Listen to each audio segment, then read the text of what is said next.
好，谢谢费翔。那么今天我们看到啊，今天的上海上空呢是一个多云的天气，对比昨天的这个体感温度呢是下降了一些。那我相信今天现在的一个温度情况，对于所有的车手还有他们的赛车来说，都是一个完美的工况。那今天的话，我们来到这里的话，也是会见证连续第3年的上海8小时耐力赛。那么我们看到，现在距离维修区这个出口开放呢还有2分钟，所有的赛车现在都还在这个坯房当中。在远处我们那边看到了一台这个718的 Cayman GT4 赛车已经是推出了他们的坯房。那今天早晨我在逛这个坯房的时候呢，也是看到了非常多的车队很早的就来到了他们的车房，然后来做这个准备，包括像这个换人，然后他们的换胎环节。都会在这个我们的坯房当中看到，在我旁边的这个坯房呢是今天的这个杆位的坯房，最后一间坯房呢这边是18号的一台 M4 GT3 赛车，今天这台赛车将会处在杆位来进行发车。昨天呢这台 M4 GT3 赛车呢是以2个跑进2分钟以内的成绩，那么今天是拿下了杆位来进行发车。那么这台赛车呢也是来自于 Parking Park by ZSpeed 车队。今天的第1棒发车的车手呢，是我们 CTCC 的4冠王车手张真东。我们一起来通过镜头来看一下他们的这个坯房的情况。我们看到这个就是他们整个坯房的一个停车位，但是这个停车位的话呢，是属于27号赛车的。在远处这边有个18号的这个加油位呢，是属于这台18号 M4 GT3 赛车。这2个坯房呢，都是分别停了2台来自于 ZSpeed 车队的 M4 GT3 赛车。我们来看一下，近距离看一下这个加油的设备。这边我们看到了王一博的85号赛车，粉色的赛车已经是驶上了我们的维修区的快速通道。今天的第1棒85号赛车呢，将会由潘君林来担当。但是我们看到驶上赛道的车手，应该是他们这一站的全新请来的外援卡马拉。卡马拉也是第2次来到这条赛道，来看一下。Max 车队的2台赛车，710号和777号赛车都是驶上了我们的维修区的快速通道。这边看到 Gaha Racing 的2台 M4 赛车也是来了，这是87号赛车是我们前2届上海8小时耐力赛的冠军赛车。我们来看一下610车队的这台911 GT3R 赛车也是非常醒目啊，黄色的涂装。稍后呢，车手们将会进行一圈行驶之后，可能部分的车手会选择再回来做一个 pass by， 也就是再次通过这个维修区的快速通道。我们看到这台 M4 GT3 赛车已经是发动了它的直列6缸涡轮增压的发动机。我们来看一下这边，它即将会离开它的维修区。来看一下，这是全场的唯一一台 TCR 赛车，本田的思域 FK7。然后画面当中驶过来的是99号，同样是来自于610车队的这台保时捷911 GT3 Cup 赛车。来看一下这边18号赛车，张真东已经在这台赛车里面了，好，离开了他的坯房。这边我们来近距离的看一下这个加油设备啊。每次加油之前呢，所有的车队都会把燃油灌进这个加油的储藏罐里面，大家可以看到这个刻度的位置。那么我们知道GT3 赛车的油箱呢，大概是100升左右。在我身边的这台 M4 GT3 赛车呢，他们的油箱容积可能会比其他的赛车来得更大一些，可能会达到110升左右。大家可以看到这个管子呢，就是加油的管道。可能大家会有疑问，为什么会有2个管道？一个管道是用来进油的管路，那另外一个管路呢是用来这个走空气的。因为你每次把油加入到这个油箱当中啊，都会有这个空气来排出，所以说这个管路是用来排出油箱当中的空气的。我们知道所有的加油，耐力赛当中的所有加油，只能够进行这个重力加油，不能够依靠这个油箱当中的这个真空设备进行这个抽油的动作。我们看到这边车队的工作人员也是把他们的这个所有的设备啊，已经是带上了这个发车格的位置。稍后呢，我们将会走上这个发车格来看一看。先来看一下，这个 ZSpeed 车队的这个坯房，这是2台赛车的一个位置。来看一下，这边又是有赛车来通过了这个维修区。这边是710号赛车，好像上面的车手是来自于芬兰的00后小将塞帕宁。这是50号，来自于 GTS 组的一台 MG GT4 赛车，而身后跟随的再次是85号赛车，卡马拉在车辆当中，来到这边777号第2次做 pass by。我们现在来跟随所有的这个车手一起走到我们的发车格上面。这边是168号 Gaha Racing 的 M4 GT4 赛车，车辆当中的车手应该是梁家彤。这是中宝宝马 Zenith 车队的53号宝马赛车。看，还有台赛车也是过来，这也是 GTS 组的一台718 Cayman RS Club Sport 赛车。而后方这台87号赛车，大家可以看一下，这就是去年和前年的卫冕冠军车组。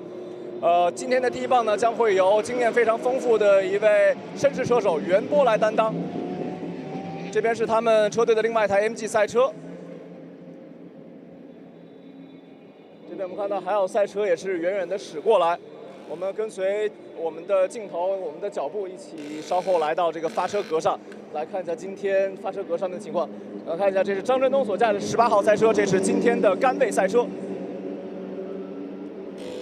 我们这边是来到了 Level Motorsport 的车房。那么 Level Motorsport 呢，今天是带来了一台MG GT4 赛车来参赛。那么 Level Motorsport 在昨天的排位赛当中啊，也是一个非常有竞争力的表现。这是33号，那么33号是来自于332 Harmony Racing 的一台296 GT3 赛车，也是今天场上的唯一一台法拉利赛车。他们在今年年初的雪邦12小时的耐力赛当中呢，是获得了全场的冠军。今天呢，继续是由陈维安来驾驶这台33号赛车来进行发车。我们看到这是 ZSP 车队的另外一台 M4 GT3 赛车。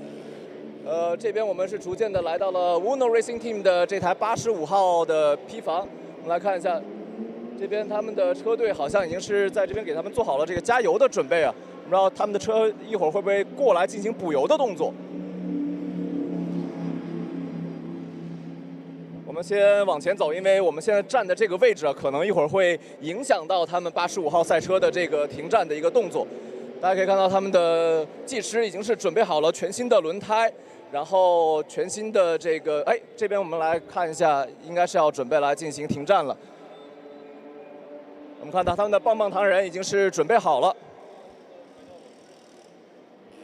稍等，我们来看一下，应该85号会从我们的身边来通过。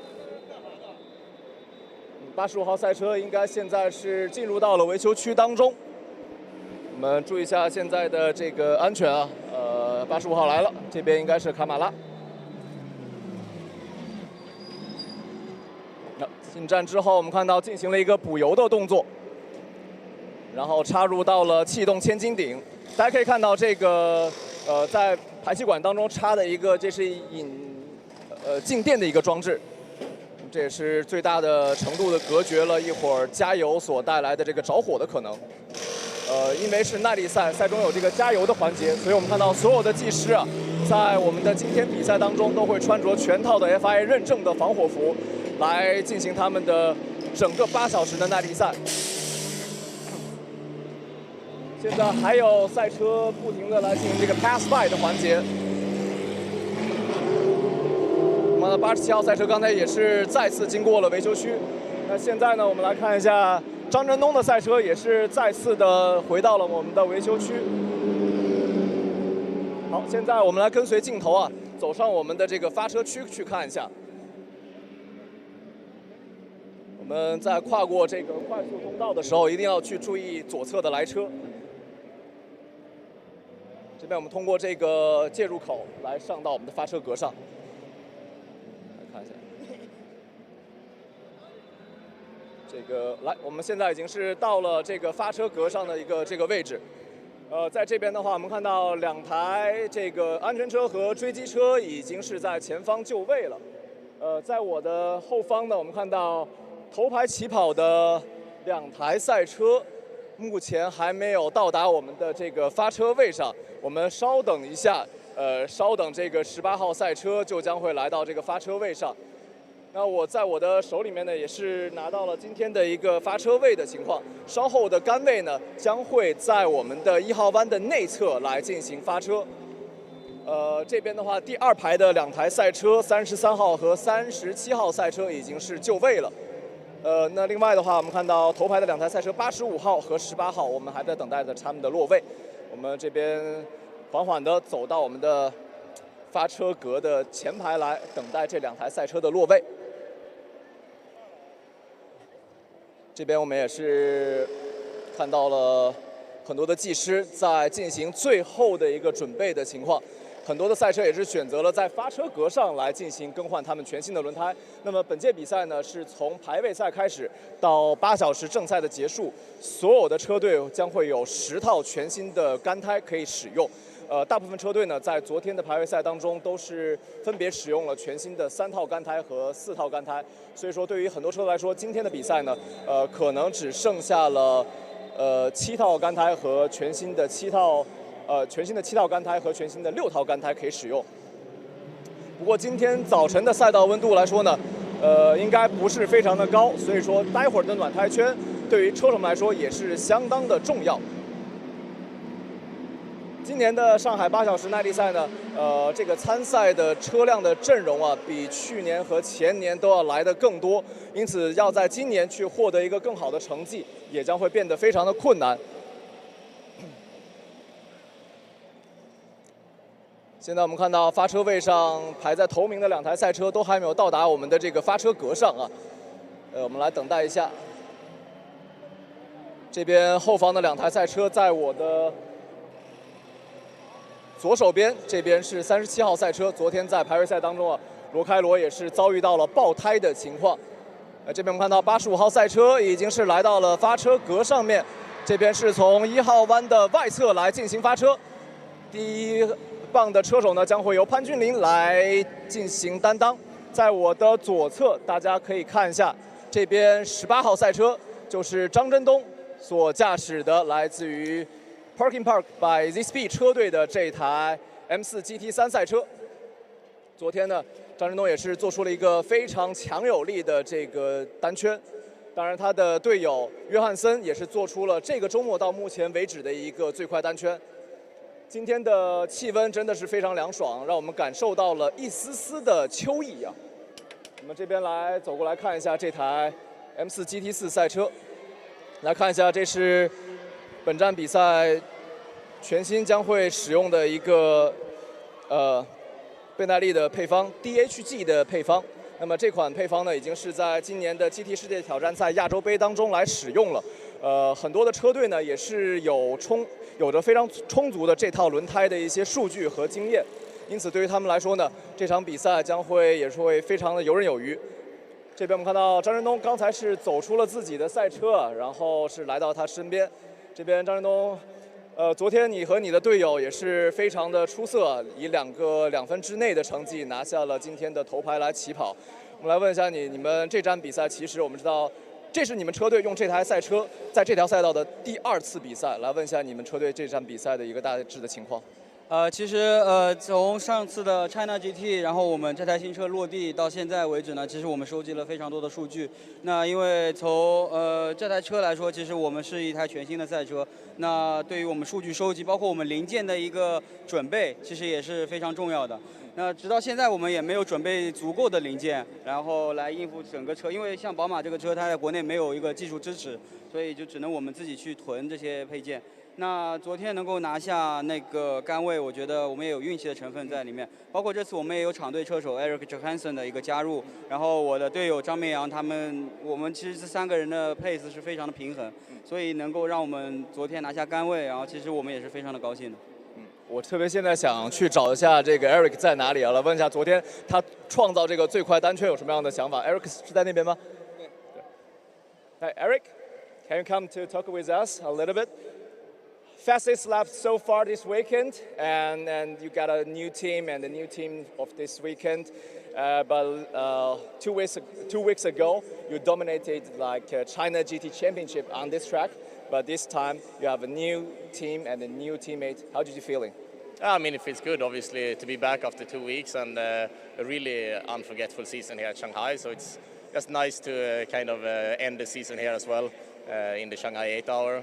Obviously, with a new team this weekend, they're doing a great job so far. So a bit new things to learn, obviously new people and everything, but so far so good, and we have 8 hours of racing now, so anything can happen. Thank you very much. Have a good luck.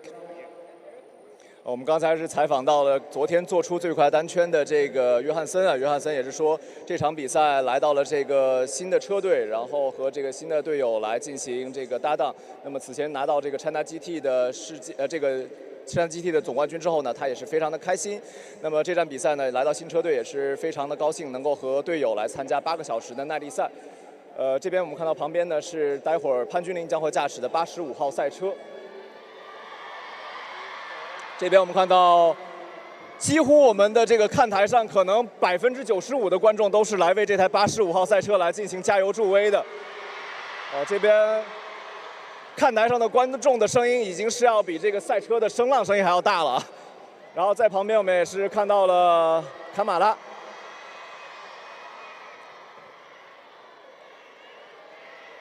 我们现在通过镜头，然后来走进后方的这个发车格。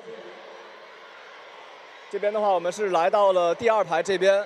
这边我们看到了陈维安和他的队友在进行这个合影的环节，而且邓毅和他的队友罗开罗也已经是在远方那边，然后来进行了准备。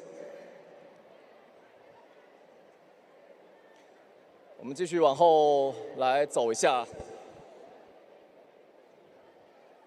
我们来看一下，这是37号赛车。昨天在排位赛当中，这台37号赛车也是发生了爆胎的情况，然后非常的不走运。那么今天是从第3位来进行发车，但是对于这台赛车来说呢，今天我们还是可以给他们更多的一些期待。在我后方这台87号赛车，就是前2年的连续2届的卫冕冠军车队 Origin Motorsport 的保时捷911 GT3R 赛车。那么这站比赛呢，他们和去年2年不同的是，虽然袁波和叶红利都还在这个车组当中，那么今年呢，他们是多了2位全新的搭档来开始今年的比赛。昨天在排位赛当中呢，他们也是来到了第3排来进行发车。今天第1棒发车的车手呢，将会是袁波，但是袁波还没有来到这个车的身边啊。今天的话，我们也是可以看到这4位车手将会为了这个卫冕冠军来进行最后的一搏，而这台赛车呢，也是应该是去年的这台冠军赛车，在在我们的这个一会儿呢，我们将会来。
尊敬的各位领导、各位来宾、女士们、先生们，来自五湖四海的车手、车队成员以及现场和直播间的观众朋友们，大家好！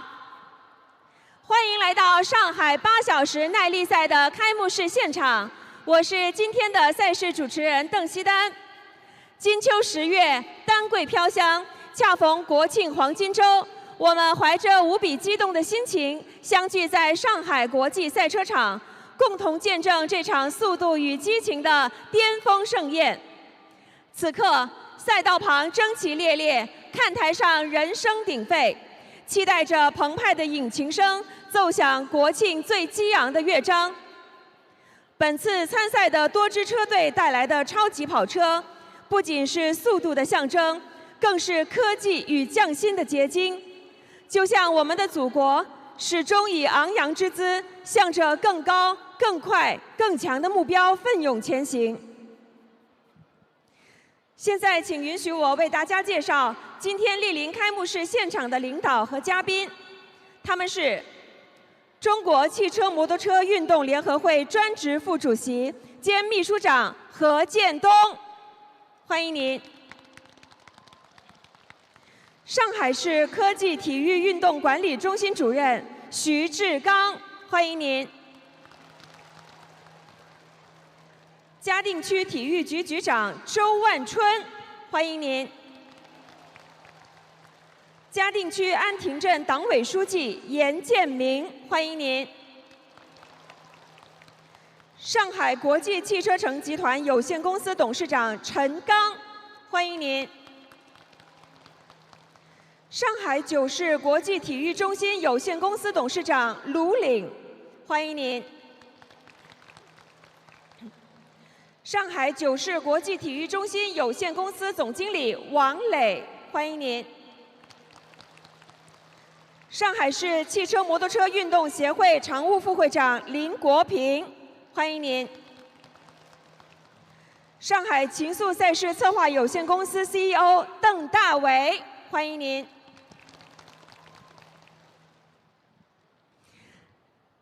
接下来，请全体起立，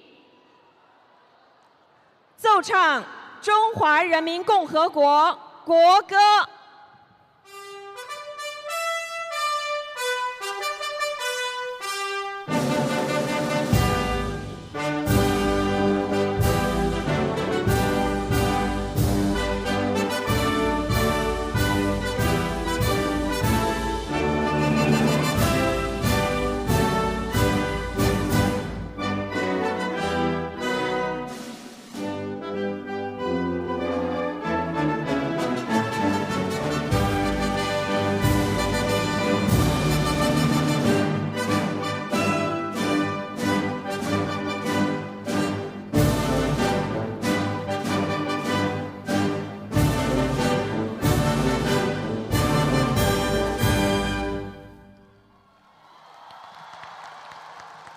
礼毕。接下来，请现场的领导与嘉宾合影留念，共同为我们本次赛事点赞，也为我们每一位奋勇争先的车手点赞，也为我们来到现场的每一位热情的观众点赞。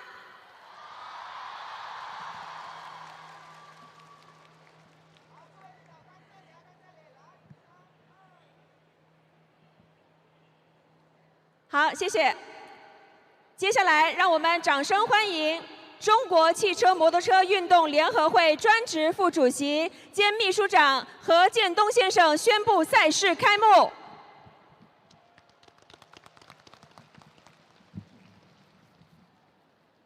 我宣布，2025上海8小时耐力赛开幕。感谢我们莅临开幕式的各位领导和嘉宾，也请各位移步至嘉宾席观看比赛。在这举国同庆的日子里，我们感谢每一位车手的全力以赴，也感谢每一位工作人员的默默付出，更要感谢到场的每一位观众，是你们的热情让这条赛道、让这场赛事充满了生命力。谢谢你们！祝愿每一位车手都能够赛道平安，在赛道上赛出风采，赛出水平。也祝愿现场每一位观众朋友在黄金周和我们共同见证难忘的巅峰盛世。谢谢大家。开幕式现场就到这里，接下来让我们共同比赛，让我们期待赛事精彩。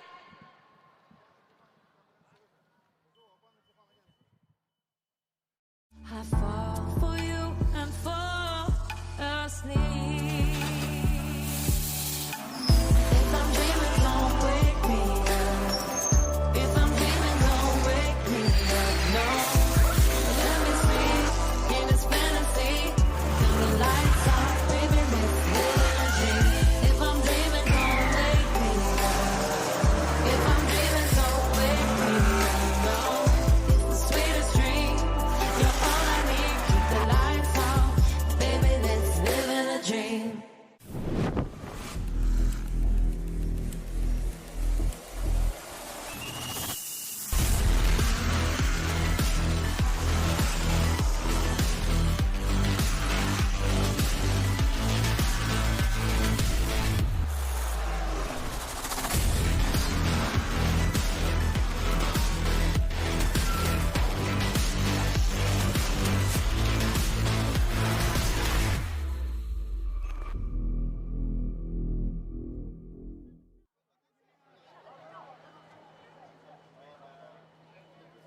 他跟车。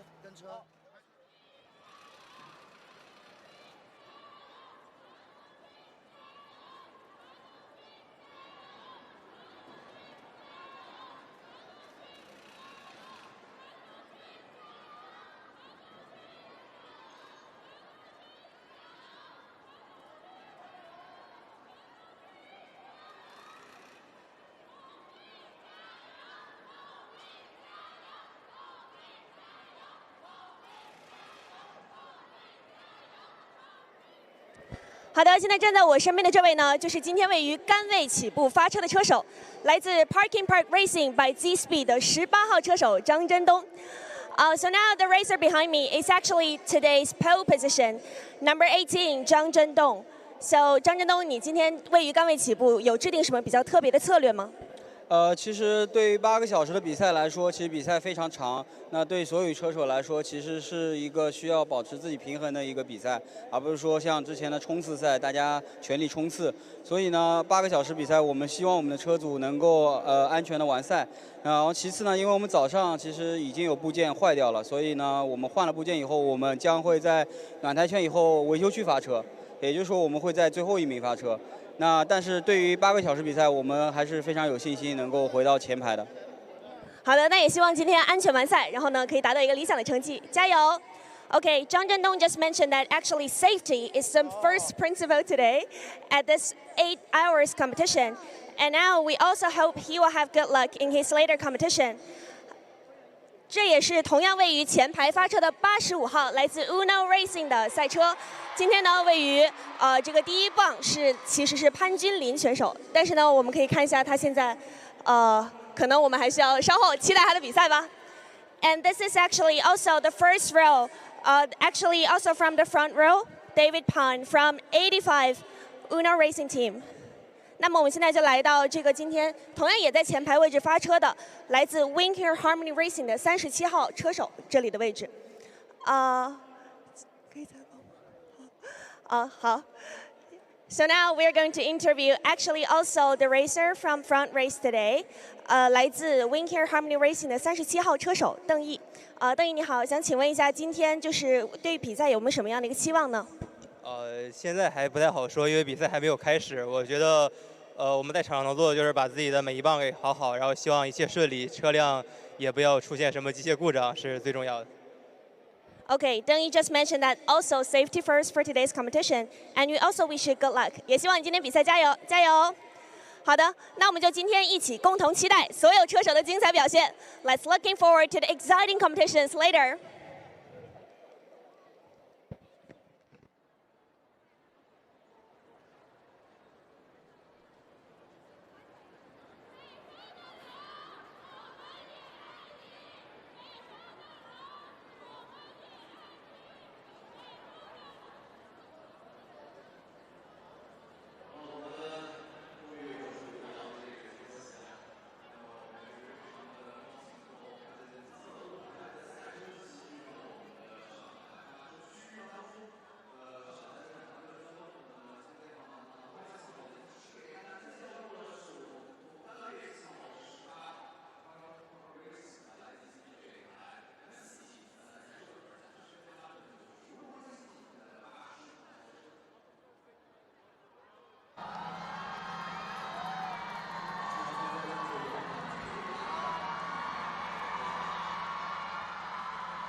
小瑞 send the invoice to Leo, not me. This time he's in. 大肉来了。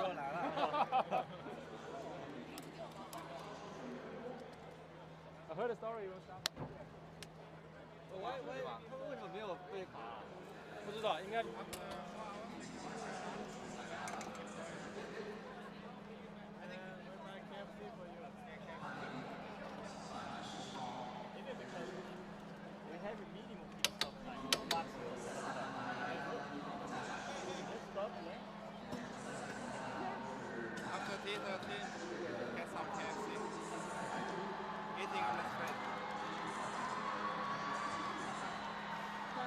One of the driver from the Slovakian car, he's a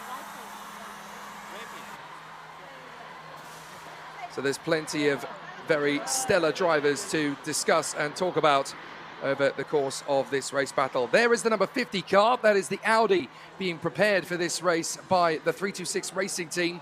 They've got an incredible combination of drivers. James Yu, Lu Zichen, Wu Yifan, and Zhu Zheyu are going to be in that particular car. They are bidding for the victory in the AM category, as well as overall, of course. Anybody who's got a GT3 car will be pushing for the overall running. Hello to everybody who is watching along on the live stream. Great to be with you.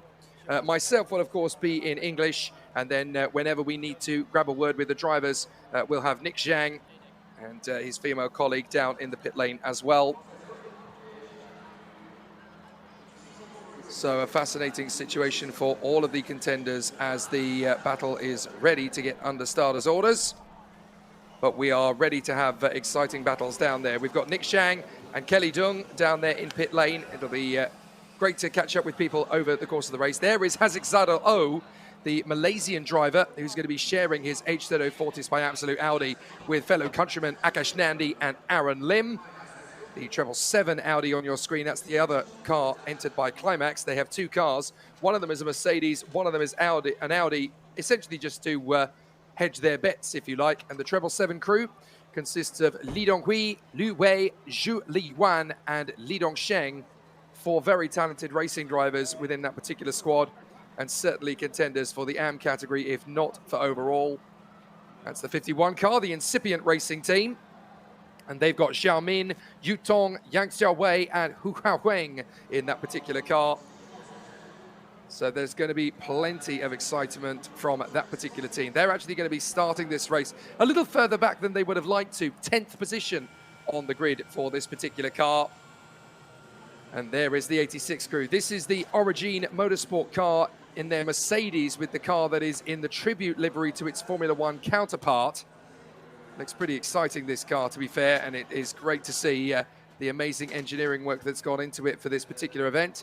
Their combination of drivers, very, very strong indeed for this one. Jiang Jiawei, Bian Fengjun, Wu Jiaxin, and Chuang Qishun in this particular car. We'll tell you more about the drivers themselves when we get under starters' orders. The 27, that is the Z-Speed community car from the Wuhan province, the BMW M4 GT3 of Yang Haojie, Jiang Nan, and Tang Zhihao. They're one of the few crews in this race that have elected to field 3 drivers.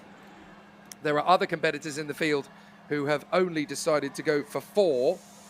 Most of the teams have actually decided for 4. So an exciting battle is certainly in prospect here. The number 22 car, that is the very talented trio of Zhou Yiran, Louis Pret, the Monegasque, and Shigei, who of course is the former CEC GT4 winner earlier this year. Also picked up a win this year in the F4 Chinese Championship. So great opportunities to see what these competitors will give us. That was Louis Pret getting ready to take the start. The 610 Racing Crew in the number 610 Porsche, Li Tiandu, Wang Yang, Li Weiqiong, and the Singaporean Roy Tang, all going to be part of that one. It's actually going to be Wang Yang that takes the start of this race for the crew. So it will be a fascinating charge forward from all of our drivers at the start of this one. The Gaha Racing team, made up of Zhang Huilin, Wu Shiyao, Bao Junbin, and Ye Zichao. Great combination of drivers aboard this one. This is a dark horse for the podium for me in the GT3 AM category, partly because of the fact that they are running the Mercedes AMG, and partly because their long-range pace actually looks really promising based on what we saw in the practice session. Just one car entered in the GTC category. Their bid is to come home ahead of the GTS cars, and this Porsche Cup car will be piloted by Wang Jiahao, Gan Erfu, Zhang Meng, and Liu Chao, and run by the 610 Racing team. There is the number 15 car, the leading competitor from the GTS category. It's the Level Motorsport team from Taiwan, and their three drivers, Chen Zhenhua, Li Weiqie, and Chang Qianshang. So they are going to be fascinating to observe off the lights. The next car on the lineup is the Zenith BMW, the 53 car, Li Xiongling, Li Neng, He Yu, and Li Jun, as they get themselves prepared for the starting battle. It's actually going to be very close indeed in the GTS category. Very difficult to predict who's going to get the victory. You can already hear the crowd going nuts for Wang Yibo, who's not going to be starting the race for the Uno Racing team, but that's why the legion of fans have come here just to see him. The 56 Points of Racing Mercedes, that's going to have Huang He, Lo Quan Kit, the team manager for Points of Racing, and Huang Weibo, all getting involved in that particular car. This is the car that fields the only female in the field, the Jiangxi Racing team in their Aston Martin Racing Vantage GT4, based of the four drivers, Liu Peiji, Han Dongchun, Shi Wei, and Liu Taichi.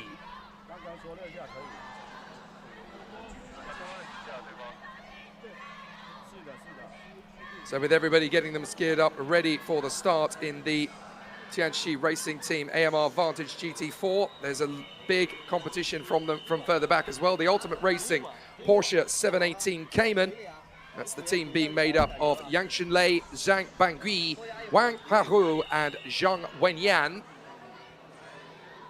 So everybody geared up for the start of that one in that particular crew. And keep an eye on the number 13 Mercedes. This is the team from Mogan Team Track Day King, based out of Hong Kong, with their three drivers, Tang Yuqing, Chan Kaping, and Billy Lowe from Macau. That'll be an interesting one to see what he can do and how he can contribute to the sharp running of this particular squad.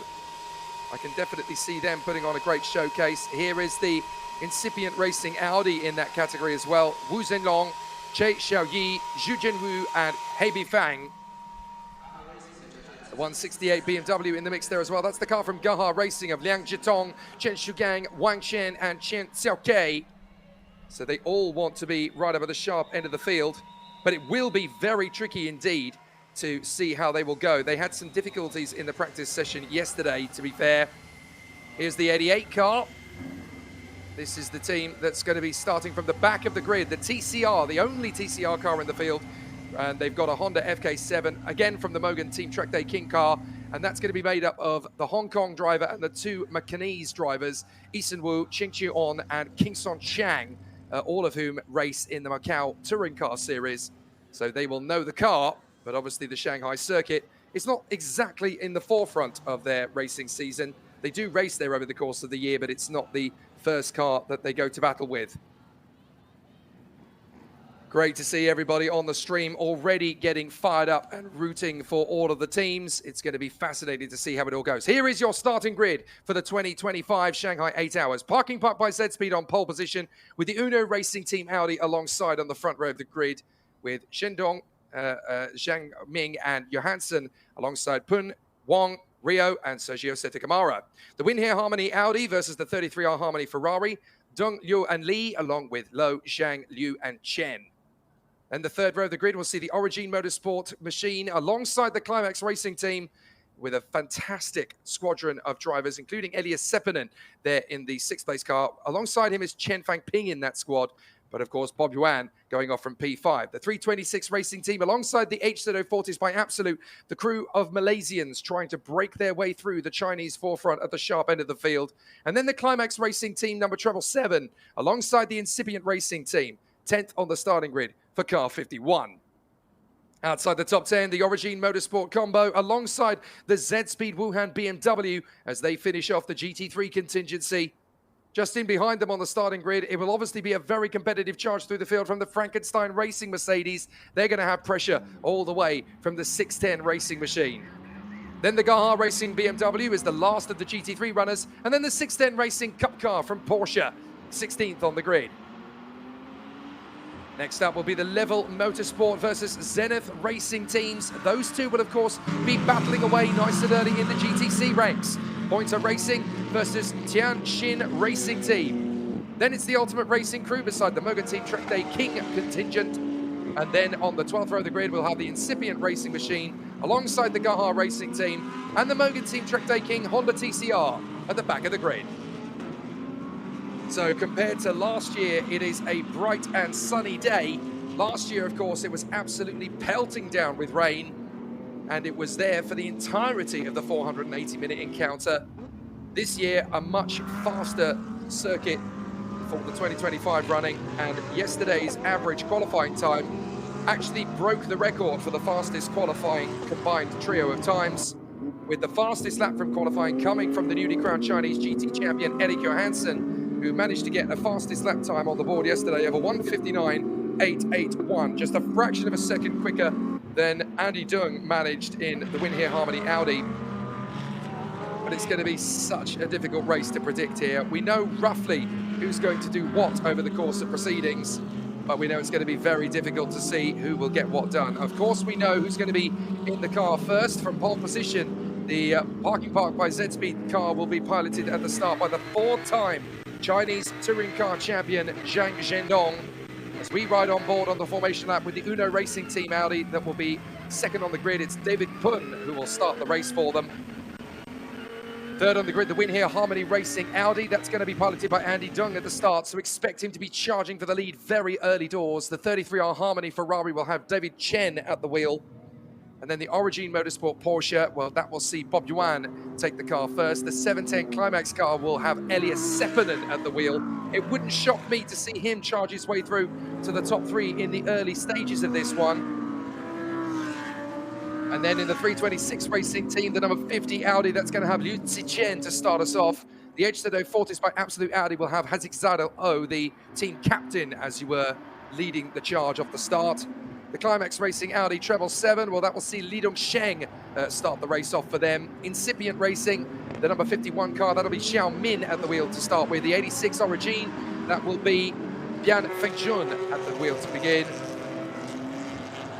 The Porsche at the head of the field for this pair of formation laps. They'll go around twice, which gives me a bit of time to talk about who else is going to be taking the start. The Z-Speed Wuhan BMW will have Li Zhuanyu racing at the beginning. The 22 Frankenstein Racing Mercedes, that'll be Louis Pret, the Monegasque. And then we'll have the 610 Racing Porsche, that's going to have Wang Yang to kick off the charge. And then the Gaha Racing BMW number 678, that'll have Ye Zichao at the wheel. In the 610 Racing Porsche Cup car, the starting driver will be Liu Chao. And then we go through the GTS runners. In the Level Motorsport 15 Mercedes, that will see Chen Zhenhua at the starting line. The Zenith Racing number 53 BMW, that'll be Li Jun.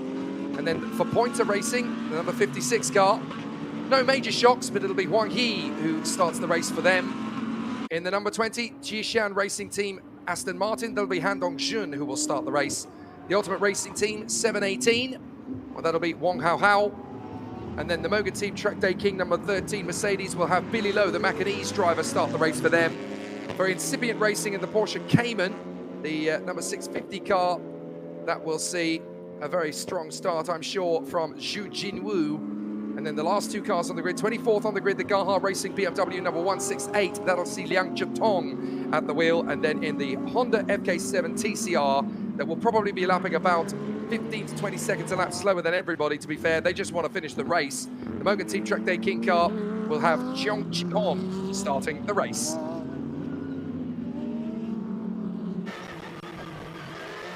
So the race has already technically started, but we have started behind the safety car. That's just to give everybody a chance to run in position. You've got to remember that this race is not quite at the same level as your stereotypical Nürburgring 24-hour races. For safety reasons and because we have so many different drivers at so many different racing levels, the race is being taken at the start under formation laps. So 2 formation laps and then we'll get underway, despite the fact that we have a very strong weather condition for this race. And you're absolutely right, Irish. This is a beautiful condition for the start. Couldn't be more different compared to last year when we had an absolutely horrendous start to the race under wet conditions, and it stayed that way for the entirety of the race. The lights are out on the safety car. So at the end of this second formation lap, all according to schedule, we will go green for the first time in the Shanghai 8 hours. Get ready for some exciting drama in this race. But interestingly, at the Sepang 12 hours at the beginning of the race, at the beginning of the season, sorry, we had an incredible race of 12 hours around the Sepang circuit in Malaysia. And we had no yellow flags, no crashes, no safety cars, barely a penalty in sight. And yet, despite that, we had an amazing race that went down to the wire. Couldn't believe it when we saw it when it happened at the beginning of the season. I was there in the grid, on the starting grid at the start of the race at Sepang, and couldn't believe that we had an amazing race that lasted 12 hours without a single yellow flag. Genuinely can't believe that one. I have a feeling that today it's going to be very different. We've got more cars on the grid. We've got more battles to come through.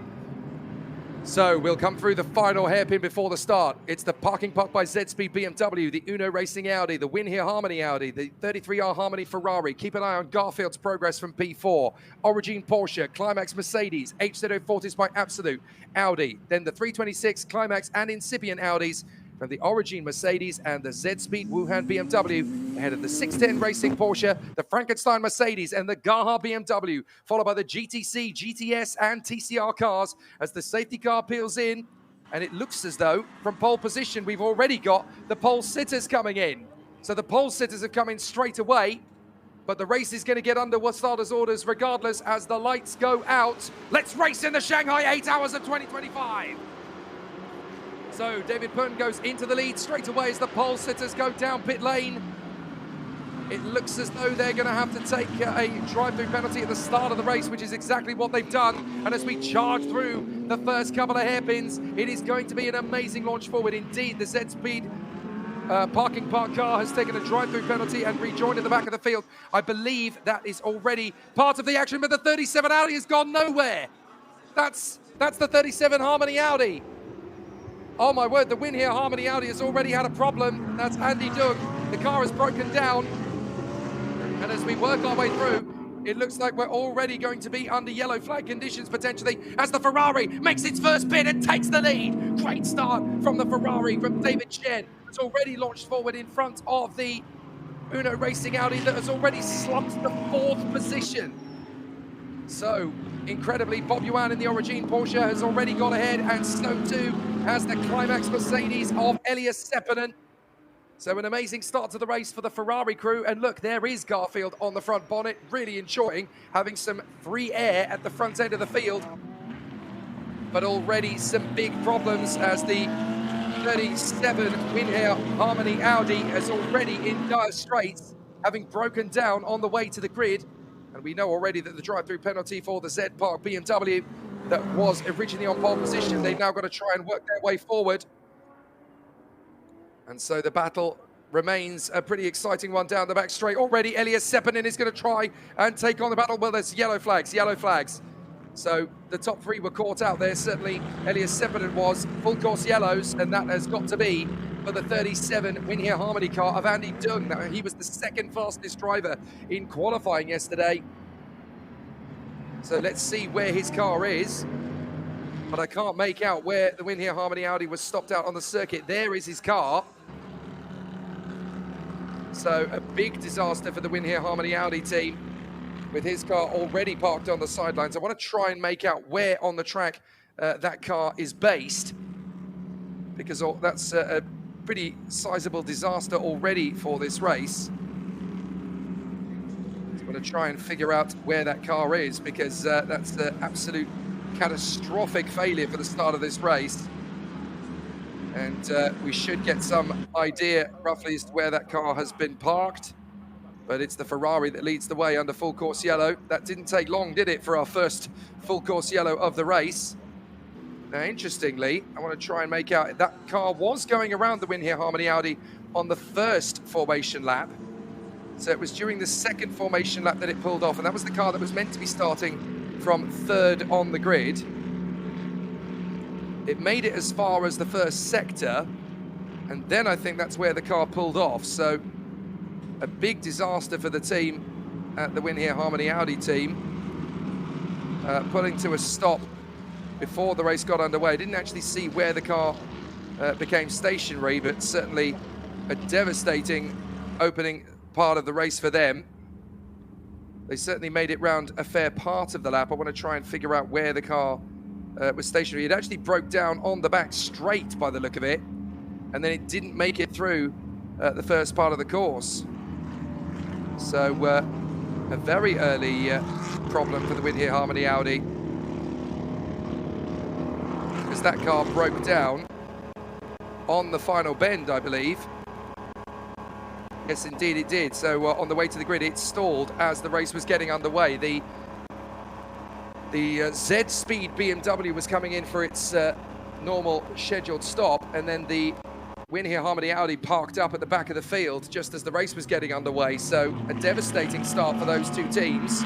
Obviously, one knew they were going to take a drive-through penalty. That's part of the handicap system.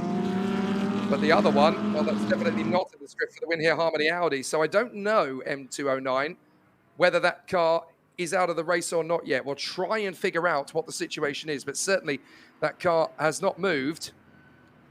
Trying to see whether it is now actually circulating. I'm told that the car has restarted. So they are a lap down, but the car has restarted. So the safety car will be in at the end of this lap now. So the 37 is still circulating, albeit a lap down now behind the rest of the field. Zhang Shendong had already made his way up into 21st position, and if you look back, you should see that BMW having already made up several places in the field. But the safety car is coming into the pits at the end of this lap. Any moment now, those lights will go out, and we will start racing again. If you look in the background, you'll see the Z-Speed by BMW car coming into view in amongst the GTS machines. There are the lights out on the safety car. Look at the background, and we should see the Z-Speed BMW. There it is.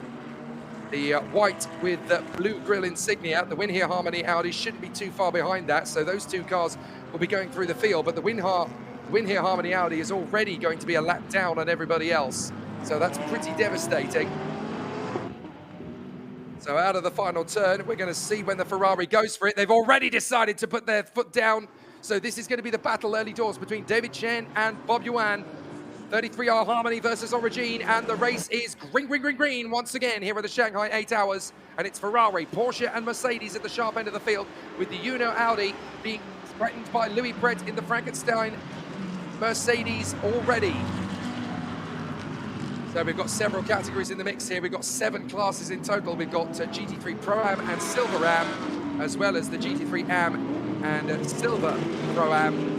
Then we have the GTS Am category, the GTC and the TC category. So there are 7 classes in total. So let's see if we are going to have a continued battle here. As up to the inside, the defensive tactics of David Pun are already evident as Louis Pret tries to put the Frankenstein Mercedes up to the inside line. Bit of a run wide there from David Pun. So Louis Pret already wants to make his presence felt, but the Frankenstein car looking for a chance to get through and move up into 4th position as the top 3 have already started to spread clear. Zyberlo in the background in the absolute HZO Fortis Audi in front of the Origin Mercedes of Bianfeng Jun. So very intense battling already, but look at David Chen. This is exactly how the Sepang 12 Hours ended for the Ferrari crew last time out.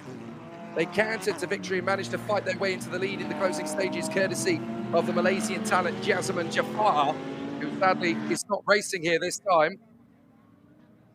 But it's certainly been fantastic racing up at the sharp end of the field as David Chen looking down the main straight with a decent bit of daylight between himself and Bob Yuan. Elias Seppänen in 3rd position behind him.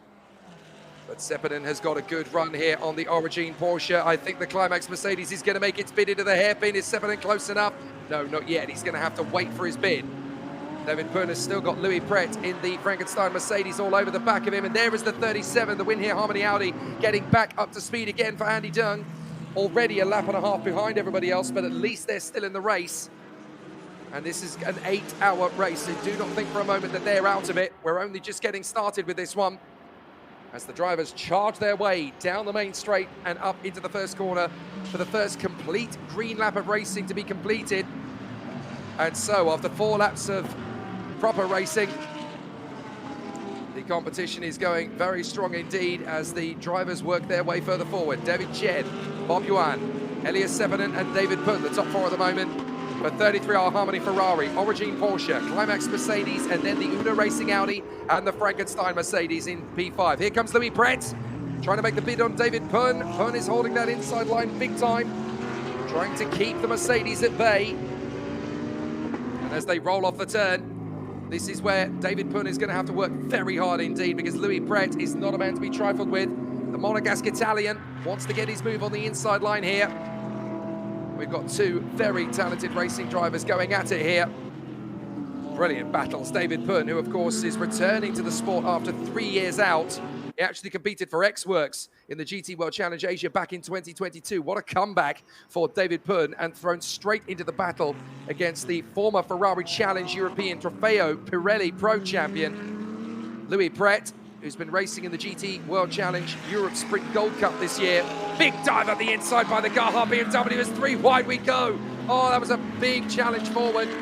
And a lovely overtake there from the Z-Speed Wuhan car of Li Shanhu. Ye Sichao had to give best there, and Li Dongsheng was in the middle of all of that too. So a big moment there from the Climax Audi. Li Dongsheng getting out of the way. Oh no, sorry, that's the other Audi. That's the 326 car of Liu Zijian. So Liu Zijian is now trying to get the move here on the inside of Li Xianyu. So is there going to be an overtake, trying to get the move on the inside line when he's spending a long time defending from the 678 BMW of Ye Zijiao.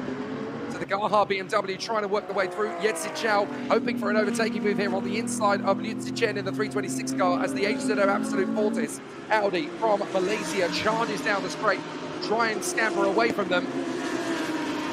But at the moment, it is all guns blazing for the 33R Harmony car. All going well for the moment. We've got the 4 cars in the GT3 Pro-Am category.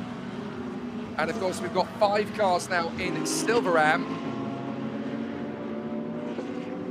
And we've got 3 cars in the GTS Silver-Am category as well, along with the 5 remaining cars that are in GTS overall. Oh, bit of a twitch there from the Origin Porsche of Bob Yuan. He's got pressure from this man, Elias Sepinen. Let's ride on board with him.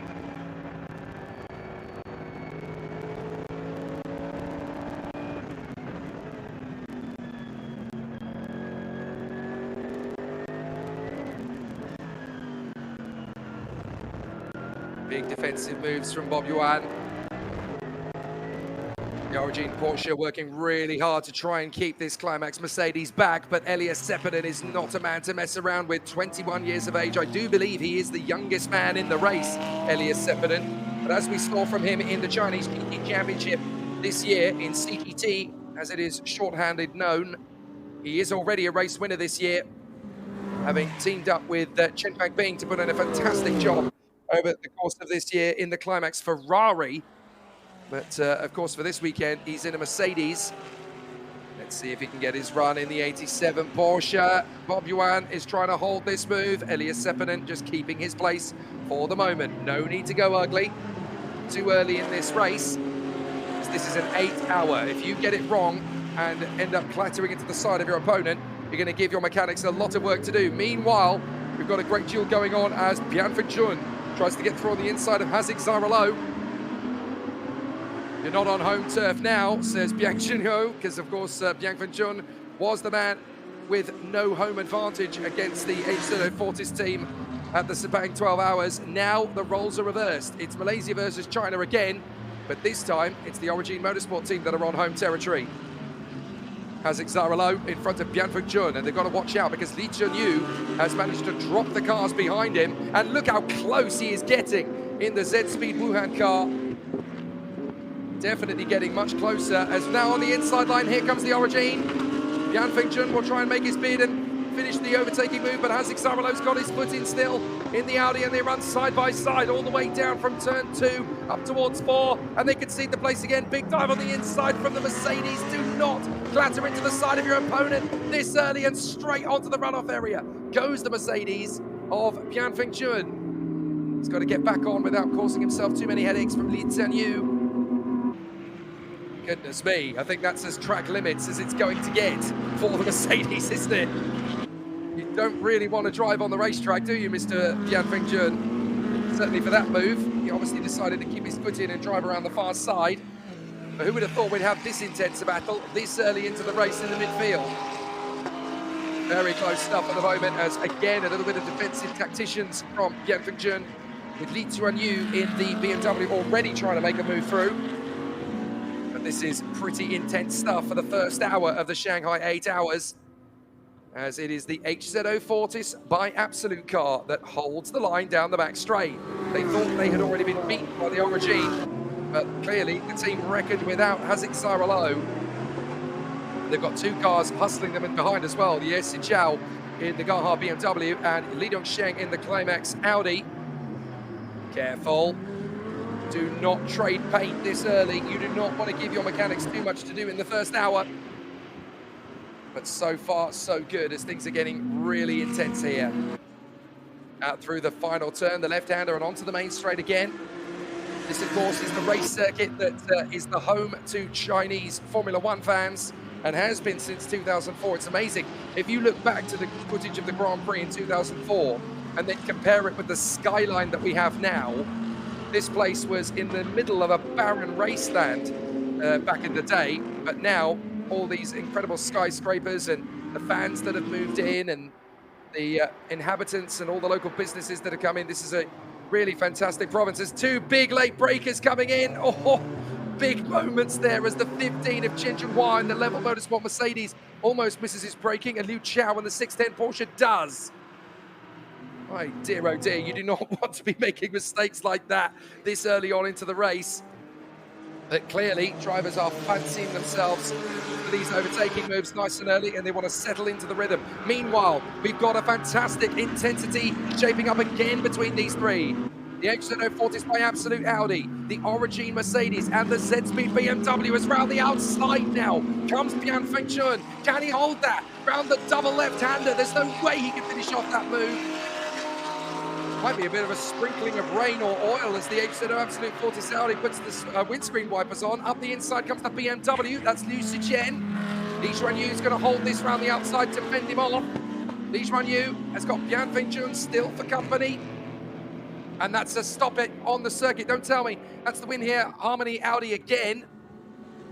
Certainly, Andy Dung does not appear to have come through the first sector. They've got all sorts of problems in that car. And that was a dark horse for the win, that particular car. I genuinely thought they were going to be fighting for the victory today. But it certainly looks as though their chances of victory are already over. Big dive up the inside from the Mercedes. That's very late and there's contact. Hazik Saralo holds on from Yan Fengjun. But he's got to be very careful. You would not think that this was an 8-hour race, would you? Certainly not the way these guys are scrabbling away. I've got a feeling that we're going to go to safety car in a moment, especially if the win here, Harmony Audi, is still stationary out on the course. But Andy Dung has not come through, and that car has been sat there for the duration of a normal racing lap. So they've had all sorts of problems. On the last lap, he actually went quicker than the race leaders in the 33R Harmony Ferrari, but ever since then they've been stopped out on the track doing nothing. I think we're about to go past the scene of that car. There it is. Look, the car is stationary on the track. So I'm not sure why we haven't gone to full course yellows yet. Ivy View Point asks the question, are the Shanghai 8 hours regulations the same as WEC? No, they're not. Very different regulations. As we see the Origin Mercedes now get the move. Yan Fengjun gets his man, Hazik Saralo, and now the Malaysians got big pressure from around the outside as Li Xuanyu in the Z-Speed Wuhan BMW now makes his bid on the inside. Leave each other enough space. You do not want an accident in the first hour. Great run right round the outside. Can Lee Xuanyu keep his foot in the BMW and drive right round the outside? No, he can't. I can see that coming a mile away. Incredibly, the HZO Fortis by Absolute Audi is okay. I don't think there was any actual contact, but now we have gone full course yellow. And I think for the team from HZO Absolute Fortis, about 30 seconds too late. Goodness me. What a dramatic turn of events for them as they just about avoid contact. But the Audi was trying to get his foot on the throttle fractionally earlier than the Z-Speed Wuhan BMW. And they just pirouetted around. I don't think there was actually contact, but that's the reason we've gone full course yellow. For the second time, the Win Here Harmony Audi is stationary out on the circuit. And that is devastating for the team that should have been fighting for the victory. Look at the dejection down in pit lane for the crew. His teammates, Liu Gaoliu and Li Hanyu, were absolutely itching to get behind the wheel of this car. This was one of the favourites for the victory. And within the first half an hour, they have stopped out twice on the circuit. Liu Gaoliu, of course, a double pro winner in China GT this year, as well as being the vice champion at Porsche Carrera Cup Asia 3 years ago. And his teammate, Li Hanyu, who actually won this event in GT4 last season, stepping up to GT3 for this year. Big chance for him, having won in China GT and Zhuhai and Shanghai this year for the Dixel by Gaha racing team. Now the car is moving again, but it's scant consolation because they're already 3 laps down.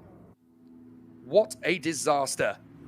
So here's the incident that we saw between the HZO Absolute Fortis by Audi and the Z-Speed BMW. Now, was there actually any contact that caused the spin? No. The Audi got on the curb. So Haziq Zaralo actually mounted the curb. You can just see it on the inside. Oh no, that angle tells you that there was a little bit of a love tap actually. It's very difficult. From one angle, you think the wheel's gone on the curb. And from the other angle, you can see that there's a little bit of damage. Well, the Ferrari's taken this opportunity to come in. I don't know whether this is scheduled or not, because they're the only team to have done so. Is there an issue for the 33R Harmony that was leading the race? Well, come on, come on. We've signaled you to go out of the pits again. The lollipop man lifted the lollipop in front of the car, and they had to then...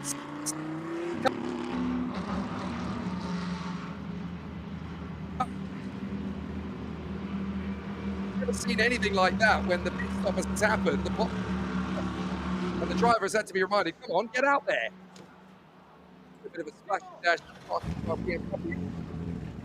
Wait for it, wait for it. They've got to do a minimum pit stop time, of course, for each scenario. Now, if you choose to take a penalty, if you choose to take a pit stop, you are also essentially choosing to give yourself a bit of a handicap in terms of the pit stops, because there are certain rules for each pit stop. There are certain regulations you have to follow. So the refueling minimum time for GT3 and GTS class is 45 seconds. For the GTC, it's 80 seconds. And for the TC class, it's 90 seconds. We're going to see a replay of the start. There goes the parking park by Z-Speed car into the pits. And there you can see the Win Here Harmony Audi breaking down out of the final turn and going into anti-stall. So the race was already compromised for the Win Here Harmony Audi before the lights even went out. Then the lights go out now, and the race gets underway. But the Win Here Harmony Audi already in dire straits before we even launched. So very, very difficult indeed. So a very tricky situation then for all of the competitors concerned. So what will happen to the 37, asks Xenia Faye Milano? Well, as long as they can get the car going again, they can keep going. In endurance racing, you can keep going as long as you've got the car that actually has any power in it. But this is a replay on board with the 33R Harmony Ferrari. This was the move for the lead on lap 1. Beautiful. Absolutely beautiful from David Chen. No worries at all to get through. And this is on board with Bob Yuan. He saw a very similar overtaking chance. It very nearly closed in on him. Goodness me. That was the latest possible attempt at an overtake he could have asked for on that opening lap. And here is the 33R Win Here Harmony Audi. Now, what happened to them to cause them to break down again. Well, that's the Z-Speed BMW coming out of the pits after its pit stop, immediately engaging in a duel with one of the Audis. Was there some contact there? Well, it was very marginal indeed on the exit. That's the 21 car they were battling with there, I do believe. Sorry, I meant to say the 51 car. It's the incipient Audi that they were having a duel with. And this is also the win here, Harmony Audi, having a similar little hiccup there with the 51. And then we had this monumental battle between these three cars.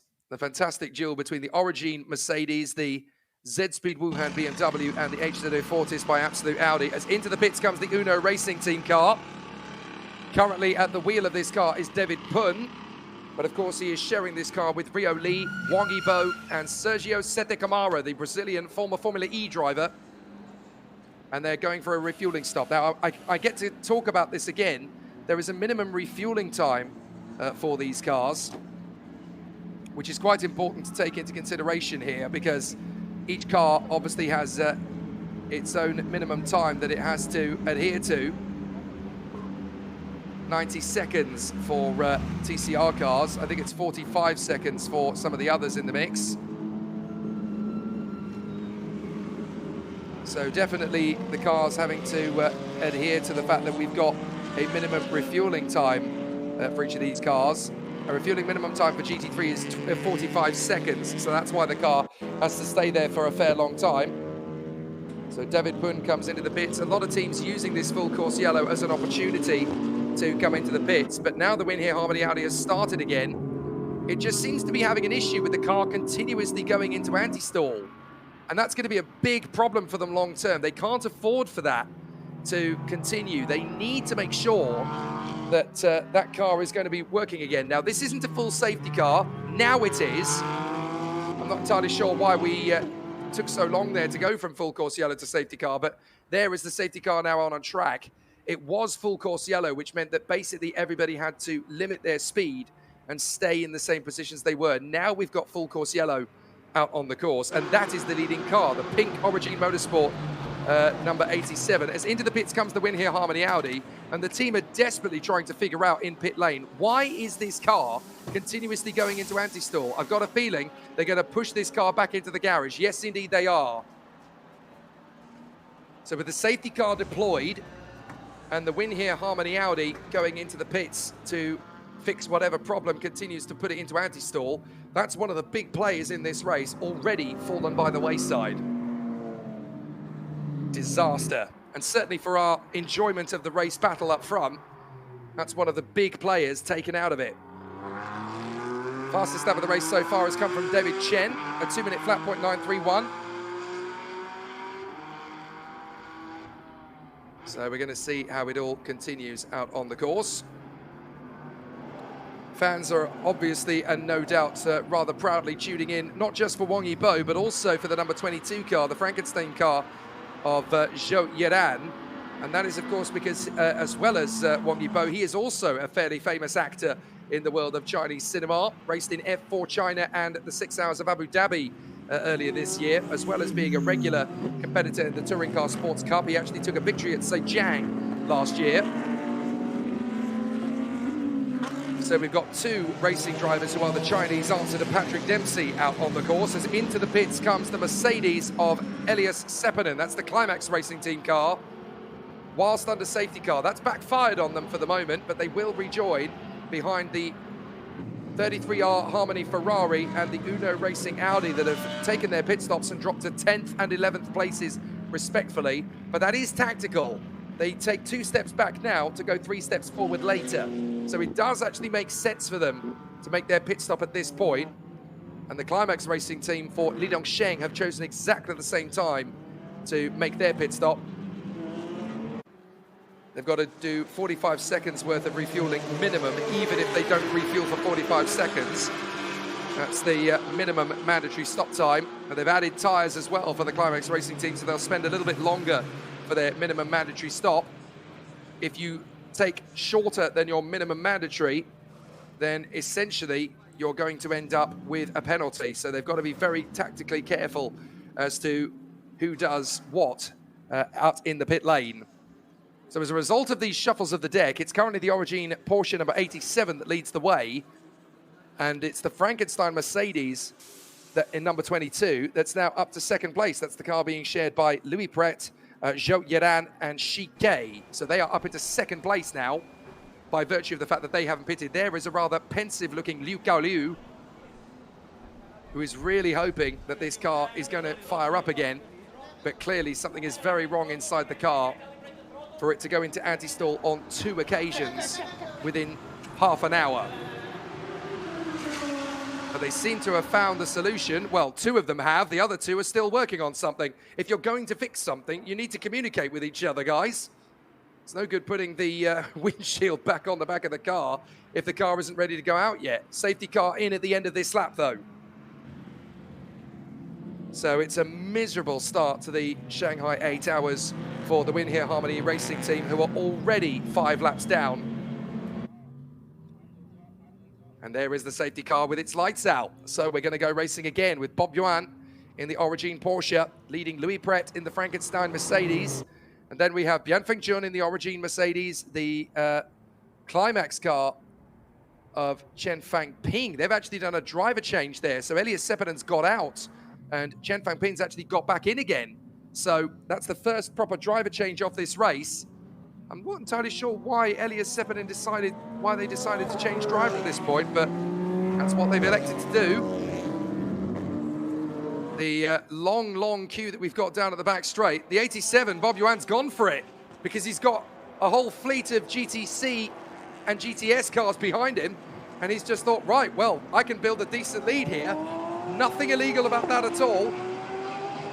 And so the race is going to get started with a massive bit of daylight between the 2 Mercedes cars from Frankenstein Racing and Origin Motorsport, and Bob Yuan went for it.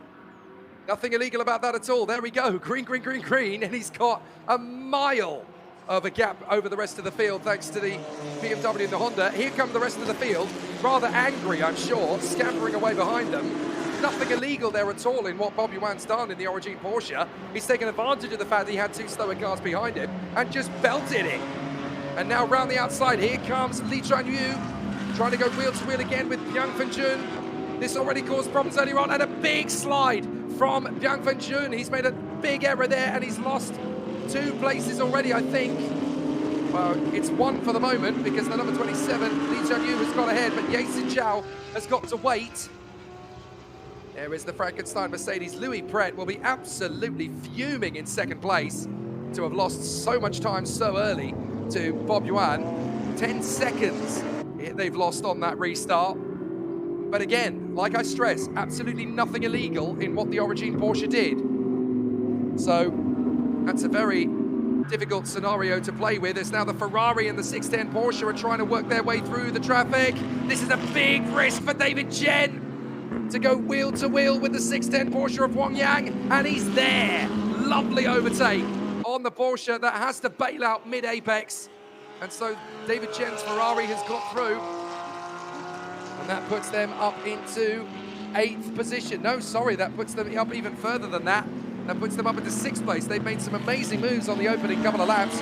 As now we've got the Mercedes battling wheel to wheel with Ye Zijiao of the Gaha Racing team. They go side by side as they run through. That's Bian Fengjun trying to defend the position, and here comes the Ferrari. Watch out, boys.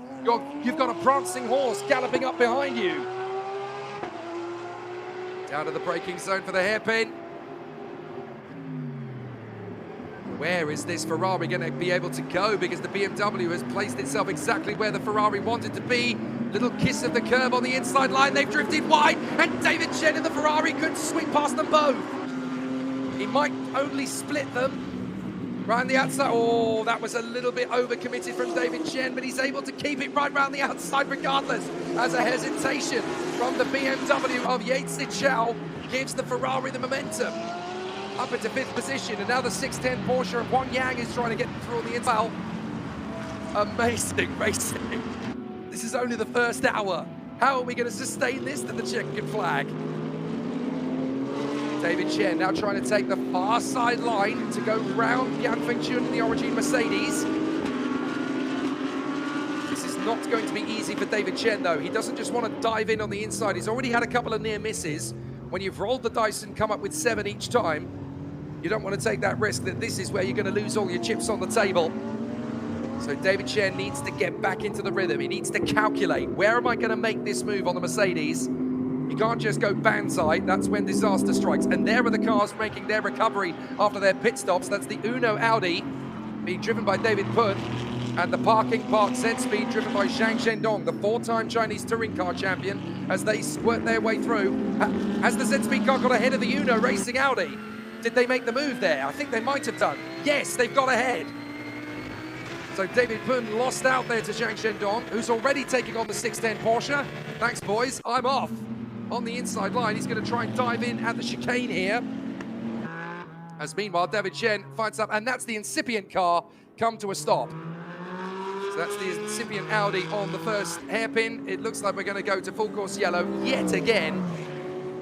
What is it with these Audis in the anti-stall? So down the back straight for the moment. And Louis Pret is going to be breathing a sigh of relief in that Frankenstein Mercedes, because that 10-second gap is going to be washed away if they bring out the safety car again. Big dive to the inside line. Oh, that was always going to go wrong. A big mistake under brakes from Liu Zichen in the 326 Audi. He managed to overtake both cars. He managed to get ahead of Wang Yang in the 610 Racing, but only by barging him out of the way. And he needs to give that place back, because that's advantage by contact. That's going to give him a penalty if he doesn't let them go back through. So Liu Zichen making a big barrel dive up the inside line on Zarolo, missing his braking, striking the side of Wang Yang. They both ran wide, and Wang Yang has lost the place. But in my book, that's going to be a penalty if he doesn't concede the place immediately. Said pointing out, I thought it was going to be racers just maintaining their position and driving slowly. No chance, not when GT3 cars are on the field. And certainly in the CGT-based Shanghai 8 Hours, it's been rip-roaring action since the start of the season. My commentary colleagues Scott Woodwis and Alex Goldschmidt have been sharing all the war stories through the course of the season, and it really has been sensational racing at every single turn.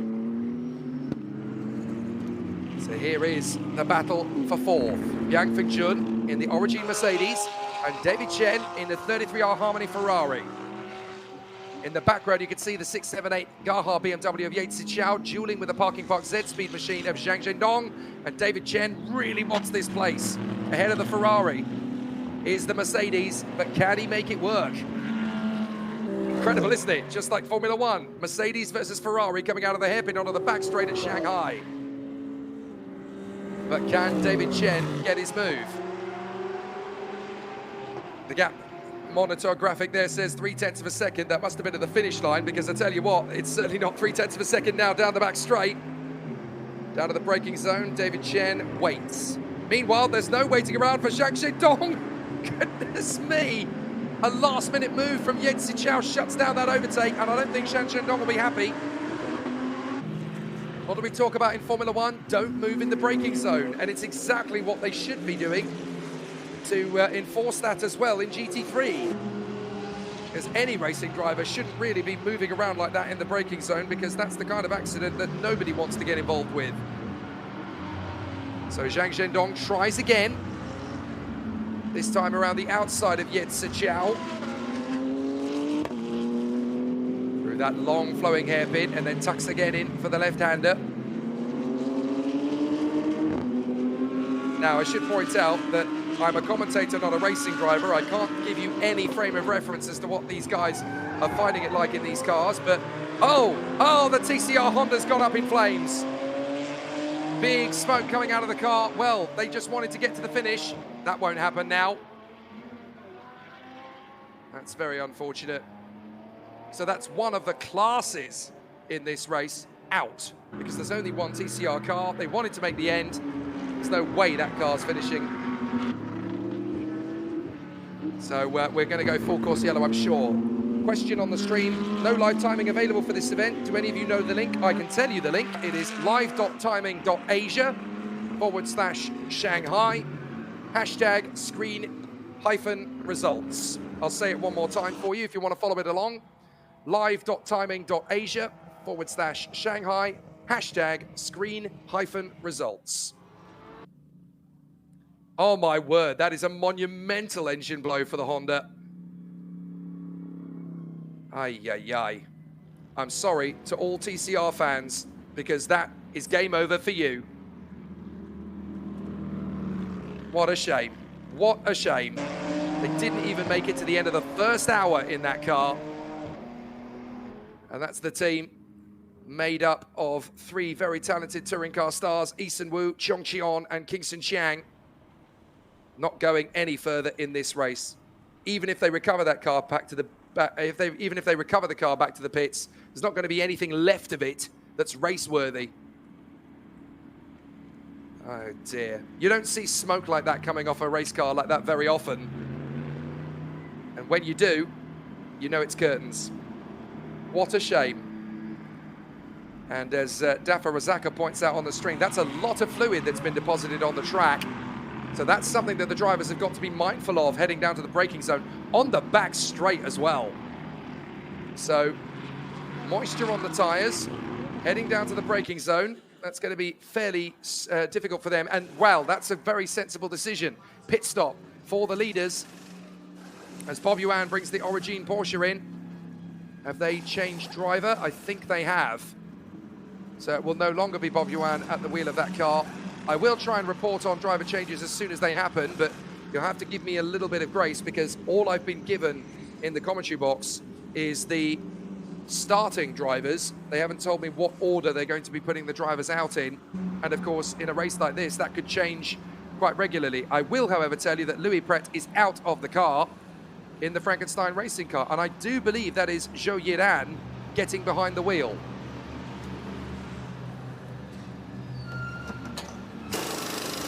As in behind them comes the 610 Racing Porsche. So that's all gone well for them. And into the pits comes the 33R Harmony Ferrari. Garfield looking very hungry on the bonnet there, as you can see. And David Chen gets out. So they're going to change drivers. Now they've got a little switch that they can put on the dashboard of the cars, I do believe, that will basically trigger the transponder within, there's a sensor in the driver's helmet, I believe, which lets people know which driver is in the car at any one time.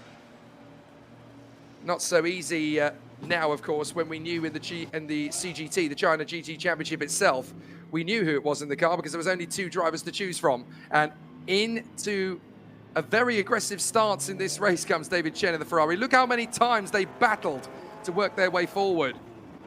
This is the onboard of that move. God, that is threading the knife edge, isn't it? That was a race-winning overtake rather than a battle in the middle of a race. God, David Chen really throwing the Ferrari around in the first stint. There's enough action to fill one race just from his onboard. Here's the onboard of that move again, tucked up behind the Origin Mercedes. We've got the BMW to our left. And watch, he dives in, turns in, realizes that the BMW's still there, pounds the throttle with the back wheel on the gravel, and just commits. Absolutely amazing. And here's the move that went wrong for the Porsche of Liu Zichen. Dives in on the Uno Racing Audi, gets the move, and then hurtles into the side of Huang Yang in the 610 Racing Porsche. Sunny Hayes at Daytona, anybody? Certainly looked a little bit too physical for that team, and you can see that there's been some damage taken to the 610 Racing Porsche as a result. Well, that's definitely not what they wanted. Car 33 under investigation for too short a pit stop time. That's the Ferrari. Well, that's going to give them a penalty. That's the car that was leading in the early stages, of course, of this race. So immediately it looks like we've got our first big penalty. And that's going to go to the 33R Harmony Ferrari. Don't tell me they're going to put the 610 Porsche in the garage. They are indeed. Yet another big car in this race in difficulty. Dear, oh dear, oh dear. What a start to this Shanghai 8 Hours. By comparison to the Sepang 12 at the beginning of the year, the Sepang 12 Hours was a race that literally went without a hitch at any point in the race. The race started, and for 12 hours straight, we had great dueling, great motorsport, no full course yellows, no safety cars, no crashes, no yellow flags even, would you believe, for those 12 hours. And in the first hour, we've had enough to last the season. Into the pits is the 650. That's the Porsche from Incipient, Zhu Jinwu at the wheel. Very unusual refueling system on this Porsche. You've got to sit on the bonnet to do it. That's a Porsche Cayman for you. Just make sure that everything's tickety-boo. Make sure that you run the minimum pit stop time. M209 says, hope we've got cars left in the 7 hours. Don't say that. Please don't say that. I can recall an incredible sports car race I commentated on a few years ago at Rockingham when the circuit was still open. It was a 3-hour race, and at the start of the race, we only had 5 cars. Don't tell me we're going to have so little left by the finish, please. And now we've got the 87, the Porsche that was leading the Origin, under investigation for a safety car infringement. I wonder if that's their restart, you know. I wonder if a few teams have complained about it. Well, there's the Pokemon-supported Incipient Racing Audi. Just call this car the Bulbasaur. It's one of the only Pokemon I know the name of. Thanks to my son for that one. But there is the Aston Martin. That is the team with the only female driver in the mix. Currently, that car is being driven very carefully by Han Dongchun, and they are battling for the victory in GTS. They're running second at the moment, behind Wang Haohao in the Ultimate Racing Porsche. So they're definitely in the mix for the win. And another breakdown for another Audi. On the way out of the pits, the 51 Incipient Audi has come to an anti-stall. Well, no wonder Audi have pulled the plug on the GT3 program. This is a car that's supposed to be super reliable. Not today, it's not. Who would have thought this? First, the 37 Win Here Harmony Audi stops out on the circuit. Then the Incipient Audi goes, and now it's gone again. Safety car, full safety car this time. Well, anybody who's an Audi fan is probably choking on their cornflakes right now.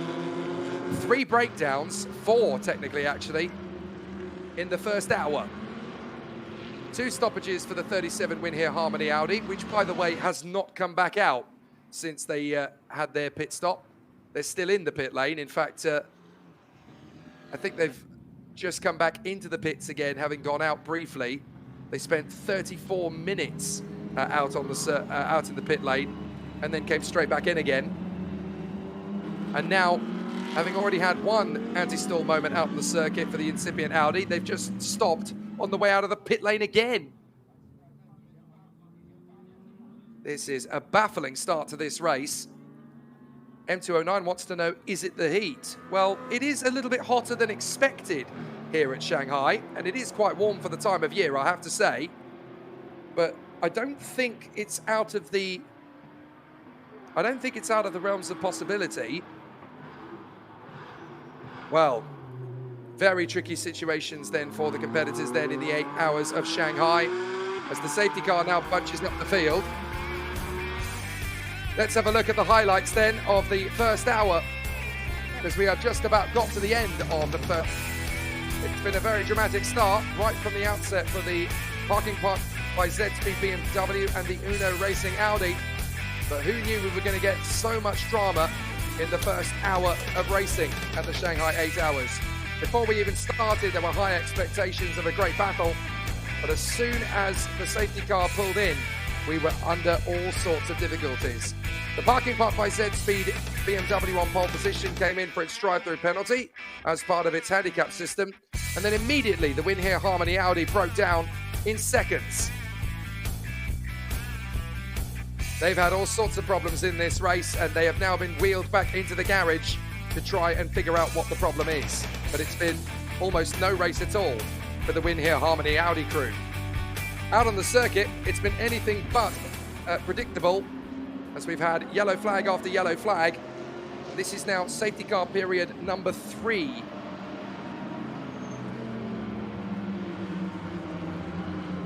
So we are now currently behind the safety car again after the stoppage on track for the incipient racing Audi that brought out the full course yellow, and then they stopped again, which has brought out the safety car just a couple of minutes after that. So this is the team waiting in the pit lane for the number 56 Pointer Racing Mercedes to come in. Huang He was behind the wheel of that car, sharing that car, of course, with Alan Lowe, who is the team principal of this squad. And the third driver in that car getting ready to battle for the victory is Huang Weibo, the F4 China racer, who's also taken a couple of podiums in the Touring Car Sports Cup A1 class. Change of seat as well as change of driver, because of course every driver is different. You have to carry your own seat insert, because the one thing you don't want is to get into the car and do a stint behind the wheel in a seat that doesn't fit you. So you have to have seat inserts to obviously make sure that the race car is comfortable for you. For those who are not used to watching motor racing before, this is very, very different to the world of Formula One or IndyCar. In some ways, it's actually very different to the world of Le Mans as well, because the cars are not the same, the rules are not the same, but essentially all of the pit stop rules and regulations in the fuel times across the classes are to try and make it as even and as contestable as possible. It leaves the racing essentially down to the pit strategies of the team and the drivers out on the course. Safety car in at the end of this lap, and the race lead is now currently held by Li Xuanyu in the Z-Speed BMW, number 27. Yates Chow is in the Gaha BMW beside, and at this moment in the race, if you're a BMW fan, stop the count, because it's BMW 1, 2, 3 at the moment. And this time, we're going to get a really strong restart. And I do wonder if that 87 restart on the last safety car is going to come back to bite them in the form of a penalty. We'll try and keep an eye on that. But certainly for the time being, it is all very strong indeed. We've got Li Chunyu in the Z-Speed Wuhan BMW, Yates Chow in the Gaha BMW, and then Zhang Shendong in the Parking Park by Z-Speed BMW. Fourth place is the Uno Racing Audi, the pink machine. Currently David Pun at the wheel. And then it's Chan Fang Ping for Climax in the Mercedes, and Jason Gu in the Origin Porsche. We are under starters orders again, and the hammer is dropped by Li Xuanyu in the Z-Speed Wuhan BMW. The purple machine takes its way through the final turn, and we go back onto the main straight. And once again, we are green, green, green, green here at Shanghai. And look at how long they've been under yellow flags and safety car, because you can see them still throwing the car around left and right under green flag conditions to get the tyres back up. So still very tricky how things are currently going. And there's the Ferrari trying to go right round the outside of the Audi into turn one. Can he really hold this on the far side? This is brave. This is very brave from Dennis Zhang, but I think he's going to get there past Li Donghui in the climax. He has to wait, but he might get the run into turn four. Dennis Zhang has taken over from David Chen, and he's certainly showing that Ferrari's still got incredible bite as Garfield scratches his way up the inside line. That'll do. Thank you very much, boys. We're back in front, and we're charging after the leaders once again. But this is the car that is under investigation for too short a pit stop time. So that could end up being a bit of a false dawn for the Ferrari. Certainly in the moment, it's BMW 1, 2, 3, then Audi, Mercedes, Porsche, Audi, and Ferrari. But the 33R Harmony car is up into 8th position, now makes light work of the 99 Porsche. Why? Because that car is in a completely different class. That car is in a very different league to everybody else. Incredibly, they're up in 7th position because of everybody else falling off the road. They're going to get swamped by the field because they're in a completely different class. So look, they've dropped to 8th, they've dropped to 9th, now they're going to go to 10th, and now they're going to go to 11th, courtesy of the HZ040s by Absolute Audi. So that car has run as high as 7th, and that's as high as it's going to run. It's never going to run as high as that again. As the Ferrari makes its way past the 718 Porsche of Zhang Wenyan, but they've got to wait to get past the Aston Martin. And that's a very important moment, actually, because the Aston Martin has got ahead of the Ultimate Porsche. That's for 2nd place in GTS. And that is a stationary BMW. Did they spin off or did they have a mechanical problem? I was too busy looking at the timing screen for that one. I apologise.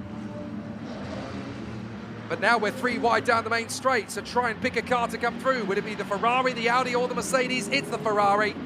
Nice run from Dennis Shang, as that puts him up into 6th position, I do believe. So the Ferrari is going through this field like wildfire. Dennis Shang desperately trying to charge back through. But now I kind of want to see what happened to that BMW. It was a mechanical, and it's coming into the pits, so that's a big disappointment for Liang Jiatong and the Gaha BMW crew. They were fighting for the victory in GTS Silver Ram, and now they are in the pits. Only 3 cars in that category, so there should be a full podium, provided that they all get home, of course. Working their way through on the far side of the course. For those of you who are just tuning in, whether you're in Asia, Europe or America, what's this I hear you cry? Live motorsport on a Wednesday? What's all this about? Well, it's a holiday in China, so what better way to celebrate it than with motorsport? The Shanghai 8 Hours, live here all through the day. Jake Sanson in the commentary box, Nick Shang and the crew down in the pits.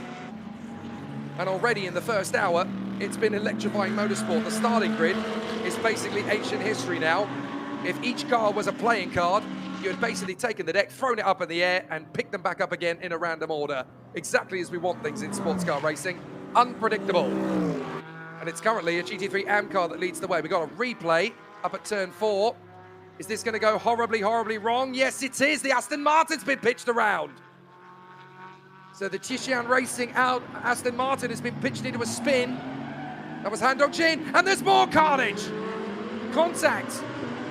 That is Hasek Saralo going into the side of Wu Jiaxin for the Origin Mercedes team. That is a mess. That is an absolute mess between those two.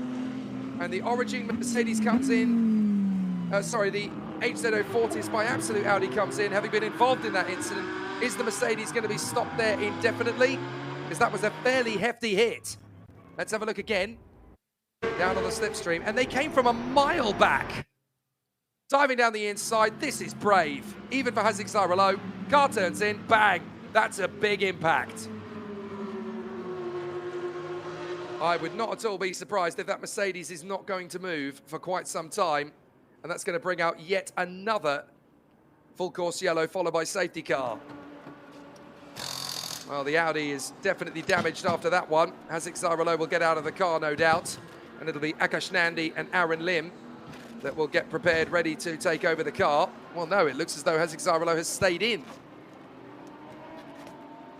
If in doubt, get out the duct tape. There are 2 things that you need if you want to go endurance racing: spanners and duct tape. Out goes the Audi, back onto the course again, but will still get out ahead of the Mercedes, which looks like it's pretty much done up at that final hairpin. And so we come to the end of the first hour. I can't believe I'm saying that. We've only done an hour. And there's been more excitement in this race than half of the last Formula One races. Astonishing as we go into full course yellow again for the stationary Mercedes. So it's still BMW 1, 2 and 3.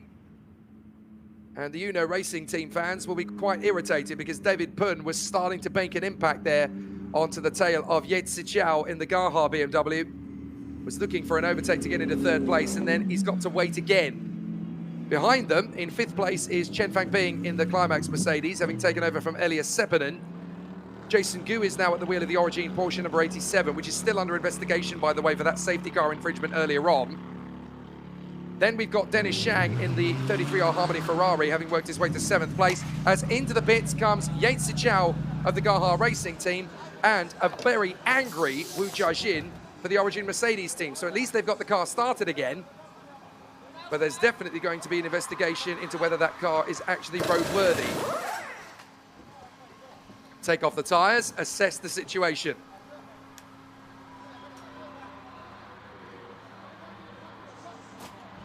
So this could actually be a very long pit stop for the Origin Mercedes crew that is carrying the same livery as the Formula One team does. But this is going to be a long one, I reckon. Oh, not as long as I thought it was. Just double checking that there's no interior suspension damage.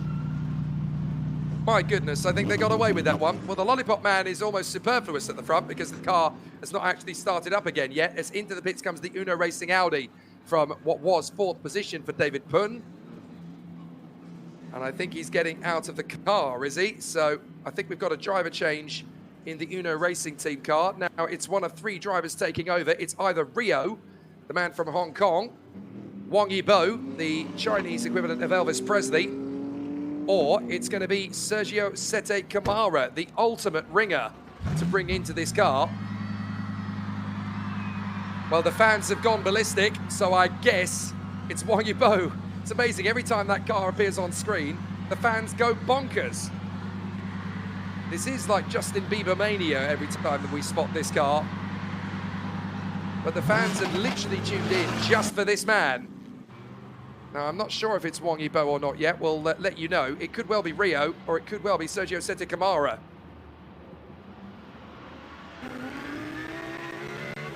So out onto the circuit again goes the Uno Racing car.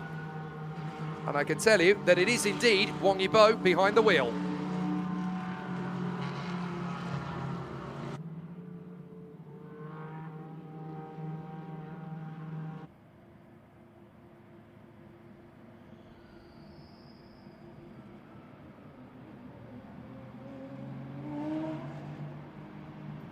So while we're under full course yellow, which will very shortly go to safety car, just because of the way the rules work, let's talk about the situation that we're under now, because we've had another shuffle of the deck in terms of race order. So let's try and work out who's where as we look at the number 22 Frankenstein racing car.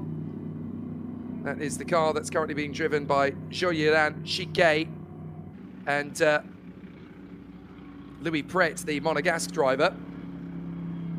So we'll see how things currently continue to progress from their point of view. It's looking like a very interesting situation. We've got an incident between 22 and 20 noted. That is the turn 6 incident. As into the pits comes the Gaha BMW of Yang Jiatong. So more problems to that car. They're going to be in the garage for a while. Now the incident between the 20 and 22, it was Shi Wei who had got behind the wheel of the Aston Martin, and she got punted essentially by the 22 Mercedes of the Frankenstein racing driver, which is Zhou Yiran, now behind the wheel of that car.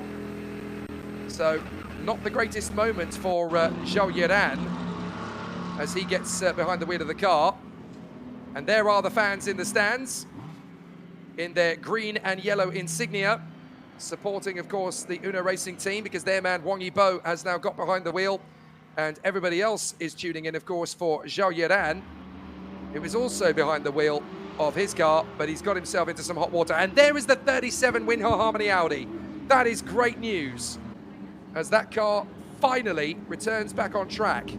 They are sadly now 16 laps behind the race leaders, but in a race like this, keep going. You never know what's going to happen. As into the pits comes the Climax Mercedes of Chen Fangping, sharing that car, of course, with Elias Sepinen, as well as his 2 Chinese teammates. The other 2 drivers in that crew, Li Liqiao and Zhou Bihuang. Li Liqiao has a great pedigree in GT racing out in Asia. He's already taken some podiums last year in the GT World Challenge of Asia, in the GT4 category.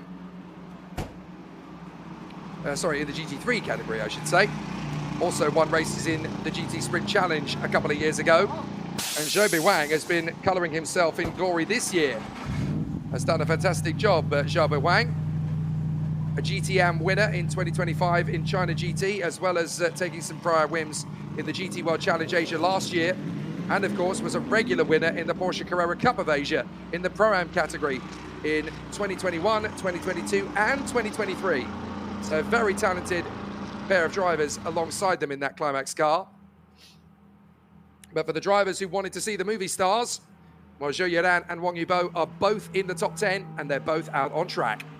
Car 85 under investigation for speeding under full course yellow. That is very bad news indeed for Wang Yibo. So that is a penalty likely coming his way then.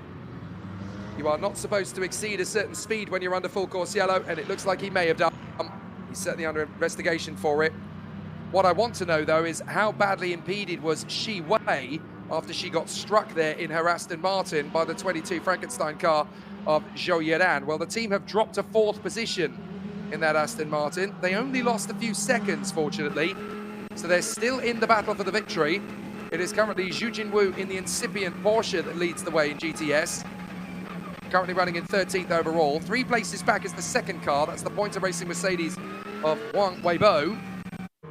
Then behind them is Zhang Wenyan in the Ultimate Racing Porsche. And then comes the Tieshan Racing Aston Martin Vantage of Shi Wei, with in 5th place the Mogan Team Track Day King Mercedes of Chan Ka-ping. So it's still very much opening. It's still open season for the contenders there.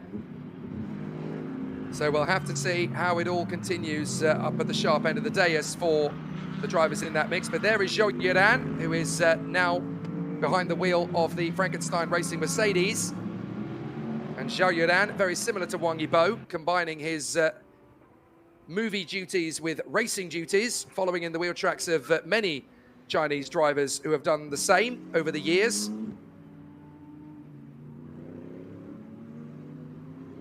So we'll see how it all continues on in the fine style of things. As everybody is getting themselves geared up, ready for a restart. Now we've gone from full course yellow to safety car, as we knew we were going to at some point. Well, let's talk you through the order now that the field is going to bunch up under the safety car again. Li Juanyu is the race leader for the Z-Speed Wuhan BMW crew in the number 27. 3rd place is now Zhang Zhendong in the Parking Park Racing by Z-Speed car that got the original pole position after their drive-through penalty at the start of the race, which was part of the deal of getting pole position. They will now move their way back up into 2nd place, so their work is pretty much undone.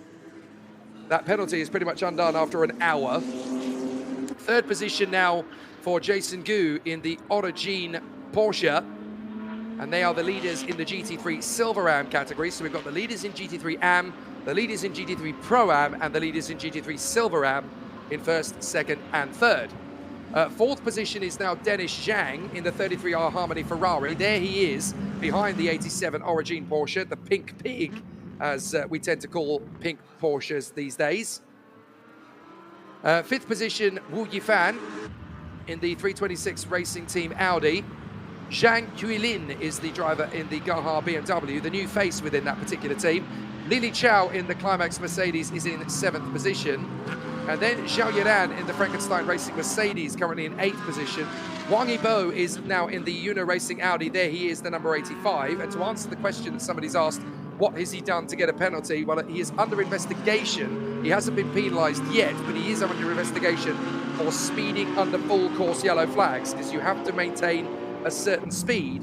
And at the moment, it looks as though he may have exceeded that. So there could be a penalty coming their way. 10th position behind them at the moment is Li Donghui in the Climax Audi, number 777. Then the leading GTS Silver Ram car, Liu Weiqi in the Level Motorsport Mercedes, ahead of Zhu Jinwu in the incipient Porsche, number 650. Then Haziq Zaralo in the HZ Fortis by Absolute Audi that obviously ended up having that little moment out on the circuit with the 86 Origin Mercedes.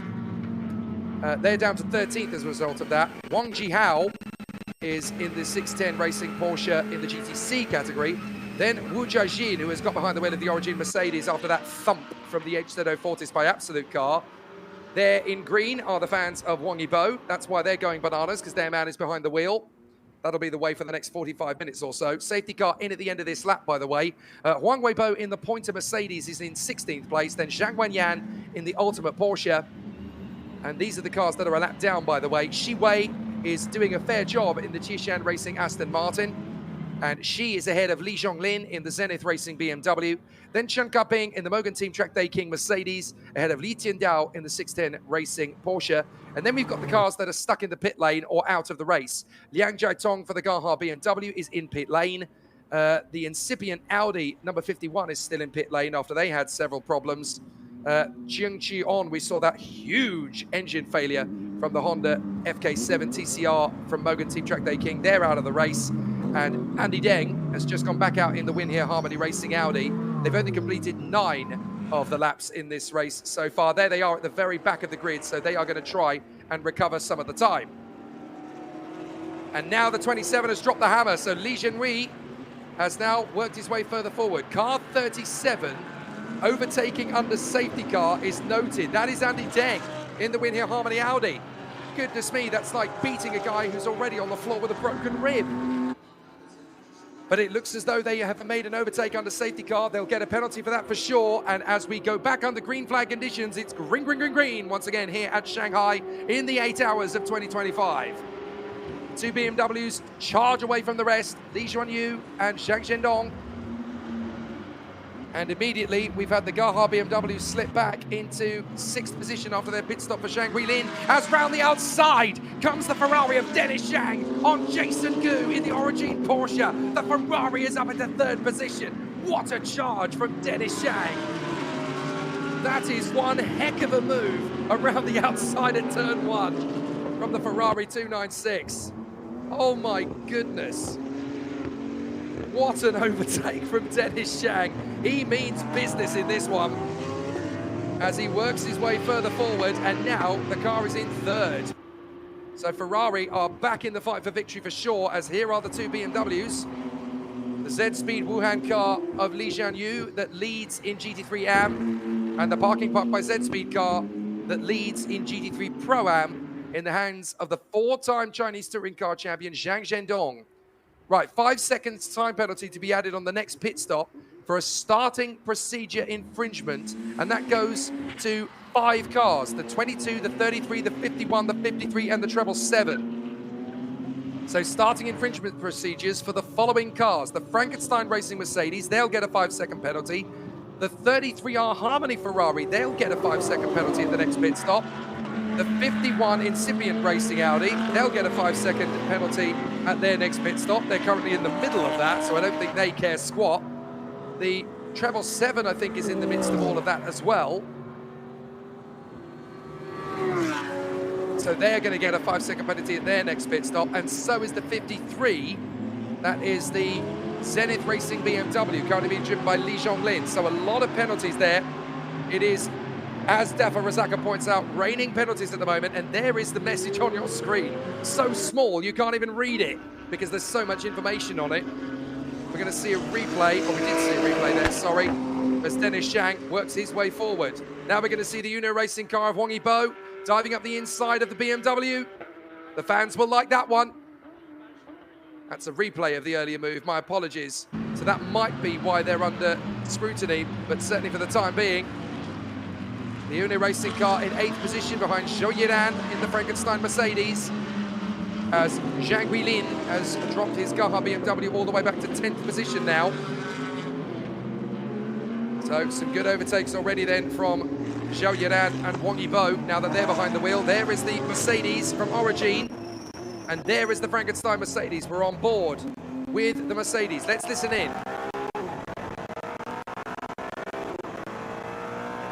This is the Ferrari, my apologies.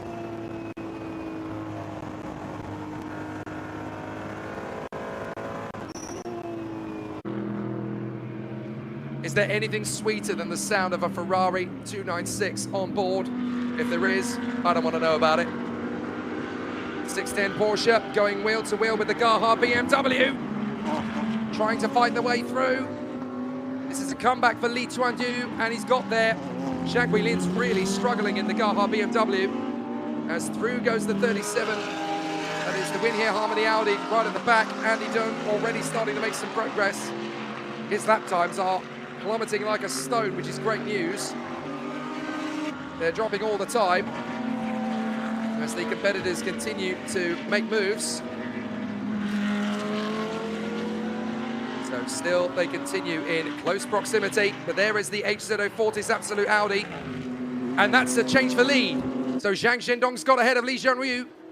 So Zhang Zhendong has got ahead. The Z-Speed Parking Park Racing BMW now leads the way, ahead of Li Jianhui in the Z-Speed Wuhan BMW. We didn't see the move. Hopefully we'll see it again on replay, but look in the background. Here comes the Galloping Stallion.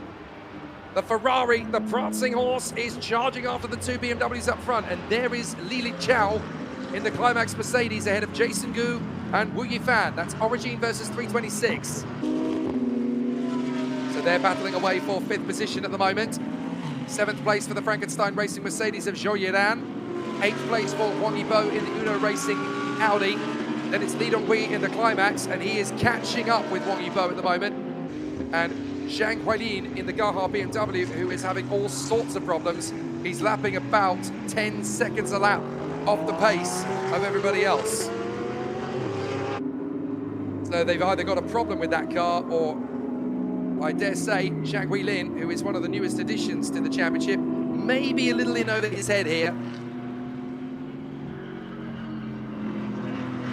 So trying to get this move on the inside line of the Origin Porsche as they duel away for position.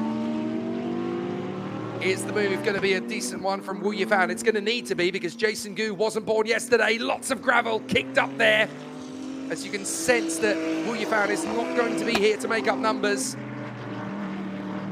Trying to find his move, ducking and diving, trying to find the move on the inside line. Ah, big spin! Too early on the throttle pedal. So easily done. And that car's in the gravel, and I tell you what, folks, it's going nowhere without a tow. Because once that car goes that far into the gravel, you're going to need a recovery truck. That's a very big mistake, and a very unfortunate moment there for Wu Yifan in the 326 Racing Audi. Big pirouette, and that's a very beached Audi. Let's have a look at it again. Follows in behind the Porsche, no contact, just too early on the loud pedal. Whoops. So disappointing. And that throws the whole team's race out of kilter now as well. Full course yellow. So there we go, full course yellow is called. And there it is. Well, this race has had so much flotsam and jetsam already, and we're not even 2 hours in yet. Look, there's no point trying to rescue the car yourself. I know that there's a temptation to do it.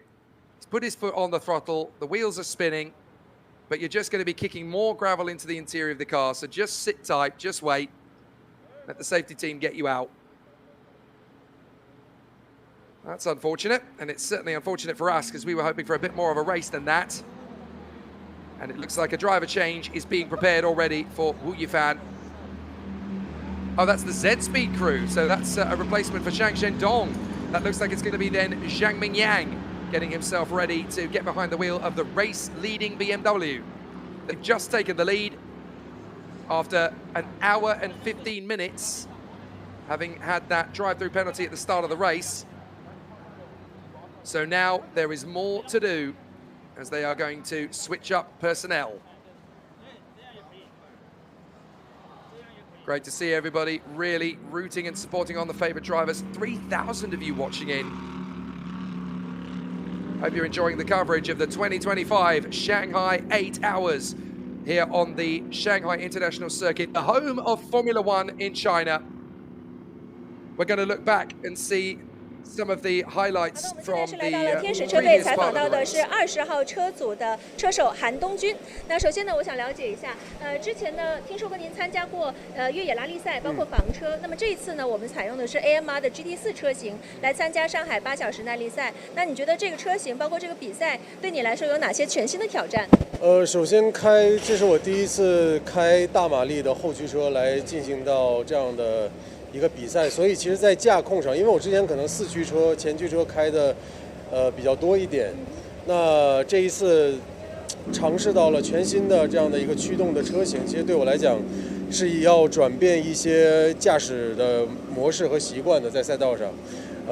但是这次时间比较赶，所以在今天来参加比赛之前没有进行一个试车和练车的环节，所以这次的8小时耐力赛就是以赛代练，然后也因为 GT 车也很帅嘛，大家都看到 GT3、GT4 都是非常帅的这种跑车的造型，所以如果有机会吧，以后也希望可以多多参与到不光是前驱车、房车或者越野车，也希望可以有机会多参与到 GT 的这样的比赛上面。对。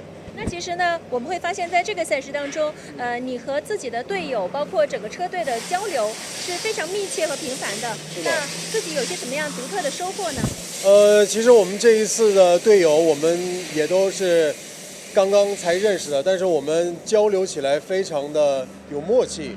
然后8小时耐力赛，所以我们的对手之间不仅要配合的默契，而且大家都要把这个车去保护好，因为耐力赛不像冲刺赛，它需要去拼每一圈的极限，所以其实耐力赛更讲究的是一个车组的稳定性。所以我觉得它耐力赛不仅仅像是一个个人的赛事那么的那么的简单了，它会有一个整体更加庞大的一个团队在做支撑，然后包括我们的维修团队。然后整体大家都非常的专业且活跃吧，对。是。那对于您个人来说的话，您的参赛目标是什么呢？哇，因为耐力赛真的是第一次参加，然后又是第一次在上赛开大马力的后驱车。其实我更希望虽然我这职业是演员，但是我在赛车方面也想要去好好的学习，然后去进阶。赛道。对，然后。所以我希望循序渐进的。那我从拉力，然后来跑场地，那我先从前驱，然后慢慢然后再到 GT4，那以后如果有机会再到 GT3。所以我希望是慢慢循序渐进，一步一个脚印的。然后但目标嘛，这一次就以赛代练，把车完好的带回，然后整个车组安安全全的回来，大家开心玩的开心，然后比的尽兴就好了。然后也在这里祝所有参加耐力赛的车手们都可以安全的、平安的完成这项赛事吧。对。那也让我们共同见证车手寒冬军一步步开得更好，加油！谢谢您。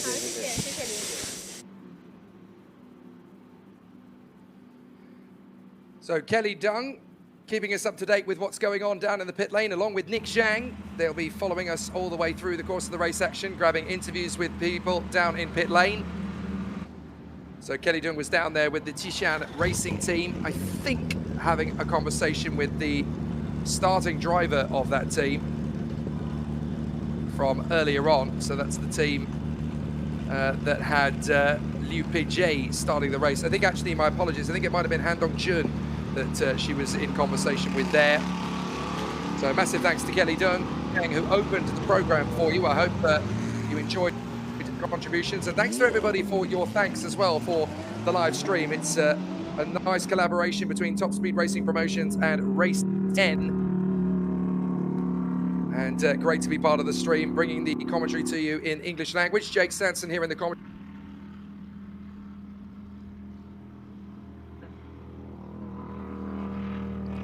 As we currently look at the Uno Racing team car, Yibo, who is currently running in 6th position as a result of the few pit stops that we've had, shuffling the deck a little bit. Parking Park Racing by Z-Speed had Zhang Zhendong at the wheel. We'll give the fans their moment of glory. Green t-shirts in the field, all in support of Wang Yibo. Many of them, of course, are very new to the world of motor racing.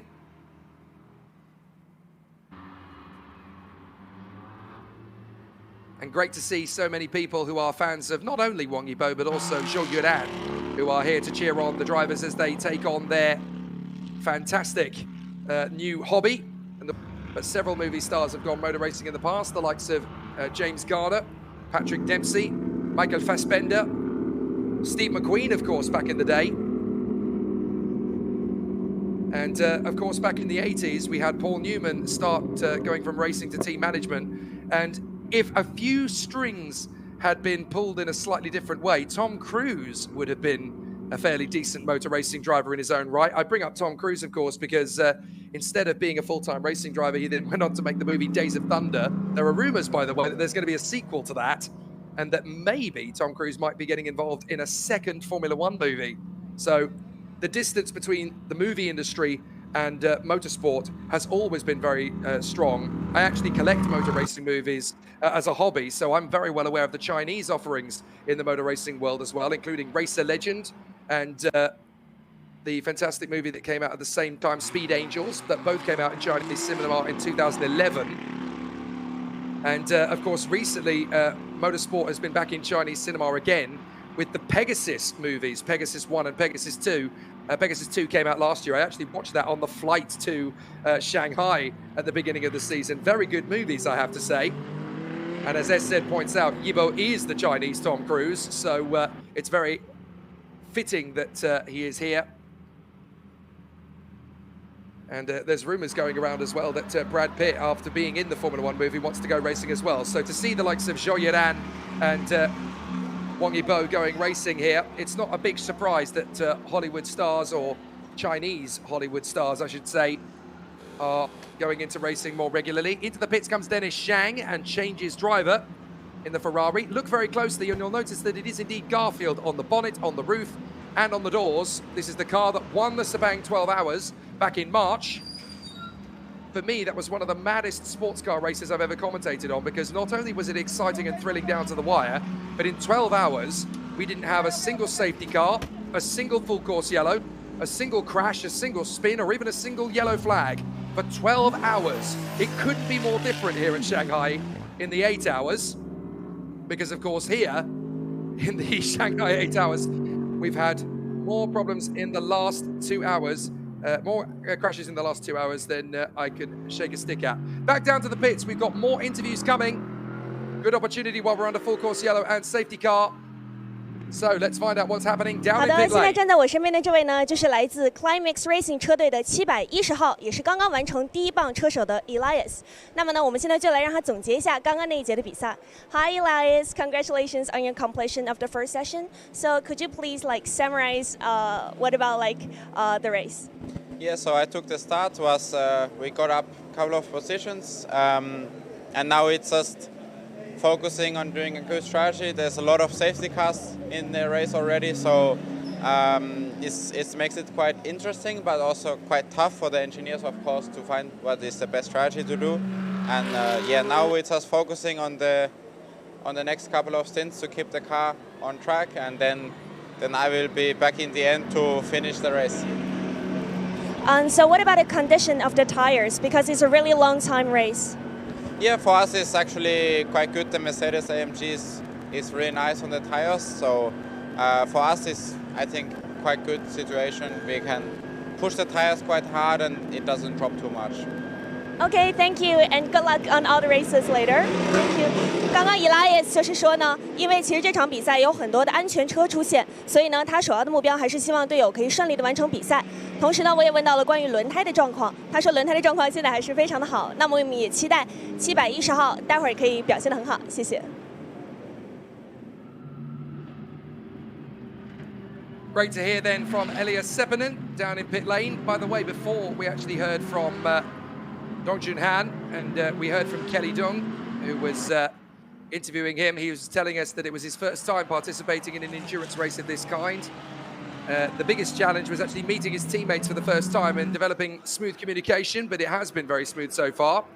The competition he's participated in before was single-seater driving, or single-person driving at the very least, and this competition focuses a lot more on teamwork. He's driven the GT4 high horsepower racing car for the first time. It's a new challenge and a breakthrough for him. His goal is merely to finish the race safely, cooperate with his teammates, and look forward to achieving better results in the future. Massive thank you to our interview team down in the pit lane. To see how everybody is shaping up down in the pits, we actually have 3 interviewers over the course of this race, and we'll keep up to date with you over the course of the race action as it goes. Great to see you all on YouTube. I'm reminded, of course, that there is more than just acting talent from Wang Yibo and Zhou Yiran, who was out on the circuit, because, of course, there is a third man who is a regular feature of television and movies in the world of China out on the course, because there are talents as well coming from another member of our crew, Han Dongjun, also an actor, of course, so he's not the only one sharing the run. So we're going to have a very exciting run. It's interesting, somebody's pointed out, what were the drivers doing in the 12 hours at Sepang from SZ? Were they sleeping? Was there no action in 12 hours? Well, quite the contrary. There was plenty of action in the 12 hours. There were a lot of great battles, a lot of excitement at the Sabang 12 hours, just no crashes, no yellow flags, no safety cars. And the race actually went down to the last 15 minutes. So mad, absolutely crazy that we had that kind of race for 12 hours straight. Everybody was absolutely on their best behavior. Couldn't be more dramatic a difference in the race here at Shanghai in the 8 hours when we've already had 4 safety car periods. So it looks like we're trying to even out the balance over the course of these 2 races, as it were. So if you're a regular GT3 sports car racing viewer or you're watching for the very first time, you are very welcome. And it is great to see you here on the live stream, to more than 3,000 of you watching and tuning in from all 4 corners of the globe, no doubt. Jake Sanson in the commentary booth. And we've got some fantastic support down in pit lane from Kelly Dung and Nick Shang and the rest of our team who are keeping up to date with everything as it happens. Safety car coming in now. So we're going to go racing once again. And the leading car is now the Climax Mercedes. Lili Chao will lead us off from Wang Yibo in second place in the Uno Racing Audi. Then Zhou Yiran in the Frankenstein Mercedes. Haziq Zaralo is in the HZ Fortis by Absolute car. Zhang Huailin in the Gaha BMW. Why has the order changed so dramatically? Well, the reason for that is because we've had a lot of pit stops in the last 10 minutes or so. While we've been under safety car, a few of the teams have decided to make a pit stop to change driver as well as change tyres and refuel. So now we're going to see a very interesting restart as the shuffle of the deck continues. When will Lili Chao drop the hammer in the Climax Mercedes? The answer is he already has, as he comes off the hairpin, charges into the left-hander that finishes off the lap here. And we are going to go back to racing conditions with Wang Yibo chasing down Lili Chao with Zhou Yiran in the background. And it's green, green, green, green here at the Shanghai 8 hours. Once again, we go back into action again. So let's see if it all continues on the sharp end of the field. Up through the first turn, and already a mistake from Zhou Yiran. That's a bit of an issue for the Frankenstein Mercedes as he loses ground easily there to the 610 Porsche that's unlapping itself. Li Tuandiu. So that's not for position, but this is because Haziq Zaralo is trying to put the HZ Fortis by Absolute Audi, run by the Malaysian team, into the lead of this race in the GT3 Silver Ram category. To do that, he's got to get ahead of first Zhou Yiran, then Wang Yibo, and then Lili Chao in the Climax Mercedes. This is the car that leads the way in GT3 Pro-Am for the moment, second overall. But there is the 610 Porsche trying to recover. Now, even if it gets past the Uno Racing Audi, don't panic, fans of that car, because this car is a lap down from the pink Audi. But it's certainly a big recovery for Li Tuandiu, who's going to try and unlap the Audi and then unlap himself from the Climax Mercedes. Look, swarming around all over the back of the Audi as Wang Yibo defends his position. But the Porsche is not overtaking for second place. He's trying to unlap himself after a bit of an issue earlier on in the race for them. They're currently 2 laps down, so they need to make a bit of a recovery if they're going to challenge for the win. So it's no panic for the Audi, even if the Porsche gets ahead. They are 2 laps behind at this moment. In third position, that's where there's a real panic, because the Frankenstein Racing Mercedes is having an issue, and there is a drive-through penalty for the 37, the Win Here Harmony Audi, for overtaking under the safety car. Drive-through penalty for the Win Here Harmony Audi for overtaking under safety car. That's bad news for Andy Dung. No longer race, of course, because the Mogan Team Track Day King Honda that flew its top on the 14th lap is now not circulating anymore. They're out of the race. 10-second penalty added on the stop. An infringement under safety car. That is for Liu Heng in the Origin Porsche. Now, I think that relates to the about 2 restarts ago when they pulled 10 seconds clear on everybody else. That might be more. Here comes the edge by Absolute Audi. Haziq Zaralo all over the back of Zhou Yiran in the Frankenstein Mercedes. And this is, they better watch their backs, because that is the Origin Mercedes behind them. Although, of course, that Origin Wu Jiaxin is a lap down because they got punted off by this car, of course, if you remember. About half an hour ago, they had a collision. That's the confirmation on your screen of the Win Here Audi getting a penalty. Are they both going to get past the Mercedes and the Frankenstein car? Well, the HZ04's absolute car certainly has. Xarelo up in a third position as the Origin Mercedes tries to unlap itself from the Frankenstein Mercedes right round the outside. Well, that's brave. Are they going to finish the move? Yes, they do. So, they've only lost one position, although that's track limits if you stay on that part of the circuit, my friend. Speeding in the pit lane, another penalty coming the way of the 86 crew. So that is Wu Jiajin in the Origin Mercedes. It's gone from bad to worse for them. They're now under investigation for speeding in the pit lane. They lost a lap after the contact with the HZ04's Audi. There were the two BMWs battling away again. Zhang Mingyang and Jiang Nan. Those two were in first and second place at the last safety car restart, but they've both come into the pit since then. They're now 8th and 9th. And they are chasing after the climax. They're chasing after the Gaha BMW, which has gone back out on the circuit again in the hands of Zhen Xiaokei. So that should be a perfectly reasonable overtake for them to get through without any issue at all. Oh no, sorry, that's the 678 car. That's Zhang Hualin. So Zhang Hualin, who's really struggling to keep his lap times up here.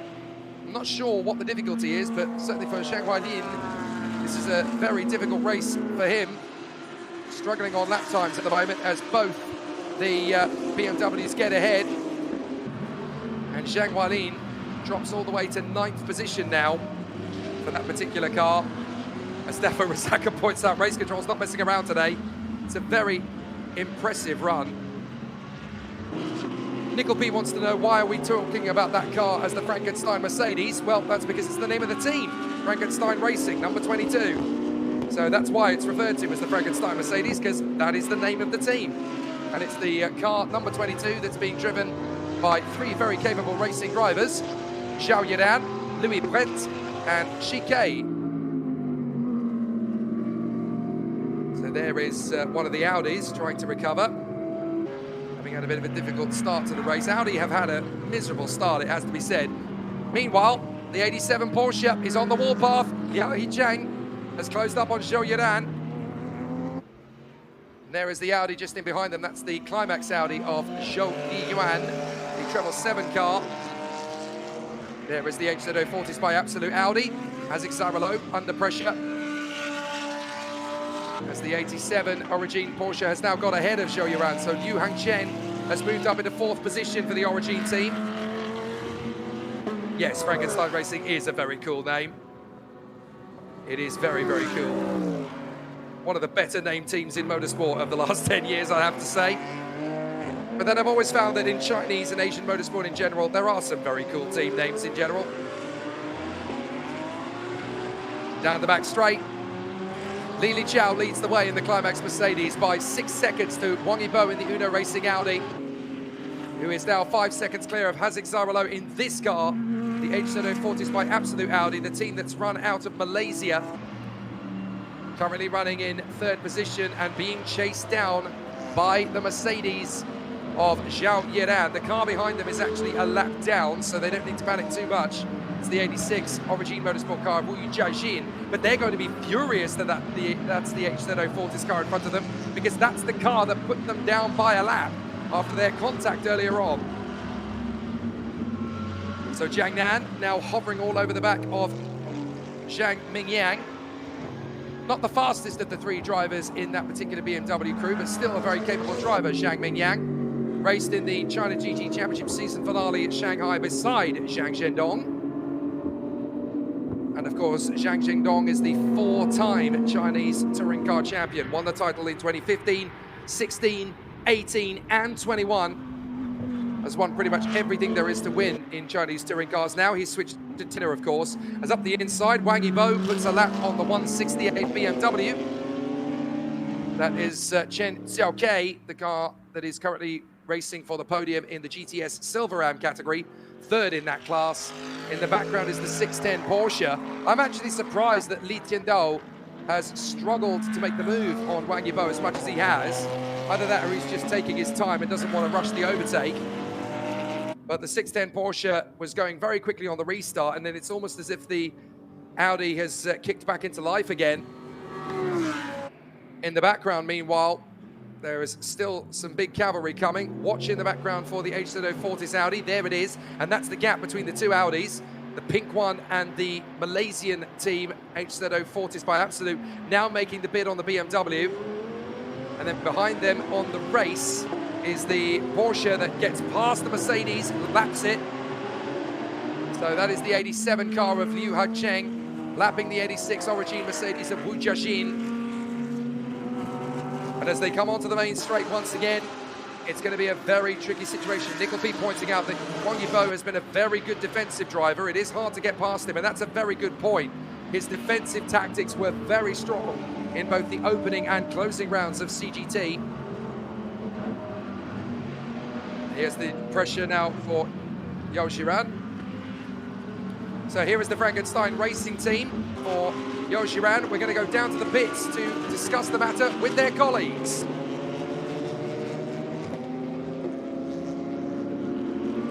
好的，现在站在我身边的这位呢，就是来自 Frankenstein Racing 的22号车手 Louis。刚刚呢也是完成了一节非常精彩的比赛啊，然后已经把交棒给下一位车手了。那么现在我们就来问一下 Louis， 他今天这个比赛如何 ？Hi Louis, congratulations on your completion of the first session. So, what about the race just now? To be honest, it was a good start. I would say we started P13. I think I gave back the car P2. Definitely the BOP is unfortunately not on our side this weekend when we see that the two Mercedes are probably a second off the fastest guys. But it's a long 8-hour race. We see how many chaotic stuff already happened, 5 or 6 four-course yellow interventions. So we just need to have a clean race and hope for the best to have a very good result. OK， 刚刚 Louis 就是说呢，在他交棒的时候呢，其实这个整体的情况还是非常不错的。那么呢，他也希望接下来队友可以有一个比较顺利的完赛。那么现在我想再问一下 Louis， 就是今天轮胎的状况如何 ？So what about the condition of the tires today? Because it's a really long race. The tire degradation is pretty okay for the moment. I think the fact that we have so many interruptions also helps. The sun is not pretty much out, so it helps us to save a bit the tires, but it should be all right. OK, thank you. Good luck. Wish you all the good luck. Thank you. 刚刚 Louis 就是说呢，轮胎的状况整体还是非常好的，但是呢，因为现在马上天气可能也要热起来了，所以呢，也要看接下来的情况如何。那么呢，我们也希望这个车队的比赛接下来一切顺利。Good to hear them from Louis Pret down in the Frankenstein Racing Garage, telling us about how difficult the BOP is there, of course, with the Mercedes team. Not quite at the same speed that they were hoping to be, but certainly doing a very good job so far.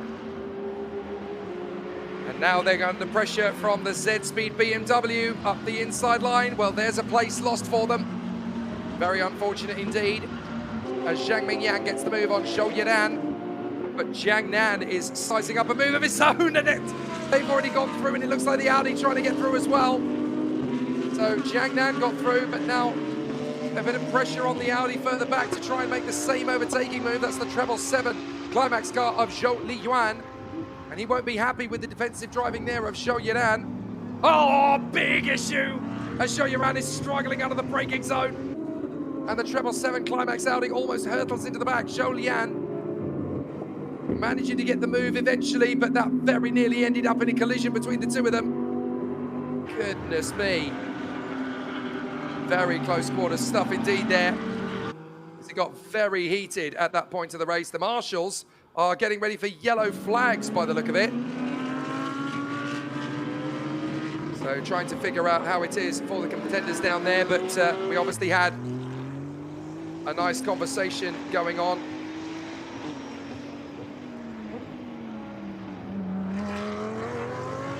We had a good little chat there as Chloe Yang was in communication there with Louis Pret, one of our 3 journalists down in the pit lane, myself, Jake Stanson in the commentary box, and then our 3 reporters, Chloe Yang, Nick Zhang and Kelly Dung, who will be giving us all the latest updates through the Shanghai 8 hours. This is much more competitive from Shi Wei. She's doing a fantastic job here in the Aston Martin, getting back onto the pace of the race at the moment. They're a lap down, of course, based on the performance of the race-leading car. That is Liu Weiqi, who is the leader in the GTS Silver Am category. But she is making good waves here, and there is the 56 car just in front of them. That's the car that she's battling with for position, driven by Huang Weibo. So Huang Weibo is the driver in the Pointer Racing Mercedes. Oh, and that's the 13 car in the garage. That's Chan Ka-ping in the Moga Team Track Day King car. Their second car is in trouble. They've already lost the TCR car with a big engine failure on the back straight. And now their GTS car is in dire straits. More big problems then. And more mechanical failures on the way by the look of it. As Shiwei, she almost hurtles into the back of the Mercedes that turns in on her. So the battle between those two for second position. Huang Weibo quite determined that he's not going to let Shiwei get through. But Shiwei will work her way back. Good effort so far from the young racer from Baotou in northern Mongolia. A race winner in the Lotus Cup China this season, racing in the Lotus Emira. Also raced competitively last year in the Ningbo 4 Hours and the China Endurance Championship. But Tidu doing a fair job at the moment. She's working her magic. Shiwei is also known on social media, of course, as Tidu. I think it may actually be pronounced Tiedu. I'm doing my best. Chinese is not my first language. I'm hoping it will become a relatively fluent language in the next few years. It is one of the reasons I moved to Asia. But I will do the best to get all of these under safety, all of these under the safety of fluent language. Right, the car 85 speeding under full course yellow. No further action for Uno Racing. So Wang Yibo escapes a penalty. So it was investigated. They clearly felt it was not an illegal incident. So it looks to me as though the number 85, the Uno Racing car of Wang Yibo, they investigated it. They will take no further action. So there is no penalty coming for the 85. So that means that that car will stay in second position for as long as they can hold on in front of Yu Heng Cheng in the Origin Porsche. And the gap between the two of them is now just a quarter of a second. There is Isaac Saralo in the HZO Fortis Racing by Absolute Audi. And there is the Porsche having just unlapped itself. That's the 610 of Li Tuandu. Right, down the back straight, we've got the 15. Liu Weiqi in the Level Motorsport Mercedes, leading the way in GTS and in Silverram as well. About to be unlapped here by Huang Weibo, but if he gets it wrong, then Shiwei is right in the mix there in second in the class. In third in the class, sorry, as the leaders take to the grass on the inside apex of the hairpin. You do not want to make those kind of mistakes, because all it takes is for one missed throttle moment and the car is going to lose the back end fairly quickly there. A tank slapper will ensue. But it's definitely getting a little bit more spicy out there for the contenders as they hurtle into turn one once again. Through comes Liu Weiqi. Now, we've got the Ferrari out in the front end of the field. Jason Lowe is now behind the wheel of the 33R Harmony Ferrari. This is the car that won the Sepang 12 Hours. Let's go down to the pits to hear how things have been going in that squad. Now the racer beside me is actually David Chen from number 33rd R Harmony Racing, and he just finished one of the sessions in today's race. So I'm now going to ask him, what about the race just now? 所以陈文，刚刚比赛如何呢？我觉得在比赛刚开始第1个小时的我驾驶的这一段比较混乱，因为刚发车马上就有黄旗安全车，然后很不幸的是我们的另外一台姐妹车所造成的，所以说就感觉有点失落。然后之后比赛重启，我非常努力的往前冲，然后比赛又很快又进入到了一个安全车全场黄旗的这么状态，所以说我们选择进来这个做一个车手 stint reset， 就重新重置一下，做了个加油，但是因为我们自己的这个计算的失误，把工程师这边让我更早的出去了，所以说又多了一个处罚，所以可以说。即便在场上跑的时候，我觉得在驾驶上我还是挺满意的，但是感觉其他方面，我们自己也犯了一些错误，所以说导致没有特别好。Okay, David just mentioned that because he's actually quite satisfied about his own show in the race, but there are actually a lot of interruptions during the game, like safety cars. So they also have some punishments, which is really a pity. But he also looking forward to the later races. So I'm going to ask him what is the expectation of today's race? 那么今天对于比赛有什么期待呢？可以说，我们来参加比赛当然是想上领奖台的。然后，如果可以的话，考虑到我们是 PA 组，当然是希望争不光是组别的，而且是全场的领奖台。希望在接下来还有6个小时的时间里面，可以把之前的这些错误给弥补掉，然后重新回到全场前列的位置。好的，也恭喜你，然后希望你待会儿比赛加油，还有队友也非常的给力，加油，一切顺利。Okay, David just summarized that there is a really good wish that to stand in a stadium and to have a really nice place in the whole race, even in different groups. And he also said that to fix up all of the mistakes that even previously happened. And we also wish him all good luck and also the team. Thank you.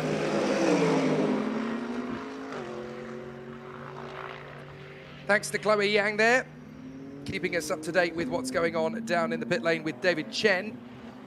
Good to hear from the amazing strategy that's going on within the 33R Harmony Ferrari. A little bit impeded in the first couple of stints, but he's doing a fair job so far, and the whole competition going very well at the moment for the Ferrari. There's still a good opportunity for them to win. It's going to take a little bit of time for it all to work back into the strategy, as it were. But we're coming up to the end of the second hour now. Jake Sanson in the commentary box, Nick Zhang, Chloe Yang and Kelly Dung down in the pit lane, doing a fantastic job as well. Our reporters all fluent in English and Chinese, so they'll be able to get a really good handle on the situation. So a really exciting battle still continuing. Quoted DFTVA wants to know, how many drivers are there per team? Well, it's either 3 or 4, depending on the team. You're allowed to choose a minimum of 3 and a maximum of 4. It's entirely up to you whether you choose 3 or 4. Some do so for various different reasons, but it all comes down to driver and team choice. 2 teams have been given penalties, by the way, while that interview was going on. Haziq Zyril O and the HZO Fortis Racing by Absolute team have been given a 5-second penalty for causing a collision. That was their incident with the 86 Wu Jixiang Origin Mercedes car, and also the 50. If you remember, quite a while ago, the 326 Racing Team Audi missed its braking point altogether and hurtled into the side of another car. Well, they've also been given a penalty, as into the pits. That is Wu Yifan and the 326 Racing Team. So they're into the pits at the moment. And so they'll be sat there for a little while longer. Oh no, sorry, I think that's the incipient car, actually. Easy to tell because they've got a Pokemon on the side of the car. So that is the incipient car. Xiao Min was the driver behind the wheel of that particular car. Does anybody want to tell me which Pokemon that is? I'm still studying Pokemon, courtesy of my son, who's giving me some very good updates. I can now name several of them, including Pikachu, Eevee, Bulbasaur and Squirtle, but I don't actually know which Pokemon that is. Maybe somebody does. Maybe they can tell me exactly which one that is. I'm afraid I don't know. But they're into the pits. I'm more interested in the motor racing side of things rather than the type of Pokemon it is on the side of the car, but still very good news. We've got another interview, though, down in the pit lane because the number 87 has worked its way through into second place. That's the Origin Motorsport Porsche. Liu Hangcheng is behind the wheel, but one of the members of the team is down in the pit lane, ready to talk to us about their race progress. Okay, now the racer stand beside me is actually from Team Origin Motorsport, number 87, Bob Yuan. And he actually really gained a really good score last year, so I'm going to interview what about the race just now. 袁博你好，因为去年其实你们是拿了一个非常好的成绩，那么刚刚今年的这个比赛如何呢？不光是去年，我们前年也赢了。对，所以对我们来说，这是一场主场的赛事。虽然今年我们阵容有所调整，那可能也不是我们车队最强的阵容去出战，但我们还是会尽我们最大的努力去在这场比赛当中去尽力获得好成绩。那刚刚在我的这个 stint 里面，我也是努力的去把车提高到前面的一个位置。Okay, Bob just mentioned that because they actually gained really good result last year and also the year before last year. So they are still adjusting the cars, and now it's actually really great, and it's still going to be well later. So now I'm going to ask him like, what is the condition of the tires? 那么轮胎的状况如何呢？这是新款的倍耐力的这个 DHG 的轮胎，它相比以前的 DHF 呢，可能在前面的2-3圈里面会有一些侧面支撑的区别。那对我们来说的话，我们已经掌握的差不多了，就是怎么样去在pushing lap 里面去把自己的横向抓地力去运用的更细腻一点。对我们来说的话，是 OK 的。然后这个 DHG 的胎呢，在后半段其实表现的耐力呢是相对不错的。那圈速也可以稳定在一个比较好的 pace。好的，那也希望稍后你们车队的比赛一切顺利，加油！希望今年一样能拿到一个好成绩。Okay, Bob just mentioned that the tire is actually upgraded compared to previous, and also the tires is actually great in all aspects. And they already have a grasp on it, and he also hoped that they will also have a good grade this year. And let's wish all good luck to Bob and also the motorsport. Thank you. Thanks to Bob Yuan there in conversation with Chloe Yang. Very important to talk about tyres, of course, because it doesn't matter how good a racing car you've got. If the 4 tyres are not going to give you what you need from it, then it's going nowhere. It's like sliding around with ice skates made of ice cubes. So it's going to be a very tricky battle if you can't get a handle on these tyres. But the Pirellis have been working very well indeed, and the teams are now very much adverse for other things. Oh, that's the Frankenstein Mercedes! Into the gravel. Big mistake there from Zhou Yiran. That's in the first sector. I think that's at the first hairpin, actually. But he's gone into the gravel, and I'm afraid that is going to be recoverable only by a tow truck. What happened there for Zhou Yiran? Let's have a look in the distance. Oh, he's just taken too much speed into turn 1, and the back end has thrown itself around. That's devastating bad luck. Full course yellow. No surprises there. Oh, disappointing for Zhou Yiran. Certainly not what he needed. And that's the Frankenstein Mercedes in big, big jeopardy. So that is going to be a very difficult situation then for the team, as they're going to be recovered. And that costs them any chance of the podium for the moment at least. So we're under yellow flags, and now under full course yellow. So that neutralizes the race again, and that's very unfortunate indeed for Zhou Yiran. Easy to make a mistake like that, because the more into the race you go, the tougher the tires are to last. It's like looking after a pair of sneakers. The more you run the marathons you run in them, the worse the shoes are going to be under your feet. It's exactly the same for tires. The more you run them, the less grip they're going to give you. So while we're under full course yellow, I know there are a couple of people asking for a live timing link. Well, I can give it to you. It is live.timing.asia/Shanghai #screen-results. I'll say it again because I know some of you are typing it out as I say it.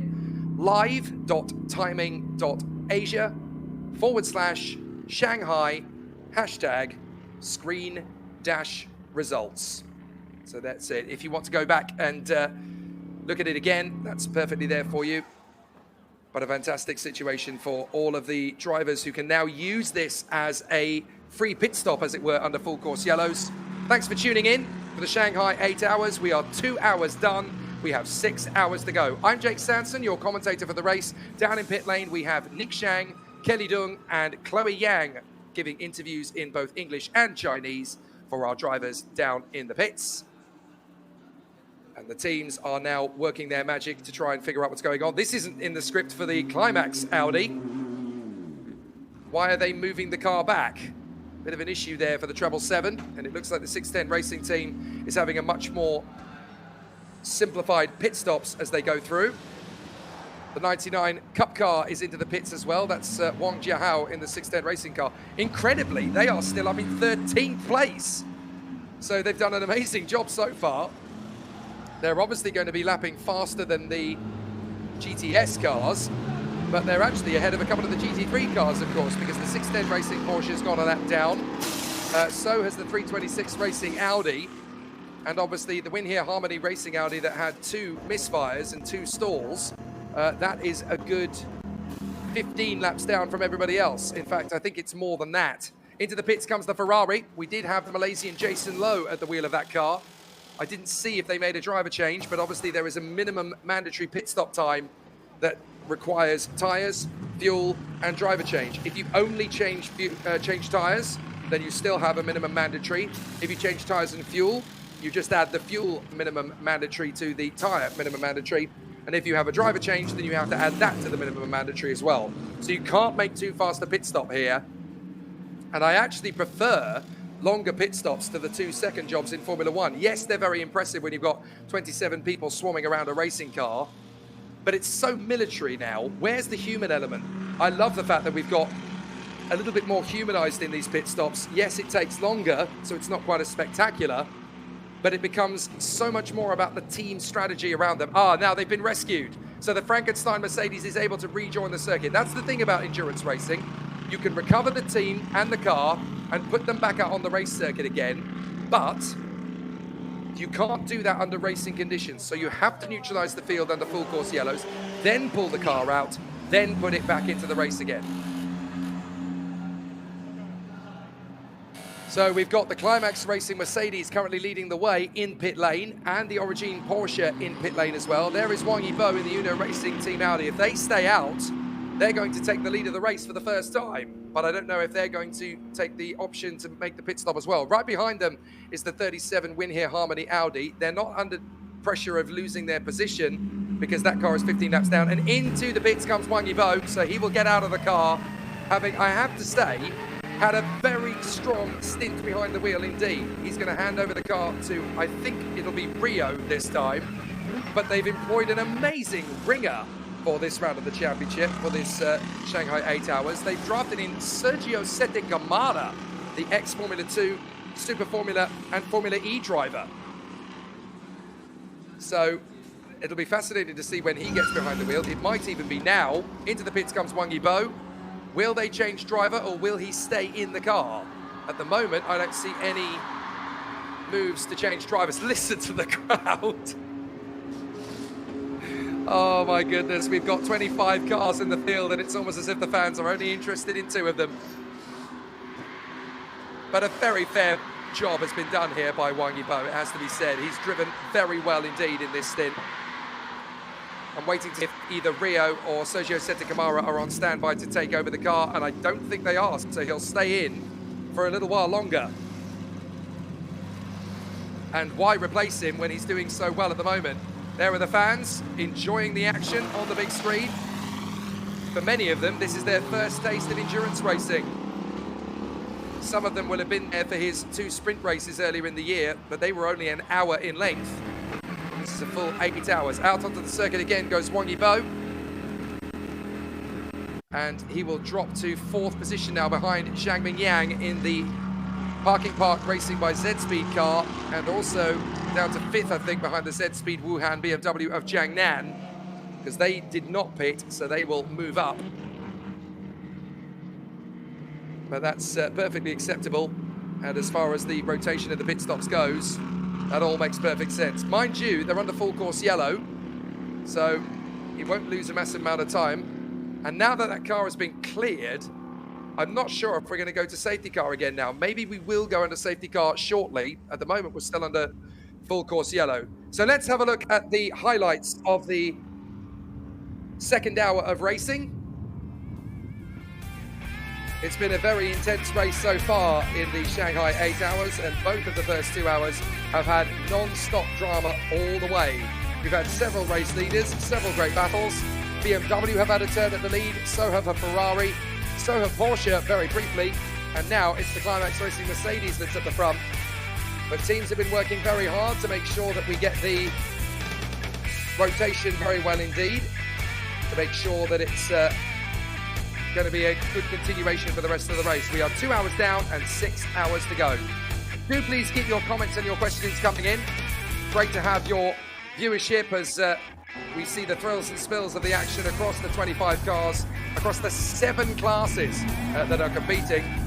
We had some thrills and spills earlier on. The HZO40 Audi colliding with the Origin Mercedes, for which they got a penalty.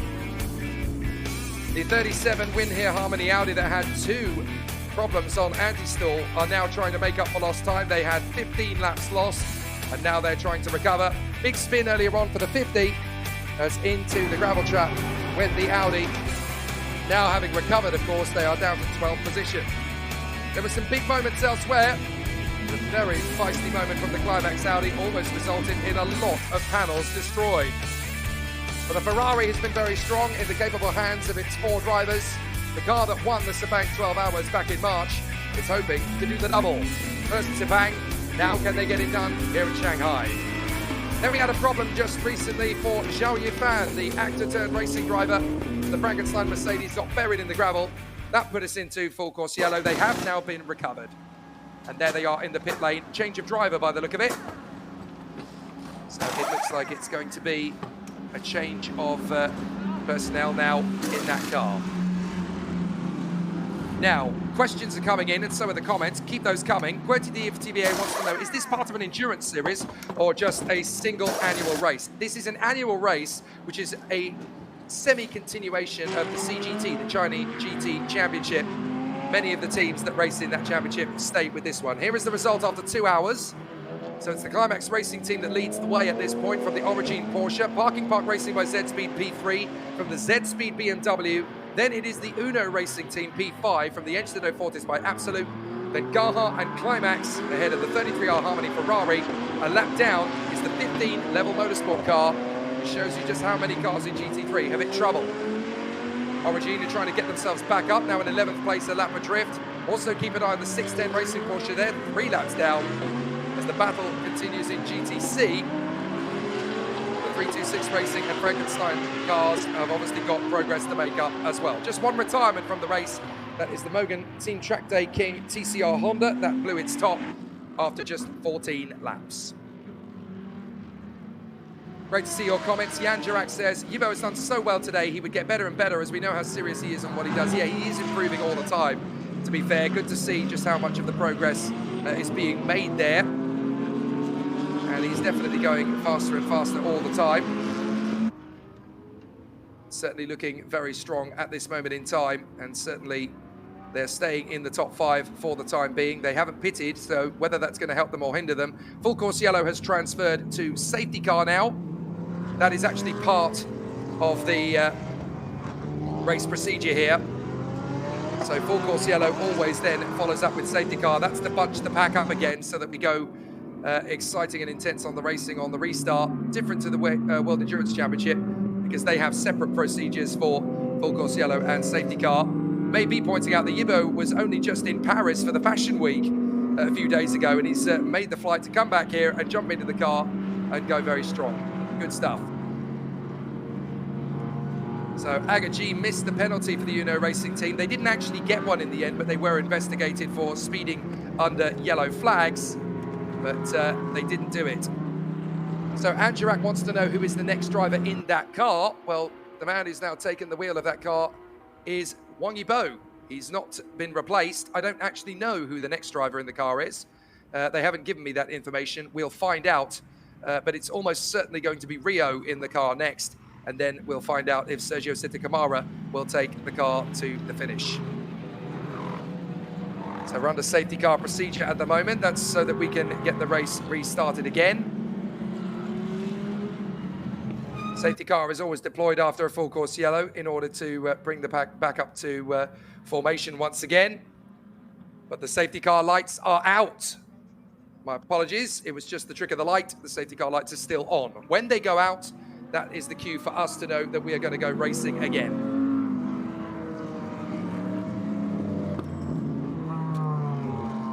So if you're just tuning in, or if you've been with us for a while, we're here for the next 6 hours to continue the coverage of the Shanghai 8 Hours sports car race, which is a nice little footnote at the end of the China GT Championship season. Jake Sanson in the commentary box with Chloe Yang, Kelly Dong, and Nick Zhang down in the pit lane for us, grabbing interviews with drivers over the course of the next 8 hours.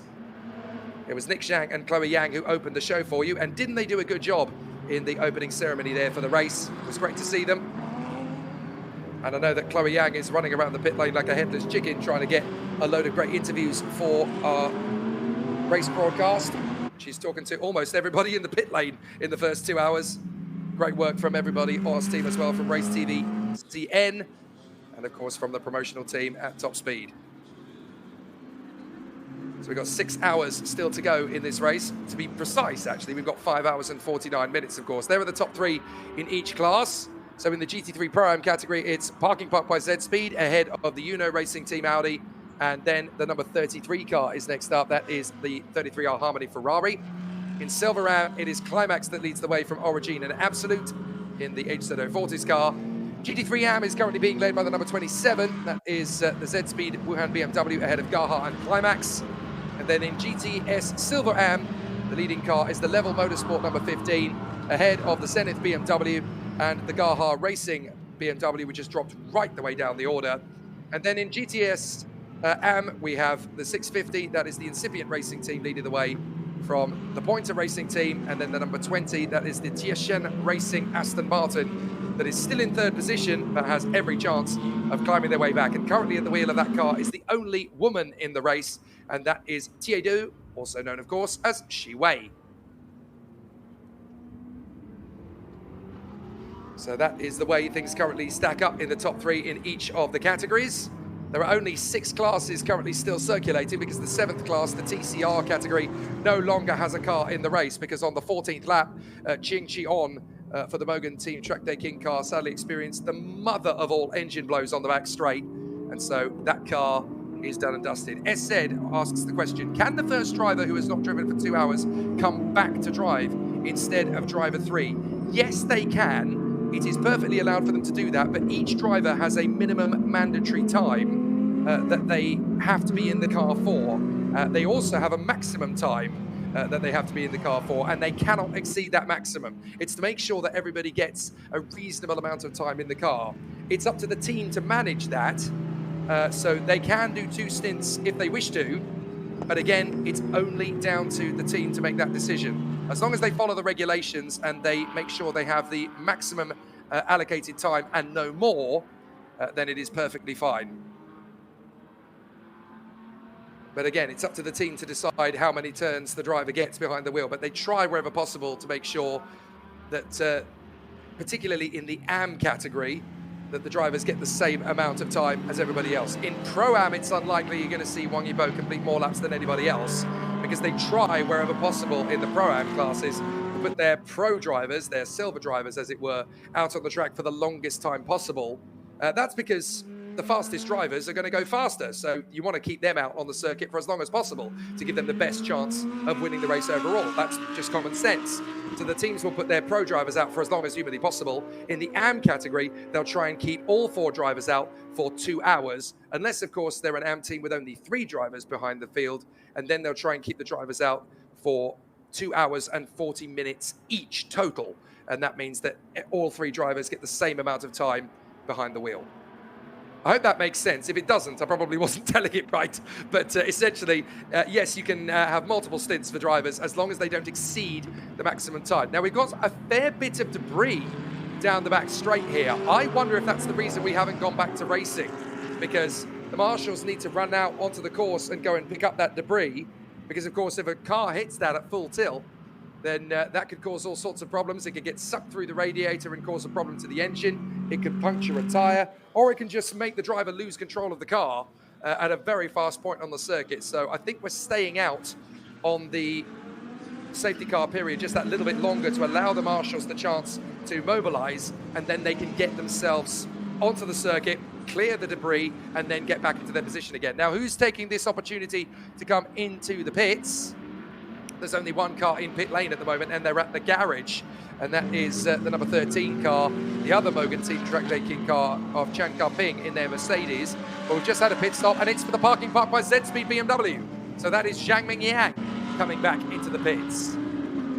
Now, from what Erik Johansson said earlier on, I think they're going to let him finish the race later. But does that mean that Zhang Mingyang is going to come into the pits and change over to his teammate? Yes, it does. So out gets Zhang Mingyang, and into the pits gets the newly crowned China GT champion. Erik Johansson from Vaxio in Sweden. This man is an absolute powerhouse. He gets his first stint behind the wheel of this car. Get ready, folks, because you're going to see some seriously fast lap times now from Erik Johansson. This is the man who's just won the China GT Championship for 2025. He won 4 races in a row with his teammate to get the ball rolling in the season. Now, Quotidien of TVA asks a really intelligent question here. Do the tyres cool down under long safety cars like in F1, or doesn't it matter as much in endurance? You're absolutely right. They do cool down the same way they do in Formula 1, and it actually makes more of a difference, perhaps, than it does in Formula 1, because you've got to remember that the way that Formula 1 cars are designed, they have natural downforce through the fast air that pushes the car down onto the ground, so the tyres get warmer quicker. In endurance racing, the top heavy center of gravity of the cars means that downforce doesn't do all the work for you. So it actually takes longer to warm the tires back up. So for those first 3 laps or so, the tires are dangerously cool, which is why sometimes on restarts, you get drivers weaving from side to side even after the green flag has gone. So it does take a bit more time to warm the tires up, especially considering that these tires are narrower than Formula 1 tires are. So there's less contact rubber on the road. So that does make it very tricky to warm the tyres up.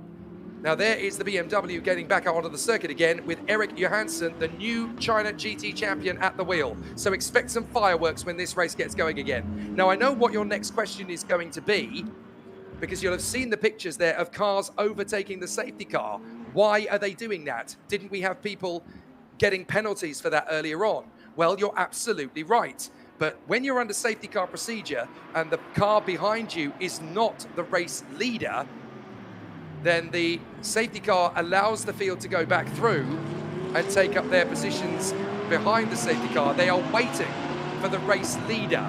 So all the cars are signaled to overtake the safety car until the leader catches up to the safety car. Then they stop. So there is the BMW that is leading the race, although they've gone past the safety car.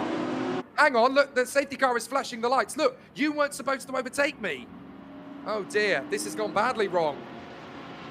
So the safety car was moving over to allow everybody to go through so that they could back up the race leader, but now the race leader's overtaken the safety car. That's a big mistake for Jiang Nan. So now he's got to hit the brakes, let the safety car go back past him again, and then they'll take their position once more. We're not under racing conditions yet. And that is a big mistake for the number 27, Jiang Nan, for the Z-Speed Wuhan crew. The entire field were being waved past so that we could get ourselves back to the original positions, minus the traffic jam, of course. But the race leader's supposed to overtake the safety car again, because the whole point is so that we can get back into the normal racing position. So Dafa Razaka pointing out this is going to be the biggest penalty in history. I'll disagree with you there. I've certainly heard of more draconian penalties than the one they're going to get for accidentally overtaking the safety car, but it is certainly going to be a significant enough penalty that it could cost them the lead of this race. So drivers are going through behind the safety car. They shouldn't really be going wheel to wheel with each other. I'm not entirely sure why the Frankenstein Racing Mercedes was going wheel to wheel with the GTS car there as it went through. They really need to be running in single file formation, to be honest. So they need to be calming down a bit, really. Now look at that skyline in the background. You'll see that there's a huge quantity of skyscrapers in the background here. This is the Jiadong district, which when this circuit was first built back in 2004, there was nothing here. It was barren wasteland around this entire area.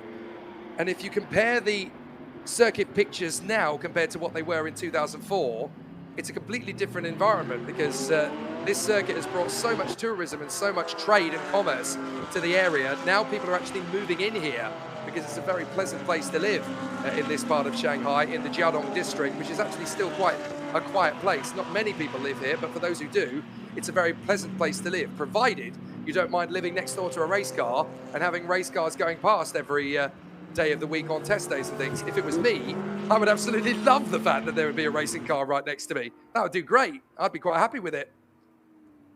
But there, as you can see, the safety car has bunched up the pack with the 37 win here Harmony Audi. That is not the race leading car. So what's happened now to Jiang Nan? Because there's Eric Johansson in his car. He's being waved through. Is Eric Johansson going to be waved through? Because he was in second, but then he made a pit stop. I'm confused. Because the 27 made its way past. Well, they're going to have to wave them past again. Eric Johansson's just making sure, pro driver that he is, he's just sidling up alongside the safety car. Can I overtake you? Can I get myself back in a position? Well, yeah, you're going to have to because everybody went through. Oh dear, oh dear. Varius writes, can someone explain what's happening? Well, I'll try, but it's not particularly clear to me at the moment. The safety car is supposed to be bunching up the field behind the leader, but the leader appears to have overtaken the safety car when it wasn't supposed to. So now the whole field has gone through. So they're going to have to try again, basically. This could end up being a really big penalty for the number 27 Z-Speed car, which is annoying because its teammate is now going to be the car that benefits from it. As into the pits comes the Gaha Racing BMW of the 678 crew. This is Zhang Huilin, who was at the wheel of that car. And I think the team is probably looking for a driver change here because Zhang Huilin, bless him, was actually running about 10 seconds a lap slower than the other drivers were. So I don't think they want to leave him in the car for too long. And into the pits comes the 27. Well, that confuses things even more because Jiang Nan's now made a pit stop. Oh dear. So that means who's going to be next in the pits then? Well, I guess it is Eric Johansson now. But they need to overtake the pit lane in order to do that. We could be under safety car for a couple more laps here. Daniela asks, is this a common thing to happen? Short answer, no. Well, there is the safety car. Okay, so that makes sense. Hopefully it's about to make sense again. Anyway, Eric Johansson's been waved through. There is the Z-Speed Wuhan BMW going back out onto the circuit again. Ahead of the safety car. Oh, this is very messy. Well, at least the next car in the line is the 710 Climax Mercedes. So that would make sense. But I wonder if both Z-Speed BMWs here could end up with a penalty. One for overtaking when they shouldn't have done. And the other one, well, where is that going to leave them in terms of the race result? Because they're ahead of all these guys, but they've been waved through. So now the safety car's collected the third place car, which is the Climax Racing Mercedes. Des Rene asks, are the pit lane not talking to them? Well, yes, they are. But they obviously had to get a communication from each team to the officials, and then the officials have to impart that message to the team. But you can't just wave everybody through because that adds to the confusion. So there's a chance here that the two leading cars are going to get penalties. And that's the Z-Speed BMW and the Parking Park by Z-Speed BMW. They could both get penalties here for this. All this confusion started because the number 27 car, which at the time was not being driven by Tang Xihao, so he's going to get a penalty when he's done nothing wrong. It was his teammate who overtook under the safety car when he shouldn't have done. Well, while we out, let's head to the pit so that we can have a chat with the team at speed and figure out what the situation is.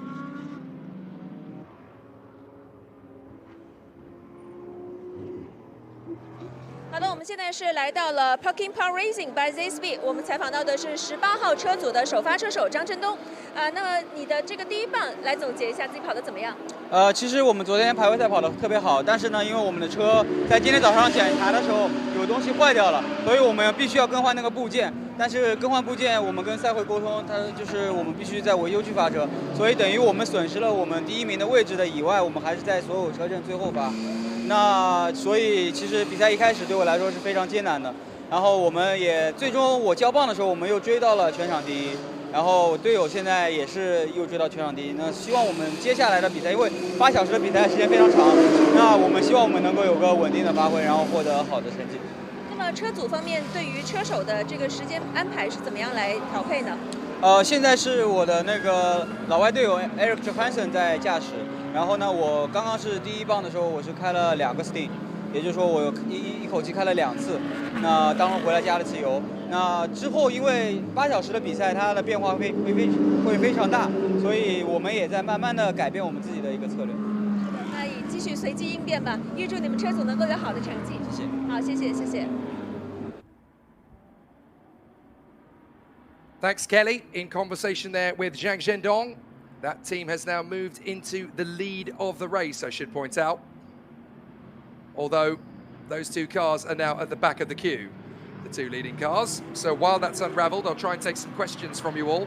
Intoxicating Immediacy wants to know, the rules say in Article 30.1, each driver is compulsory to drive a minimum of 2 stints on track.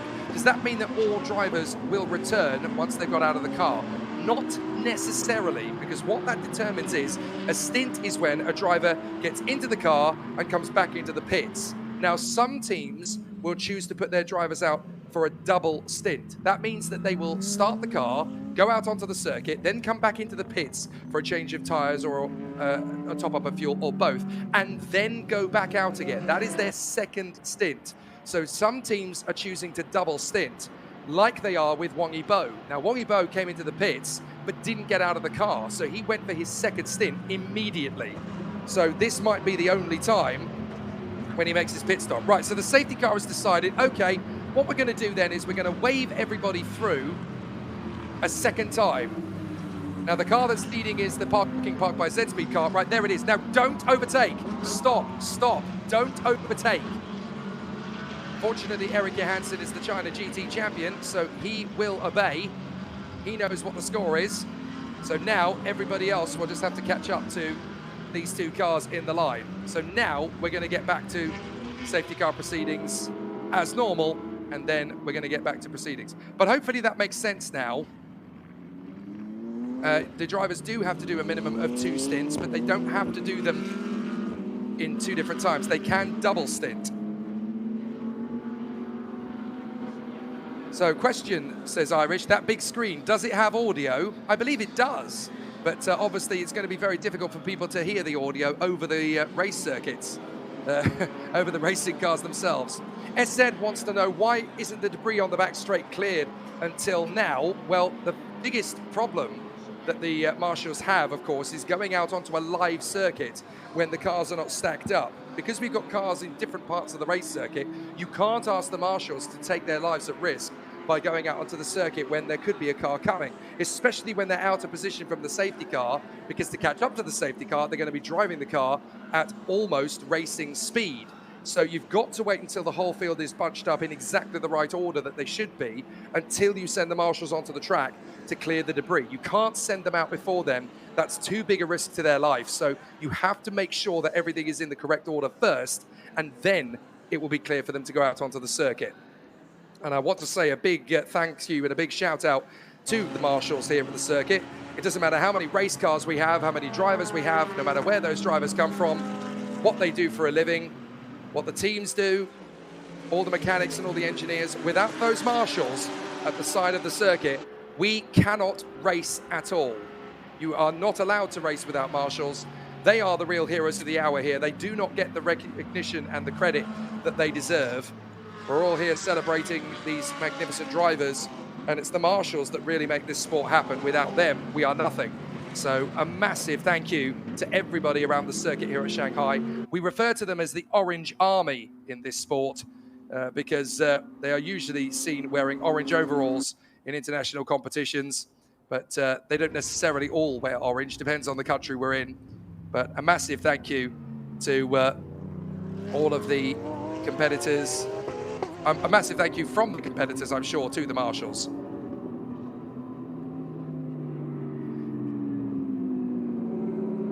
So, just keeping up to date with everybody, one of the competitors wants to know, why has Zhou Yiran's name disappeared from the timing screen? Well, that's because a new driver has got behind the wheel of the car. It is now Shigeru who is at the wheel of that particular car, rather than Zhou Yiran. I have a feeling that Zhou Yiran will get behind the wheel again a little bit later. Mind you, once Wang Yibo gets out of the car, I would not be at all surprised that his race will end, because having done both his stints, I don't expect him to get behind the wheel of the car again. In fact, there is the 85. Still behind the wheel of the car at the moment, but this is his second run. Now, 2 cars left the pit lane there under red lights. Now, that is not allowed, of course, because it's the same as a traffic light on the road. If you go through a red light, you're going to get a bit of an issue by the police. Well, our police, the race control, have obviously noted that 2 cars left the pits under a red light. One of those was the Z-Speed Wuhan BMW that was leading the race. Now, that left the pit under a red light. Now, there's a possibility they're going to get investigated for leaving the pits under a red light, but there's also a possibility that they're going to get investigated for overtaking the safety car when they shouldn't have done. So that could be 2 penalties coming their way. And interestingly, the other car that left the pits under a red light was the Frankenstein Racing Mercedes. So fans of Zhou Yidan, I'm afraid things could get messy for you because their man Shanghai left the pits under a red light. You're not allowed to do that. That could be a penalty. So we are slowly getting this race back to normal as the rest of the field will close up on this pack and then we'll get ourselves into position. But you obviously have to make sure that this is done correctly. It takes time to do this for safety reasons. This isn't Formula One. We don't have the same budget. We don't have a million cameras around the circuit. We don't have multi-million pound budgets here to put things in place. You've just got to allow communications to be safe, to be clear, and to be very, very correct. So all of the competitors want to know, what is the icon next to the number 8 car in the mix? The 8th place car, well, that is the number 33 car. And that icon next to it is a purple stopwatch. Now, the reason that purple stopwatch is there is because that denotes the car that has set the fastest lap in the race so far. So the fastest lap is the Ferrari, and the lap time that they have set, which is the fastest they have done, is a 2-minute flat .932, which is very impressive because in qualifying, when the cars are very much lighter on fresher tyres, they will go about a second faster at their very peak. So that tells you just how impressive the lap time that was set there in the early stages by David Chen was.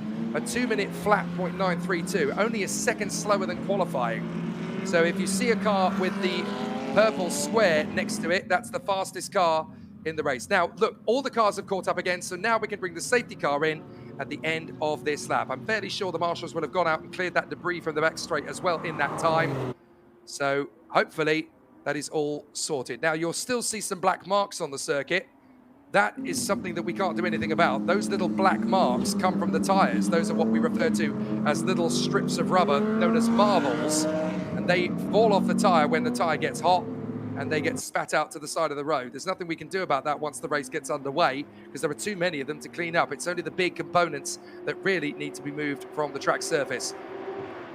So as you can see there on the inside line, it looks like they haven't had the chance to remove a lot of the debris, so they've just got to be careful and stay on the racing line. So out in front, it is the China GT champion for 2025. Erik Johansson has been handed the lead of this race on a silver plate, and now to race conditions. With 5.5 hours to go, it's green, green, green, green here at the Shanghai 8 Hours, and we go back to racing conditions.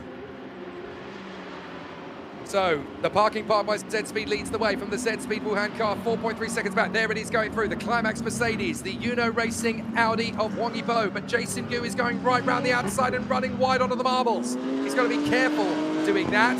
Oh, and onto the grass to try and overtake Wang Yibo. That is not sensible from Jason Gu. He ran out wide onto the marbles. I think he's made contact with the Audi, and there's damage to Wang Yibo's car. He's collided with the Audi, and Jason Gu has hit the rear quarter of the Audi. Now he's going to try and make the overtaking move, but Wang Yibo's Uno Racing Audi's got damage. Big damage to the back end of the car. So he's now got to limp that car home to the pits. He can't afford to drive too quickly because he'll do more damage to the car by pushing it to its full chat. He's going to have to slow the car right down in order to get it back. Oh dear, this is not good news for the Uno Racing Audi.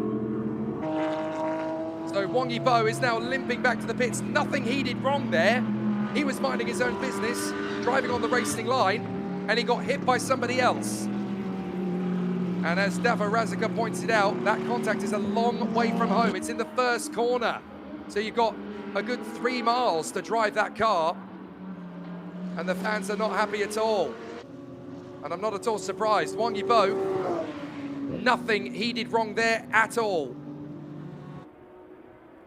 So now he's just got to try and guide the team back. Now there's almost certainly going to be an investigation into the contact there as Jason Gu, he ran wide on the marbles initially and then tucked back for the inside line, saw a gap on Wang Yibo when he didn't have grip in the tyres, and then ran onto the grass and hit him.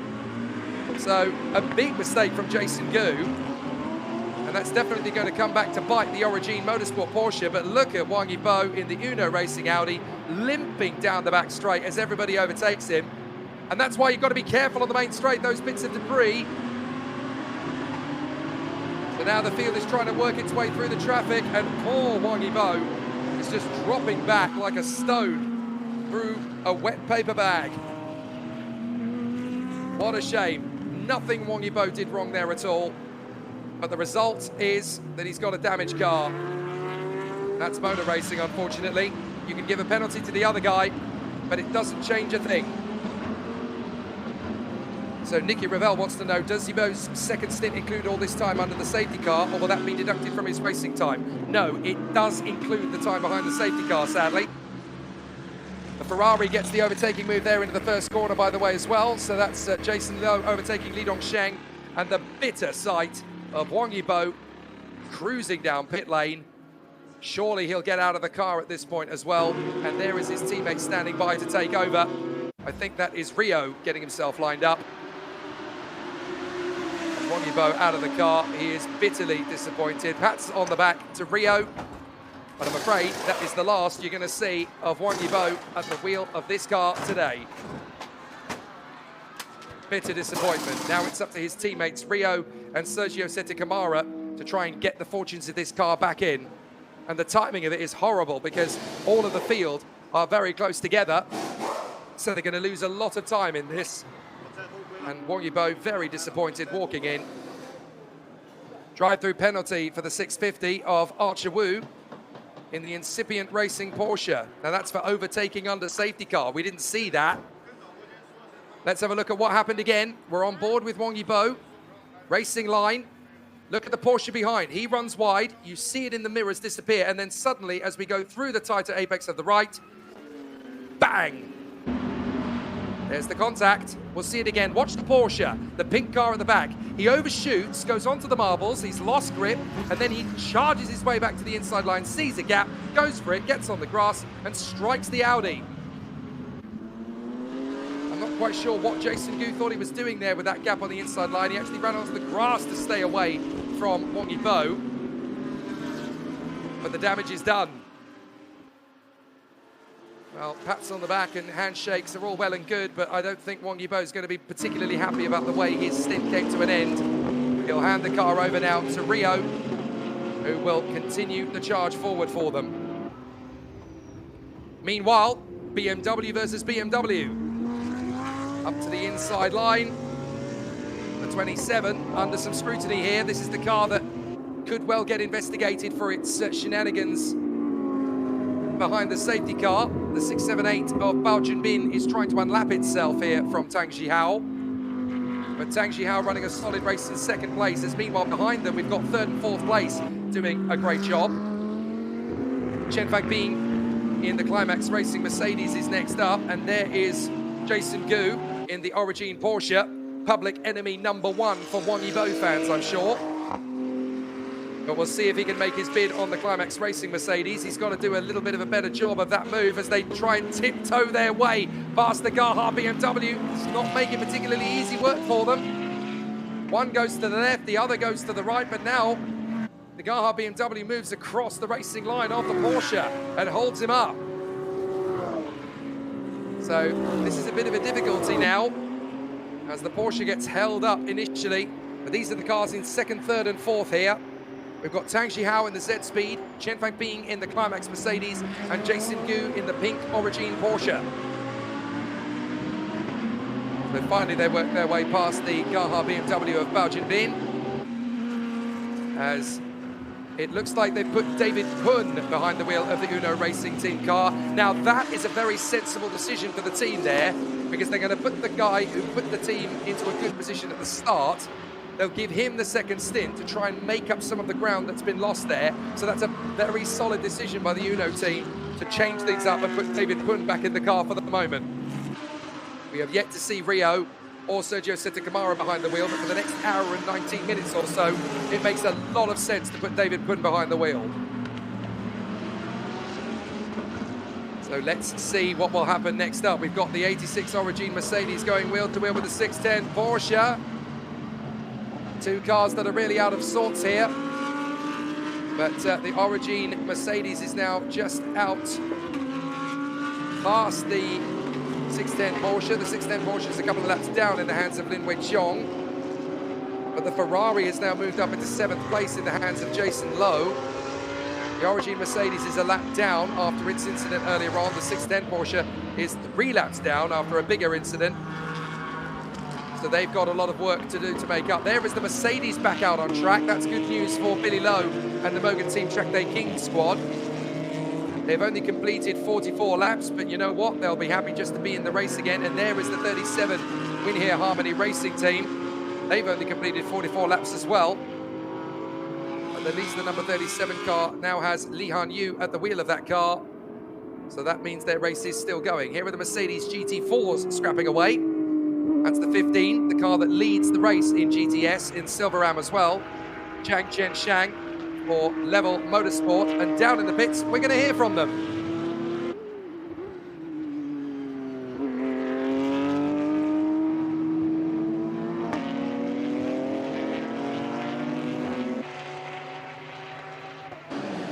现在是来到了 Level Motorsport 的15号车组，采访到的是陈君华，也是这个车组的首发的车手。那么你觉得自己第一棒跑得怎么样？第一棒我们的策略，因为一起跑一定都会比较乱，我们还是以安全第一，因为耐久赛毕竟是很长的赛事，所以不需急于一时。所以起跑来说，基本上我做的我觉得还行，都还安全。然后后来就是发生了。很多 safety car 是有一点打乱了整个节奏，不过基本上我们进站的策略是还正确的，对。那你跟队友之间之前也多次配合吗？对，都配合蛮多次的队友，对。那也预祝你们比赛顺利。好，谢谢。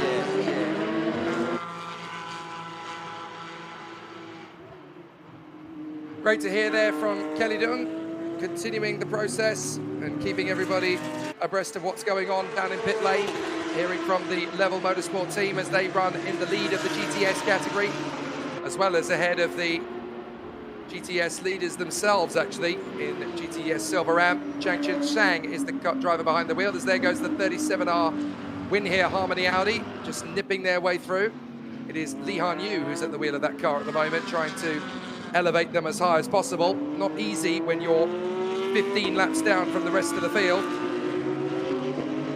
But you've just got to keep the faith. You never know what's going to happen to the other cars in the mix. You never know what can happen in these last 5 hours and 15 minutes. If you're going to give up when you've still got a car that works with 5 hours to go, then you don't deserve to be in motor racing, to be honest. Up the inside goes the Level Motorsport Mercedes. Gets the run on the Pointer Racing car. Alan Lowe behind the wheel of that one. And Alan Lowe is, of course, the team principal of the Pointer Racing team. One of the advantages to being the owner of the team, you get to decide on who the driver is, and if you're a fairly handy driver yourself, of course, you're going to take that role.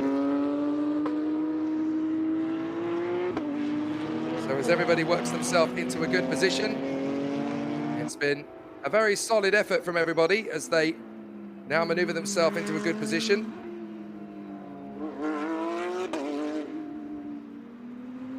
So now the contenders are putting on a good show. Up at the front end of the field. Up into third position now has gone Jason Gu in the Origin Porsche. He's got ahead of Chen Fangbing in the Climax Mercedes. It would not surprise me too much, though, if that investigation comes back to bite them for the Origin Porsche crew. So we'll see how it continues on. But there is the 37 Win Here Harmony Audi. Whoops, a little bit of a run off the curbs there for Li Han Yu. Side by side, That is Climax versus HZO40s by Absolute, and now they've got damage. Yet another Audi in trouble with a little bit too much argy-bargy. This time it's the Climax Mercedes making the move. That's Chen Fang Bing versus Akash Nandi. Nandi gets in front, but the Audi is billowing smoke. That's the wheel rubbing on the bodywork. And they're going to have to come into the pits to sort that, because that could end up in a very nasty puncture for the team. Yet more troubles for Audi. They are really having a proper ringer of a race, this, aren't they? So now the Malaysian Audi is having problems. Almost an identical incident to what happened with the Uno Racing Team Audi. So now 2 cars having anti-stall problems and 2 cars getting driven into the side of with more bodywork damage. More problems for the 4 rings of Stuttgart. Well, Akash Nandi has the policy of just keep driving and hope that the problem corrects itself. But that is a very dangerous strategy, because of course if it all goes wrong when you're at top speed, it's not going to work out for you. But the Climax Mercedes has dropped back now behind the 27 BMW of Tang Zhihao. No doubt to compensate for the moment. And so Tang Zhihao now drops to 4th position behind Akash in the HZO40s by Absolute car. I wonder what happened to Tang Zhihao. Well, his last lap was a 2:07.1, so I don't know whether he had a spin or whether his lap times are just not as strong as his rivals out there. As we currently look at David Pun in the Uno Racing Audi, he's got back behind the wheel out in 14th place with a lot of time to make up, but at least they put a driver behind the wheel who can really stretch the ragged edge of this car. Turn 2 incident involving 87 and 85 noted by race control. That means they have started the investigation into that incident between Jason Gu and Wang Yibo. So now that David Pun is behind the wheel of the car, they'll have to investigate the incident further to come up with a decision, as the 50 is in the pits. That is Wu Yifan for the 326 Racing Team in their Audi. Yet another car with a bad day at the office. But the pit stop now underway as the team changes wheels and tyres on the left side.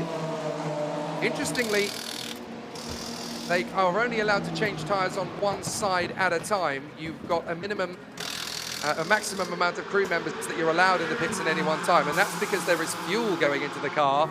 So for safety reasons, you can only have a couple of members of the team minimum. Looking back at the HZO40s by Absolute Audi, they have carried on. So they clearly don't have as much damage as the Uno Racing Team did. But the good news is that David Pun is now pushing that Audi very quickly indeed. What is his first flying lap time going to be? We'll have a look at the pace to kind of see where he is. Oh, wow, he's just done a 2:01.93. That's only 3/10 of a second off the leaders. So whatever damage Wang Yibo had, they've clearly repaired it. And so now they're back up to race pace again. Right, Des Rene wants to know the penalties that are being given. Are they taken off automatically, or are they taken off at the end of the race? If teams are given penalties in the middle of an endurance race, the time penalties they are allotted are applied into their next pit stop.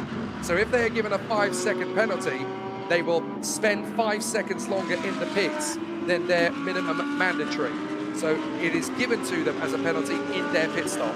In Formula One, you can apply penalties retrospectively, but because this is a one-off race, penalties are applied as the race goes on, and it's at the next pit stop that they will serve them. And it looks like there is a car under investigation for speeding in the pit lane, and that is the Ferrari. Jason Lowe in the 33R Harmony Ferrari under investigation for pit lane speeding. That is disastrous for the Ferrari team. That's going to be a drive-through penalty. That means they've basically got to come into the pits, slow down, and then drive from one end of the pit lane to the other and then rejoin. That's going to cost them so much time because, of course, everybody else will still be on track going full chat speed, and they will lose a lot of time in that. Drive-through penalty for speeding in the pit lane. It was quick to give them the penalty. They were investigated and then they were penalised. So it was clearly very clear-cut indeed. Very unfortunate indeed for the Ferrari, as they are given a penalty very quickly after receiving the investigation. So clearly they didn't need to take long.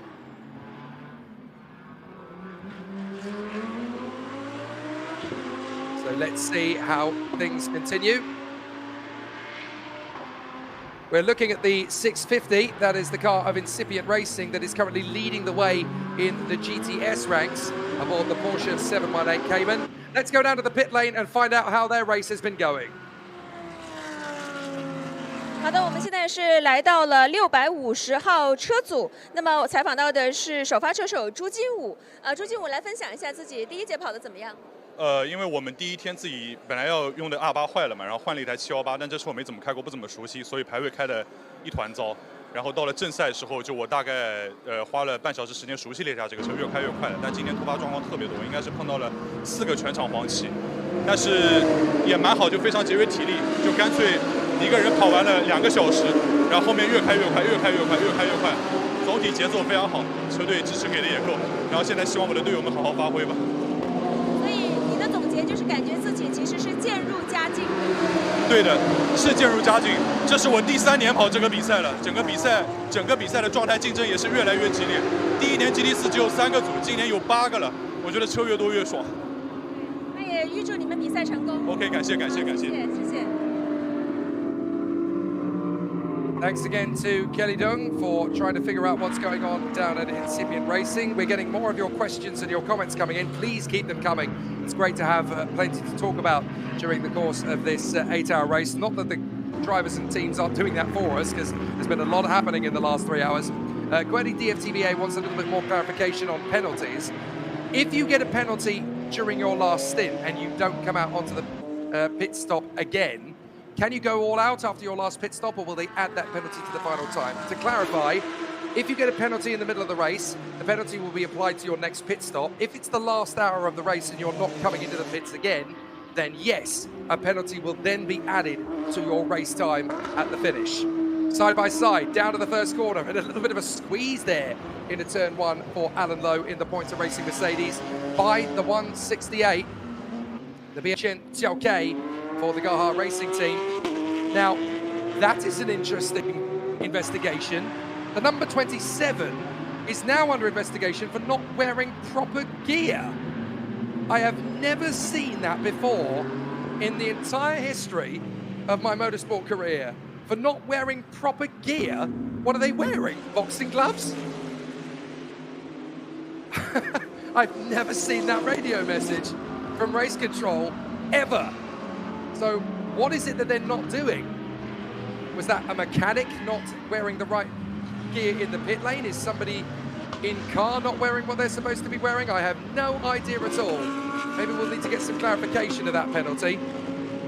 But yes, number 27 under investigation for not wearing proper gear. And that's the 87 Origin Porsche. They've gone around for a spin at the first corner. Another mistake then for Jason Gu.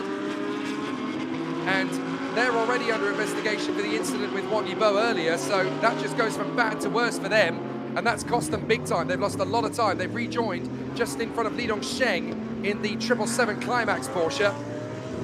Sorry, the 777 Climax Audi, I should say, as they go past the Incipient by barging it out of the way.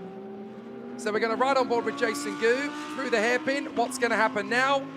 We're going to turn in. We're going to get on the power too early. Whoops. Well, we've got a car coming to the right, so we've got to let that go. So obviously that's where we recover. So a bit of a mistake there for Jason Gu in the Porsche.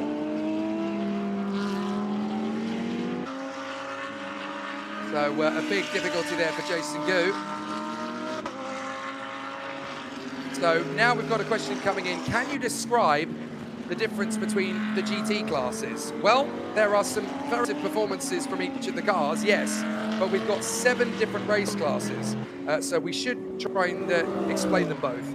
Going into the weekend, we had 2 classes of GT3 car, Pro-Am and Am. So if you are an Am class car, that means all of your drivers are classified as amateur or Am drivers. They are hobby drivers who go racing as a hobby rather than our professional FIA grade racing drivers. If you are Pro-Am, that means you've got Am drivers in your team and Pro drivers in your team. There was a 3rd class added to the GT3 coming into the weekend, which is called SA, which is known as Silver Am. So that is for drivers who are Pro drivers, but they have a silver graded driver rather than a professional graded driver. Now, a silver driver is slightly one up from a bronze. I don't want to go into the technical terms of how different professional drivers are, partly because I haven't got time, but also because we're going to have an interview down in pit lane with the 718 of Yang Chunli and the Ultimate Racing Porsche. So I'll try and catch up with that explanation of the classes in a little while. But let's head down to pit lane to find out what's going on down at Ultimate Racing. 好的，我们现在采访到的是718号车组的首发车手王浩浩，来聊一下自己感觉第一节发车跑得怎么样。好嘞，好，各位朋友好啊。那么我姓王，王浩浩啊。那么我们是 Ultimate 极致车队啊。那么作为首发车手来说，我觉得今天运气还是非常好的。然后呢，我们车辆也在不断的在适应，所以呢，今天从这个虽然油也比较重，从圈速上面看也挺满意的，谢谢。哎，然后呢，因为全场黄旗也相对比较多嘛，那么我觉得其实对于体能上面，原来我们担心的还是会相对多一点，但其实从今天的整个赛事的节奏上面来看，我觉得还都不错，还都不错。那么你跟队友之间的配合，之前有没有就是特地去做过一些训练？是的，那么其实呢，这次我们4位车手，其中有一位呢是第一次开这个车，但是呢，他在这个短短的2到3天的训练中间适应得特别快，啊，所以呢，我们基本上圈速也还都可以。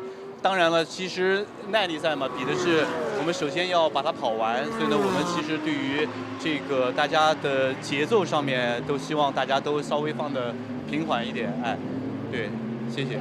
那也希望你们默契配合，能够顺利完成比赛，争取好成绩。好，谢谢。Thank you, Kelly. So to get back to what we were talking about the differences between the classes, if you've got a GT3 car with a pro driver in there, that means you've got a Pro-Am team. If you don't, then you're an All-Am team. Silver Am is when your driver is a pro but is only graded as a silver driver. There are drivers in the field that are a gold driver, such as Sergio Santa Camara. Now, he's a gold driver based on his experience in Formula 2, Super Formula, and in Formula E. So he's ranked as a gold driver, and that gives them a Pro-Am title rather than a Silver Am title. That's within GT3. Then there is a GTS difference. You've got Silver Ams and Ams. And that's because the GTS teams, a couple of them have decided to put the driver in, but just one of them, so they're a silver graded driver. That makes them a silver AM team. Anybody else is a GTS AM team. The GTC cars, they are slower than both GT3 and GTS. GTS is just another name for GT4, by the way, cars with less power than their GT3 counterparts. GTC, there's only one car in the mix. That is GTC for GT Cup. There's only one car in the race that is the GT Cup. That is the number 99 Porsche, currently being driven by Gano Fu in the 610 Racing Team car.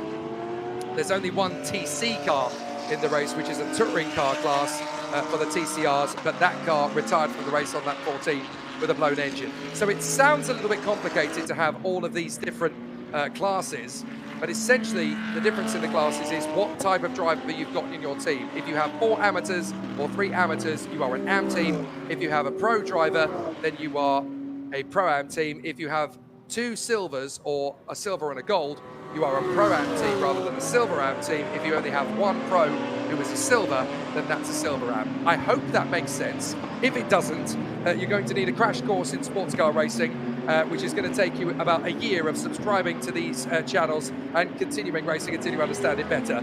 We're in the middle of a motor race, which is 5 hours in duration still to go. 3 hours have already been fantastic. So there's too much happening to really get into the nitty-gritty of it, but hopefully that is enough of an explanation to get you through. So your comments are an interesting one. It's great to hear.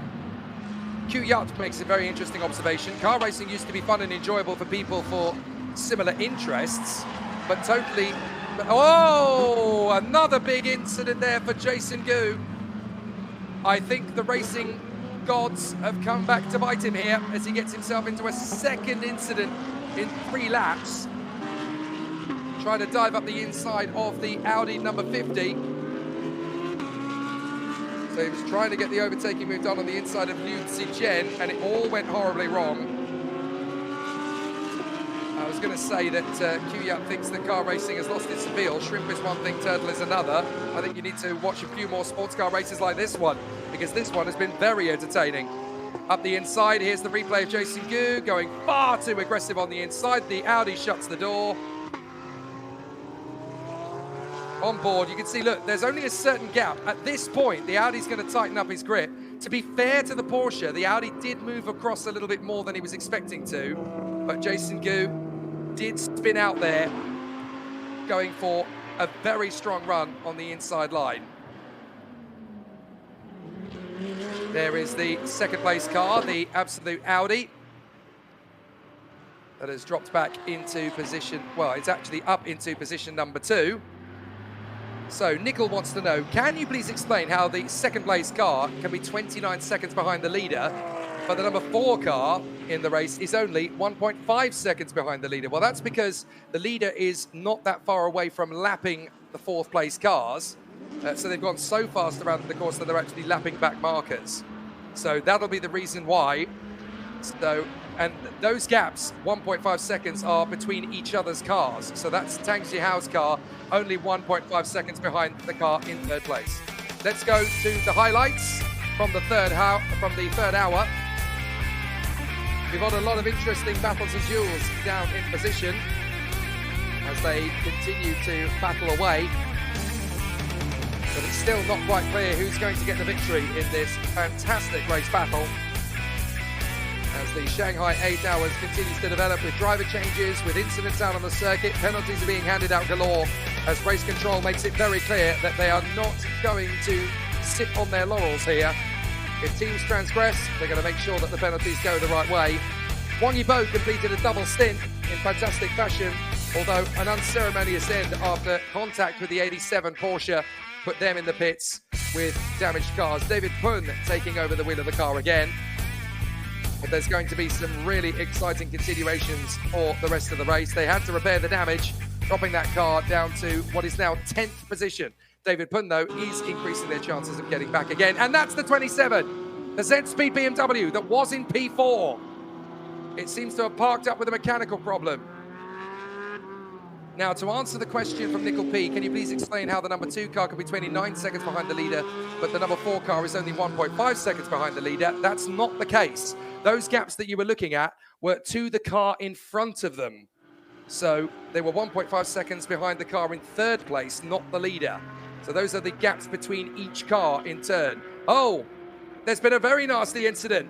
The Climax Mercedes has gone around and hit the BMW. So this is on board with the Climax. They're lapping a back marker. No, don't go for that move. They lost the back of the car, and the BMW has nowhere to go but into them. And they were very narrowly missed there by the Frankenstein Mercedes.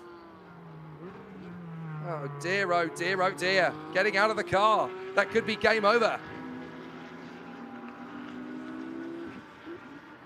And so that is big damage.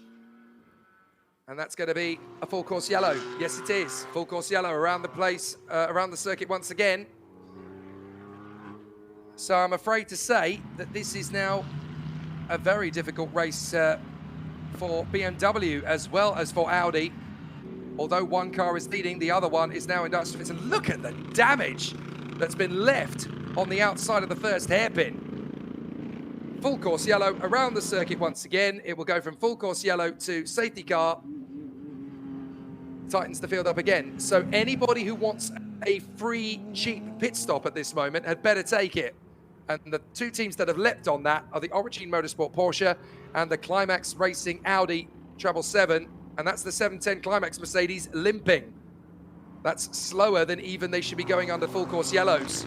I think that car's got more damage than they first thought. Well, bless them, the cars around them are trying not to overtake them and get a penalty because we're under full course yellows, but that car is going so slowly that there is definitely a bit of an incident there for them. There is the Uno Racing Audi driven by David Pun. This is going to benefit them, of course, because the time they lost earlier on can now be gained with other cars going into the pit under full course yellow, so the pit stop is slightly cheaper for the teams because they won't lose as much time. Into the pits as well comes Jason Lowe in the 33R Harmony Ferrari, whereas this man, Eric Johansson, just takes it nice and easy. The China GT champion for 2025. Really enjoying it. Oh, the Climax Mercedes it looks like the left rear suspension might be broken. So the car spun around and then got hit in that left rear quarter by the BMW. But looking at the way it's almost bucking and crabbing on the back of that car, I think they've got a big issue. I think that's going to be a potential suspension break. So they're going to limp the car back to the garage, to see what's left of the car's progress. Let's ride on board. Let's listen. And look at Chen Fangbing bouncing around in that car like a pea in a frying pan.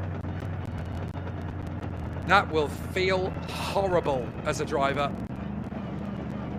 But you've just got to try and get the car back again. There's the inset to the right of your screen. It looks much worse on board than it does from the outset.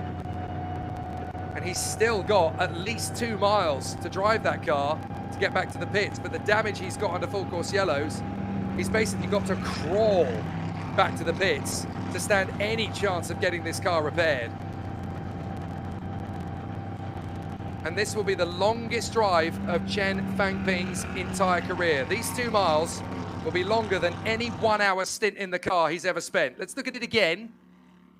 And we're going to see, look, a big move from Chen Fangbing to go up the inside of the back marker, get spun, bang!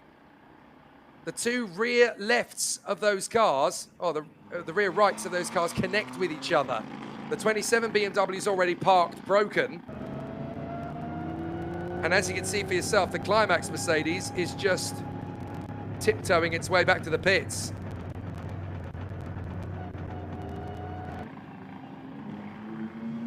Oh dear. That is not good news, is it? You can see in the background the Climax Mercedes coming into view. That's the car that was leading at one point. Right, Parking Park by Z-Speed and HZO Fortis by Absolute are taking advantage of this full course yellow by making their pit stop.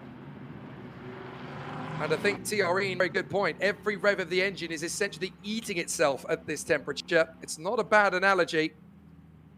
They've got to be so careful. There is the Tianjin Racing Aston Martin, currently being driven at this moment in the race by Liu Taiji. He took over from Ji Wei a little while earlier. Pit stop for the Parking Park by Z-Speed car. And I am told it is not Eric Johansson behind the wheel of that car anymore. And he rejoins right beside one of the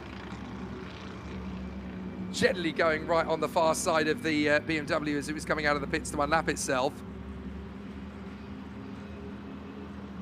So there goes the Aston Martin working its way back out in the line.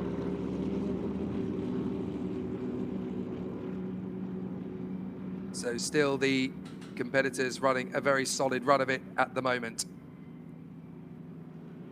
Getting ourselves back to the run of things. I should point out we've still got 5 hours to go. Thank you for your comments and your messages and compliments, by the way. Jake Sanson here in the commentary box, along with Nick Zhang, Kelly Dong and Chloe Yang down in pit lane. For those who want to have a follow, they certainly can on the social media. I'll drop it in for everybody.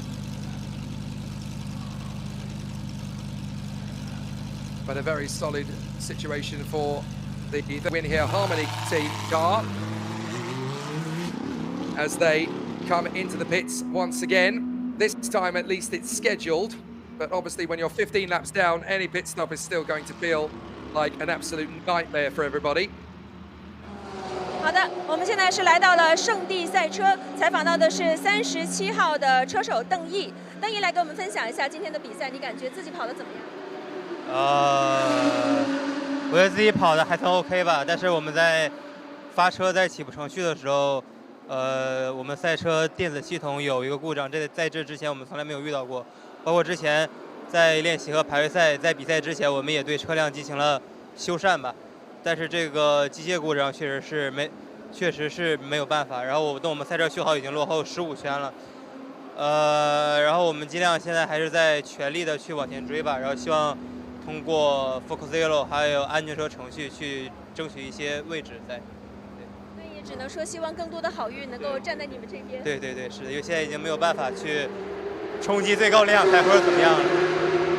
但是尽力去完成这场比赛，享受这场比赛。是的，是的。好的，谢谢你的分享，谢谢，加油。So the continuing adventures of Win Here Harmony Racing, it's worthy of a Hollywood drama for this team at the moment. Their troubles struck 3.7 seconds before the lights went out, essentially. And back into the pits, the Climax Mercedes has made it. I'm astonished that the car has actually made it back in one piece. Thank goodness it has, but it's straight back into the garage, and I'm not at all surprised.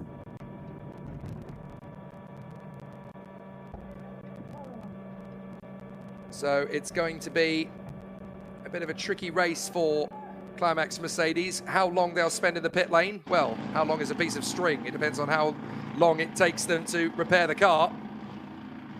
But as it stands at the moment, we now have Zhangming Yang getting back behind the wheel of the Parking Park by Z-Speed car. Clearly they want to put him on a shorter second stint, so that's why they put him out in the car while we're under full course yellows, because there's less pressure on him. Well done to that Marshal for running out when there's a bit of time to clear that debris. They didn't get the chance to do it under the last full course yellow, and now the Marshals have a chance to run out and get that debris from the circuit, which should make things safer for everybody. Amazing work from the Marshals. They have to go and do that to make sure that we can run at full chat. There's the 710 Climax Mercedes in the pit lane. And that must feel like such an agonizing wait for Chen Fangping. Not even getting out of the car. Just fix the car, send me back out there. I'll wait. It's like a man in rush hour waiting to get home. And at the moment, he's just sitting waiting for some news. Right, so we've got those two cars still under investigation for going out of the pit lane under a red light. Remember those two? Tang Zhihao in the Z-Speed Wuhan BMW and the 22 car. That's the one that belongs, of course, to Shanghai in the Frankenstein Mercedes. Both those cars are under investigation for exiting the pit lane under a red light. One of them is probably not going to take that penalty, of course, because one of them is the car that's stood out on the side of the road with big damage. We've got so many GT3 cars in dire straits here. We've got the Win Here Harmony Racing Audi, which lost 15 laps earlier on. We've got the GT3 AM competitors from incipient Audi that lost 10 laps earlier on in the race after their two anti-stall moments. We also had a problem for Wang Yang in the 610 Porsche. They lost 3 laps compared to everybody else. We had difficulties for Shikai in the Frankenstein Mercedes. That difficulty they had earlier on when they spun off the road, that's now cost them 3 laps. We've had problems as well for the Z-Speed Wuhan BMW. They're now parked on the side of the road, and I'm not sure if they're going to get going again. I think that might be it for them. They might be out of the race here. Problems for the 326 Audi number 50. They lost 2 laps, as of course did the Uno Racing Team Audi when they got hit into the side of by the 87 Origin Porsche, which is still running in 3rd place despite going a lap down. There is the HZ040, currently now being driven by Aaron Lim. They had some contact with the Climax Mercedes and yet somehow just defiantly drove through it and now carried on. Des Rene wants to know, if a car is on the side of the road, it doesn't get a penalty, surely, because it's already serving the penalty in a way. Well, that's not quite the case. If they can get that car started again and rejoin the race, then they will serve that penalty at their next pit stop. That's the way it works. Right, the number 13 crew in the Mercedes. They've had a hiccup for Billy Lowe. Let's find out what life is like for them after their incident earlier on for the Morgan Team Track Day King team down in pit lane with Kelly Dong. 好的，我们现在是来到了 Morgan Team Track Day King， 采访到的是13號車組的陳家平。Hello， 你好。分享下即係你自己呢一節跑得點樣咧？因為我係出第2棒車嘅，咁就比較多呢個安全車啦，同埋全場黃旗啦，咁啊變咗實質上裏邊都唔係話正式比賽咗好多個圈，咁跟住然之後咧就架車有少少問題啦，咁跟住就翻咗嚟整車，咁啊跟住然之後啱啱就整好咗架車之後就再出咗去啦，另外一個車手。那么刚才呢，他说的是，其实，在发车的时候，因为他跑的是第2棒，那么在第2棒的时候也遇到了比较多的安全车，包括黄旗的这个情况，但也是能够轻松应对。那么刚才呢，也是在跑完第2棒之后回來，車輛做了一些維修調整。那麼現在另外一位車手繼續在場上來進行比賽。咁我想問下，即係你同你隊友之間係咪好熟悉嘅？之前配合過好多次咧？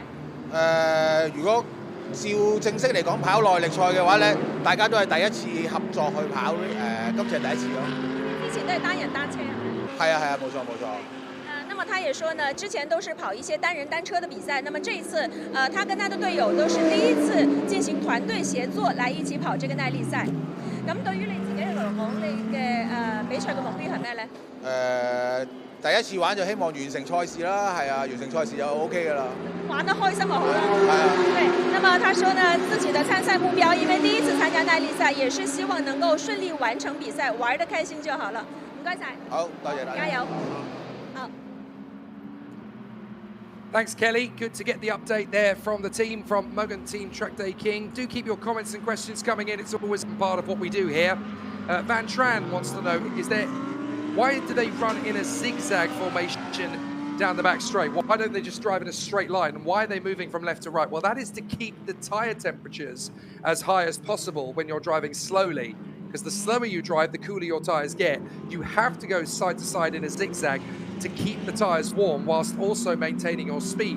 That's to try and keep as much of the tyre temperature as possible. Because if you think, if you're on a bubble and your tyres are not very warm, you'll go straight at full speed down a hill and you'll lose control because the tyres are cold, they're not gripping the road, you don't have sticky purchase on the tyres. It's the similar system on a car. If your tyres are not warm, if they're not hot, you can't take the corner quickly. You only have to take it slowly because the car will spin. So you have to make sure that the temperature stays within the tyres in order to make sure that you can run very quickly at the front end. It's the same with brakes, by the way. You've also got to go fast and then put the brakes hard on to keep the brake calipers hot as well. So it's quite a technical task trying to keep the tyres and brakes warm, because if you go into that first corner at full chat and the tyres are cold and the brakes are cold, you're not going to stop and you're not going to steer. So we've had pit stops now for the Gaha Racing BMW crew as well as Origin Motorsport in the 86 car.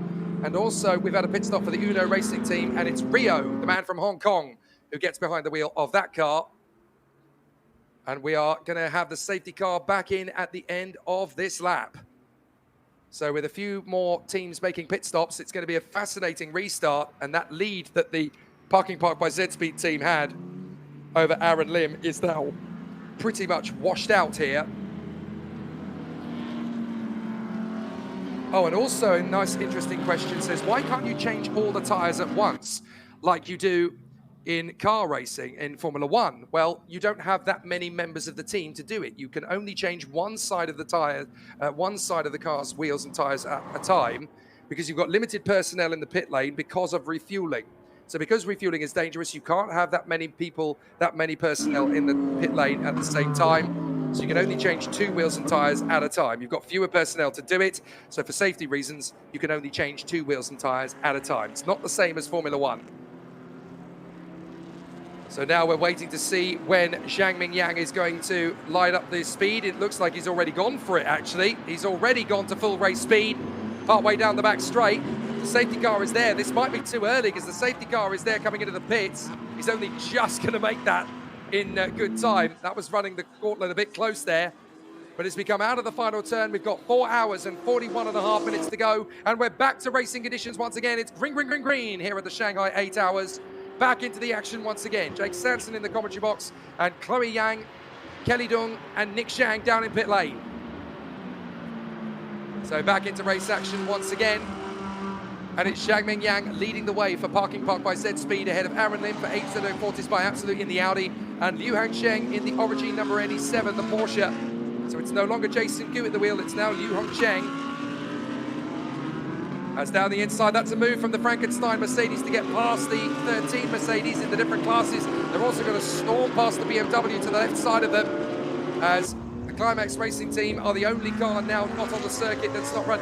Drive-through penalty for the number 37. The win here, Harmony car, has overtaken under safety car again. So they get another penalty for it. Dear, oh dear, oh dear. They've already lost 15 laps. They'd already taken a penalty for overtaking under safety car. Now they've got another one. So as the win here, Harmony Audi closes up to the car that's actually running in second place, about 5 seconds back from the leaders. They're trying to unlap themselves from the car in second place. Goodness me. And now they're dueling with the Frankenstein Mercedes. So the Frankenstein Mercedes trying to get past the win here. Harmony Audi at some point. That's Li Han Yu behind the wheel. The Frankenstein Mercedes, by the way, is currently being driven, the number 22 car, by Louis Bergask, who's got back behind the wheel again. So amazing stuff. Xenia Faye Milano wants to know, is there still no result on the investigation between 87 and 85? Not yet. There's quite a few things to look into here. So they've obviously got to try and go through the list one by one. But there is going to be an investigation. We know that already. It's been noted by race control. They're already going through quite a few other incidents that they have to take into consideration and hand penalties out for. So they will look into it. Don't worry. M209 wants to know at what point do they get thrown out for excessive penalties? Ask the stewards. That's a little beyond my remit. So 4 hours and 39 minutes to go. There is the Mercedes battling away with the win here, Harmony Audi, which has already got another penalty coming its way for overtaking under safety car again. You can see that they've done some repairs to the front of that Porsche because they've now got a plain black splitter on that Porsche. They must have removed the old one for damage. There is Rio behind the wheel of the Uno Racing Audi, just in front of the Ferrari 33R Harmony car that is being driven at the moment by Dennis Zhang. Zhang is currently ahead of Rio in the reality of the situation, 2 laps. And we ride on board with the Ferrari. Let's listen in.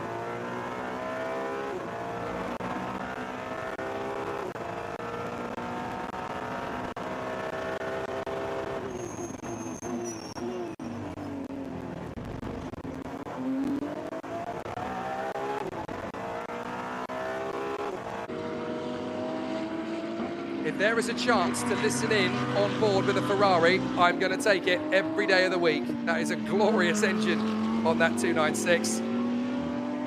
So we've got a penalty, a drive-through for the number 37 for overtaking under safety car. We know about that. There is also a drive-through penalty handed to the number 22, the Frankenstein Mercedes, for leaving the pits under a red light. Remember, we were investigating that? Well, they've now got the penalty for it. Z-Speed BMW, I think that's game over for them. They've got damage and their car is parked at the side of the road. I don't think they're going any further. So their 5-second penalty. Oh, they got 130 seconds stop and go penalty for a pit exit infringement in the number 27 car.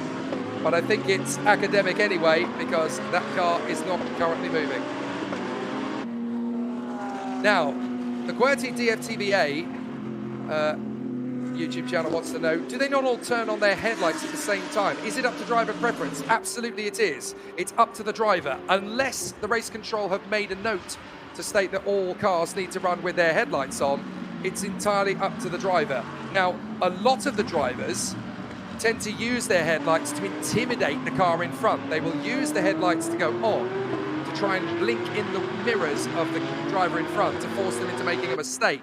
So it's fascinating. It's still daytime, so it's entirely up to the drivers if they want to turn their headlights on. Some will use it for a psychological gain. They'll try and use the blinkers to try and outfox the driver in front. Is that legal? Absolutely it is. It's up to the driver in front not to lose concentration.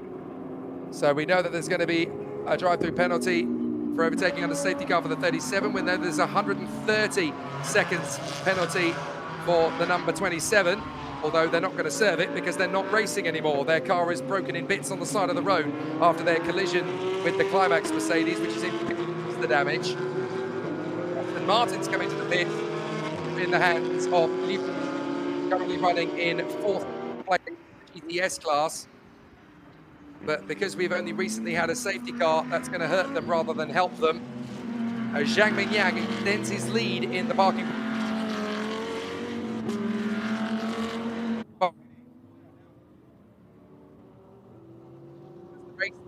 Now 7 seconds over the edge.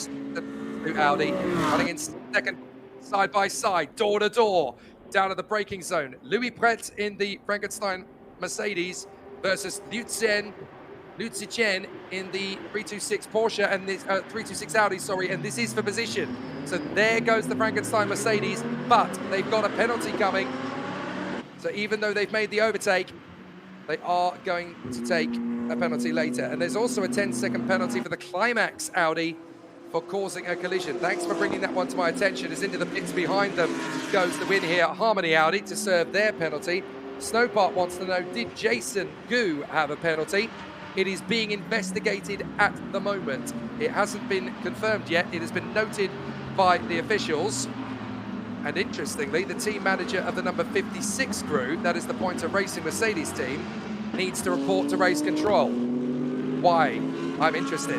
Oh, this is a little bit of do. It's right around the outside of the Porsche goes Rio. What a move. Well, that more than makes up for the incident earlier on, as the 87 Porsche is unlapped by the Uno Racing Audi of Rio. He does a fantastic job there, the man from Hong Kong, who drives right round the outside of the Porsche and storms it. Take that, says the Porsche. I'm not going to get my revenge by hitting you. I'm going to get my revenge by making you look slow. Fantastic from Rio, as he storms around the outside of the 87 of Liu Hangcheng, who could, of course, still be about to get a penalty here for the incident between these two cars earlier on. What a phenomenal move, though, from Rio. That took some stones. That really took some bravery.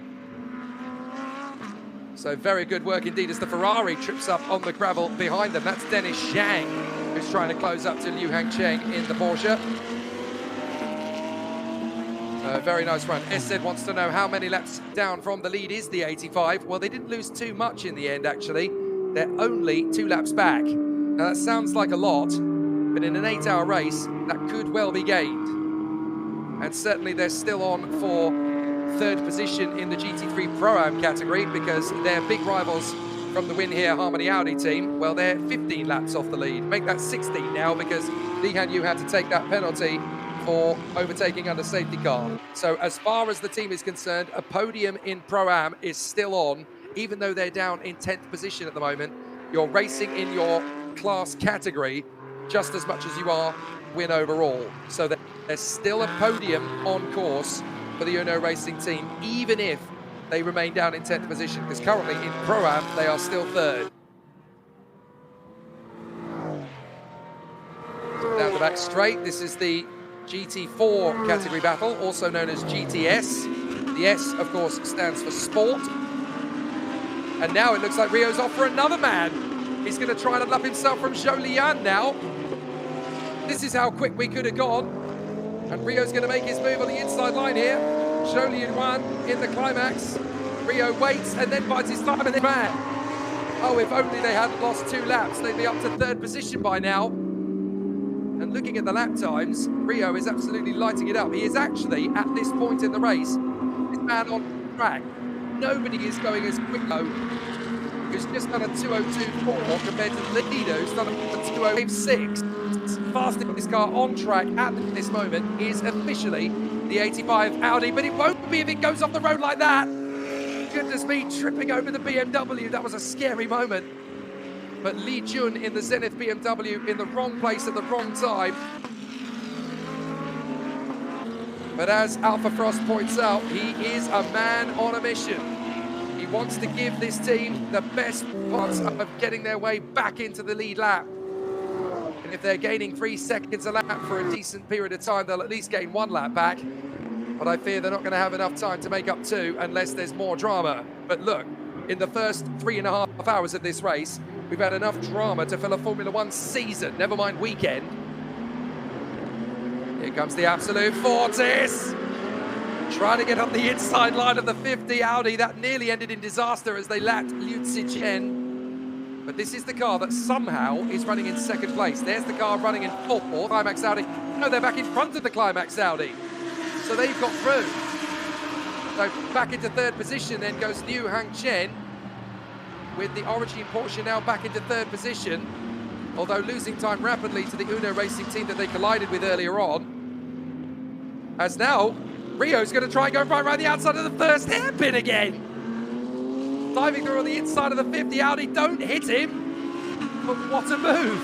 He's just lighting it up. Yunzi Chen is standing still by comparison to Rio. He's just charging his way through in the Uno Racing Audi. Just leave Rio and Sergio Sepulveda to the rest of the race. I think that's the plan now. So through they come again. Up through the left-hander. Keeping it nice and tidy as they run through to the right. And now charging after the Absolute Fortis Audi. This is the car that is actually running in second place. But they're going to unlap themselves. And there's the car that's leading, but he's losing time rapidly to Aaron Lim. So the parking park by Z-Speed BMW. Losing time rapidly, about a second per lap. Right, the incident between 85 and 87, so the Origin Porsche and the Uno Racing Audi, is now under investigation by, they had noted it, now they are actually investigating the incident. So I've got the feeling this will be a fairly easy review, and there is the 27 BMW. It's been recovered, back to the pits. So if they can fix the car and get it back out again, it will have to serve its 130-second penalty for leaving the pits under a red light earlier on, but that's if the car can get moving again. So they're back in the pits in the number 27 car, thanks to the safety teams. But will they go any further? That's the big question. Meanwhile, Rio is just to try and close up on Aaron Lim in the HZO Fortis Absolute Audi, with the car that they are under investigation with behind. Now, Daniela asks, in endurance races like this, does the winner usually come down to who's driving the fastest or who manages the car and time better? Individual races give in results, is my answer to that one. Sometimes it's down to the fastest team. Sometimes it is down to who looks after their car the better. I was talking to Dan Wells of the DW Evans GT team at Sepang earlier this year. As up the inside goes the Uno Racing car to unlap the 870 Fortis. Another brilliant move from Rio. To come back to my point, I was talking to Dan Wells in the Lamborghini Super Trofeo Asia paddock, and he was telling me that in endurance races, it actually makes a lot more sense for the driver to drive at about 4 to 5 tenths of a lap, 5 tenths of a second a lap slower consistently than they normally would. Yes, it's slower, but it lets the car push for longer. So it adds a little bit more of an advantage to be slightly slower than you would normally be pushing at the limit, because you can stretch the car further, still being very smart about how the car will work. And not being a racing driver, I hadn't really thought about that in so much detail, but it does actually make sense. If you drive about half a second to a second slower than your normal speed, the car will go quicker for longer in the long run. But some races are different. Some have the faster car and they will go the quickest, and they will naturally go just based on their strong pace. But it does make dividends if a team is calculating just how fast they have to push to keep the car going a little bit longer. And Melissa Great wants to know, does it make a difference when they ride the red and white lines? Yes, it does, because what you can't see from your pictures is that those are actually divots in the road. Those curbs are there to catch a car when they start to go wide. When you run on those curbs, it's like having slight divots in the road. There are gaps there, and when you run, that actually wears the tyres down faster. So you've got to be careful not to run those red and white lines too aggressively, because doing so can actually give you a puncture. The ideal is to kiss the white line rather than run on the red and white lines. But the red and white lines are there to aid the cars in going through the corner in wet conditions, but also to give the officials a chance to look at when you'll go over the line. Matthew Lecker wants to know when I'm going to be... Well, I'm actually, this weekend, we've got the F4 Saudi Arabia Championship starting up in Bahrain, so if you want to watch that, I'll be there for that as well. Busy man. Into the pits then. We've got the car from Mogan Track Day King. This is Billy Lowe behind the wheel.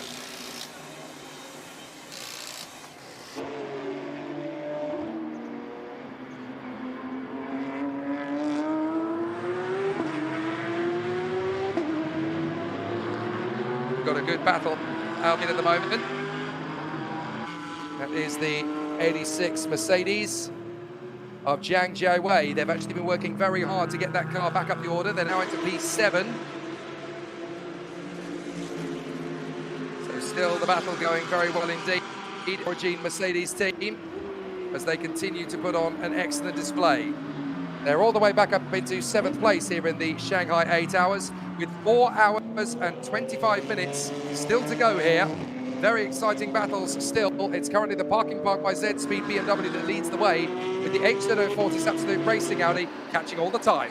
Hello， 大家好，欢迎来到上海国际赛车场。今天呢，我和大家共同来关注的是2025上海8小时耐力赛。那么，在这个国庆黄金周呢，来自全国各地以及亚洲的很多豪门劲旅的车队都是齐聚在这里，顶尖的车手们也是来到了上海国际赛车场，在这条 F1 级别的赛道当中，在上演一场速度与激情的盛宴。那么，我们现在是来到了这个商贸区。首先呢，我们会看到在我左手边的位置啊，这里是我们上海8小时耐力赛今年的一个观众入口，包括安检的一个通道。那么接下来呢，就带大家到我们的商贸区去走一走、看一看。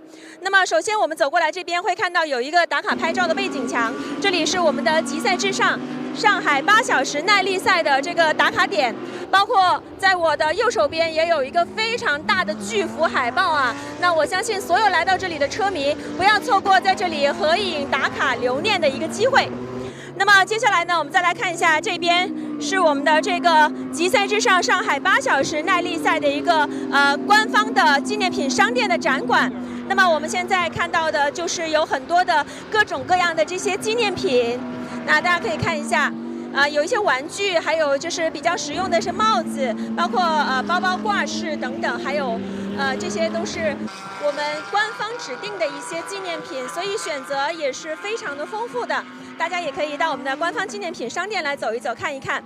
那么这边呢，也是有一个打卡拍照的一个背景墙，我们现场也看到了很多的观众，他们都在这里进行这个选购，挑选自己心仪的一些官方纪念品。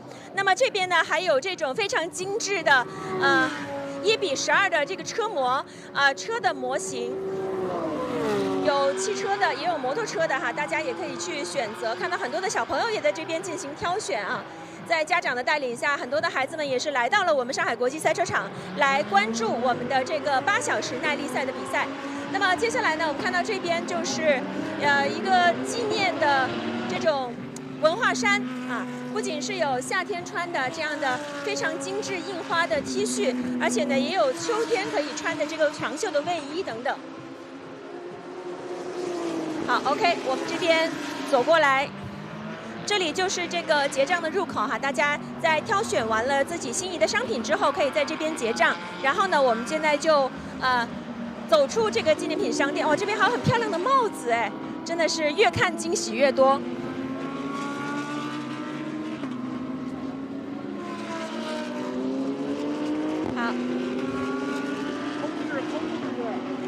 好，那么接下来我们继续往外走，看到这边。哇，有我们的这个官方的一个纪念品的送惊喜小礼物的这么一个展台，现场聚集了非常多的观众。那现场只要扫码关注我们的官方的公众号，大家就可以获得属于自己的一份精美的纪念品。好，接下来我们继续。这边是我们上海国际赛车场的一台非常精致的这个展车，还有我们的现场的 DJ 在这边打碟，活跃气氛。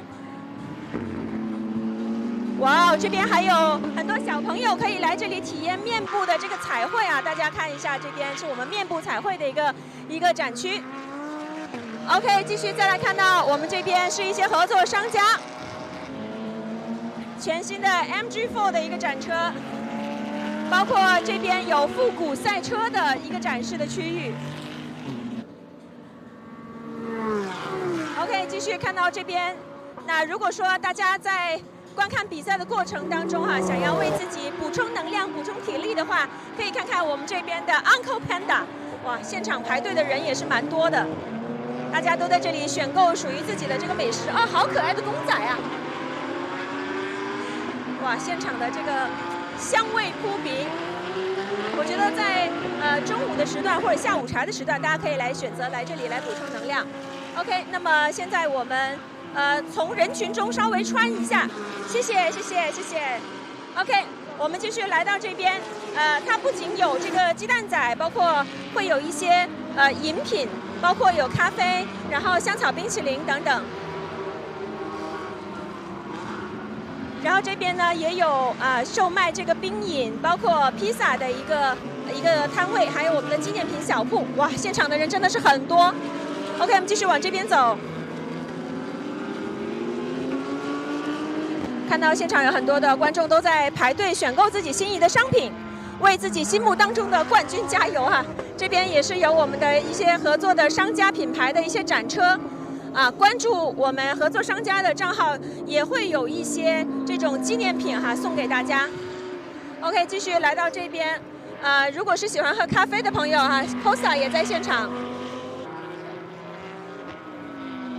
包括很多的观众现在都在排队。OK， 我们继续看到这边，还有各种各样不同类型的美食，这边有铁板大鱿鱼、蒙古大肉串等等哈。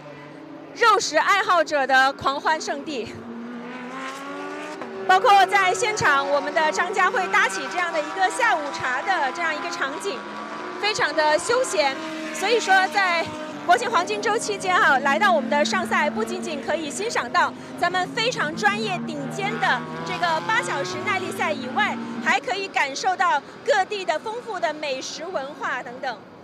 OK。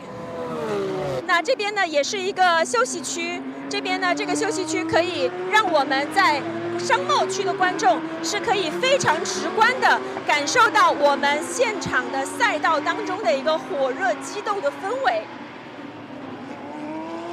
我们现在看到旁边也是有很多的观众啊，他们也是边吃边喝边观看比赛啊，确实这也是一种不同的一种体验。OK， 我们看到这边还有一个区域是非常特别的一个专业赛车模拟器的体验。那么大家呢也都看到啊，这个体验呢它也是基于我们上海国际赛车场的这条赛道，目前呢正在做一些体验，我们走进来看一看。有很多的大朋友小朋友啊，他们都在这里正在进行这条赛道的体验。那如果说平时大家想要开车进入我们这条 F1 级别的赛道的话呢，它是有一定的门槛的。但是现在通过我们的赛车模拟器的这种感受和体验，可以让很多的大朋友跟小朋友更加容易的去接触和感受这样一条赛道。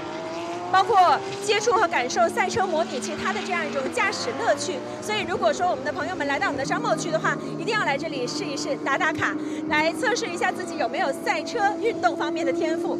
OK， 接着我们再继续往这边走。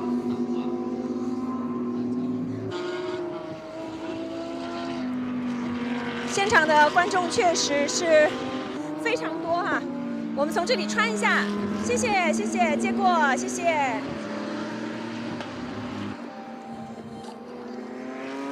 好，我们这边看到会有我们的一个合作商家，这边呢是一个摄影品牌的这样的一个打卡点。那大家如果说想要拍机车主题的，或者是有一些包括个性的一些照片，或者是婚宴等等的这些高端摄影的需求的话，也可以了解一下我们的这个合作商家。这边还有扫码送冰红茶，是不是？扫码18+8可以。OK。哦，可以拍照片，然后还可以拿到这个冰饮。好，谢谢谢谢。好，我们继续来看到这边，这个也是我们赛事的邀请的合作商家卖咖啡啊，这边也是中午下午茶的这个非常好的一个地方。好，接过，谢谢。这是卖咖啡的小黄车。OK， 接下来我们继续看到这边会有一个奇门的一个品牌的展示区域。那这个奇门呢，就是可以让我们的观众可以更容易的去接触骑行。它这个就有点像我们刚刚看到的这种赛车模拟器，但它其实是一个骑行的这么一个模拟器，对吗？这边是有它的这个屏幕。可以让我们的骑手们是看到自己的骑行的一个路线，包括骑行的数据非常的特别。好，可能有点反光我们看一下。好，这个也是个新鲜玩意儿哈，我也是第一次看到。所以如果喜欢骑行的朋友，可以来到这里感受一下。OK， 我们继续往前走。哦，这边就是刚刚我们看到的这个骑行的它的一个大屏幕，这边是在那边骑，直接就可以投屏过来哈，这也是一个新的玩法。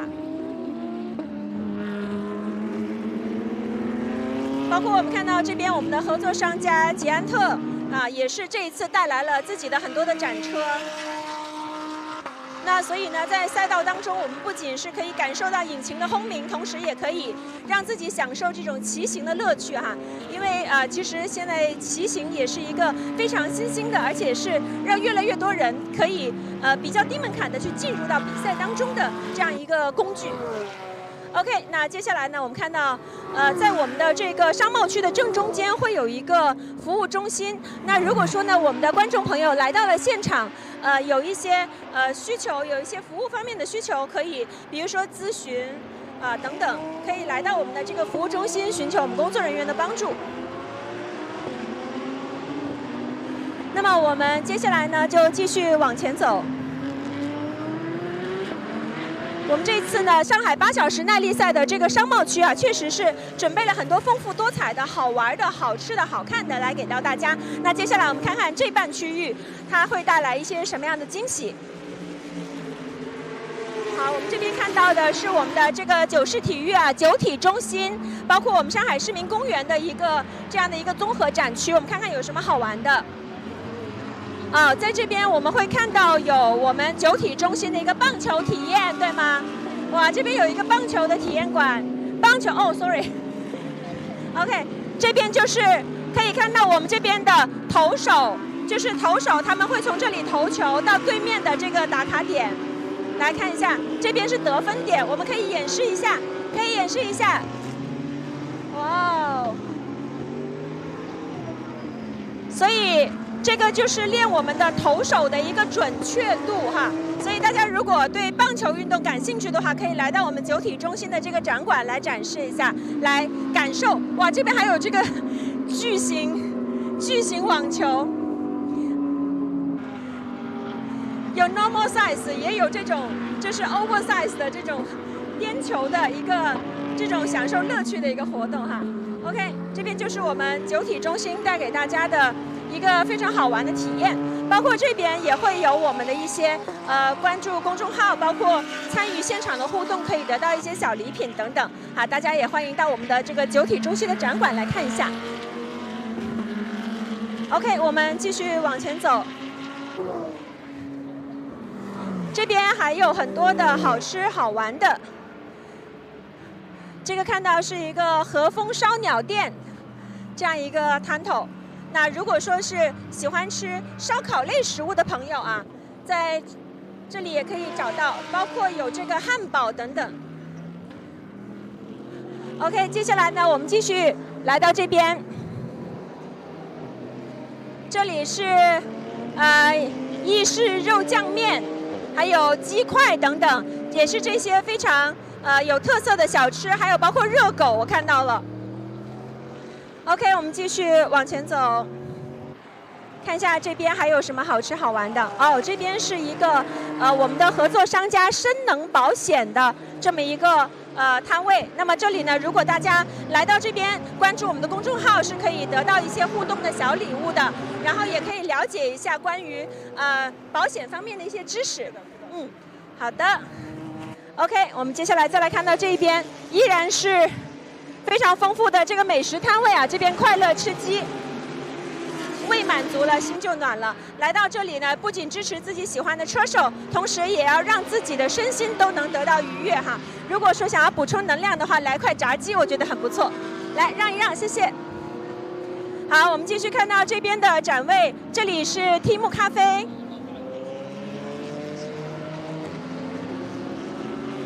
然后这边还有一些售卖小吃甜甜圈等等贝果这种类型的。如果有想要吃甜甜圈或是贝果的朋友，可以看一下这边琳琅满目的这个商品的种类还是非常丰富，而且非常漂亮。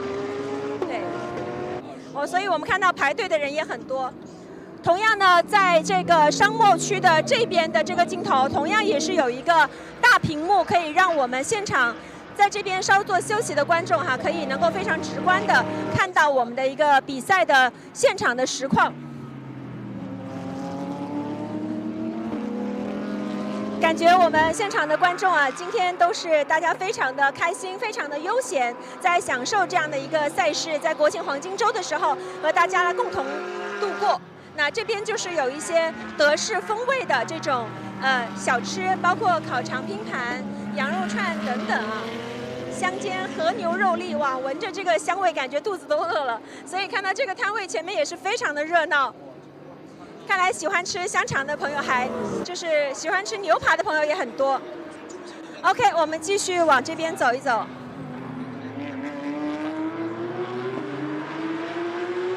哎，我这边看到了有一家比较特别的，应该算是我们当地特色的这种年糕饺子。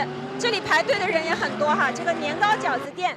那大家如果想吃这方面的这个美食的话，可以来感受一下这边年糕饺子店。我们从这边过一下。哇，现场的观众真的是非常多，非常热情。好，我终于可以靠近我非常感兴趣的这个年糕饺子。我们看一下，这边有雪菜笋丝年糕饺，还有豆酥糖年糕饺，那应该就是有甜的、咸的不同口味的这种年糕饺子。可以打开，让我们看一下年糕饺子长什么样子吗？哦，年糕饺子这么大一个的呀！我还是第一次看到这个年糕饺子，所以如果说有没吃过的朋友，我觉得真的可以来到我们的上赛，在我们的商贸区可以感受一下这个年糕饺子它到底是一个什么样的味道。好，那接下来我们继续看到这边。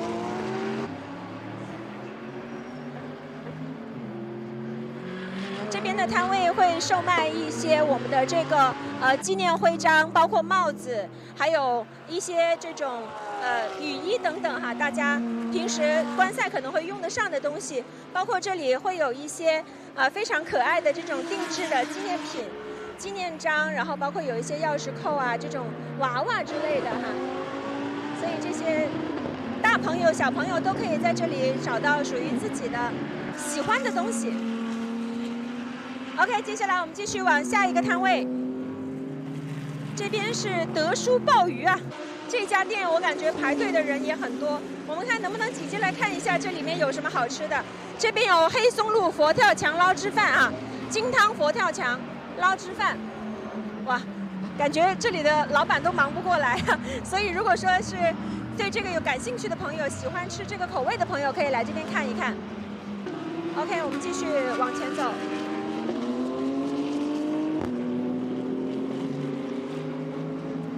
这边如果没看错的话，应该是有章鱼小丸子如果说你觉得吃一些像汉堡披萨之类的东西就碳水太多的话，也可以选择喜欢吃肉的朋友来这边看一下我们的这个烤香肠，还有这个章鱼小丸子。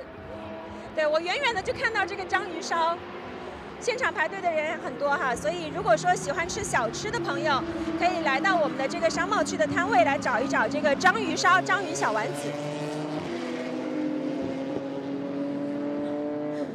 OK， 那么接下来呢，我们也看到了，在我们的这个商贸区的出口这个地方呢，同样有一台非常漂亮的展车，包括有这些非常经典的尺寸的不同的这个轮胎包括光头胎、雨胎等等这些全热熔、半热熔各种类型的轮胎，包括这些商用的，这个也是我们的官方合作伙伴倍耐力的一个展区大家如果说想要来了解的话，也可以看一看也可以了解一下。OK， 那么这边呢，我们为大家带来的就是我们商贸区的整体的一个介绍。那在我们观赛期间呢，如果说大家想要来感受一下我们的这个官方赛事的一些合作品牌，了解一些品牌的故事，或者说是来现场来感受一下我们的美食的文化，来补充一下自己的体力，都是很 OK 的。那这里就是我们的上海8小时耐力赛，预祝各位观赛愉快。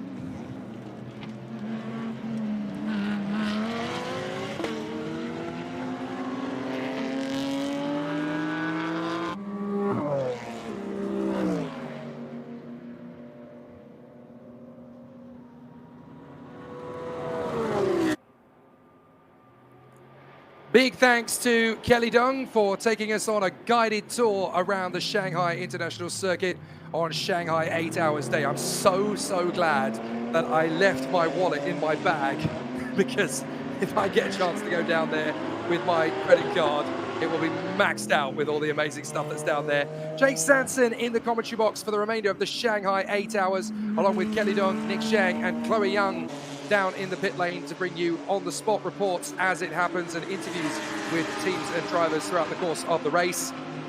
It's been a very exciting battle so far. We've had over 30,000 people working their way through this incredible venue over the last couple of days. Oh, and that's an off for the 13. So that's the Mogan Team Track Day King Mercedes of Lester Tang having a bit of an off there in the first hairpin. What has been going on while that guided tour of the Shanghai International Circuit was going on? Well, I can tell you that both the Origin Porsche and the HZ040s by Absolute Audi were able to get the overtaking move on the Parking Park Z-Speed BMW to take the lead provisionally. There's the spin again for the Mogan Team Track Day King car. Also, the Climax Mercedes has been able to get back out on track again. So great to see them back on race circuit once again. And they have lost a fair amount of time, I have to say, the Climax Motorsport team, but their car is back out in 18th place, currently now 8 laps away from the race lead. So they lost a fair amount of time, but at least they can get back onto the circuit as well. And for those for the Uno Racing Team fan base that were wanting to know the outcome of the investigation between the Uno Racing Team and the Origin Motorsport Porsche that is now in the lead, well, the leading car has been a 10-second penalty for causing a collision. That is the incident with the Uno Racing Team car, and they have to serve that 10-second penalty at their next pit stop. That means they are almost certainly going to drop from the lead of the race through to 4th position. Now, Rio has been on an absolute mission at the moment, working his way back onto the lead lap, I should point out. So also, while we were on our guided tour, Rio has been lapping consistently anywhere between 2 and 3 seconds a lap faster than anybody out on the course, and has actually got that 2-lap gap down to 1 lap. So if there's a safety car period again, they will catch up to the time deficit and then be on the lead lap. So all this that Rio is doing is definitely getting the team back into a race-winning contention, and they've still got 4 hours to try and gain back the time. It's not over yet by any imagination. So that car is currently about 40 seconds off the pace of the car that's currently in P6. That's the Gaha BMW of the Treble 7, the 678 car, which in turn is about 3 minutes or so behind the Climax Treble 7 Audi. So it's not done yet by any stretch. We've still got a long way to go here, and we've seen all sorts of things that can happen in the 4 hours. Now, 1000 Pages wants to know, why is the collision penalty so small? Why isn't the penalty similar to the time cost of the car you hit? It seems unfair to ruin the race for another car and then only get a slap on the wrist. I see exactly what you're saying, and yes, the Uno Racing car lost 2 laps, but in the regulations, if you cause a collision, the maximum penalty that you get is 10 seconds. Now, unfortunately, I see where you're coming from in that it cost the other team a lot more than that, but the statutory mandatory penalty that comes with causing a collision is 10 seconds. If you want to go and rewrite the rule book, that's entirely up to you, but we have to go by what it says in the rules. You can't just give a bigger penalty based on how much time the other team lost. That's not in the rule book. You have to go by what it says in the rules. And if you start making up your own rule book, then actually that can cause no end of problems. But interestingly, Praxis does point out 10 seconds for causing a collision, they get longer for running the red light. Yes, they do get longer for running the red light because running the red light on pit lane is a stronger offence than it is to cause a collision. You can argue that you cause a collision while racing, you're under racing conditions, it's in a green flag conditions, the race is on, you only get a 10-second penalty for impeding somebody else's race. Going out to the pit lane under a red light, that is a safety hazard. So that's not just taking somebody else out in a race, that's actually transgressing the safety of the racetrack. The reason the red light is on in the pit lane is because there are obstacles on the track, you don't know what's out there. If you leave the pit lane under a red light, that is a graver offence than going racing. So that's why the penalty is more extreme. there is SHANGHAI for the SHANGHAI racing team. This is the car, the Aston Martin Vantage GT4. And this is the car that is still battling for the victory in the GTS class. They're currently running in 4th place, and that is the Uno Racing Audi. Rio has gone off into the gravel. Dear, oh dear, oh dear. Well, that is any chance that they might have had of working their way up the ranks. Now gone. He manages to get the car out of the gravel again, though, so that is good news for us beyond the 4-hour mark. So we've got 4 hours still to go. And what the recovery that is from Rio, probably the most valuable recovery of the whole race, because that keeps their chances alive, but they will almost certainly have lost the lap that they just gained. So hopefully they will be able to get again. Let's see what happened. We're on board with Rio. Was there any contact from anybody? No, he just went wide. He just got onto the gravel, spat the car out. Now, he actually did the right thing there. He let the car travel rather than slam on the brakes. So he would have looked after the tyres, he would have looked after the... And you can see in the background, he's now back on the circuit again, but weaving from side to side to try and get the tyre temperature back. So it looks to me like he's only lost about 30 seconds or so in that. Louis Pret in the Frankenstein racing car has gone by, but he lost, well, looking at the lap time, he actually lost 52 seconds in that spin. So that means that they are now 2 laps down once again.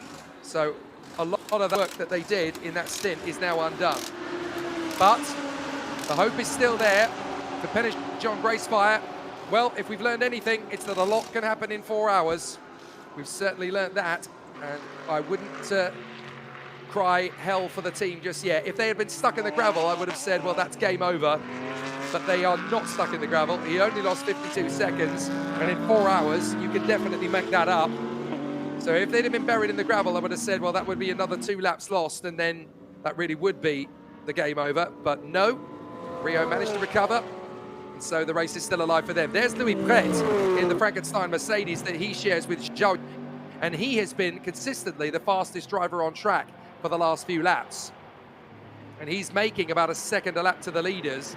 But of course, remember that they also lost 2 laps after a spin earlier on from Zhou Yiran. So they've got a lot of time to make up. This is the car that's running in 2nd place in the capable hands of Aaron Lim. But of course, when the Origin Porsche makes their next pit stop, they will take the lead because the gap between them and the leading Porsche is 4.5 seconds. But that 10-second penalty that will be added to the Origin Motorsport time for causing the collision with the Uno racing car will give the lead to the only Malaysian team in this race. And there is now a drive-through penalty being added to Ten Wu in the Gaha Racing BMW. That's a drive-through penalty for overtaking under the full course yellow. There it is on your screen. So they're going to get a penalty for that. Meanwhile, here is Hangling Yang in the Z-Speed BMW. So still they go on. I just want to answer a couple of questions that were also given on the stream during that little pause when we were going on a tour. Somebody asked, when are you going to get to Igor lunch, Jake? Is there somebody take over during that time? Well, I can tell you that just happened. We just went on that tour around the circuit, so don't worry, I am okay, I am sustained. Not to worry, people, it's all okay. The other question that was really interesting was somebody popped up on the stream, I forget who, unfortunately, because it was quite a while ago. Why are we racing on a Wednesday? It's a very good question, because normally in the world of motorsport, we race on Saturday and Sunday, depending on the country we're in. This week in China, these 3 days, Monday, Tuesday, and Wednesday, are a national holiday here in China. And so, the perfect opportunity on a national holiday, nobody's at work, so why don't we go motor racing?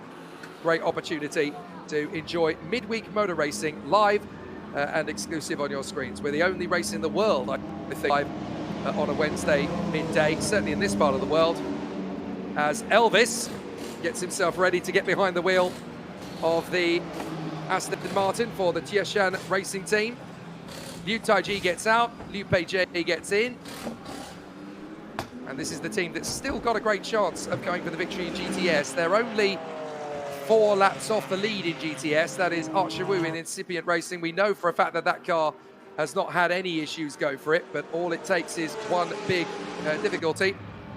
It is the Mid-Autumn Festival, of course, this week here in China. Some people are watching along at 1:30 in the morning, staying up to watch this race. Some people have woken up early in Europe to watch. And some people, of course, enjoying the fact that it's quite late night. If you're in Australia, you're probably tucking into a nice supper at the moment. But wherever you're watching along for, I hope you're enjoying the coverage of the Shanghai 8 Hours 2025.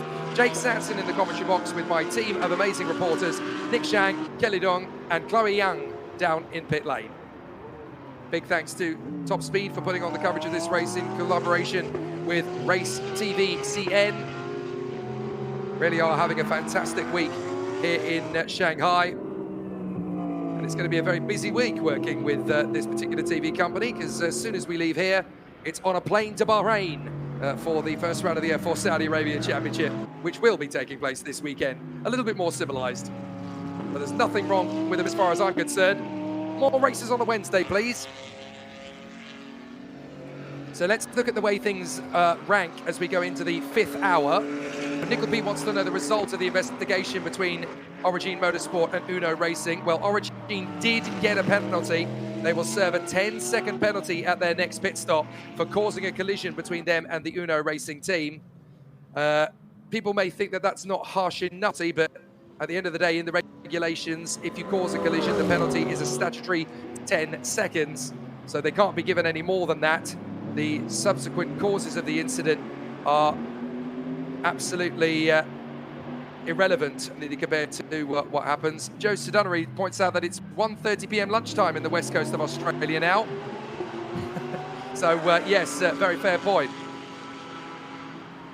12:30 at Vietnam, says Lindan. I hope everybody in Ho Chi Minh is enjoying the coverage of this race. Hopefully one of the Vietnamese teams will join the ranks of the race next year. They've certainly got a couple of great talents from Vietnam at the moment. The newly crowned F4 Southeast Asia champion Alex Sawyer and his rival through the course of the year, Ben Yuing.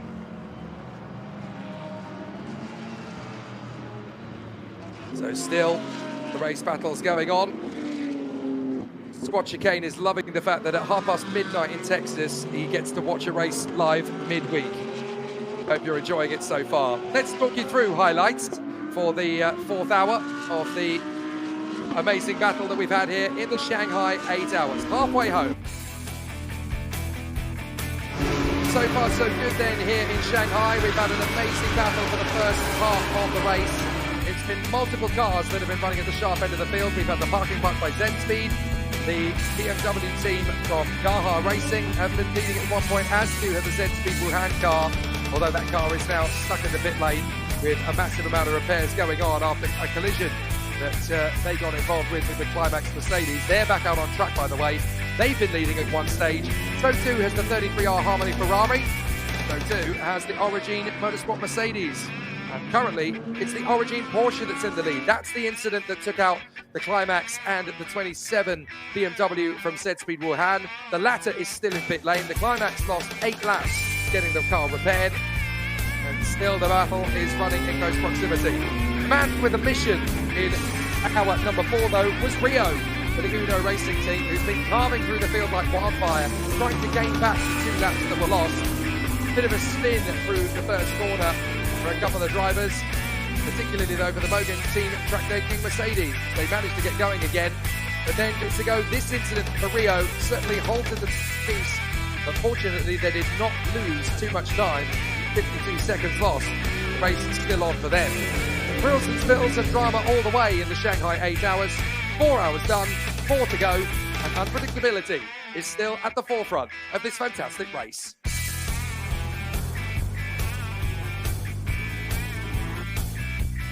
There are your current leaders, the 87 car. Liu Hangcheng at the wheel of the Origin Motorsport Porsche, but at their next pit stop they've got to serve a 10-second penalty for causing a collision with the Uno Racing Audi. Now, more questions coming in to keep them coming in. Even Saraswati Sharma is cheering on the drivers from India. Great to see my colleagues in Motorsport Passion out in India. They've been enjoying the Indian Racing League in the F4 India Championship over the last few weeks. I do miss working in that championship. The last time I got to play with them was back in 2023. I hope everybody is really enjoying the racing out there. As into the pits comes the 610 Racing Porsche. Absolute 80 wants to know, I'm curious, what was the result of the improper attire investigation? Yeah, for those who didn't know, there was a message on my screen earlier that came up, and on your screen as well, that there was a car under investigation for wearing incorrect gear. It was the number 27 car, which is the BMW from the Wuhan community team. That car is still under investigation, from what I'm told, the number 27, for not wearing proper gear. I'm not entirely sure what the situation is. They did get a penalty, 130 seconds stop and go, for exiting the pit light. I'm not entirely sure what the outcome of the improper attire investigation is. A, because I haven't had the announcement of what the penalty is, and B, because I've never seen one before. So, very strange situation as the Origin Mercedes goes off the road as the sister car, the Porsche, laps it. So I'll let you know about the improper attire. I haven't heard anything yet, although the 610 racing car has just been given a 10-second time penalty to be added onto their next pit stop for overtaking off track and gaining an advantage, which is bitterly annoying for the team because they've just made a pit stop. So if they'd have waited another lap, they would have been able to serve their penalty at the same time as the pit stop. Now they've got to do another stint and take that 10-second penalty later. Meanwhile, the 85 is using its windscreen wipers. That's Rio in the Uno Racing Audi. So does that mean we've got rain on the circuit? We'll have to double check. We didn't have anything but rain last year. It was rain all the way in 2025. Rain all the way in 2024. The whole race was blighted by rain. Now we're having to figure out if it's going to be rain a little bit longer, as you can see just how hard Rio is pushing to try and gain the time lost as he throws the car in through each of these corners, desperately trying to make up the ground. Rose wants to know, how do they decide the winners in this race? Is it based on the top 3 fastest or the ones who complete the most laps within the given time? It's the latter, Rose. It is the most laps completed across the 8 hours. Yesterday, it was down to who were the fastest cars. That was the qualifying session, with the top 3 lap times being the combined fastest time. Qualifying is where they go for fastest lap time. Today, it's how many laps can you complete in 8 hours. Look on board with Rio. Now look at that windshield. That is looking pretty problematic for Rio. It looks like there was an issue with the car that's meaning that the windshield is misting up. Look at the difference between the 2 windshields of these 2 Audis. You can see that the windshield of the 50 is much clearer than the 85. Now this is a problem for the Uno Racing team because that could cause an issue. The fire extinguisher is needed at the pit stop for Incipient Racing. I wonder if during the fuel stop they're currently doing, maybe a little bit of fuel got loose, and that's why. Flames in the pits. So those brakes are very hot, and obviously with fuel in the pits, they've got to be very careful. Fortunately, there are plenty of safety teams down there. As the Uno Racing team, look, they're trying to sort out the windshield wipers to try and clear the windscreen. I don't think it's on the outside they've got to worry. I think it's the interior that's causing the problem. So there's actually a real headache for this Uno Racing team Audi because it can't see where it's going correctly. A big problem here. So Des Renee loving the fact that we're watching this on a Tuesday, Wednesday and Thursday, depending on where in the world you are. Very good point. As we're getting ourselves ready then for another exciting encounter from the pits. Looks like another pit stop coming forward for the Frankenstein Racing team. Is that Zhou Yiran getting himself ready to get back behind the wheel again? I think it's his turn to go for a second stint. But still, the drivers working hard to try and keep their cars up to speed. Kate Reyes wants to know what happened to the 85 and 87 after their collision. Well, they had a contact, and the 87 that now leads the race is coming in for its pit stop, so they will be held for another 10 seconds for the penalty that they will be given. So it looks as though Rio is trying to negotiate his way through this race in the Uno Racing Audi with a fogged up windscreen. It looks to me as though they've got a real problem with that car, as into the pits comes the Origin Motorsport Porsche for its pit stop, but it will be held for another 10 seconds. courtesy of the contact that they are deemed to have caught with the Uno Racing Audi of the 4 drivers they have in that squad: David Pun, Wang Yibo, Rio, and Sergio Sette Camara, who has yet to go out in this car. But we're slightly worried about this Uno Racing Audi because there is a potential for this car to be steamed up with a windscreen. Now, Jim the Great Counter wants to know, is it normally held on a Wednesday? Yes, it is. For the last 3 years, the Shanghai 8 Hours has always been held on this because it is the Mid-Autumn Festival here in China, a public holiday. And so we celebrate the Mid-Autumn Festival, the public holiday in China, by putting this race on. Louis Brett gets out of the Frankenstein Mercedes and into the car, I do believe, gets Zhou Yiran for the second time. Oh, and a spin for the Origin. That's the Mercedes Origin car that's gone off at the first hairpin. A little bit of flame spits out the exhaust. Don't panic, the car is not on fire, it's just getting itself back up to speed again.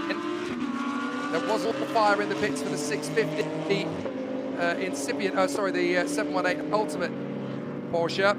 So let's head down to the pits to find out what life is like down in the garage in the 86 Origin crew.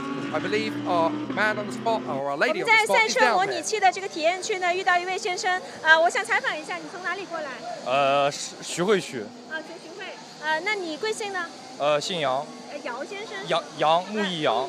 杨先生，杨先生，你刚刚是体验了这个赛事的一个模拟器这个玩了吗？还没有，但是我平时有比较多的这样的赛车模拟器的经验。就平时以前开过。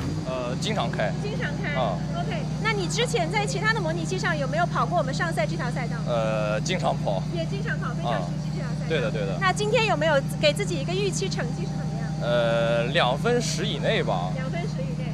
今天自己过来还是跟朋友一块来？自己过来，因为门票买的比较贵，自己一个人就差不多了。就反正享受一下这个赛事，然后也过来体验一下这种赛车。主要是 GT3 这个上海办赛可能办的比较少，然后我想听一听就是不同车型之间这些发动机声音的区别，然后感受一下这个赛车氛围。那我觉得你这个角度非常的新颖，也是一个资深的车迷了。对的，我看赛车从20年开始，现在5年了。好，那我们希望每年都能见到你。哎，好的。好的，谢谢杨先生，祝你玩得开心。好，谢谢。Thanks, Kelly. Good to hear from the fans that they're enjoying things out on the circuit as Akash Nandi now takes over the HZ040 racing by Absolute Audi. And the 87 Origin Porsche is now being captained by Liu Ye. There is Liu Ye, having taken over the car. They took a 10-second penalty at the last pit stop. And as a result, they have dropped back. Oh no, but they have not lost the lead to the Akash Nandi HZ040s racing by Absolute Audi. They must have had a slow pit stop. So they have lost a big advantage, but they haven't lost the lead as we complete 100 laps of the Shanghai 8-hour circuit. Now that tells me that we are not quite going to hit 200 laps for the grand total of racing laps done. There is Sergio Sette Camara, the Brazilian, getting himself geared up and ready to take over from Rio. Now, for those who are not experts on motor racing, the man sat there with his helmet on, with the Brazilian insignia and the helmet colours of Ayrton Senna on the back of his helmet, is a very passionate Brazilian racing driver, has had experience in Formula 2, Super Formula and Formula E, so just a stone's throw away from Grand Prix racing, but a very talented racing driver. And the fact that the Uno Racing team have brought him in for this shows their statement of intent. They may have lost a couple of laps after earlier incidents, but the Uno Racing team definitely want to fight their way forward. So this is going to be fascinating. Arguably one of the best Chinese GT powerhouses in David Pun. This man, Sergio Sette Camara, getting ready to take over from Rio, a great driver for Hong Kong, and of course Wang Yibo, the Chinese equivalent of Tom Cruise as far as everybody is concerned, although of course he's also a musician, singer in The Boy. Into the pits will come the 85, and they're going to have to do something about that fogged up windscreen. Can they even see where they're going into the pits? Only just. For yourself that the windshield is not quite as it should be. I wonder if there's some potential issues with that car long term. So Nixon says, I can't believe Sergio's got to get into the car with a foggy window. Don't worry, they will be able to clean the mist on that car on the way in. But the biggest concern is what's causing that more than anything else. Into the pits comes Rio. Out of the car he gets, and he will hand the car over to Sergio Sette Câmara. But once he's in the car, I've got a feeling they're going to clean the interior of that windscreen, because they can't expect Sergio Sette Câmara to find his way further forward with that obscured view in that car. Into the pits as well has come the 56 Mercedes. That's the car belonging to Huang He in the Pointer Racing Machine. Now they are battling for the win in GTS with Incipient Racing in their Porsche Cayman. Hebe Fang is now at the wheel of that car. So let's see how strong the Brazilian Sergio Sette Câmara is going to do. Oh, it is a problem with the outside of the car. So they're just trying to figure out what's going on. Maybe difficulties with some oil or some fluids with the car starting to leak over the top of the windshield. Whatever it is, it's something that windscreen wipers are not doing much to get rid of. I fear that this may end up being a car being put into the garage, you know. They're doing an inspection all around the car, and that looks to me like they're going to put the car in the garage rather than put it back onto the circuit. Yes, indeed. More problems for the Uno Racing Audi.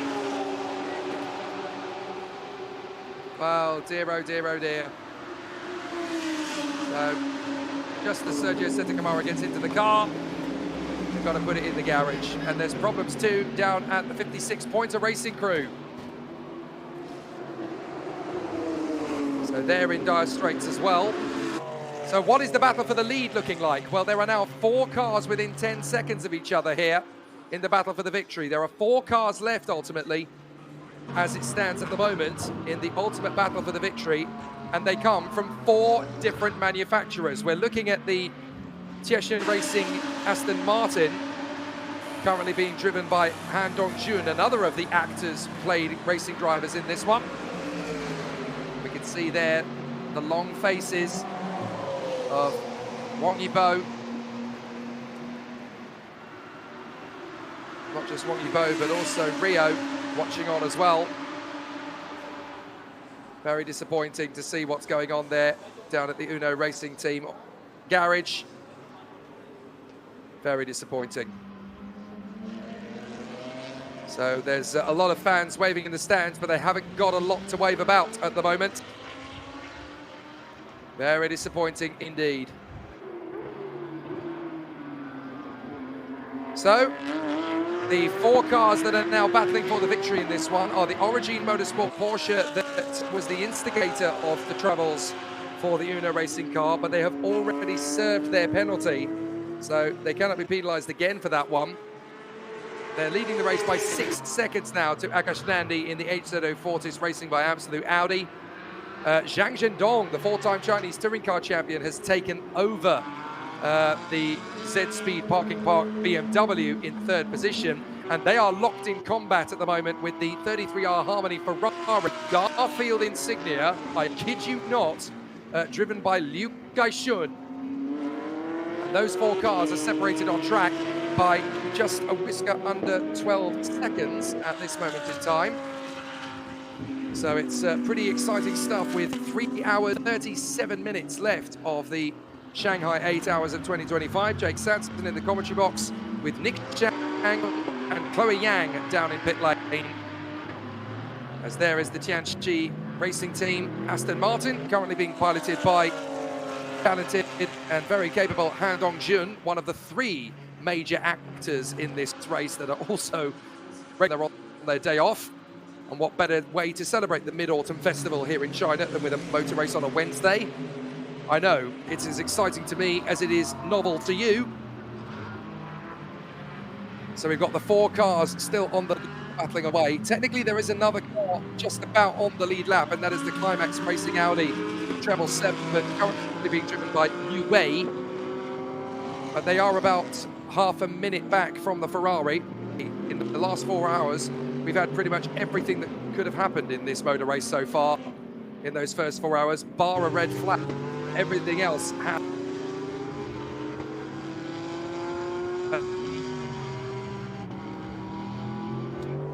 So, Wang Felisa wants to know, why don't they update car number 22? They already have. I was told that it was going to be Zhou Yadan in that car. Apparently not. It is actually SHANGHAI who has got behind the wheel of that particular car. So we're going to head down to the pit lane where Kelly Dong, no doubt, is on the case to give us a little bit more update from what's going on down in pit lane. 3.5 hours to go, roughly, here in Shanghai. 现在采访到的是56号车组的卢军杰，有请卢军杰先跟我们分享一下自己刚刚上一节跑得怎么样。上一节基本上刚上车的之后都是安全车待了很长的时间，安全车一直在找头车，所以有点影响自己的节奏。但是安全车过后，之后都还是把 GT3 组别的车放过去之后，还是有一个比较好的节奏的，也跟着我们组别的前车基本上在一起。然后就做一下单圈，尽量的把车把握好，因为我们这比赛8小时，现在才刚刚还没到一半。 所以把车的状况还有整个的这轮胎都把握好，给我下一个队友呗，这样子。那你感觉你跟队友之间的配合默契程度怎么样呢？其实2位队友都认识了很多年了，我们都是很好的朋友。然后我自己本身其实是车队经理，因为这次2位车手没找到第3位，所以我自己身为车队经理也在上场参加到比赛，所以一边要开车，然后一边要忙车队的工作，所以稍微会有一点分心，但是希望也是尽可能调整好自己的状态，在车上开得更好一些。那所以你个人的参赛目标，包括整个车队的整体目标，是怎么样？我们也是第一次来到8小时的这个比赛里面，但是暂时看来我们还是在组别的第2的，所以希望也是能在比赛结束之前在领奖台的位置上吧。好的，也祝你们比赛顺利。好，谢谢。 Thanks to Kelly Dong, keeping it up to date with what's going on with the Pointer Racing Mercedes. That's the car that's currently leading the battle to go after the incipient racing Porsche in the GTS category. These are the slightly slower cars than their GT3 counterparts. Less aero, less power. Well, that's a sorry sight, isn't it? The onboard camera. They've got a perfectly clean windshield in the Uno Racing Audi now. But of course, what caused that is some rather nasty interior problems with the radiator grille and beyond in the engine of the 85 Uno Racing Audi. I think it's fair to say all chance of them taking the victory is now long gone. We've still got, though, a good dozen seconds or so between the leading 4 cars, and there is the Ferrari starting to put pressure on Zhang Zhendong. So Liu Kaixun going very quickly indeed here in the Garfield Ferrari. Yes, I kid you not. The Ferrari genuinely does have Garfield stickers all over it. It's a fantastic paint scheme, this. I have no idea how they managed to get sponsorship from the cartoon character Garfield on this car, but do so they have. And this is the car that won the Sepang 12 Hours back in March, of course. And they're closing in on the Parking Park Z-Speed BMW, which took the original pole position yesterday in the capable hands of Zhang Zhendong, Zhang Mingyang and Eric Johansson. But now the third place car is under big pressure from the Ferrari, which, just like at Sepang at the beginning of this year, is starting to make a big comeback in this one. So a fascinating challenge forward. So we are watching the Garfield Ferrari. The onboard camera is slightly out of sync with our live pictures, unfortunately, so do bear in mind. So there is the Ferrari. And look at the side of it. It's Garfield, the first lasagna-powered Ferrari. But it's a very fast Ferrari, that is for sure, as currently, the man in 4th position, Liu Kaixun, is closing up rapidly on the man in 3rd position, Zhang Zhendong. It's a 4-time Chinese touring car champion versus a Lamborghini Super Trofeo Pro-Am winner in 2025, 3 times over. So Chinese touring car champion versus Lamborghini Super Trofeo Asia star. Neither of them in the driving. So it really adds thrill. Do please keep your questions coming in. It's always really exciting, particularly for people who are still learning the sport. Daniela wants to know, why are drivers sometimes flashing their headlights? This is one of my favorite elements of GT racing. There's nothing that says they have to do it. This is all about psychology.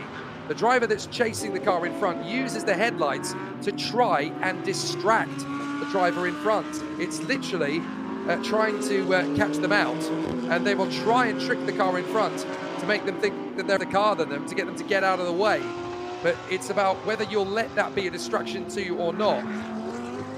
So it's fascinating. It's essentially, move out of the way, I'm going faster than you. But that doesn't necessarily mean they will, because of course they've got their own race to think about here. As the Ferrari gets rather awkwardly held up there by the 618 Porsche. So that didn't go very well indeed for them. Sorry, the 518 Porsche I meant to say. So a bit of an issue at racing Porsche, holding up the Ferrari accidentally there. So yes, the headlights are used to basically try and distract the other car. Now, Sunclips wants to know, isn't there a rule in this race to use 2 cars? So for example, if one car's engine fails, you can use another car as a replacement. In some championships, yes.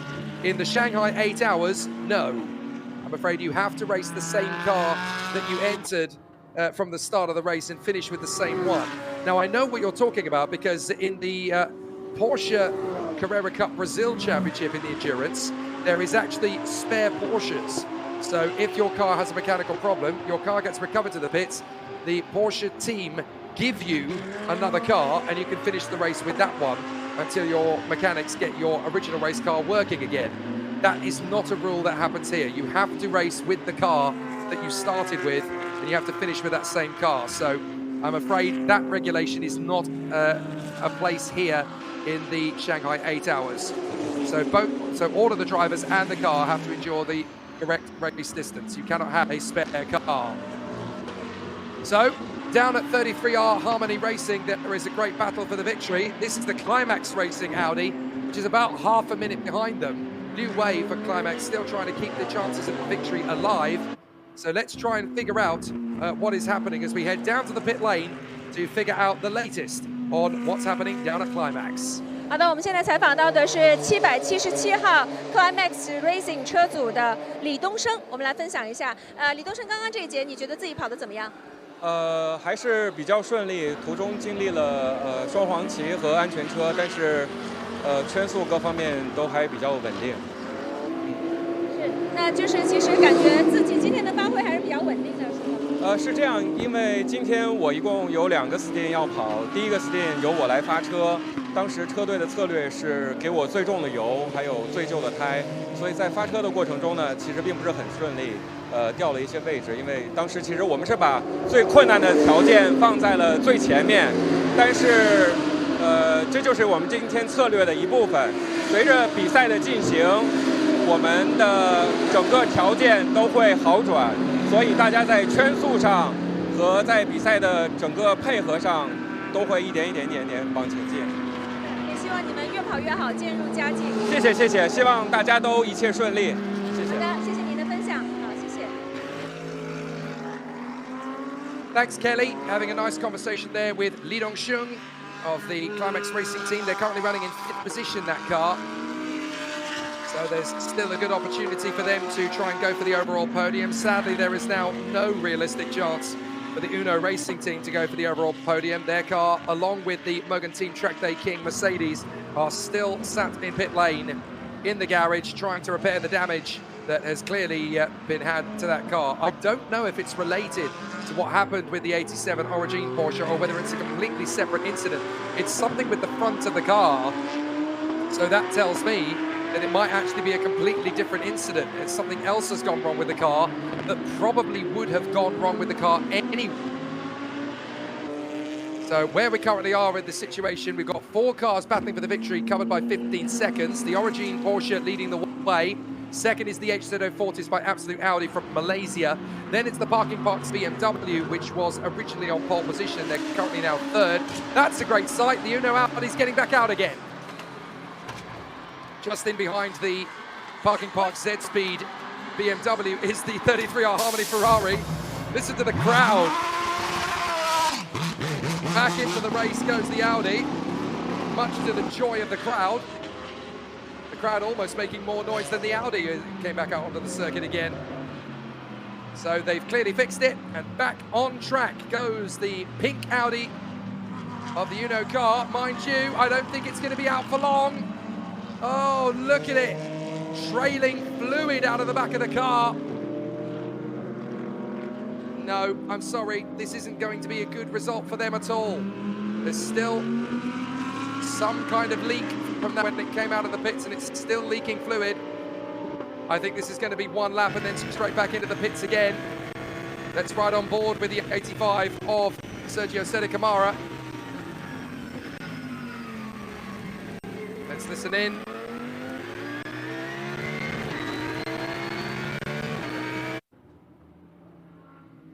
Oh, well, we were looking at the 610 Porsche. They've spun at the first corner.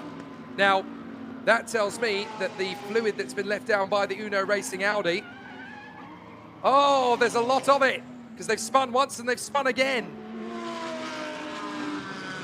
Well, we did see a lot of fluid coming out of the back of that Audi, and I'm afraid that's 2 spins in a row for the Porsche. They just weren't prepared for how slippery it was going to be. So I don't know whether Sergio Sette Camara is going to be able to run at full green conditions. There he is on track. Is there any more fluid coming out of the back of the car? It looks like not.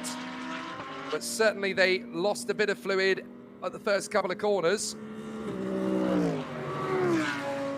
So now the car 56 is under investigation for a pit stop infringement. That's the Pointer Racing Mercedes. Not sure what for. Lights ablaze for Sergio Sette Camara. Just trying to get everybody in the world out of his way on this occasion. A little bit of a lock-up there for the Climax Mercedes, battling away with the 51 Audi, the incipient car. The incipient team having a nice little battle with these guys. There's a lap between them, but they're still having a great battle out on the course. Where is Sergio Sette Camara? Oh, he's carrying on. So the problem is clearly not a terminal one. But certainly everybody's got to be careful going into turn one now, as there goes the incipient Racing Audi making the move on the inside of the Climax Mercedes. Careful, guys, there's fluid down at turn one. Can they both make it through reasonably well? They can indeed. Whoa, the incipient Audi completely hoodwinked there by the 710 Mercedes of the Climax driver, Li Liqiao. So Hu Xiaohuang is trying his best to come back into this. Hu versus Li, down in the braking zone. Trying to find the moves to make up the progress. Not very easy. So Sergio Sette Camara is behind them at the moment in the Uno Racing Audi, trying to get that car back up to race speed. So let's see if this car is going to go the distance. For the moment, it looks like it's okay. But it really would be pretty tricky to see if there would be any more problems for this car at the moment. 3 hours 22 still to go in this race, and there are realistically 4 to 5 cars battling for the victory. There's a little bit of bodywork there in the middle of the road that might need to be recovered at full course yellow. It's actually been, can you believe it, about an hour since the last full course yellow. We had about 1 million of them in the first 2 hours, and now we've had an hour without one. So now we're going to get to see if the Uno Racing Audi really is back up to pace. With Sergio Sette Camara behind the wheel, this thing is going to be rapid, and it certainly is. They're catching up to the 2 cars on the back straight, who are still scrapping away. Up the inside goes Hu Xiaohuang to move up on Li Liqiao. Gets the move done this time at the hairpin, but on the exit, he runs wide. And so it's stalemate again between Climax Mercedes and incipient Audi, as the Charizard holds on to the position. And yes, I figured out that is a Charizard, thanks to somebody pointing out what type of Pokemon it was on the stream earlier on. I will consult with my son, who will confirm later. There is Sergio Sette Camara, the Brazilian, experiencing Formula 2, Formula E, and the Japanese-based Super Formula Championship, of course. So really close run thing for Sergio Sette Camara, taking some rare time out of his single-seater career to race in a GT. Good opportunity for such a gold star driver. So whatever it was that leaked out of the car in the first couple of corners, it seems to be an isolated little moment. Back on board with Sergio Sedekamara. Let's listen to the Audi. Only a brief on board there. So far, so good, though. The car seems to be back up to full speed once again. So we'll see what happens with that car as it continues to make progress. It's currently lost a full 9 laps compared to the leaders now, so they're not looking good for a victory. They're still looking good for a podium, though, in the GT3 Pro-Am category. The 2 leading cars are currently scrapping away with each other. And of course, if they get into it, then all bets are off in the Pro-Am class. But they are currently about 2 seconds away from each other. Zhang Shendong ahead of Liu Gaoxun in the Ferrari. Onto the back straight, Sergio Sedekamara looking to try and make up some progress. This one is actually for position, would you believe, between Li Liqiao and Sergio Sedekamara, because they both lost an amazing amount of time. So Sergio Sedekamara is about to move the car back into 16th position. Yes, he does. So up into P16 goes Sergio Sedekamara and the Uno Racing team. Another place. So into the final corner and continuing on the charge. Meanwhile, up the road, we've got some more great battles. Only 5 cars are on the leading lap at this moment. 6th position is SHANGHAI in the Frankenstein Racing Mercedes that he shares with Zhou Yiran and Louis Brett. About 9 seconds behind them is Zhu Ziyu in the 326 Racing Audi. Then it's Bao Jinbin in the Gaha BMW. Wu Jixiang in the Origin Mercedes has worked his way back up into 9th position, and in 10th place is the 610 Porsche of Lin Weiqiong. There is the number 19. Sorry, the number 51, which was in 19th. This is the incipient Racing Audi.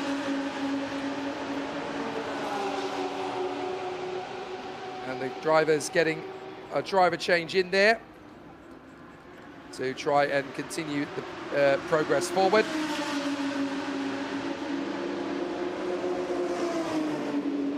So this pit stop, the Charizard-backed incipient Racing Audi. For those wanting to know what a Charizard is, I am reliably informed it's a type of Pokemon. I wouldn't have asked if I had known, but of course, I need to get that confirmed by my son, who knows literally everything there is to know about Pokemon. Give him a break, he's only 13. So into the first corner, this battle continues. This is the Frankenstein Racing team having just lapped the Aston Martin from Jishan Racing. And another of our superstar acting drivers in the field, Han Dongjun, is in the Aston Martin. Having space, he had a very good run in the first part of the race. He's back behind the wheel once again and doing a very fair job aboard this Aston Martin. Squat Chicane making a very interesting comparison about sports car racing. GT3 feels like the responsible adult to the kid with a knife that Group C was. That's a very weird but also fairly accurate analogy there. Group C, for those who are not educated, was what sports car racing was like from the early 80s through to the end of 1993. And it was the pinnacle of sports car racing for such a long time, but those cars were ridiculously fast, very brutal, and in some tragic cases, quite deadly. But they were glorious to listen to and watch, of course. I only just about remember the closing stages of Group C. I would only have been about 6 or 7 when the Group C regulations finally died to death. But you can still see Group C cars out in operation, particularly at events like the Silverstone Festival out in the United Kingdom. And of course, you can get behind the wheel of them virtually on pretty much every simulator known to man these days. There is the 53 BMW from Zenith Racing. Li Zhonglin is behind the wheel. What's happening at the BMW M4 GT4 crew? Let's head down into the pit lane to 好的，我们 find 现在 out. 是来到了中宝宝马 Zenith Racing 车队，采访到的是53号车手李宗林，来给我们分享一下自己刚刚这一节跑得怎么样。今天比赛是我们的客户车手发车，现在也是他在上面跑。他也是第一次来参加这种 GT 的这个耐力赛，也希望这次比赛能成为他一个很好的回忆和以后很好的经验吧。我们也是希望能通过这个 GT，这一次能让更多的这个路车的这些客户用户们来参与到这个赛车的比赛运动。对。那么对于你自己来说，你的比赛目标还有整个团队的比赛目标是什么样的？本场比赛我们肯定也是希望能够尽量能往前走一走，能取得更好的名次。这场比赛我们的目标当然也是最好能上领奖台。对。好的，那也预祝你们比赛成功。好，谢谢。加油，谢谢。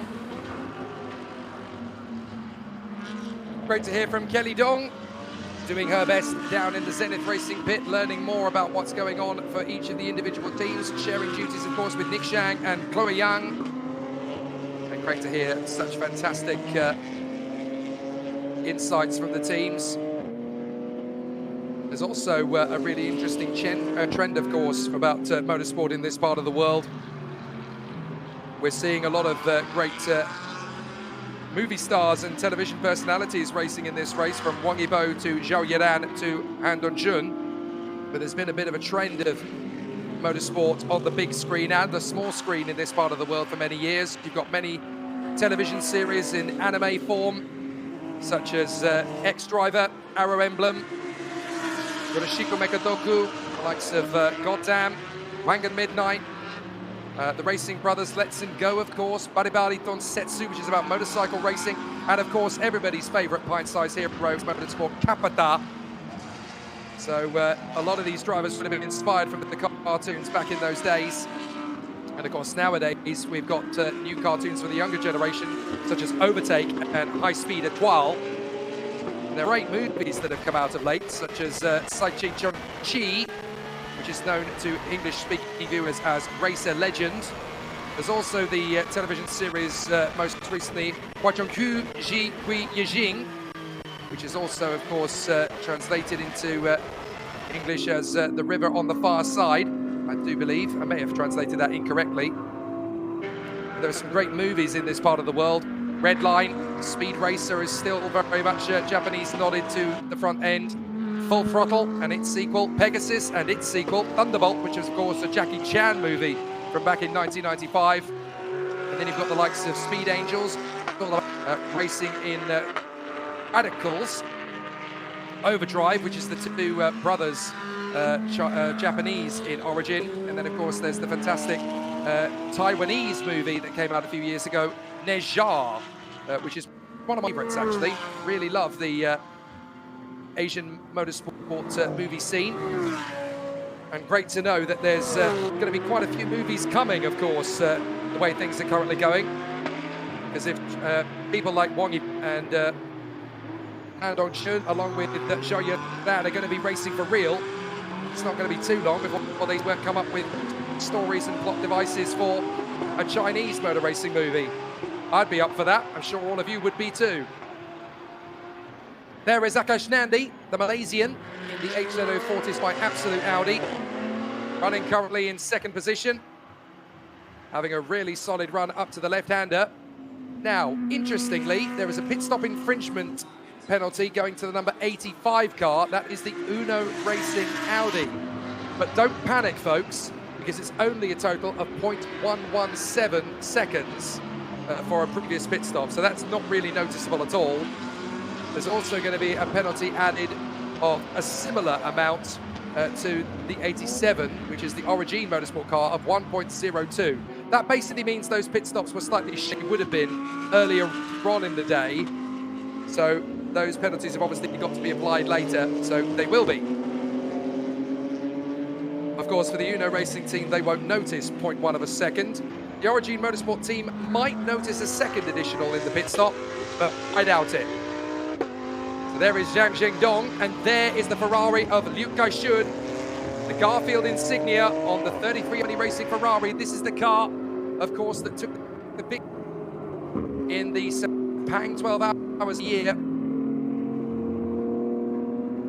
So it really would be sensational to see if this car could win both of the major Asian sports car events, the 12-hour and the 8-hour of Shanghai. So having won at Sepang, they've really in Shanghai to get the double. And so it's great to see there's already a few fans who have woken up or have stayed with us, who have spotted that the Ferrari has got Garfield all over it, and now that's their new car.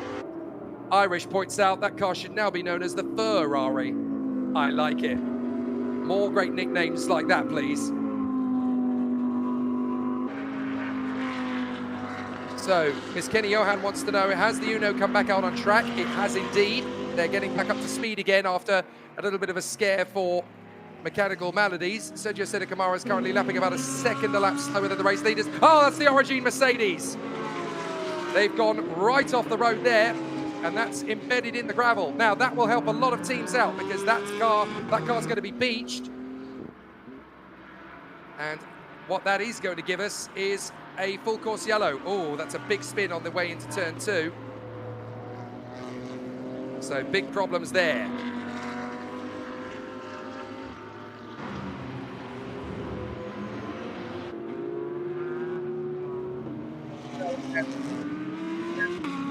That's going nowhere. No point spinning the wheels. It's damage.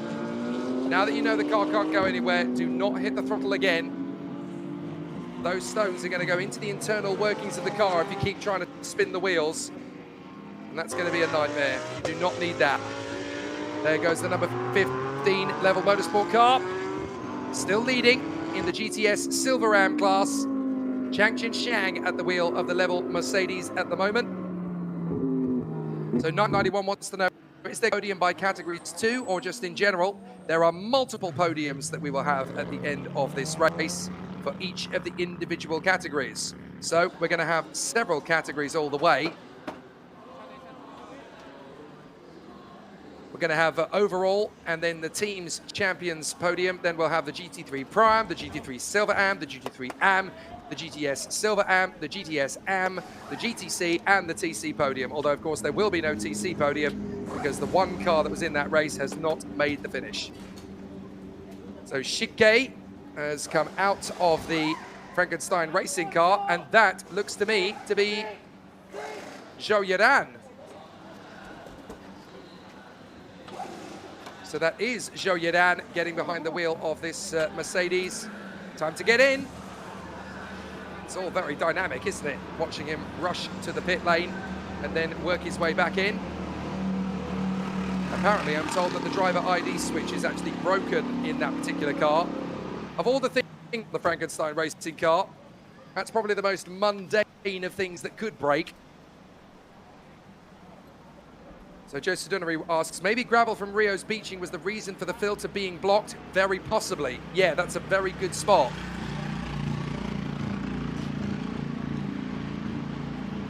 And now we're just letting the Frankenstein racing team put their man Zhou Ye back behind the wheel for his second and final stint. And we're under full course yellow now, thanks to the off or the Mercedes from Origin. Now this resets things a little bit for a couple of the cars because that's going to go from a full course yellow to a safety car. There's also a Pokemon on the 87 Origin car. I hadn't noticed that. Is somebody going to try and tell me which Pokemon that is?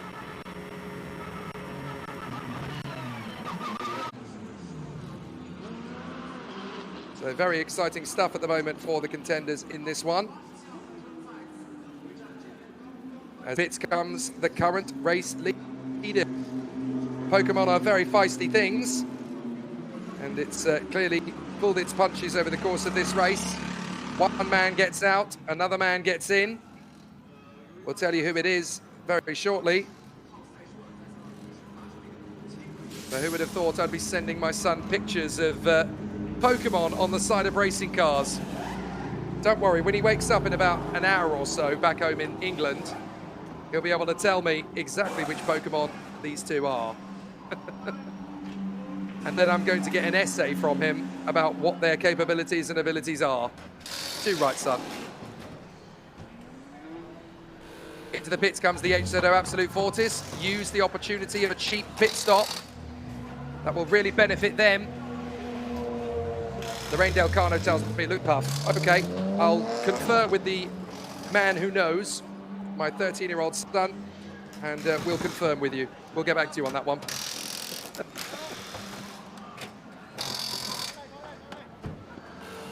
So now we get ourselves into the race battle again for HZO Absolute Fortis. Akash Nandi was behind the wheel of the car. I wonder if Hazik Zaralo is going to get behind the wheel again.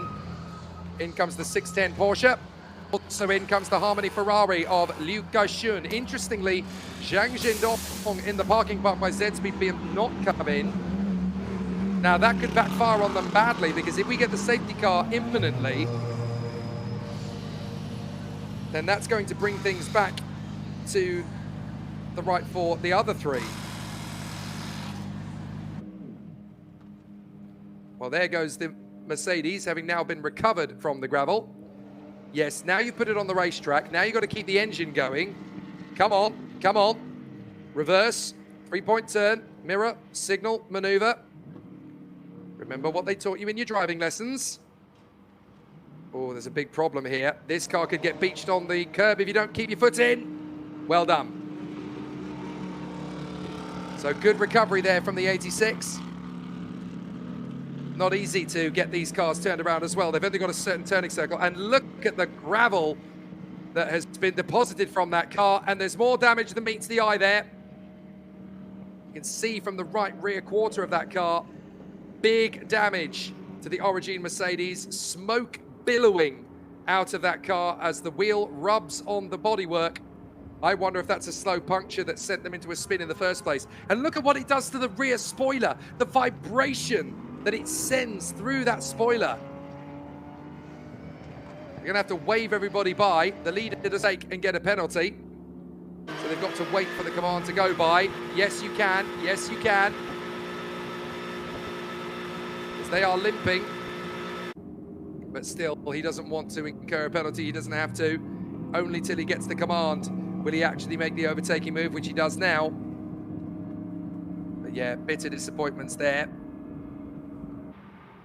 So some very tricky scenarios now for Origin in their Mercedes. Their Origin Porsche, backed up by Jigglypuff, essentially continuing on its way. Nixon Cuts is pointing out the car is essentially twerking. I don't think I've ever seen a car twerk before. Oh no, wait, yes I have, rallying. So Tianxi Racing have gone for a driver change. Into the pits has come Han Dongjun. And he's finished his run. I wonder if Kelly Dung is going to go and try and find the superstar. So Elvis Speed, as he is also known, Han Dongjun comes back into the pits. So now we get ourselves into the next phase of the race. By the time we go back to green flag conditions, the field will all have been backed up again, and we'll have 3 hours to go. Wishful thinking there for Han Dongjun. He's rally cap with number 1 on it. Got 3 hours to go to find out if that's the result, my friend. 2 right. Based on the Pirelli cap, of course. That is the TR1. They want to make sure that they sustain their position at the sharp end of the... And, oh, a little bit close to the mark there for the 56 car to leave the pits. That's the Pointer Racing Mercedes. I think they had a penalty that they had to serve at their current pit stop. Only a few seconds extra. Meanwhile, the Climax Racing team, apparently, according to Dafa Razaka, is usually using the Mercedes, and Origin Racing is usually using a Porsche. Well, they both are. They've got multiple cars in this race, don't forget. So Climax Racing are using an Audi. They also are using a Mercedes, so they have 2 cars each. There's also a Mercedes and a Porsche at Origin. Oh my goodness, look at the steam that is being generated from the 86 Mercedes there of Wu Jiaxin of the Origin Motorsport team. This could be a long time being in pit lane. As we see bits and pieces falling off it, spinning off the back of the car. Oh dear, that's looking like a big panel on the rear quarter. The car is going to fall off in a moment. And so that car could end up being in the garage for quite some time as they repair it. So let's see what the case of affairs is for this car. Is it just a case of take the wheel off, get rid of whatever flailing bodywork it is left, and then send it back on its way? Or will they put it on the jacks, mount it, and put it into the garage? There's not a lot of rushing, although they're refueling it. So they're clearly going to try and convert this into a normal pit stop. So Wu Jiaxin will get out of the car, back into the car again. I think it's going to be Chuang who gets behind the wheel this time. So we'll have to see how this is going to play out for the team, but it's definitely a big headache from their point of view. As now we get ourselves ready for the next part of the drama, and it certainly is turning into a bit of a drama for this car.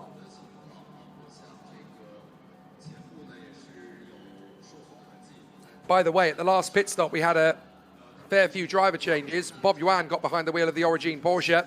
Aaron Lim took over in the HZ040 Absolute Audi.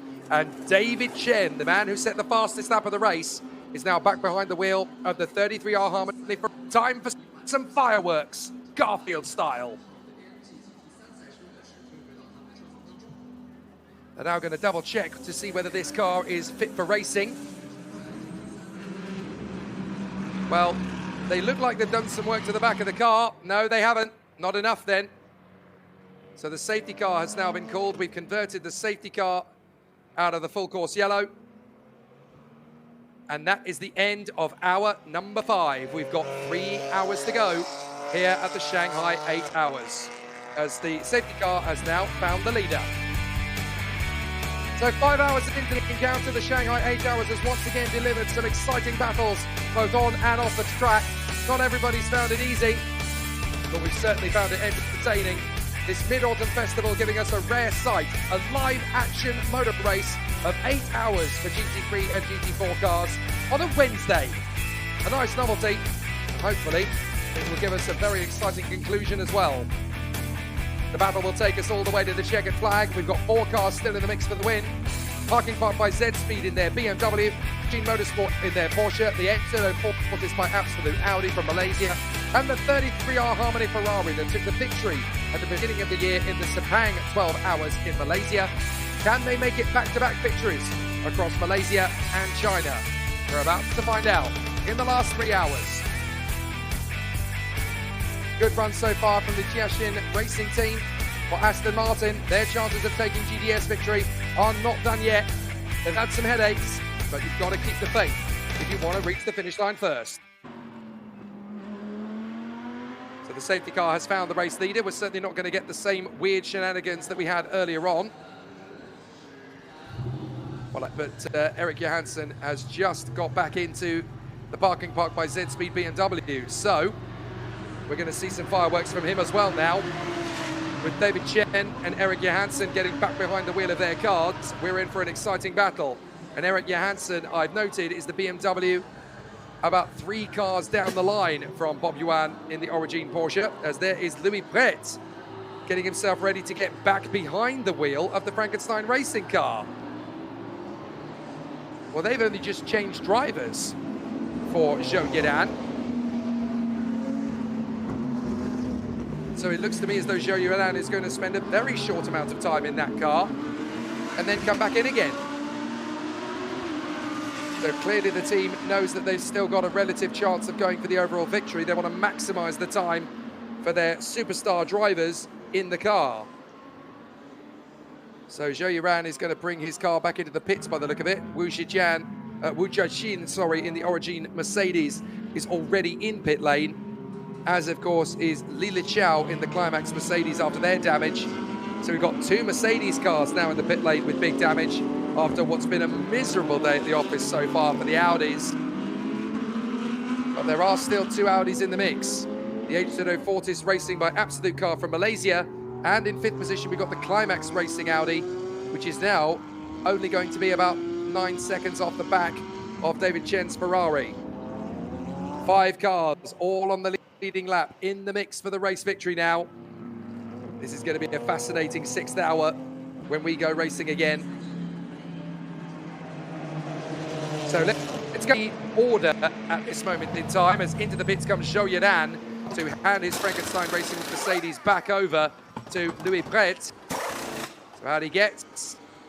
Didn't spend a long time in the car this time, did Zhou Yidan. It must be all part of the team plan, I guess. Out of the car he gets. I wonder if he was just filling in for Louis Pret while he was not available for a short amount of time. And then Zhou Yidan will get his chance later on. That might work. Anyway, Bob Yuan is the leader in the Origin Porsche. ahead of Aaron Lim in the HZ04 by Audi. Then Erik Johansson in the parking park by Z-Speed BMW. And David Chen in the 30 Harmony Racing Ferrari with Garfield on the livery. Li Donghui in the Climax Racing Audi is 5th. And all of those cars are now on the same bit of racetrack. 2 laps down, in 6th position is the Gaha BMW of Bao Zhi. 7th place for James Yu in the 326 Racing Audi R8. Then it is the Frankenstein Mercedes that we look at in the pit lane, although I think they're going to lose their position now for the moment at least. Oh, well, they might not actually, because Li Jiandu in the 610 Porsche is actually a lap down from them in 9th place, and then Wu Jiaxin in the Origin Mercedes, which is now in pit lane with damage. Then Chang Chen Shang in the Level Motorsport the Level Motorsport Mercedes, I should say, is leading the way in GTS Silver Ram. GTS leaders are Hei Beifang and the team in the incipient Racing Porsche. And then the leaders in GTC is Wang Jiahao in the 610 Racing Cup car. That's, of course, because they're the only Cup car in the race. Safety car's about to come in. We're about to go racing again. Dropping the hammer is Bob Yuan at the front of the field. But he's going to have a big pressure cooker building because he's going to have the HZ04's Absolute Audi, the Parking Park Z-Speed BMW, and the 33R Harmony Garfield Ferrari hot on his heels right from the outset. So it's time for the Jigglypuff Origin Porsche to go green, green, green, green at the front end of the field. We go back to action again in the Shanghai 8 hours. Now the battle for second place is raging, and they're going to trip over the Gaha BMW if they're not careful. Erik Johansson has got the HZ04's Audi right in front of him, but he's got the Ferrari on his right side. He's going to be so careful where he places the car. David Chen trying to bring the Ferrari past. And that's a move on the inside line from the BMW to take on the HZ04's Audi, and that's going to be for second place. It is indeed. The Malaysians are down to 3rd, down to 4th now as the Ferrari cuts through. So 2 places lost immediately for the Audi of the HZ04's by Absolute Crew. BMW second for Parking Park Z-Speed. Ferrari back in a 3rd for 33R Harmony. And their battle has happened as they now go around the outside of the Gaha BMW. Bit of a scary moment for Bao Junbin, who just allows it to happen, lets them go through. But now we're going to see a really strong run from what Irish is referring to as the Ferrari. Well, if you've got a big cat on the side, I think that's a perfectly good move. I like this nickname. The Ferrari is here to stay. I like it. So let's see what the Sepang 12-hour winning Ferrari can do up against the China GT title winning driver in the BMW in front of him, Erik Johansson. Still the battles rage on as the race leaders in the Origin Porsche stretch away down the back straight. But what can the Ferrari do in opposition against Erik Johansson? Johansson is not going to be an easy man to pass. So hang on a minute, we've got another driver standing by in pit lane in the Frankenstein Mercedes crew. What's going on? Why are they shuffling team drivers so quickly? I've never seen anything like this. Either that or Zhou Yiran is just completely hesitant to take his suit and helmet off. Either that or he's getting back behind the wheel again. So as Nixon Cuts point out, this race is becoming a bit fast and furious at the moment, as here comes the Ferrari, tucked up behind the BMW. The battle for second place. What are their lap times like as well? They're about a second off the pace of the Origin Porsche, as the number 13 gets a drive-through penalty for a refueling infringement. That is the Mercedes of Jan Karping of the Mogan Team Track Day King squad, currently running 5th place in the GTS category. Here comes the Ferrari. David Chen, Hansen. Really wants to move back to him. He's going to have to work hard to make his play. You can see that David Chen is already done a move here on the BMW. It just looks as though this car is a little bit more planted up, which is quite heavy. It's quite top gravity sensitive, but it really is coming through. The Ferrari looking strong here. Eric Johansson has got to really make that BMW as wide as a London bus now, because that Ferrari is going to be charging forward. Down the back straight, the BMW has got good power. The Ferrari has more mechanical grip. The BMW has more grunt. That's what makes these GT3 races so brilliant. The balance of performance makes it a really intense race. Hansen trying to get away from David Chen. And they are losing time hand over fist now to Bob Yuan in the Origin Porsche, who goes across the line in the lead after 122 laps, having set a time of 2:02.5.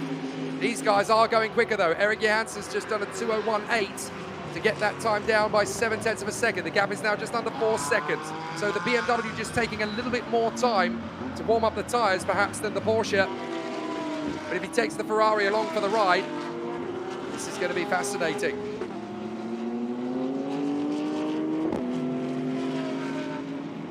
Drive-through penalty for a refueling infringement for the 51 now. That's the incipient Audi.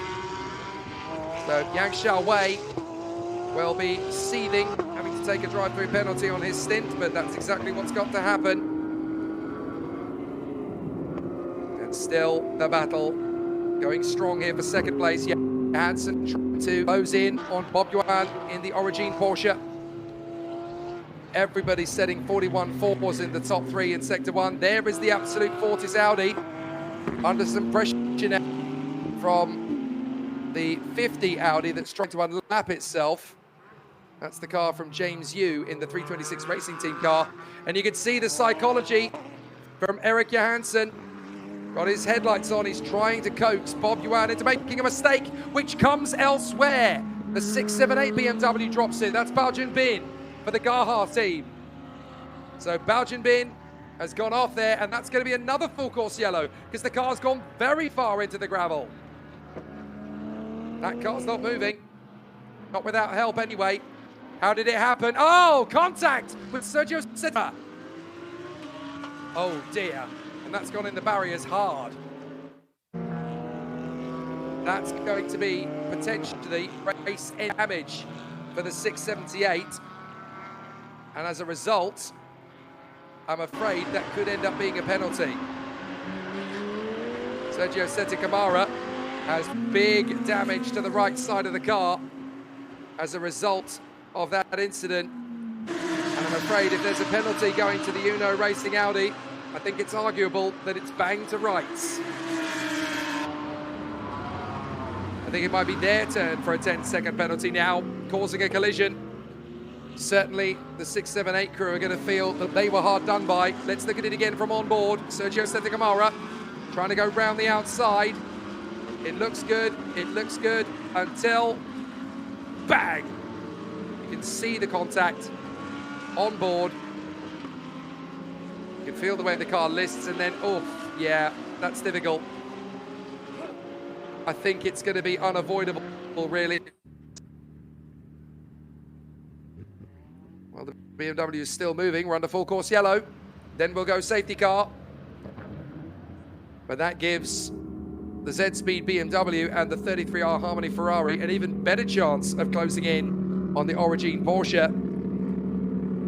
Well, what else can happen to the Uno Audi that hasn't already happened now in this race? They've had every single thing befall them, pretty much. Things missing from the bingo card. They've had fluid leaking, they've had the windscreen fogging up, they've had offs, they've had crashes. Oh dear, what a shame. Full course yellow deployed again, neutralizes the field, gives the recovery team a chance to try and rescue the 678 Bao Junbin, the Gaha Racing BMW, back onto the circuit again. It's rather unfortunate for Sergio Setta Camara, because now he's in dire straits.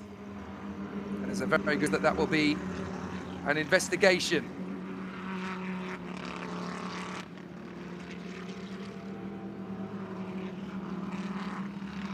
Well, there's a lot of damage to that car.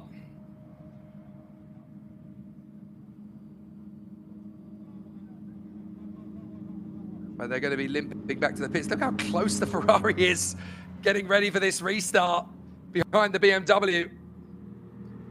But the full course yellow is going to convert into a full safety car. There's no two ways about that. The turn 8 incident has been noted. Let's head down to the pits and find about what's happening down from pit lane with our reporting 好的，我 team. 们现在是来到了50号车组，我们的326车队啊，采访到的是车手吴亦帆。吴亦帆先来分享一下自己刚刚这节跑得怎么样？我们今天是子晨先发车，我跑第2个 stint， 然后在第2个 stint 跑到一半的时候，在有一圈 T12切路肩切的有点深，颠簸有点多，于是就有了一个失误。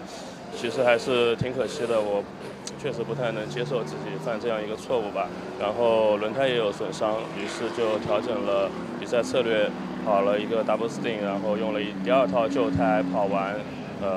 第3个 stint 回来了。那现在我们车组的顺位有一点劣势了，但是比赛还很长，还有5个小时的比赛。希望后面的队友能挽回一些损失，保持好节奏，拿到更好的赛果吧。谢谢。那么对于你个人来说，你的这一次的参赛目标，还有包括整个车队的整体目标是什么样？能分享一下？作为我们车队是第3年来参加上海8小时耐力赛了，但是另外一个角度来讲，我们是运营 GT3 赛车的第1个赛季。今年3月在雪邦参加了12个小时耐力赛，紧接着的一个长距离耐力赛就是这一次的这一场了。还是希望能多积累一些经验吧。但是我们这个车手的速度其实还是很有希望的，确实还要在后半程的比赛中继续加油。好的，也预祝你们比赛成功。好，谢谢。Thanks, Kelly. Back in the pit lane comes the Audi for the Uno Racing team with a lot of damage to the side of the car. Mechanics rip it off to make sure that they don't flag for problems with the car out on the circuit. How much damage is that going to give the team long term? Well, that's a difficult question. And of course, there could be a penalty coming as well if they are judged to have caused an accident with the 678 BMW. I will totally understand if they get a penalty. I will also totally understand if they don't. It's a 50-50 one. That's a very 50-50 incident there.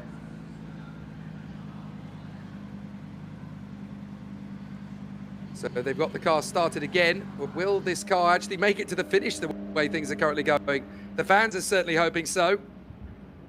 This is the car that is being driven by Sergio Setikamara, Wang Yibo, Rio, and the fourth man in the team, David Pun. So back onto the circuit they go, still looking at silverware in the class. And everybody in the grandstand is cheering as that car goes back out on circuit again. There's the 678 car. It's been allowed to get back on the circuit and recover. But it sounds fairly sick, it has to be said.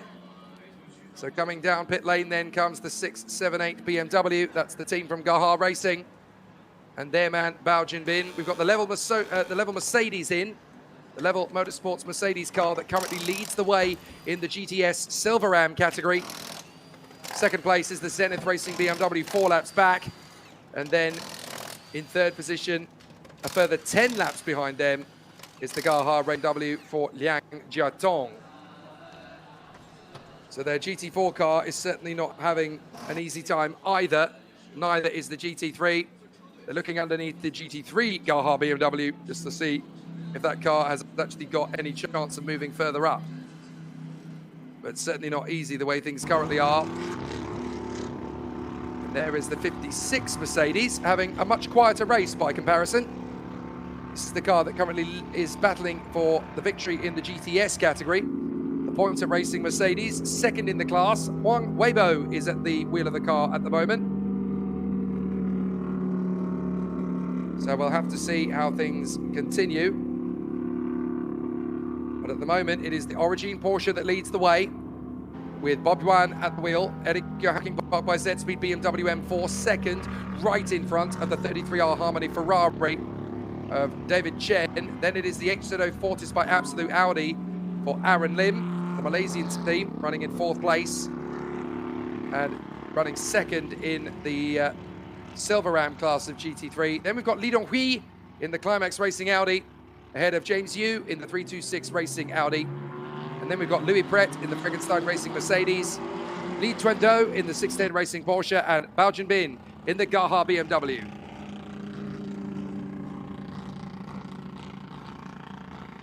Interesting question asked by Efficienz. Diffuser scraping of the 56, quite possibly. If the diffuser of the number 56 car is scraping on the floor, then that's definitely going to cause an issue for the Pointer Mercedes long term. Certainly looking at the car, I want to go and have a look back at that now that you've pointed that out to me. As I was so busy looking at the timing screen, maybe there was some damage to the car. Yes, there is. You're absolutely right. Looking back on the stream, there is a problem with the underbody of that car, and that could come back to bite them. That could be a technical flag for that car. As into the pits comes the HZO Fortis by Absolute Audi that was running in second place at one stage. Now running, of course, in fourth position now, because we'll have the Z-Speed BMW and the 30 Ferrari coming into the pits. So it'll be fascinating to see how that all shakes out. Aaron Lim is now the car behind the wheel of the now driver behind the wheel of that car, I believe. We'll double check on that one. But we've had a pit stop as well for the Ferrari by the look of it as well. We're just waiting now. The safety car has been deployed. So they will bunch up the field after full course yellow. That's the way it works in the Chinese sports car scene.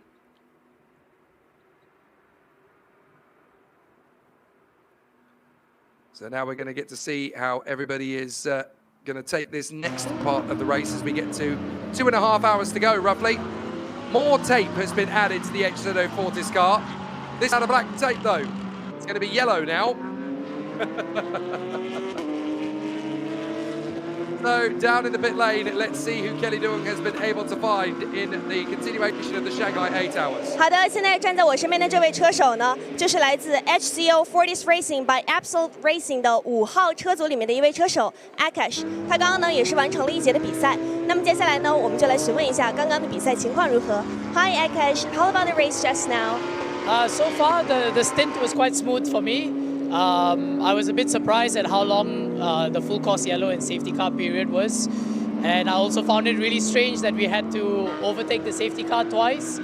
But apart from that, it was a smooth stint for myself. We managed to move up from P7 to P2 overall, which is really positive. And if we can keep this going, I'm sure we can have a good result in the end. Akash 刚才就是说呢，因为在比赛过程中其实也是有几辆这个安全车出来的情况，然后有好几次，所以呢还是比较丝滑的一个过程。而且呢，他们现在位置呢也是处于一个非常前排的位置。他希望如果这个趋势一直保持的话呢，稍后的结果一定也是会非常理想的。那么现在我就问一下，他有没有什么对于这个队友的一些期待？So is there any expectation for your teammates? My teammates have done a tremendous job so far.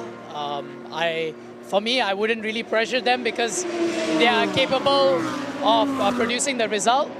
But I believe that if Aaron can keep up the same pace that he's doing and find a little bit more pace later, we should be even stronger.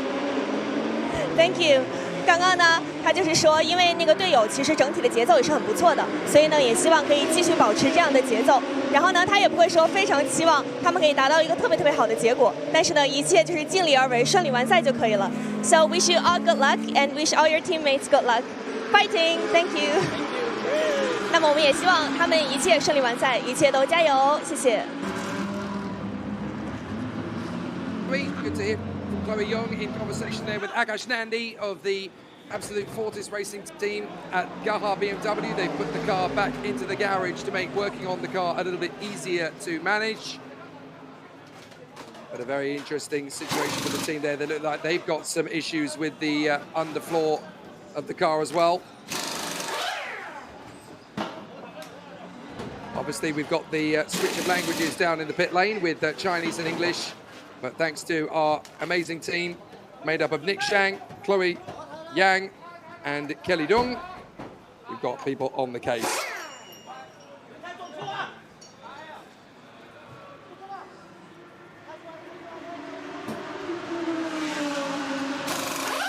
So let's see how things are going to continue on for these teams, because not everybody is finding it straightforward at the moment.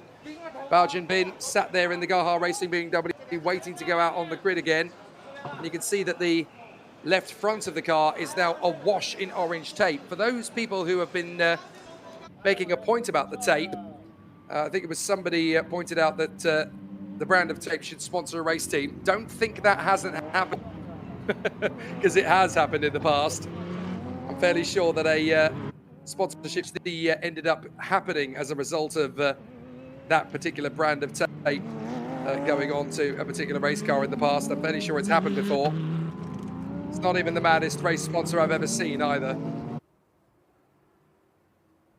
So we're down in the pit lane once again. More people to speak to in the Shanghai 8 hours. Under safety car, 2.5 hours to go nearly. Let's find out what's happening. 好，那现在呢，我们是在这个商贸区当中哈，采访到这一家人，感觉其乐融融哈，在这个赛事的期间我想问一下，就是你们是来自哪里呢？河北石家庄。哦，从河北过来的，所以这次是特地来上海看我们这个8小时耐力赛吗？是的。就是为什么会想要来看这个比赛呢？因为孩子从小都特别喜欢赛车。我看他手上也拿着一个车的模型，你展示一下，这是刚刚买的战利品。刚刚买的战利品。小朋友几岁了呀？6岁。6岁是吗？6岁。你喜欢赛车几年啦？还从小就看是吗？喜欢赛车几年了？6年了。6年了。在妈妈肚子里就喜欢，所以这也是在赛车运动的这种熏陶下长大的这个孩子。你看他摆弄他手上的这个战利品，真的是一直不撒手。你展示一下，你给摄像头展示下，还可以轮胎，还可以干嘛？哦，还可以更换。对，还可以更换轮胎，还可以干嘛？大声点声。还可以把这个全都打开，把引擎盖打开。对，真棒。对。所以我觉得，就是孩子从小接触这样的赛车文化，包括对于赛车的一些它的这种构造、零部件等等，非常感兴趣哈。所以，如果是来到我们现场的家长朋友，带着小朋友，也可以到我们的官方纪念品商店去选购自己喜欢的爱车。那也总有一天孩子会长大，这台车可能也会长大。我们也期待着有越来越多的新生力量加入我们中国的赛车运动。祝你们观赛愉快！好，谢谢你们。Thanks to Kelly Dung. They're in conversation with the Shanghai 8 hours winner of 2045. Almost certainly with his car choice of a Mercedes. He certainly knows which machinery to pick for the future. Good lad. Now, Chris Banner wants to know, does the clock stop on safety car or under different flags? The clock never stops. Once it starts ticking from the 8 hours, even if we have to red flag the race, then the clock continues to tick. So we start at the time we are supposed to, and we keep going for the 8 hours. Even if they had to red flag the race for anything, the time continues to go. I've seen it before in a couple of endurance races before, but in this one so far, no incidents big enough yet to bring out a red flag. But it's certainly been a very exciting battle for all of the contenders so far. Continue to be over the course of the next 2.5 hours of racing. The Shanghai 8 hours, every Mid-Autumn Festival for the last 3 seasons. Live here on our YouTube stream, provided to us by Top Speed Race Promotion and, of course, Race TV CN. Jake Sanson box once again for you. And down in the pit lane, we have Chloe Young, Nick Shang, and Kelly Dung. Safety car in at the end of this lap. So we're going to go racing again with Eric Johansson, only a second behind Bob Yuan in the Porsche from Origin on this restart. Look at it. He's right behind the pink Porsche. And the man in second place is the newly crowned China GT champion. So why did we have a safety car? Well, we had a safety car because there was an incident between the number 678 Gaha Racing BMW, which has just gone back out onto the circuit again, by the way, and the number 85 Uno Racing Team Audi of Sergio Sete Camara, the Brazilian. So that's what brought out the full course yellow first, and then the safety car. So now we're getting ourselves under starters orders with 2.5 hours to go on a Wednesday, live here from Shanghai. What motorsport on a Wednesday, says I. But now we're going to see a really interesting battle on this restart. Sorry, Bob Yuan in the number 87, the Origin Porsche. A very talented driver is Bob Yuan.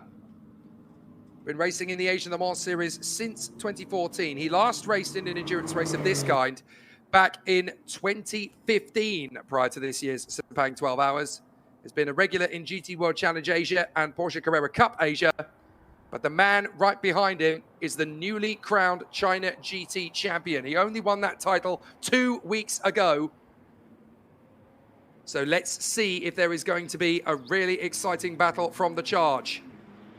Who's going to get to that first lap lead first? Will it be Porsche or BMW? Well, it's a good start for Bob Yuan, but Erik Johansson anticipates. So he has launched forward with the Porsche. And now it's going to be the newly crowned China GT champion, Erik Johansson, going after Bob Yuan as they battle for supremacy. Porsche versus BMW. They come off the turn and back down the straight with 2.5 hours to go here in the Shanghai 8. It's green, green, green, green once again. Fabulous charge forward as everybody else is languishing back in the pack, but the two leaders have broken clear. Praxis wants to know, the driver communicate with their team by radio during the race? That's the only way they communicate with their team during the race. So indeed they do. But Sergio Santa Camara charging his way forward in the Uno Racing Audi. Currently running in 14th place, about to move into 13th when they lap Wang Weibo in the Pointer Mercedes in the pits. Watch for the hard-charging Ferrari of David Chen. The 33R Harmony Ferrari needs to get back up to speed here as well. There it is in the background. If you look at it closely, you'll notice that it's got a cartoon character on the side. That character is Garfield. Back on the power and flashing the headlights of the Mercedes in front. Get out of the way, let me go, says the Ferrari. So no problem at all for David Chen. Des Rene wants to know how many laps behind now is the Uno Racing team. 8 is the answer, so they are 8 laps behind.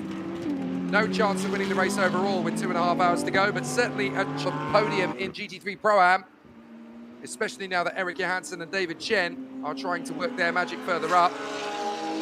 Flashing of lights from the 610 Racing Porsche, trying to distract the man in front, hoping that he makes a mistake so they can get through.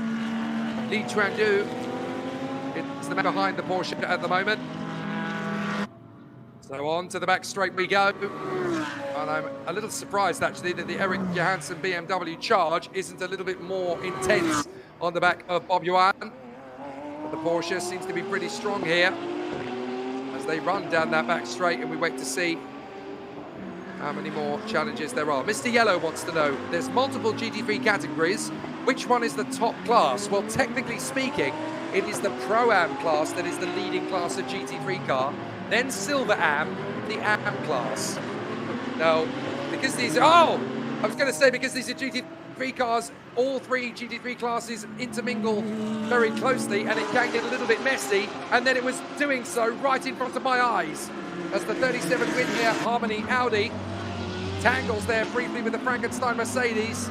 How close were we to a big accident there as Andy Deng went wheel to wheel with the 20 Louis Pret. Want to go right around the far side without tripping over the HZO Fortis Audi, thank you! That got very slippery for the Frankenstein Mercedes. And now the Whitney Harmony Audi is going to get past both of them. You settle this difference amongst yourself, boys, I'm off. He scampers away. I don't think the HZO Fortis Audi needs any more tape on the front of it. It's already got 2 rolls worth, one in black and one in yellow. It certainly doesn't need any more. So fascinating stuff. But it's very, very tricky on this restart now as the HZO Absolute Fortis Audi takes a little bit of panel bashing down in 4th position, and it can't afford to do so too much more because the car behind them, there it is the Treble 7 Climax Racing Audi, the purple machine that is in 5th place. And if Aaron Lim is having an issue, then Li Donghui is going to be right there to pick it up. There is definitely going to be a very close proximity racing with the competitors. So Sandra Dang wants to know why the cars are driving in a zigzag when they're behind the safety car. That is to warm up the tyres and brakes prior to the start of racing, because you want the tyres to be as hot as humanly possible when you start to run in full speed. Onto the main straight once again. Erik Johansson still trying to push Bob Yuan. Bob Yuan trying to keep that Origin Porsche in a good position. They've had to change the front splitter, as you can see for yourself. That used to be, now they've gone for a new one, which of course is black. So the car continues to make progress. But the Origin Porsche trying to stretch out the gap over Erik Johansson, the reigning and crowned GT champion. So Bob Yuan definitely under some pressure. It does seem to be going well compared to W. Just a couple of tenths here, a couple of tenths there per lap, and it certainly seems to be upholding the honours up front. That's borderline track limits there from Erik Johansson. Track limits is when you've got to try and keep all four wheels on the circuit. It's a bit like Animal Farm by George Orwell. 2 wheels good, 4 wheels bad. So there is the 51, continuing to make good waves as it makes a recovery. Yang Xiaowei in the incipient Audi. There is the 37 Audi, the win car currently being driven by Andy, who has had a very difficult day at the office so far. But they're trying to make a recovery as well. They were the first team to really hit trouble, and it happened about 4 seconds into the race. They were coming out of the final turn to get under green flags, and the Win Here Harmony Audi spluttered to a halt and went nowhere. And ever since then, they've just been trying to make as many gains as physically possible. So still, the race battles continue here at Shanghai. But it's going to be an interesting squabble for the rest of this race now, as we've got 2 hours and 24 minutes left here in the Shanghai 8 hours. Well done to those of you who have been watching since the very start. We are the Mavericks, we are the hardcore motor racing fraternity, here to see how this incredible race plays out. And I still think there's going to be a couple of stings in the tail yet. We've still got Porsche, BMW, Ferrari and Audi in this game. Mercedes attack has really fallen off of late. The leading Mercedes is 3 laps off the lead. That is Louis Pret in the Frankenstein racing car. And in turn, the Monegasque is currently running 4 laps ahead of the next best Mercedes. That is the car from Liu Wei-Che in the GTS category. So that shows you how terrible a day the Mercedes teams have had. The Origin car has tumbled all the way down to 20th. Try to see what else has happened to the Mercedes cars in the mix. We've also had big problems from the GTS contingent. The Mercedes has dropped all the way down to 23rd in the hands of Chan Ka-ping. That car has been in the pit lane for about half an hour now. I don't see them getting out soon. The Gaha BMW team have to get their car back on track for Liang Jiatong. And there it is, the 678 BMW of Ten Wu in the Gaha racing machine. Ahead of the 51, that is the incipient car driven by Yang Xiaowei. One of 2 cars in this field that have some form of backing from Pokemon. I don't know whether they're the official sponsor or whether they've just been able to get the license to put those cartoon characters on their car. They clearly saw what the Ferrari team from 33R Harmony did at Sepang for the 12 hours, putting Garfield on the car, and they thought, well, we can put some ourselves then. So the 51 makes the move around the outside to get ahead of the 678 car to unlap themselves, put themselves closely to the lead lap. Well done to everybody watching wherever you are. Lorraine Delgado is professing that it's midnight in LA, and here she is, still watching. You've only got another 2 hours and 20 minutes, so I'd crack open the noodles if I were you. We're going to have a very exciting run to the end here. Not just between Bob Yuan and Erik Johansson, but the Ferrari's still in the mix. So are 2 of the Audis. Only 3 seconds separating those 2. And then we've got James Yu, nearly 4 minutes back, under investigation for causing a collision. Guess who, folks? I'm afraid to say it's the Uno Racing Audi of Sergio. Nixon Cuts pointing out that it's the Shahrazad on the 51 Audi. We've got 2 cars with Pokemon on them. So a very solid run for all of the contenders. As we get into the closing stages, there is the confirmation on your screen. Under investigation for causing a collision. Sergio Sete Camara, the ringer from Brazil that has been brought into this team to improve their chances. But at the moment, after that incident with the 678 BMW, that car is now under investigation. They're currently in 14th place. And even though a podium in Pro-Am is still possible, it is long gone as they currently find themselves now 9 laps down from the race leaders. But that incident with the 678 BMW is going to come back to bite them by the look of it. Bless her, Sandra Dang is there at midnight, and her husband has just asked her, why is she watching racing cars at midnight? Well, other than the things you do for Wang Yibo, because it's the best sport in the world. Surely. That doesn't need much more explaining than that, does it? But yes, thanks to Wang Yibo, people do get into all sorts of things. Fashion shows, documentaries, rock climbing, concerts, street dances, the Olympic Games, and now, of course, motorsport. Turn 2 incident between 5 and 22 noted. That is the incident we saw earlier between the 840s by Absolute Audi and the 22 car. That is the car, of course, that belongs to Louis Pret, the Frankenstein Mercedes, that he shares with Zhou Yiran, one of the 3 television and movie stars in this race. The other 2, of course, are Wang Yibo and Hong Mo-jeon of the Aston Martin team. So Hong Mo-jeon is the other one in this mix. There is the 37 win here, Harmony Audi. Still putting on a good display here to try and recover, and they've just set the fastest lap of the race outright. 2-minute flat, 0.736. The fastest lap had been with Ferrari's 4, very nearly 7 hours ago. And now the win here, Harmony Audi, has taken that fastest lap away, courtesy of their man, Andy Dung. Now, how impressive is it for him to set that kind of a lap time? Well, his qualifying lap yesterday was a 2-minute flat, was a 1 minute 59.905. So to be within a second of that in race trim rather than qualifying trim is very impressive indeed. So off the turn, they come again through the hairpin and charging down that back straight once again.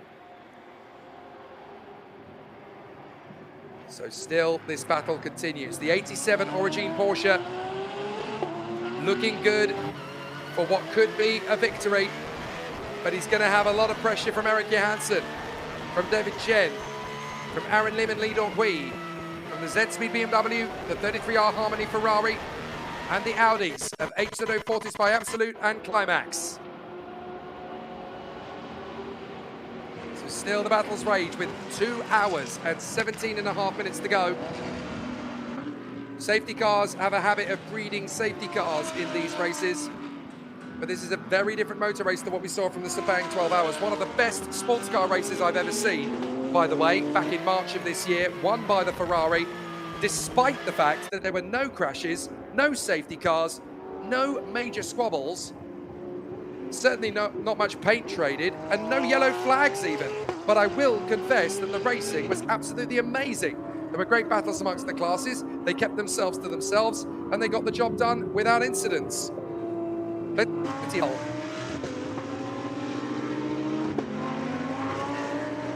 Mr. Yellow now wants to know if the ESO from Valorant is on that Porsche. It wouldn't shock me, you know.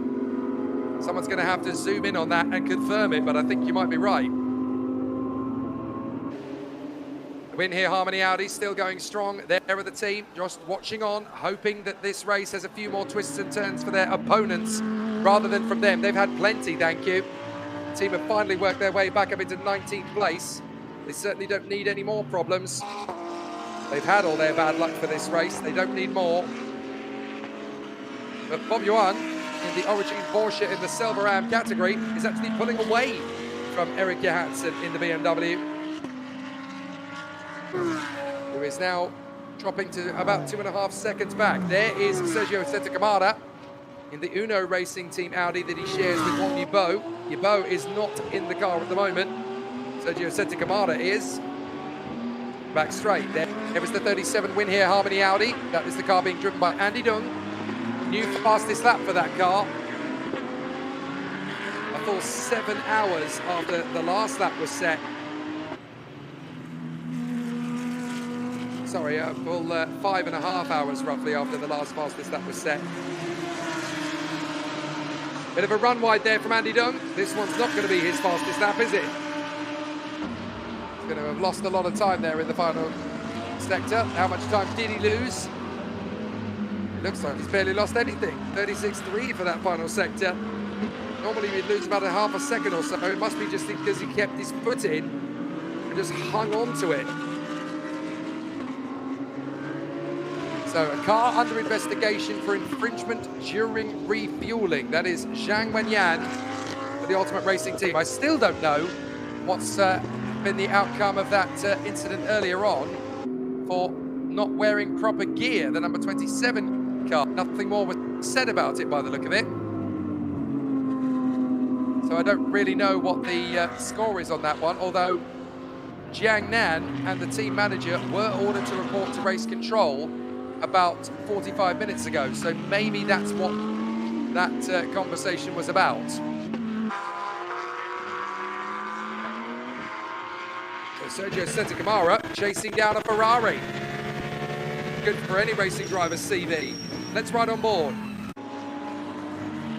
Left, then right, holding through the hairpin. As the Ferrari of David Chen has got a bit of pressure building now from Sergio Santacamara. Down the back straight, in the slipstream of Garfield's Ferrari. Or the Ferrari, as the fans on the stream have now christened it. Let's see if Santacamara can have a bit of a challenge on this Ferrari. Bit of a lock up into the hairpin, is into the pits. Comes the Aston Martin of Liu Peiqi for the Tishin Racing Team. So far, so good, and it really has been a sensational duel all the way forward. Some good performances so far from the crews. And Ferrari definitely looking like it's going to have a big battle with this Audi now. It certainly seems to be the measure of it. So Mr. Yellow wants to know, is there a reason everyone has such funny liveries, a bit like the Garfield of Pokemon?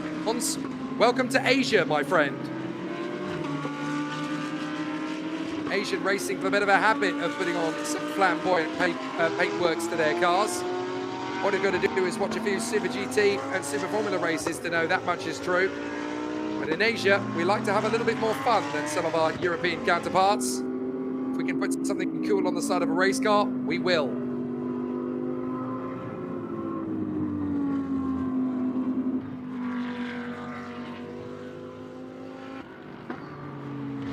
Let's see how things currently look for the Ferrari. As into the pits has come Bob Yuan, I think, or at least it says he came into the pits on lap 135. I'm not sure what that one particularly means, that particular lap time. No, sorry, the fastest lap of their race was on lap 135. That was the previous lap to this one, a 2-minute 1.516. Sergio Santacamara still hustling David Chen in the Ferrari, who's really struggling to get this Audi off his case. And Sergio Santacamara's best lap time of the race so far is a 2:01.479, which is also the car's best lap time.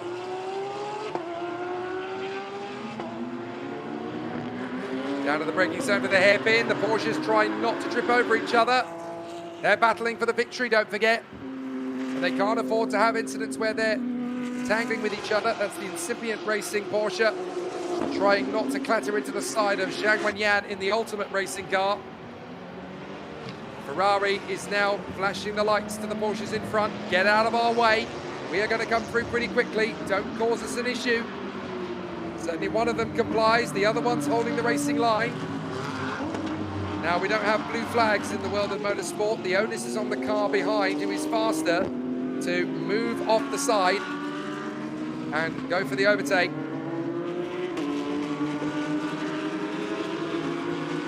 Let's see if there's going to be more action in these next 12 minutes or so before we get to the end of the 6th hour. Little bit of argy-bargy over the curb there for the Ferrari. Desperately trying to stay in front of Sergio Santacamara and using all of the racetrack and a little bit more to stay in front of the Porsche of Wang Jiahao. That's how determined David Chen is to stay in front in the Ferrari, but Sergio Santacamara is definitely putting his backs against the rope now.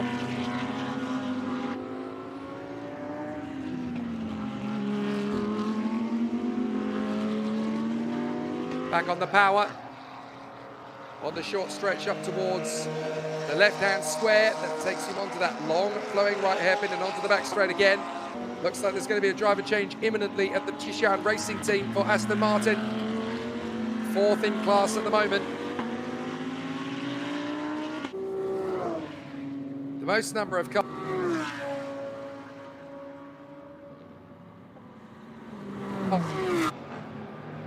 Should point out the one class, by the way, is 6, the GT3 AM category. Although one of those cars is the race. We have 2 official retirements confirmed. One of those is the Mogan Team Track Day King Honda that had an engine failure on lap 14. And then Zhang Zhihao had a retirement on lap 69 as well. After contact with the Climax Mercedes, that car could go no further.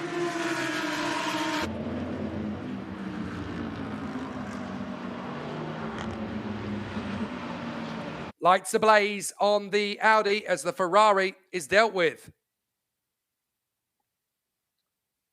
Round the far side.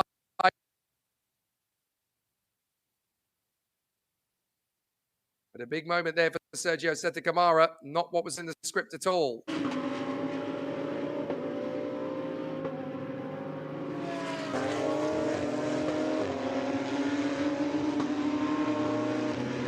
The braking zone trying to get the move then on the Ferrari. Scary moment, not what he needed at all, and that's certainly put him on the back as he now quests to find the next big moment for him to move forward. Such a narrow margin between balanced and loose in these particular cars. Very scary moment indeed. So Bob Yuan in the Porsche for Origin, currently leading the way. The Treble 7 will get 0.275 of a second added to the pit stop infringement bonus after a transgression earlier on in the race. So that's the kind of addition that nobody's really going to miss.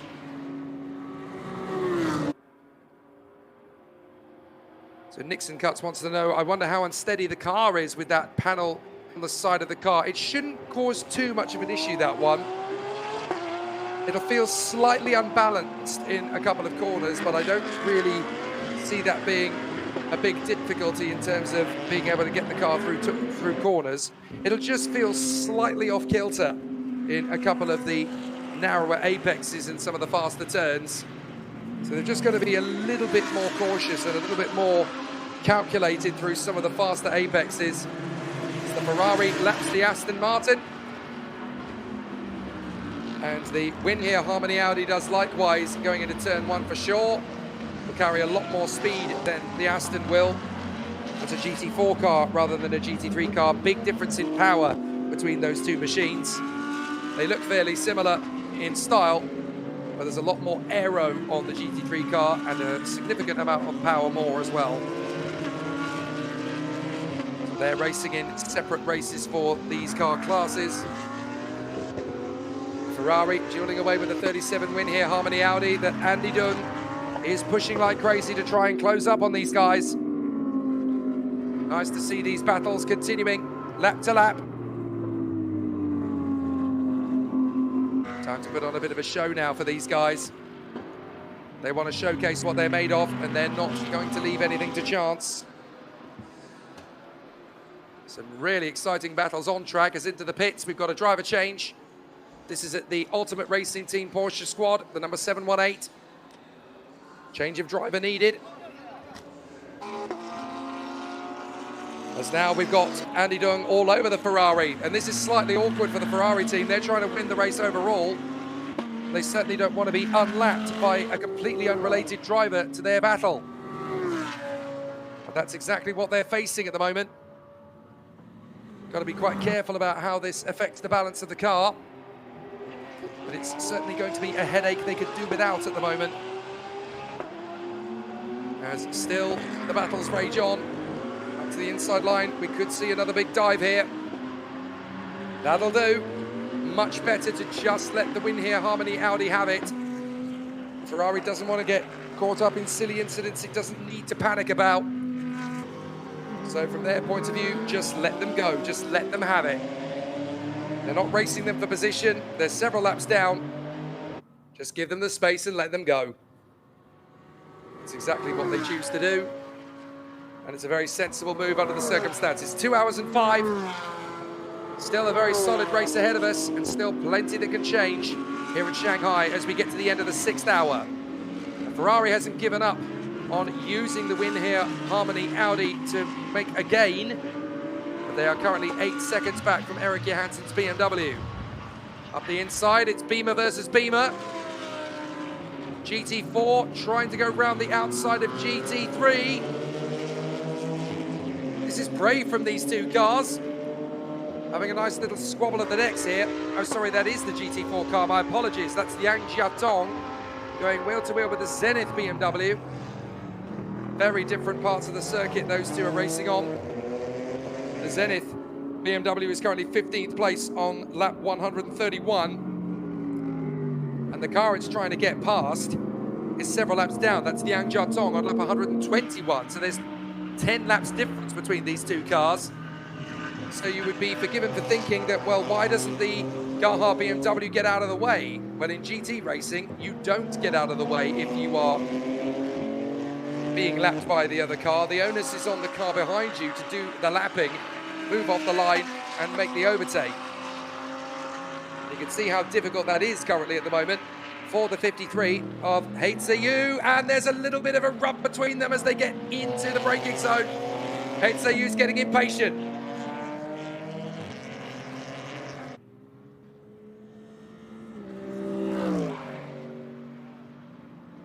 Really want to see that if there was actually physical contact between those two cars. As there is the Mercedes that's already had all sorts of difficulties in this one. The 86 Origin car. That's the car that's plummeted all the way to 19th place now. Jiang Jiawei is behind the wheel of that car for the moment, sharing the duties of driving, of course, with Bian Fengjun, Zhang Qishun and Wu Jiaxing. So they've had a very complicated race, that one. It's not been particularly easy to make out who's going to get what done over the course of the race battles. But still, we thunder on. BMWs have settled their differences for the moment. Although HCU is still going to be feeling quite irked that Liang Jiatong got in his way. He has to be thinking, look, I'm clearly 10 laps ahead of you. Just move aside and concede. Easier said than done. These two cars are both competing in the GTS category. Zenith Racing are in GTS Silver Am, whereas the Gaha Racing BMW are as well. And don't forget, these are the two cars currently fighting for second place in the Silver Am category, albeit 10 laps apart. So the Gaha Racing BMW team will be thinking, well, we don't have to concede to them. If they want to overtake us, they can do it the hard way by getting up alongside us, making a proper overtake, and doing it with a little bit of gusto.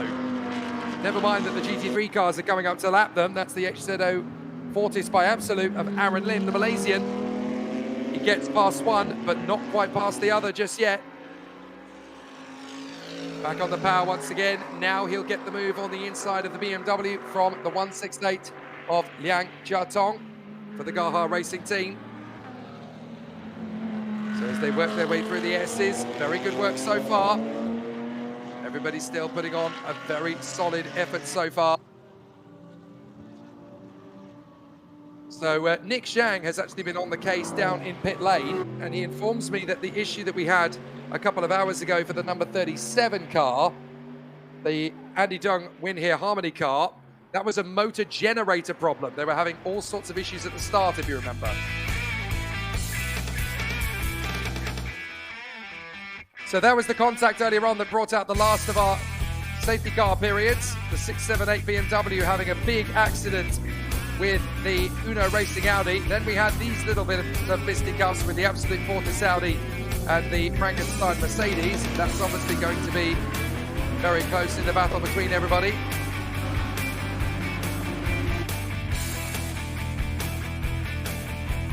But we've had all sorts of thrills and spills over the course of this race so far. Some very good runs for everybody. So a solid effort from everybody so far. But we're getting into the closing stages now. We will have 2 hours to go in the Shanghai 8 hours. 6 hours in. Plenty of dramas, particularly for Mercedes and Audi. But with exactly 2 hours to go in the Shanghai 8 hours, we've still got drama aplenty. As the BMWs in the GT4 class, or GTS, are still scrapping away. These are the cars in second and third position, but the car behind is in second, 10 laps clear of the car in third ahead of them. So there is absolutely no urgency for the Gaha Racing team to get out of the way of the Zenith BMW of Heitseyu, which is really causing a lot of irritation, I'm sure, in the number 53 camp. The back end stepping out for Heitseyu. For goodness sake, man, will you just get out of the way? No chance, says Yang Jiatong. You want to overtake me, you're going to have to prize this place from my cold dead hands as the 678's gone off again. Big problems there for Ten Wu in the Gaha BMW. So the lead has gone through and actually gone onto the grass. He's taken such a tight run. So let's have a look again at what happened. Was it just carrying too much speed through the turn? Yes, too early on the throttle. Very easily done at that hairpin. Now the car has recovered though, so we should not need to go to full course yellows. That is very good news indeed. But still the battles are raging between these two BMWs. Now we've got the move, we're going to get him, plant on the power. But Liang Jiatong is not resisting, he doesn't have to. This is GT racing. Now he finally relents because he's been called into the pits. That could have got very messy indeed just then. That's a very tough situation for the team. They wanted to keep that battle going a little bit further. But they said, do you know what? No, bring it into the pits. I think we just avoided the mother of all accidents between the two BMWs there that could have ended up with bits flying all over the circuit. I think somebody just decided to let these two dogs, look, one of you is going to have the stake, one of you is going to go back in your cage, come on. And so they decided to put one back in the pits. So with 2 hours to go, it's now a case of how hard can Eric Johansson and his teammates, Zhang Zhendong and Zhang Mingyang, put pressure on the Origin Porsche up front. Not that the fans of Uno Racing Team are going to be particularly happy if the Origin Porsche comes through to win. They've taken the penalty that they were given, but they are still leading the race despite the fact they had a collision with this car, currently being driven by Sergio Sete Camara, the Brazilian. This car is still in the mix for the victory though. Third place for the 33R Harmony Ferrari and David Chen. 7 months ago, this car was the winning car in the Malaysian-based Sepang 12 hours after an amazing final stint run from Yasaman Jafar, the local man, who utilised his local knowledge to move his way further forward. So a really exciting scenario for all of the contenders thus far. This is the battle for fourth position, the Absolute Racing Audi. Aaron Lim currently running about 14 seconds clear of the number 777 Climax Audi. This is the car I'm talking about. Currently being run by Li Donghui. He leads in the GT3 AM category, but is 5th position overall. Then we've got James Yu in the 326 Audi. 7th place is Louis Pret in the Frankenstein Mercedes. He shares with Zhou Yadan and Shike Then we have Li Tuandu somehow in the top 10 in the 610 Racing Porsche that lost 4 laps at the very start of the race and has been trying to stay on that same sort of rhythm ever since. And then in 10th position is Liu Weiqi in the Level Motorsport Mercedes, but may not stay in the top 10 for much longer because the car that is charging after them is the Uno Racing Audi of Sergio Sette Camara, currently lapping the circuit about 5 seconds faster per sector, never mind per lap. So there is Johansson, 4.5 seconds back from the Pink Pig Porsche, the Jigglypuff Porsche as it's quickly being known, of the Origin Motorsport team. This team used to be known, of course, as the R&B Racing team back in the day. But they've done an amazing job so far and really putting in a sensational effort in the closing stages of this one after the difficulties that they've had earlier on. Their lights have now come on. They've got green LEDs at the front of that car, which really works very well indeed with the pink Pokemon livery on that car. Trying to go right round the outside of the Mercedes. That appears to be one of the GTS cars. It's the 6th car just in front of them. That is the car belonging to Wang Weibo of the Pointer Racing team. They skirt through on the inside line. And with an hour and 55 minutes to go, still a very solid effort here from the leading car. And you have to commend them for what they've done, especially considering that they've already taken a penalty for the incident that they had with the Uno Racing team and have still managed to get themselves into a position. The 718 now has a drive-through penalty for that refueling infringement. We saw that they were investigated, but now they are going to... Oh, the Climax Mercedes is back in. I didn't see when that happened, but the Climax Racing Mercedes is back in the garage again. More problems then for Li Liqiao. This has been a bit of a disaster of a race for the Mercedes crews, hasn't it? The only Mercedes car that is currently still in the top 10 amongst the GT3 cars is Louis Pret in the Frankenstein racing car, and they have lost over 2 laps to the leaders. So a big difficulty then for the 3-pointed star. Normally, the Mercedes-AMG GT3 is the car to have.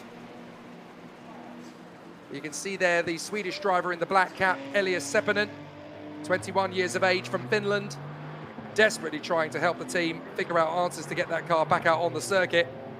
But in an 8-hour endurance, when things start to go wrong, they never stop going wrong. There is Elias Seppänen just trying to suggest to the team what they should do next. Let's see what happened to put them there. Oh, that's what happened. Well, this is what happened earlier on, sorry. This is the incident that put them in trouble in the first place about a couple of hours ago. I thought they were going to have a second incident at the same corner there. See, they got held up by the 56, had to slam on the brakes, pirouette around, and then they got clouted by the Z-Speed Wuhan BMW of Tang Xihao. They've been out of the race ever since then. The Climax Mercedes has been limping around trying to make it work. And they're waving to us. Yes, it's great to watch us on the monitor. Can we watch something more interesting than our own faces, please? Always amuses me when the cameras in pit lane look at the drivers and they're caught out because they're so busy watching the race, they don't expect to see themselves on camera.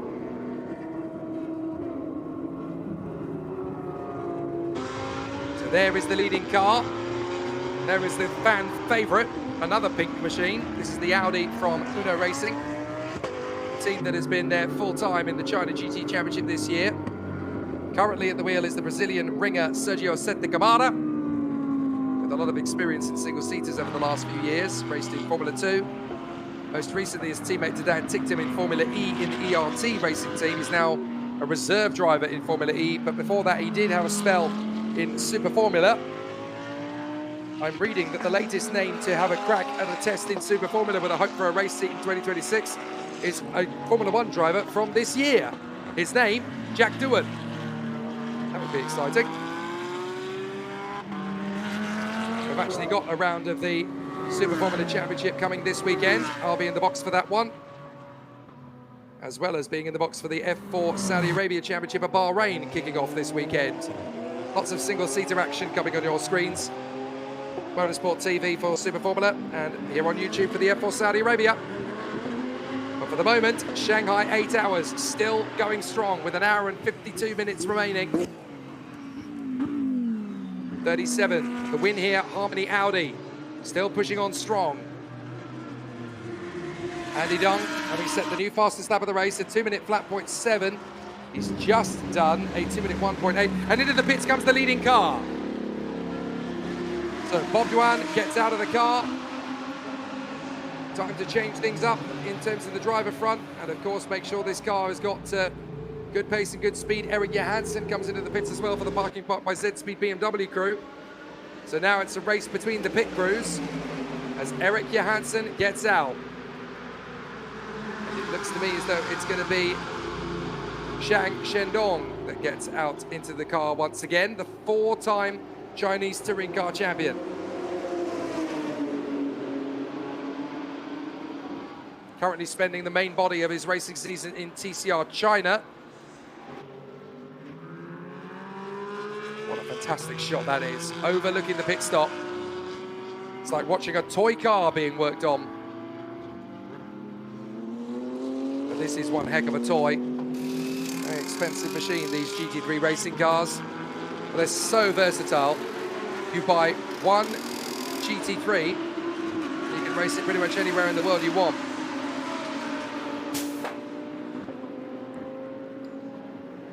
Wait for the minimum mandatory pit stop time to be completed. Then get the signal from the lollipop. When that raises, you can get started. It will be Zhang Shendong that takes the move on the inside line. When they get back onto the circuit, there goes the Porsche. Going down pit lane. Where is the Z-Speed BMW going to get out? Probably just behind this car. But certainly not by much. As out onto the circuit goes the Origin Porsche. We're waiting for the command from the Z-Speed BMW. Bit of a charge out of the pits as well from the Audi in the background. There goes the Beamer.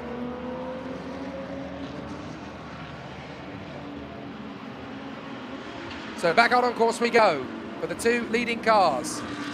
No longer the 2 leading cars, because now the car that hits the front is the Garfield Ferrari. David Chen is now your race leader, as the BMW tries not to trip over its younger brother. GT3 passes the GT4 BMW, and look behind them. That's the Ferrari that is yet to make its pit stop in this rotation. So as you can see, the cars are basically a lap down on the Ferrari. That's how much you lose in a pit stop. About 2 minutes or so, roughly. But now the Ferrari is edging its way past to try and lap Zhang Shendong, which it does. Any gains it can make before it makes its own pit stop, and it could put the Ferrari out in front of the BMW once all of the musical chairs have stopped moving. They've overtaken them for now, of course, but that's because the Ferrari hasn't pitted, and the Porsche from Origin and the BMW from Z-Speed have done so. So now it will continue all the way through. Stratham wants to know, am I doing the full 8 hours by myself? I certainly am. I did the Sepang 12 hours alone as well. And on that occasion, we didn't have the amazing pit reporting team that we have here in Shanghai, of Nick Zhang, Chloe Young, and Kelly Dung. So it was me doing everything. I hosted the show at the beginning, ran up to the commentary box, did the race commentary, and every time they wanted an interview, I had to go downstairs and ask everybody. I lost a lot of weight that day. Okay, I tried to.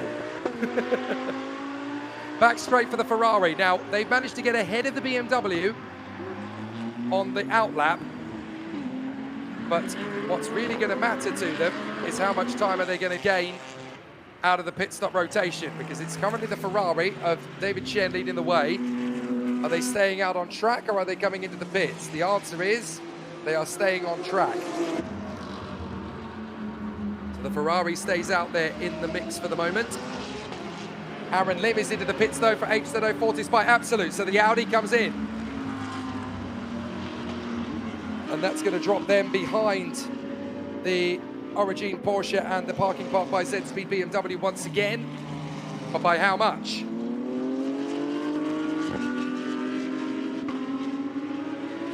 So Irish is asking, curious how it's looking like where you are seated, Jake. How are you standing up? Are you standing up for some time during the 12 hours? It's basically 50-50. When the battles increase, I stand up. When things start to lilt a little bit, or when we're under safety car, I sit down. All about measuring energy. I'll write a book about it and tell you one day, I'm sure.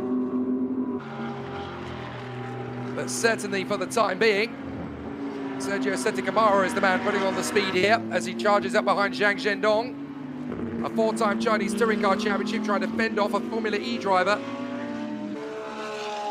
SZ wants to know, does anyone notice the time that Sergio is covering? Well, he is allowed to run the maximum time in this car. He is a pro driver. In fact, he is a gold-rated driver. So there's absolutely nothing wrong with him running more time than anybody else. It's certainly looking strong at the moment for him as he continues to push his way forward. Bless you, Nixon Cuts. He says he'd read that book. I tell you what, I'm hoping to release it next year in time for my 40th birthday. The plan is to call it, quite simply, Keep Talking. Follow the social media. I'll let you know when it's out. Sergio Setikamara, right up behind Zhang Zhendong, trying to unlap himself.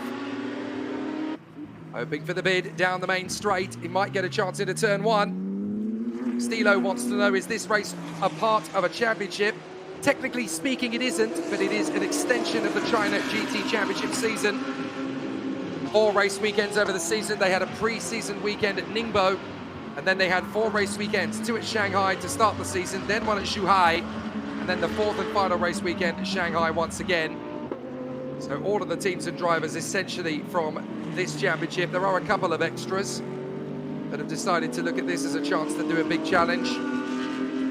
But this particular competition as a 8-hour race is separate to the China GT Championship. Round the far side to the right-hander. Sergio Setikamara still trying to hoodwink the BMW up front. The parking park by Z-Speed car that currently runs in 4th position, under pressure from Sergio Setikamara, who has brought the gap down to the top 10, down to just 9.5 seconds now, gaining on the car in front by about 10 seconds a lap over the last hour.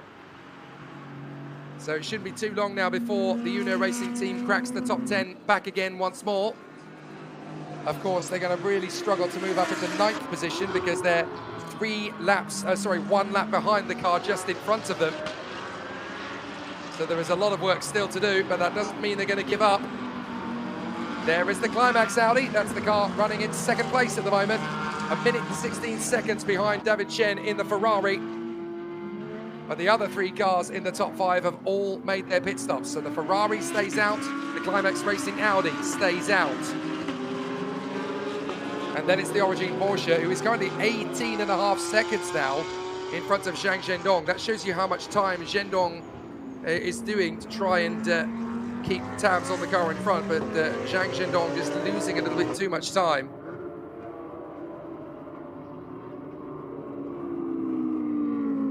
The Climax Racing car, though, still having a solid race. Li Donghui is the one at the wheel at the moment.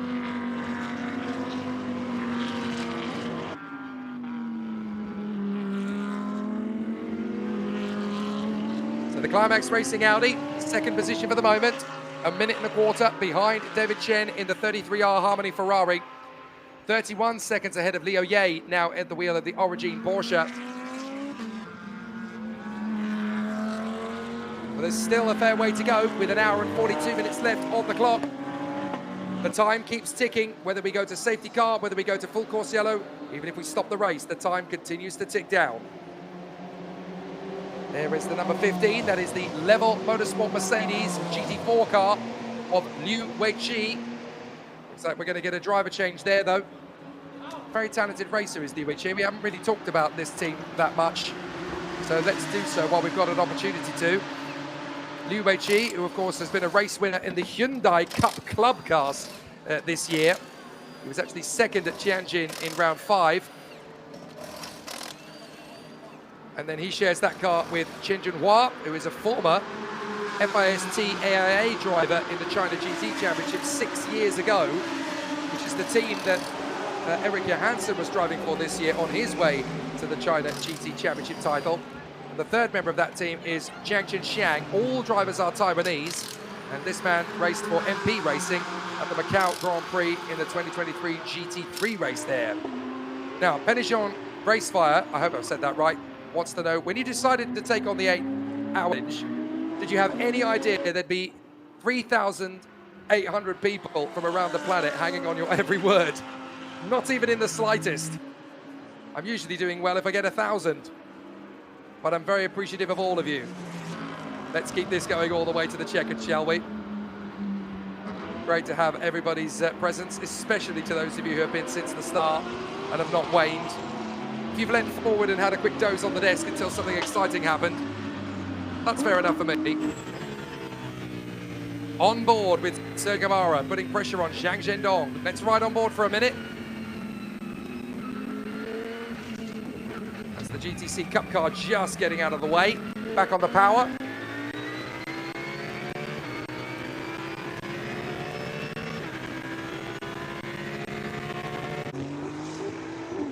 That engine's got an amazing chorus, hasn't it? That's the Stuttgart Symphony Orchestra. All horsepowers operating on fine felt. So a very good run indeed from everybody as they continue to put on a sensational run. But Sergio Setikamara certainly wants to keep the ball rolling. There are the fans in the stands watching his progress, keeping an eye on the drone. Are you going to give us a wave? Well, one or two of them are. But the mood is a little bit lackluster for the team at the moment because, of course, they were challenging for the victory at the sharp end of the field. But now they are only looking good for a podium in the Pro-Am category. 10th position overall now, thanks to the pit stop for the Level Motorsport team. A long way still to go. But the fans in the stands are here in their 1,000. And they're very much enjoying seeing the boy wonder, Wang Yibo, and his teammates putting on a good show. Hello, welcome. I'm Garad. What's your name? My name is Wesley. Nice to meet you. Oh, nice to meet you. So where are you from? I'm from America. America? Yeah, but I've been living in China for almost 10 years now. Oh, almost 10 years. Yes. Which city? I live in Qingdao. Qingdao. Yes. So this time you come to Shanghai? Yeah. For holiday? Or? Yeah, for the holiday, and then I saw this happening, and I was like, for sure I have to book the tickets. Okay. Yes. Okay. Yeah. So you enjoy Yes. the endurance, 8-hour endurance, and Yes. Yeah. you like sports? Yes, I love cars, and I love just being able to be here, and just being able to come to China, being able to have real good competitions here in China. Awesome opportunity for me.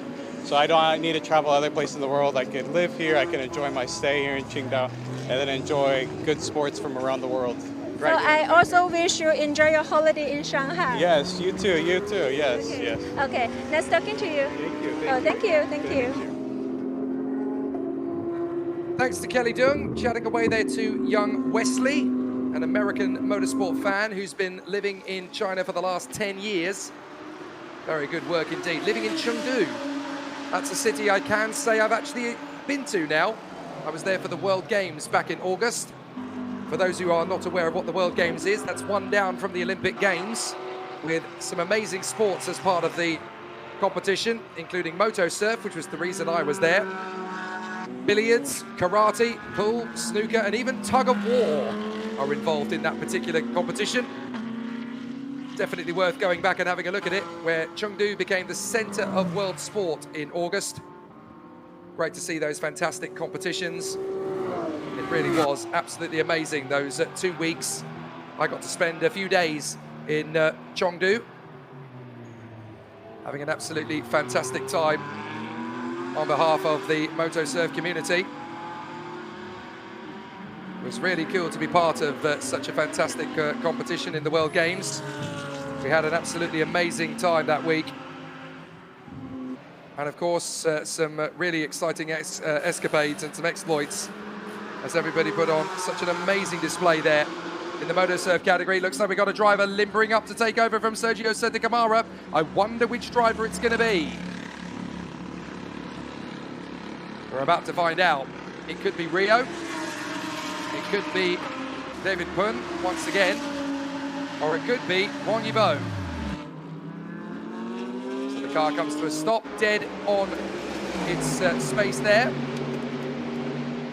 it looks to me like it's going to be Rio who takes over from Sergio Sette-Câmara. That'll do nicely, as Rio will get back behind the wheel for the second time. And with an hour and 35 to go, there may not be another member of the team going out.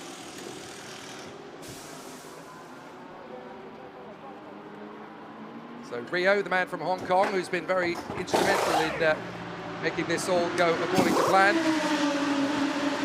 He did a fantastic job earlier on, and it's great to see him putting on a great display.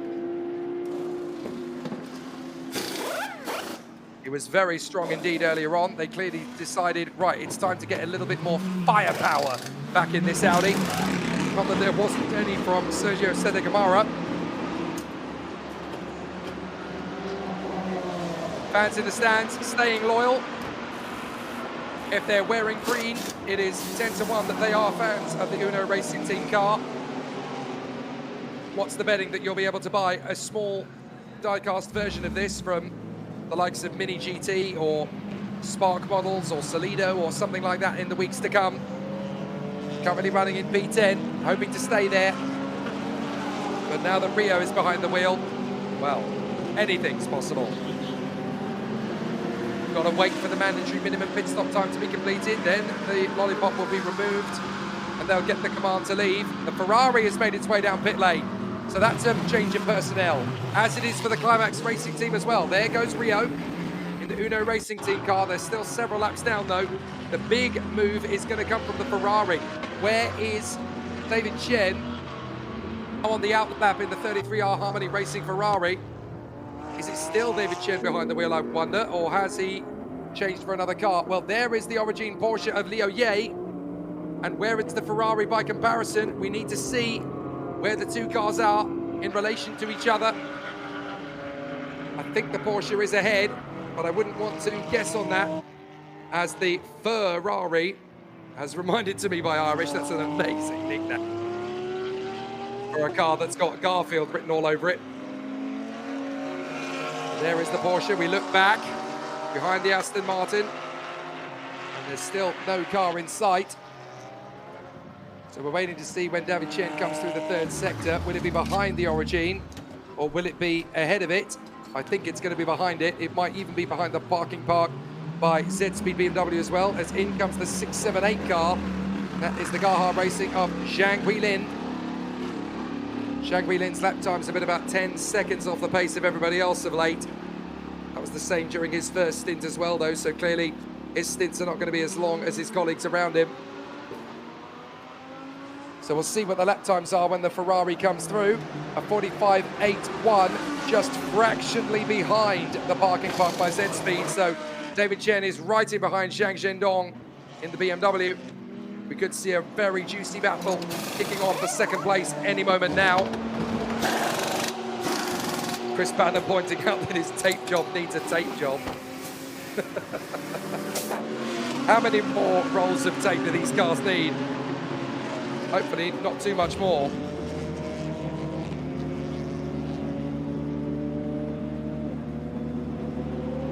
So back into the race action the car will go, and with an hour and a half to go behind the wheel. Endurance racing is very much about a marathon rather than a sprint. You've still got to race the car as hard as possible. But you've also got to make sure that car is going to reach the checkered flag. We know already that two cars are not going to do that. The Z-Speed BMW of the number 27 crew, they had damage at the 69th lap of the race. And so they're not going any further, nor are the Honda FK7 TCR team. After just 14 laps, their car had a burst engine on the back straight. But the number 27, we didn't really get the chance to talk about them much in detail. But that's a very strong trio of driving in the car, unfortunately. It's a shame that the Z-Speed team are out. The team made up of Yang Haojie, the CEC double winner at Chengdu and Jiangsu this year. He also raced in the China GT Championship for 33R and in TCR China this year as well. So fitted man is Yang Haojie. Also Jiang Nan, who was the man who did a fairly decent job on his stint. 2 podiums in China GT this year for 33R Harmony, and was also second in the Sepang 12 Hours TCR class last year. So driving a GT3 is a big step up for him. And also Tang Zihao, who of course is the TCR Asia race winner in the Cup class in 2025, as well as taking on the TCR China Challenge class and coming up with podiums in the process.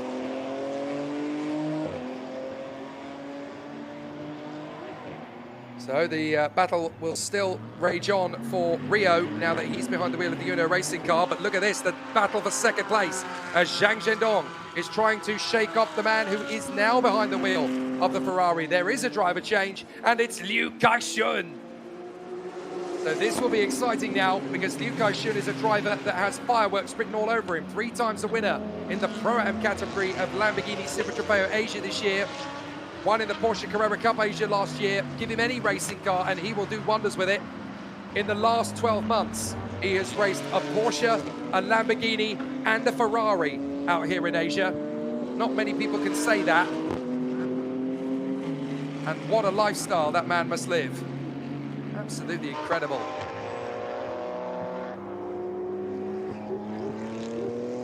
So, Amanda Jane is watching along in the UK, thoroughly enjoying the race and supporting Team Uno 85. 5 minutes to 9 o'clock. I hope you haven't missed the school run. Just tell them to walk, it's quicker. Hour and a half to go then in the Shanghai 8 hours as the Ferrari of Liu Kaixun gets back up to speed and tries to charge after Zhang Zhendong, the 4-time Chinese touring car champion. So let's see if there's going to be one final sting in the tail here. At the moment, the Origin Porsche leads the way by 22 seconds after a very tactical pit stop. Ferrari is right on the tail of the BMW of Parking Park by Z-Speed. Zhang Zhendong versus Liu Kaixun. So the Ferrari's still going strong up at the sharp end of the field. That's how exhausted the teams are, watching along and kicking back. Some drivers have told me that it's actually harder to stay awake during an 8-hour or a 12-hour than it is during a 24-hour. I'm not quite sure how that works, but the team have told me that some of those races are actually harder over 8 hours and 12 hours than it is for 24. I guess partly because in a 24 you've got more time to make up ground if you lose some, but even in terms of your energy levels, apparently for a 24-hour it's easier to find the energy levels than it is for an 8 or 12 hour. I don't quite understand how that works.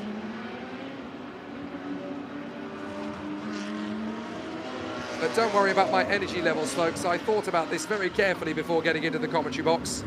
I decided to go to bed 6 hours before the start of the race. Woke up, had a nice hot cup of peach juice. It's very good for the throat. A nice banana and some very nice breakfast bars. They've been keeping me going all the way. I shall have an unbelievably large bowl of ramen when this is all over. But everybody else is going to enjoy this right the way to the finish line. 5 minutes to 1 a.m. for Des Renee. Been watching straight out of work. Good for you. I'm sure you don't have anything important to do tomorrow. 8 to 12 hours is tougher than 24, asks Evigens.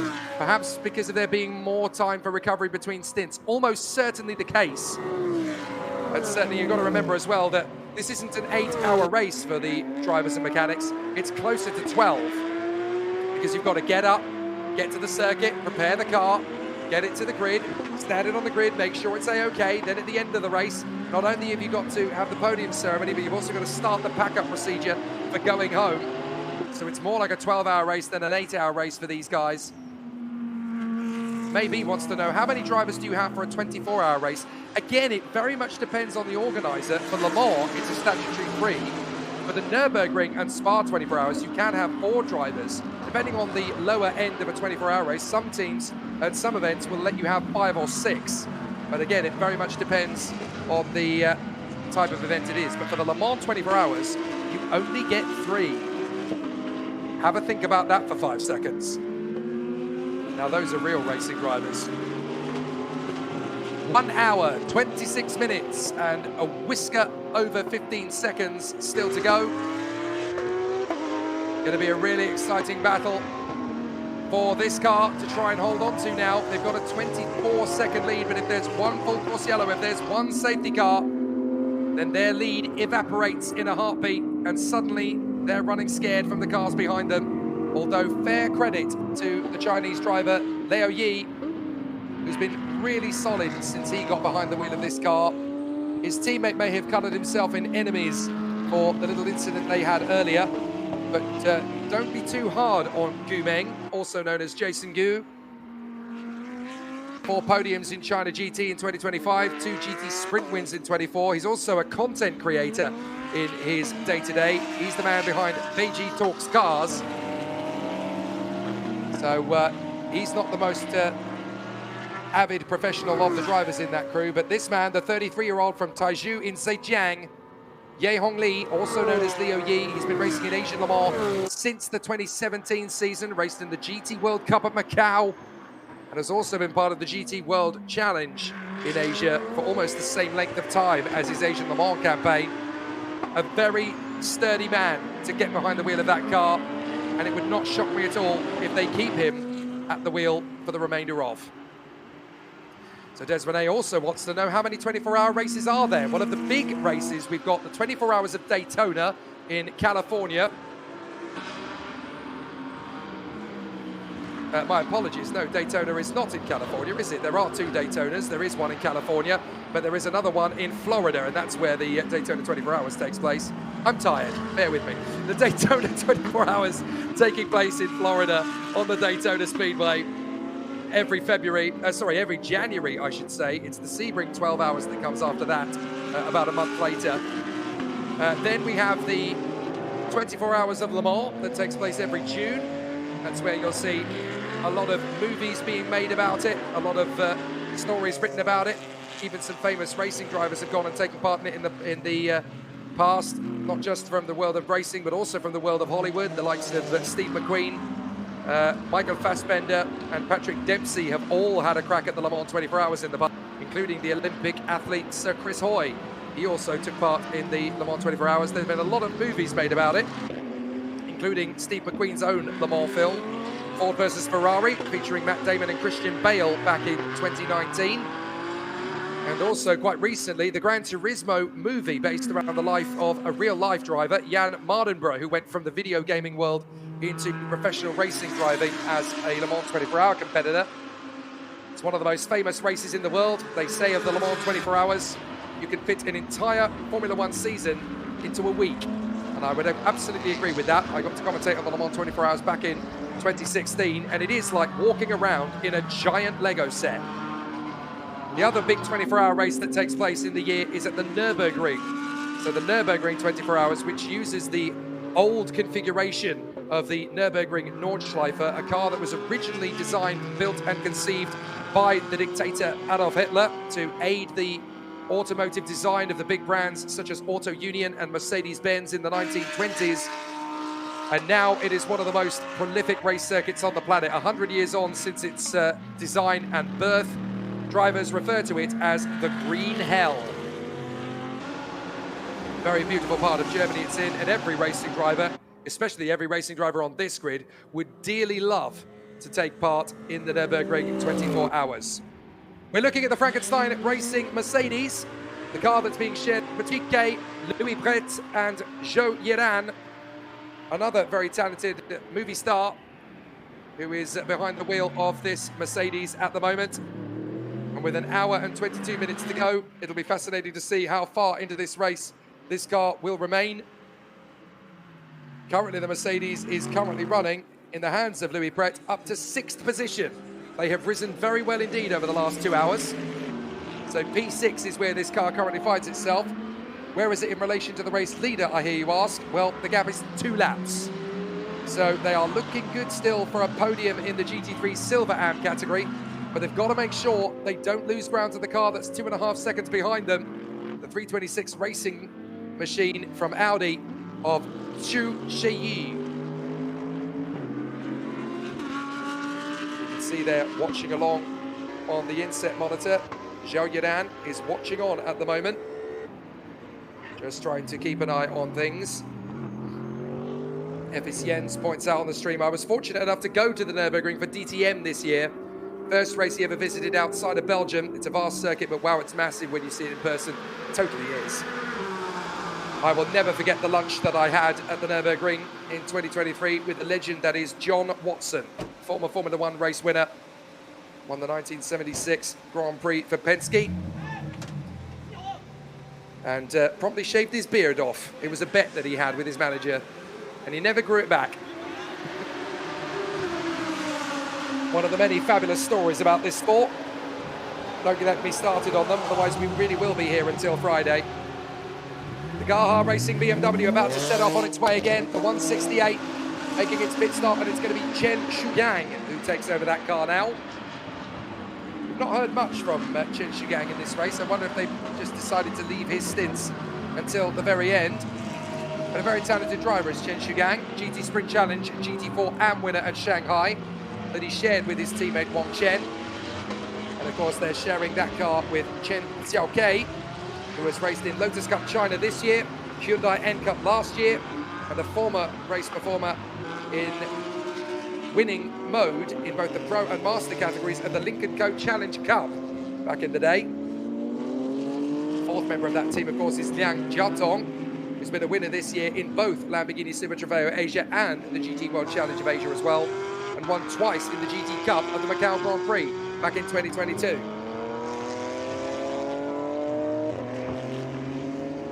Jens points out, John Watson mentioned, certainly miss him for his commentary for GT World Challenge. So much wisdom and amazing stories. I couldn't agree with you more. 3 of my greatest ever weekends in motorsport that I spent as his commentary colleague in 2023 at Monza, Spa and the Nürburgring. I will never forget them. Very special moment for a man who was never a racing driver first, only watched motor racing as a fan on a sofa. Getting ready to go. This is Shi Wei, the only female driver in the race, getting ready to take back over command of the Jiangxi Racing Team Aston Martin Vantage. She did a great job in her first stint, actually, stayed largely out of trouble, although she did get pitched off the road in one of the earlier stints. The other team got a penalty for it, and she's been absolved of blame and everything. She's a great driver as well, winner in the Lotus Emira Cup of China 2025. Competed in CEC last year as well as the Ningbo 4 Hours. So a very talented young lady is Shi Wei, who's known to her fans on social media as Tiedu. Right, this is getting spicy now. Now that the Ferrari is up to temperature, they have caught up to Zhang Zhendong on the parking park by Z-Speed BMW. It's time for Garfield to pounce. Can the BMW scamper away from the Ferrari? You know what? That nickname is going to stick from now on. Up to the first corner. BMW trying to work its way through. Vivian Leigh wants to know, what is the difference between the 7 different colours? It denotes different classes of racing that these cars are in. So currently we've got a GT3 Silver Am car leading the entire race. 2 GT3 Pro Am cars in pink behind them. The leading GT3 Am car is the yellow car in 5th position. The leading GTS Silver Am car is currently 11th in the hands of Chang Chen Xiong. And then we've got the leading car in the GTS Am category, that is Che Xiaoyi in the 650 incipient racing Porsche. So all 7 of those different colours denote a different class of racing. So we've got 7 races in one race, as it were, although technically we've only got 6 because the TCR car dropped out of the race on lap 14 with a massive engine blow to the Honda FK7 TCR car, with the Macanese driver Chong Chi-on at the wheel down the back straight. Go, go, Garfield, says Jazien on the stream. And it looks as though he's up for the scrap. This is the car that won the Sepang 12 Hours in Malaysia back in March, don't forget. So this is where things are going to get very interesting as the BMW drifts quite wide through the hairpin. You start to get the sense that it's feeling a little vulnerable here. Zhang Zhendong in the Park and Park by Z-Speed BMW under intense pressure now from the Ferrari. Liu Kaixun has got himself up to speed now. And the man who's been a race winner this year in the Pro-Am category of Lamborghini Super Trofeo Asia, driving the Lamborghini Huracan, an even more Lyrid racing car then the Ferrari 296, I should say. But what an opportunity he has got in front of him now to snatch this second place away from Shanghai, the four-time Chinese touring car champion. 2015, 16, 18 and 21. Now racing in TCR Asia, this BMW M4 is definitely a much more tricky beast to tame than a TCR. Certainly a lot faster and certainly a lot heavier too. But who's going to crack under the pressure first? Will it be Zhang Zhendong, four-time CCTC champion? Or will it be Liu Gaixun, driving the 33R Ferrari that won the Sepang 12 Hours 7 months ago? Jazz Yen was so proud that she'd seen the Garfield car up close, parked in real life at the auto show in Malaysia last April. It is very cool when you look at it up close. I can only slightly top that, and that was being in the pits after it won the race in Sepang, when you saw all 47,000 of the flies that it had picked up over the course of the 12 hours of racing. And you could still smell the slightly charred rubber on the tyres after what had been an amazing stint by the Malaysian Yazaman Jafar in the closing stages. It looks like Liu Gaixun is going to try and emulate him. He's starting to look for that gap on the inside of Zhang Zhendong. No point going for the overtake when you're too far back. You can certainly start to step up the pace. Omar Mohammed says, kudos to the commentator for reading comments on the YouTube amongst the flood of hearts from the fan base of Team Uno. They have got a solid team and they are pushing hard. Fair play to the crew from Uno Racing with Rio now at the wheel. They've made their way up to 10th position. They fell as far as 19th at one stage, so great work for them to get back into the top 10. Through to the hairpin, bit of a twitch from Zhang Zhendong. Liu Gaixun swarming all over the back in the Ferrari. Two very different cars, very similar in terms of build. They look very different. The BMW is quite a lot taller than the Ferrari, but the BMW has the power on the straights. The Ferrari has the mechanical grip in the bends, and that's what makes this battle so even. Up to the right-hander. Looking for the gap on the inside. On the inside. But that BMW is so much faster off the turn than the Ferrari is, but the Ferrari can carry a little bit more speed through the corners, and a little bit too much taken there by Liu Gaixun as he kicks up the gravel on the way through. Out of the braking zone, headlights ablaze for Liu Gaixun. Any trick he can pull out of his sleeve. If he can pull that rabbit far enough out of the hat, he can pull off a magic trick on Zhang Zhendong. But fair play to this man up front. Liu Yi, or Yi Hongli if you are Chinese, has done an amazing job up in front of turning the fortunes of this Origin Porsche car around. They had headaches earlier on when they were penalised for the contact with the Uno Racing Audi. But ever since then, they've handed the car to the other members of the team. They've taken the penalty, they've hampered their progress, they've worked together to rebuild the progress as the Ferrari really starts to eat into the gap now. Liu Gaixun trying to get that move on the inside of Zhang Zhendong, who goes out wide onto the marbles. Got to be careful now, down the back straight, and they've got some slower traffic to navigate. BMW pops out from behind the Porsche Cayman first. That's the 650 of Che Xiaoyi, who is currently second in GTS behind the Pointer Racing Mercedes. There is the Pointer Racing Mercedes. The 56 car is only a few seconds off the road. Big charge up the inside from the Ferrari. Liu Gaixun executes the move perfectly into the hairpin. Not a lot that Zhang Zhendong can do about it. He gets alongside him trying to get back on the exits, but there's a BMW in the way. Oh, the irony. As the BMW drifts wide out of the final turn, that finishes off the move for the Ferrari, and there's a nudge from the BMW down the straight. What are they playing at? This isn't NASCAR. You can't get away with that kind of stuff here. A little bit of frustration there from Zhang Zhendong, and the Ferrari drifts wide through the first hairpin. Oh, the fury is starting to rise amongst both drivers. Zhang Zhendong fed up that the BMW's superior power isn't a match for the Ferrari's mechanical grip. And Liu Kai-shun clearly hopping mad that he suddenly had a radiator grille shaped like a BMW in his rear wing. What's going on? Nothing in it between these two at the line. There's a little bit of savagery still to come in this duel, isn't there? You can just tell. Meanwhile, Shi Wei gets ready to get herself aboard the Aston Martin Vantage to take over from Liu Taiji. Very talented racing driver is Shi Wei. Has a great social media following as well. Give her a look and you can follow her progress through the motor racing world. Races in pretty much everything out here. Lotus Cup, having been a winner in the category. Very able driver indeed. I have to say, there seems to be much more of an equal opportunity for racing drivers at this level amongst the female contingent than there is in Europe. And I think that's to do with the fact that the attitude is slightly different about motor racing in Asia compared to European motorsports. Certainly in my experience in the last 2 years of living out in Asia, what I have seemed to have witnessed firsthand is that in Europe and America, there's a lot of nepotism. It's a lot about bringing finance to a drive. If you've got money, well, we'll put you in the car.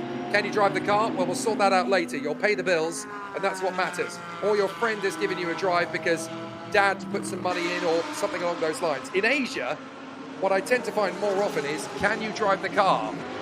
Good, let's go racing.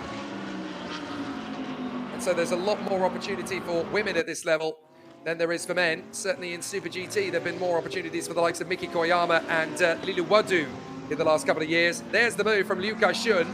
He almost didn't manage it on the exit, did he? Just kissed the grass on the inside apex.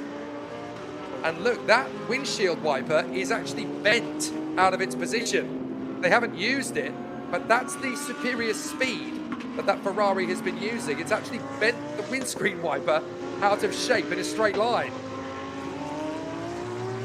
So that just tells you how fast these cars are actually going. If you put so much strain on them for such a long period of time. There's a problem for the BMW!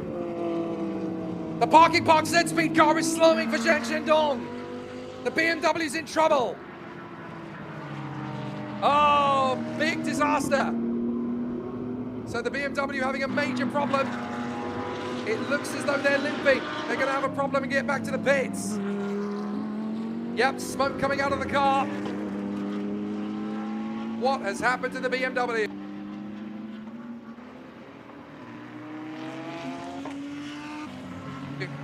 In all forms of motorsport, particularly in endurance, you never know. You never know what's going to happen next.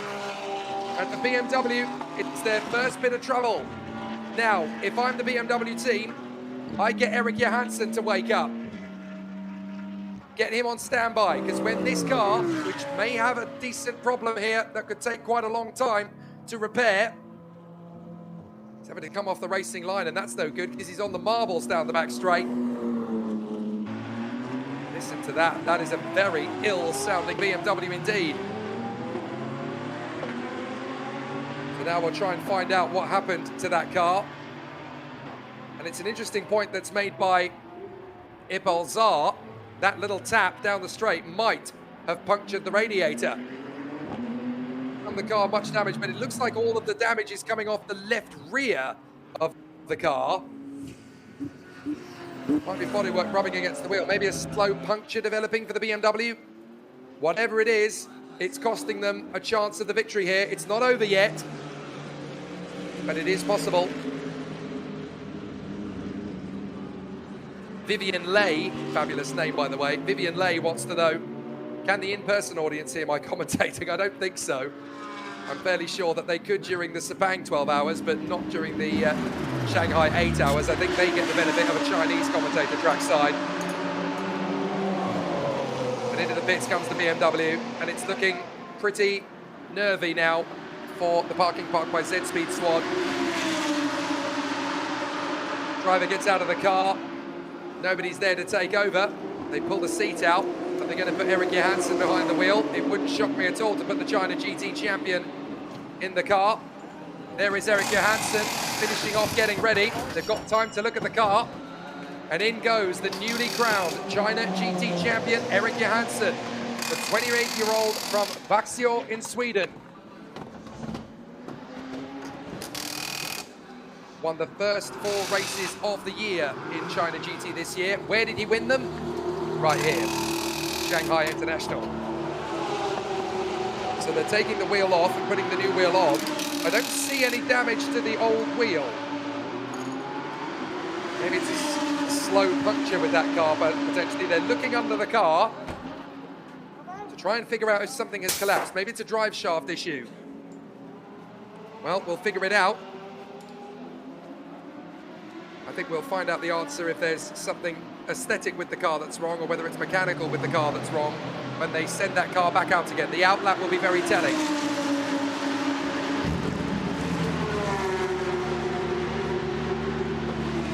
And now we'll get to see whether this is going to be a headache for the BMW that puts them out of the race or whether it's just a temporary blip that gives them a chance to regroup. Certainly for the moment, Akash Nandi and Liu Wei will get the chance to move ahead of the BMW. So let's find out. They get the chance to go. Little dust and brush up of the windscreen wiper, no rain. Now the blue flag at the exit of the pit lane just reminds the driver there are fast cars on track coming, so just beware that you're going to have to be a fairly slow car in the mix of all this. In GT racing, certainly in this particular event, the blue flag is only being used at the end of the pit lane. Certainly in Formula 1, the blue flag is used to get a slow car out of the way of the car in front. That is not needed in GT racing. The onus is on the faster car behind. If you need to get through, you need to get the move done. As there is the Enzo Fortis Racing by Absolute Audi of Akash Nandi passing the pits and getting ahead of the BMW. So that's third position gone for the BMW crew and the Malaysian team from HZO Fortis by Absolute Racing that picked up a couple of class victories at the season finale on home soil in the Lamborghini Super Trofeo Asia Championship last month are now able to go for outright podium. Of course, it will also be second in the Silverram GT3 category. But the BMW is out in front of them by the look of it. Oh yes, they are out in front of them. But they are out by nearly a lap behind them. So that annoying sojourn for the parking park by Z-Speed BMW has cost them a lap. Any chance now of going for the victory? Almost done. I say almost done because you just don't know what's going to happen in this last hour. In China GT this year, across the 8 races that have been part of the championship weekends, we have seen all sorts of drama. And those races last 55 minutes. Well, we've got an hour and 3 minutes still to go. There's more smoke coming off that car. I think there's a bigger problem here for the BMW. He's back in the pits again. If anybody's going to know that there's an issue with that car, it's going to be Eric Johansson. He comes straight back in. There's more problems than meets the eye for the BMW crew. So there is our answer. Are they going to be fighting for the victory now? No, sadly not.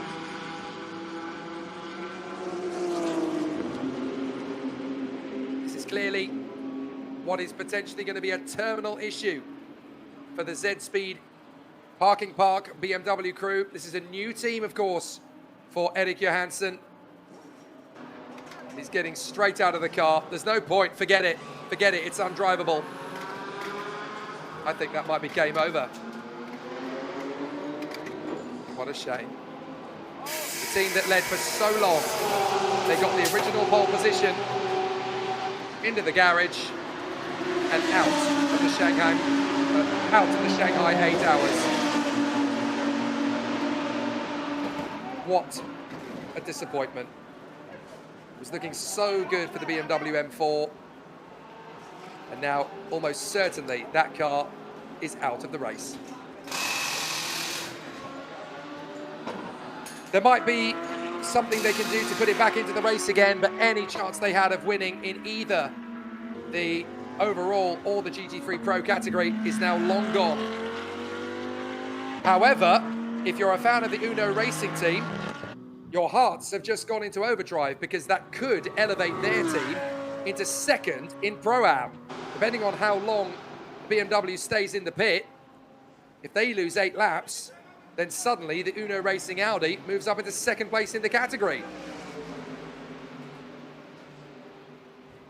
So now the victory in Pro-Am is almost guaranteed to be the 33R Harmony Racing Ferrari, unless they hit trouble as well.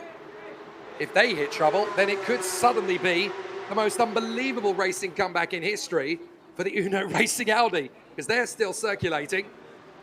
Admittedly, they're currently on lap 163 compared to the Origin Motorsport Porsche on lap 171. So there's an 8-lap gap between those two cars. But hey, if this BMW is going nowhere for a while, suddenly they're going to move into second place. What on earth happened to the BMW? No doubt we'll get one of our reporters on the case. Nick Zhang, Kelly Dung, and Chloe Yang reporting for us down in pit lane. Still myself, Jake Sanson, on the commentary. And we're going to be there for the entirety of the last hour. It looks like the wins are almost set in stone. Almost, I say. Because I know what motor racing is like. It can change dramatically in the last hour. But certainly for the Origin Porsche team, they look on course to win overall and in the Silver Am category. But they are only 40 seconds ahead of Liu Kai-shun in the Ferrari, which now leads in GT3 Pro-Am. The GT3 Am leaders are the Climax Racing Audi, currently in 4th overall. The GTX Silver Am leaders are Level Motorsport in 11th place in their Mercedes. As round the outside goes, the Gaha BMW still trying to recover in the hands of Ye Zichao, now running in 9th position and currently a minute ahead of the Uno Racing Audi. And then the leaders in GTS, well, that's the Pointer Racing Mercedes of Alan Lowe. And then the sole GTC car of Zhang Meng, running in a very beautifully judged race. But they've had some problems of their own for Zhang Meng in the 610 Racing Porsche. So they are no longer ahead of all of the GTS cars. They've actually lost 2 laps to the leading GTS. They've just about got time, I think, to get back ahead of them, but it wouldn't shock me if they stay down.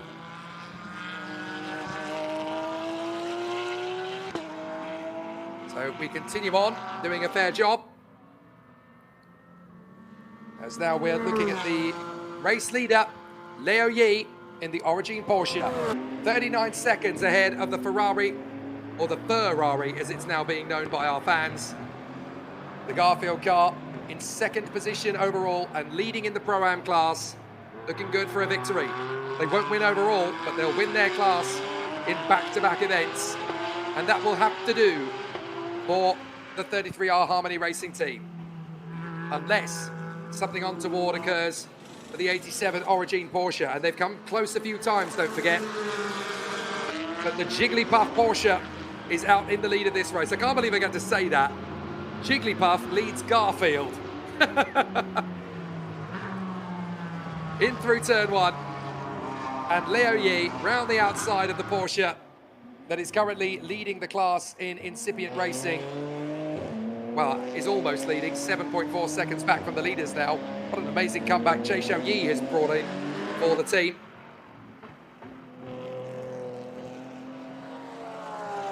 Chris Banner definitely gets a high 3 for being here for the last 5 hours. It ain't bad.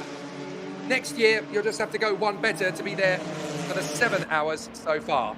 But now we go into the final hour of the Shanghai 8 Hours 2025. Let's have a look back over some of the highlights from the last hour.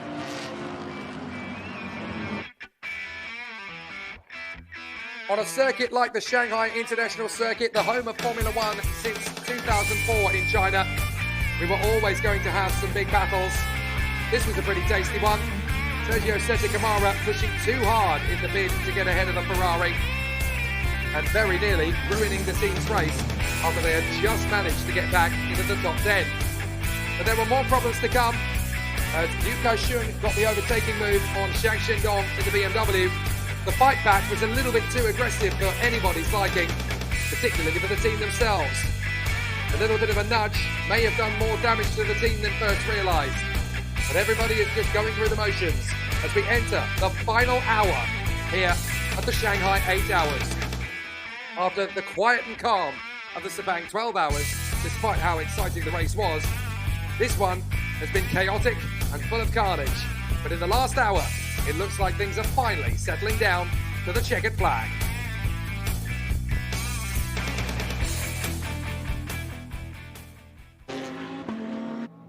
But now that I've said that, you can guarantee that the last 45 minutes or so are going to be absolute pandemonium here at Shanghai on the international circuit. But there's still going to be a very solid race to the flag. We've got 7 hours done. And so far, it's the Origin Porsche that leads by 40 seconds to the 33R Harmony Ferrari. The HZ040s by Absolute Audi from Malaysia, a minute and a half back from the leaders.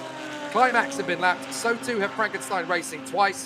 326 have had so 3 times. The Parking Park by ZSpeed BMW has so far lost 4 laps. And if they lose 4 more, then the Uno Racing team, made up of David Pun, Rio, Sergio Santacamara and Wang Yibo, are going to move back into second place in the Pro-Am class category. Just 2 cars have retired from the race so far, the Z-Speed Wuhan BMW and the Mogan Team Track Day King Honda TCR. Everybody else is still going. We've got 2 cars still being worked on down in their garages. Lili Chow with the Climax Mercedes. That car hasn't moved for quite some time, it has to be said. And so too for the second of the Mogan Team Track Day King cars, namely the Mercedes GT4 in the GTS category. They haven't moved for a while either. And the 5th car that might not be going anywhere further is the BMW M4 of the Parking Park by Racing by Z-Speed team. We just don't know how many laps they're going to lose, and we don't know what the severity of their incident is. That's the problem. So back out onto the course again. We've got the battles between the Audis that have just about survived all of the onslaught. There is the 37 Win Here Harmony Racing Audi that has climbed all the way to 15th despite losing 14 laps at the beginning of this race. They've made back just one of them, but it's going to be very little compensation for the team from Win Here Harmony Audi. They're still going to have to do a heck of amount of hard work here to get a podium, unless we don't see the BMW back out on track again, in which case they'll inherit the podium.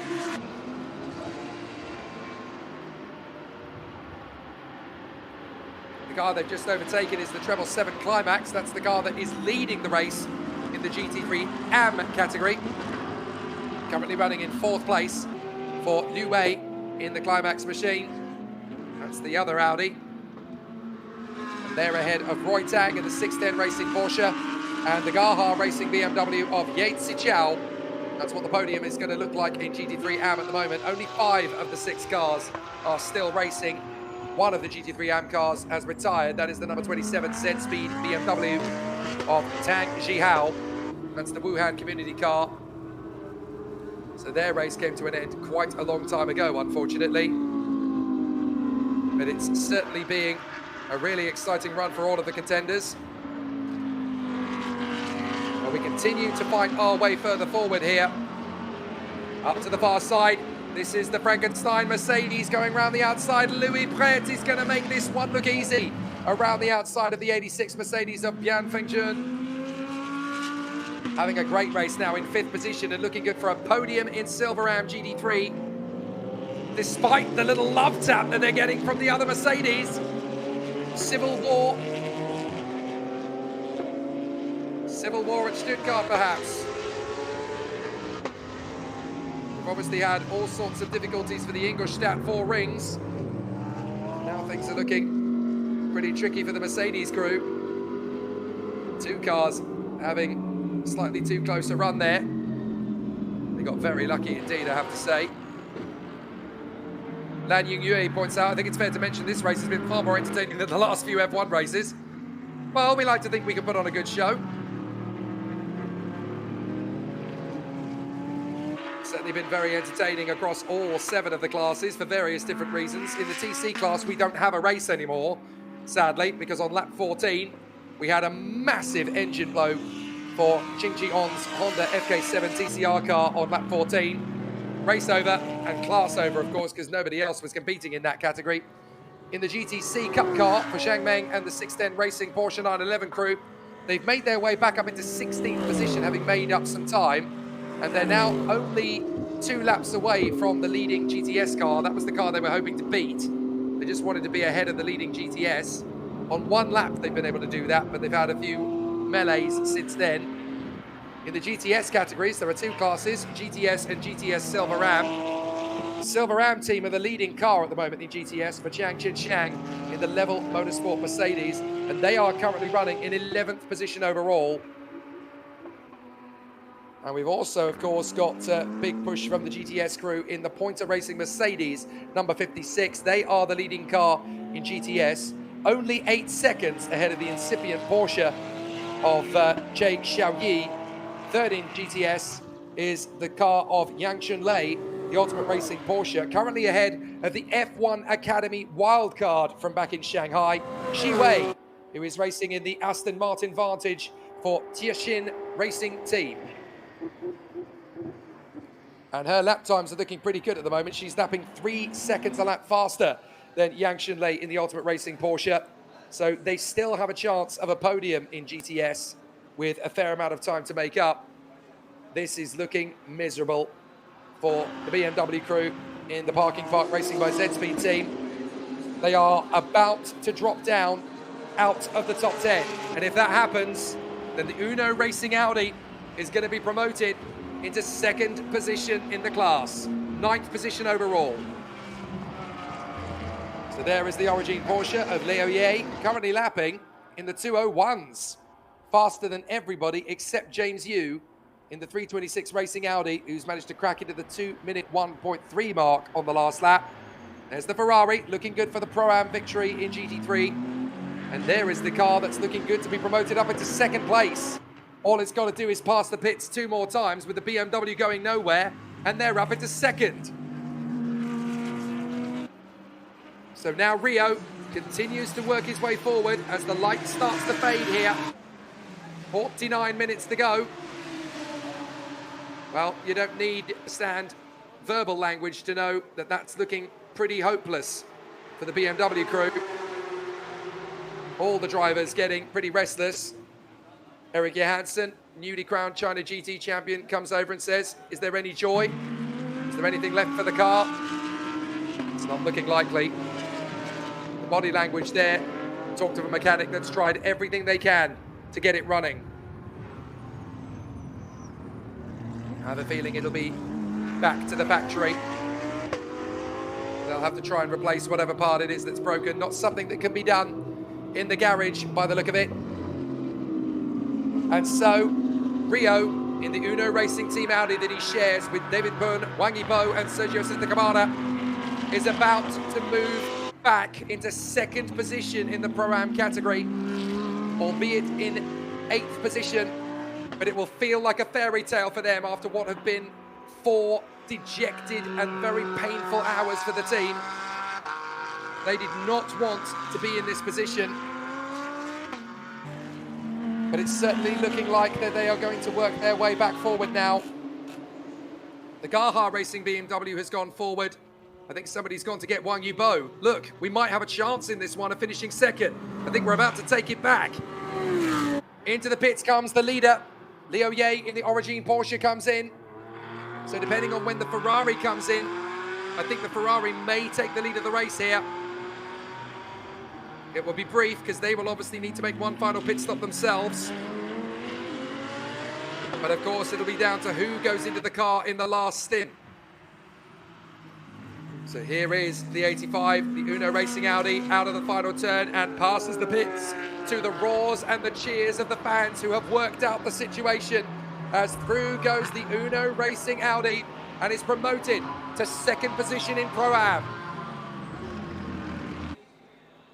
It may not be a win, but 2nd position will be a great return on the investment for everybody in the team. A very challenging battle for all of the contenders as the Porsche goes through the motions of what could be its final fuel stop. Jay Xiaoyi for the incipient racing team, hoping that they can do a better job in the closing hour. But it looks to me as though this car is pretty much on the course for the victory. They're actually about to be caught up by Liu Gaoliu in the Win Here Harmony Audi. That shows you how much progress they've made of late. And it looks like their car is going to move up into third place in Pro-Am and steal a podium after the nightmare they've had. But out onto the circuit goes the Origin Porsche, formerly in the hands of Liu Ye. I didn't see who's taken over that car, but I'm sure it's going to be revealed very shortly. So Liu Ye, who obviously had a very solid run in his stint, now hands over the car. The Ferrari has gone past the pits to take over the lead for the time being. But the 87 Porsche still looking good for the win overall.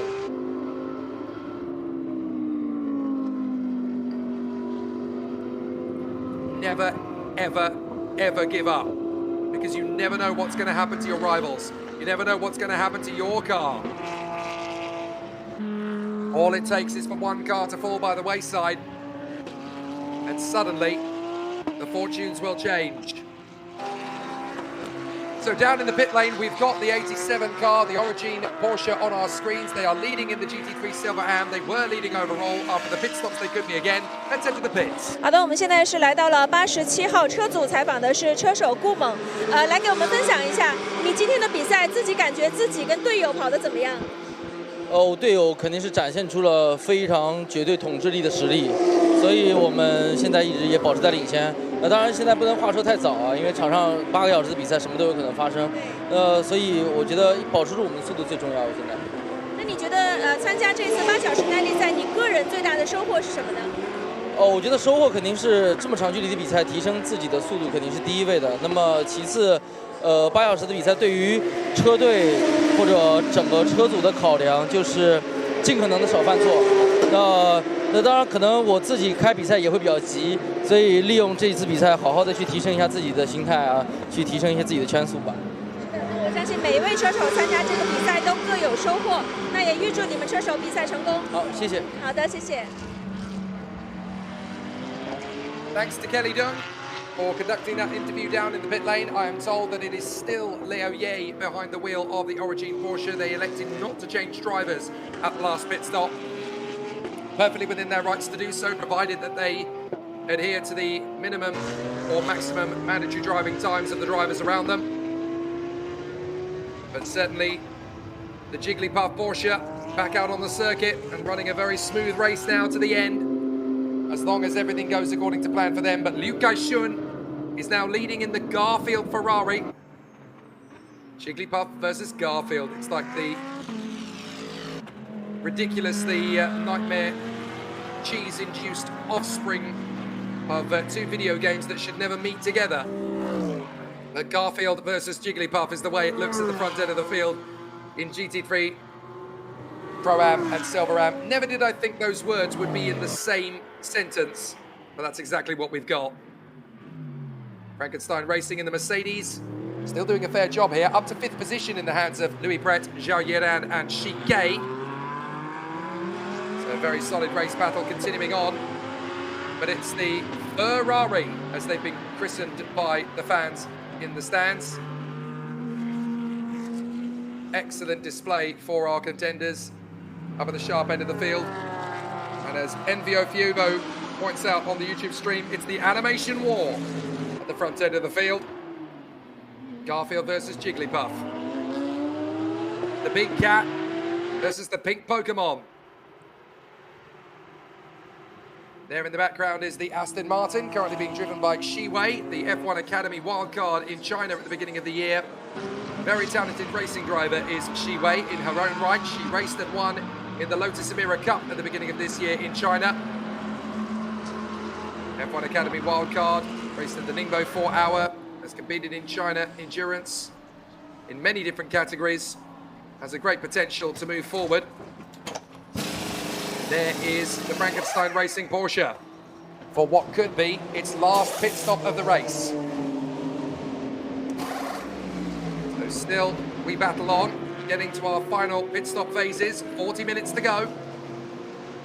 You can see there that the car has just overshot its marks, but in GT racing, it's not that complicated an issue. just need to keep things flowing to the middle stages of the race. I'm not sure who's behind the wheel of the car now, whether they've kept Louis Pret behind the wheel or whether they've elected to put either Shige or Zhou Yanan at the wheel of the car. But certainly the team is looking good for, at the very minimum, a second place in the category now. But Akash Nandi in the HZO Fortis racing by Absolute Car doing a fair job to continue the battle. There is the Climax Audi, currently in third position for Liu Wei, staying out a little bit longer than their counterparts, so they're elevated up into third place. But it really is going well for Akash Nandi in the HZO Fortis by Absolute Car that's just had a pit stop. So that car could well be on course for a second or third overall, depending on how the merry-go-round of pit stops continues. But wonderful to see anybody running at the top end. Still taking your comments and questions. UYC says any car could blow an engine now. They certainly could.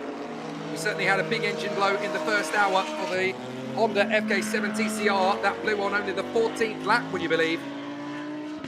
And there have been mechanical problems to strike many cars. Some have been repairable, some have not.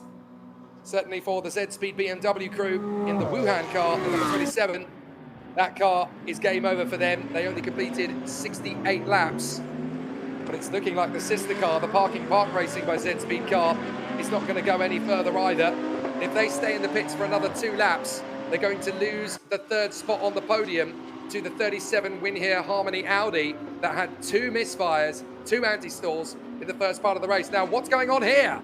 Well, that's one way to get past the competition. It's not the smartest way for the 86 Origin car.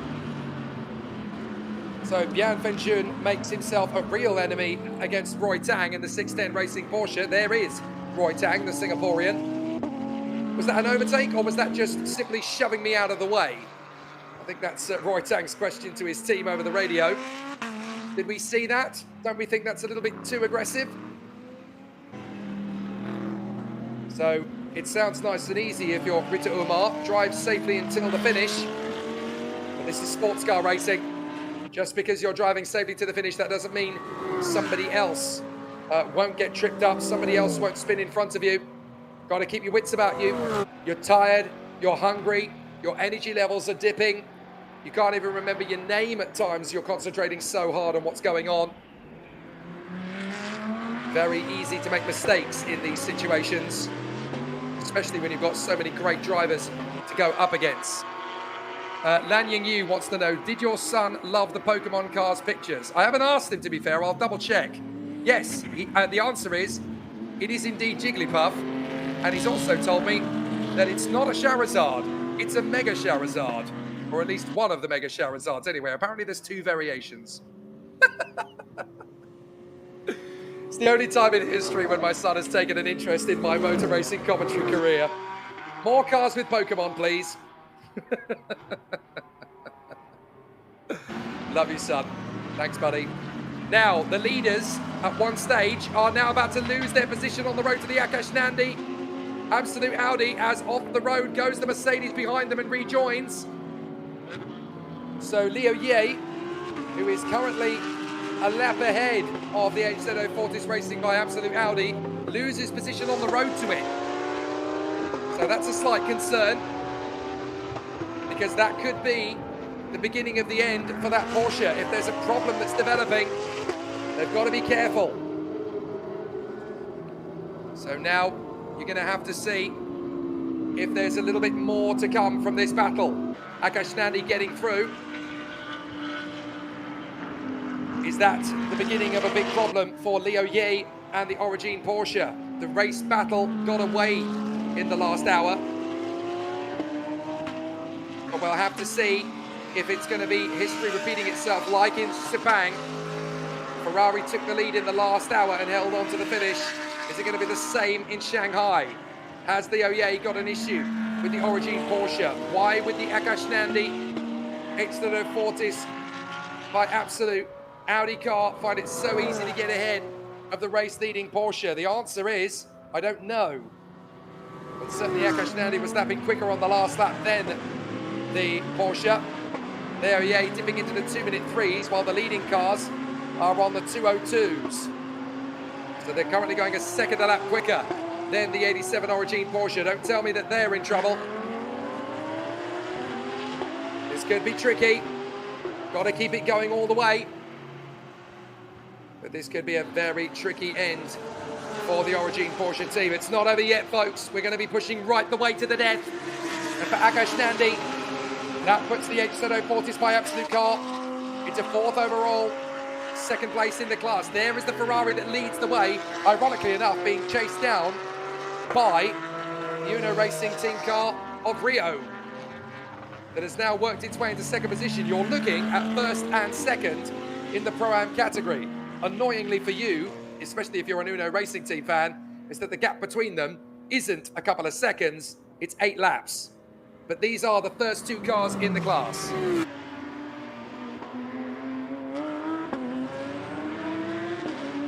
Down the back straight.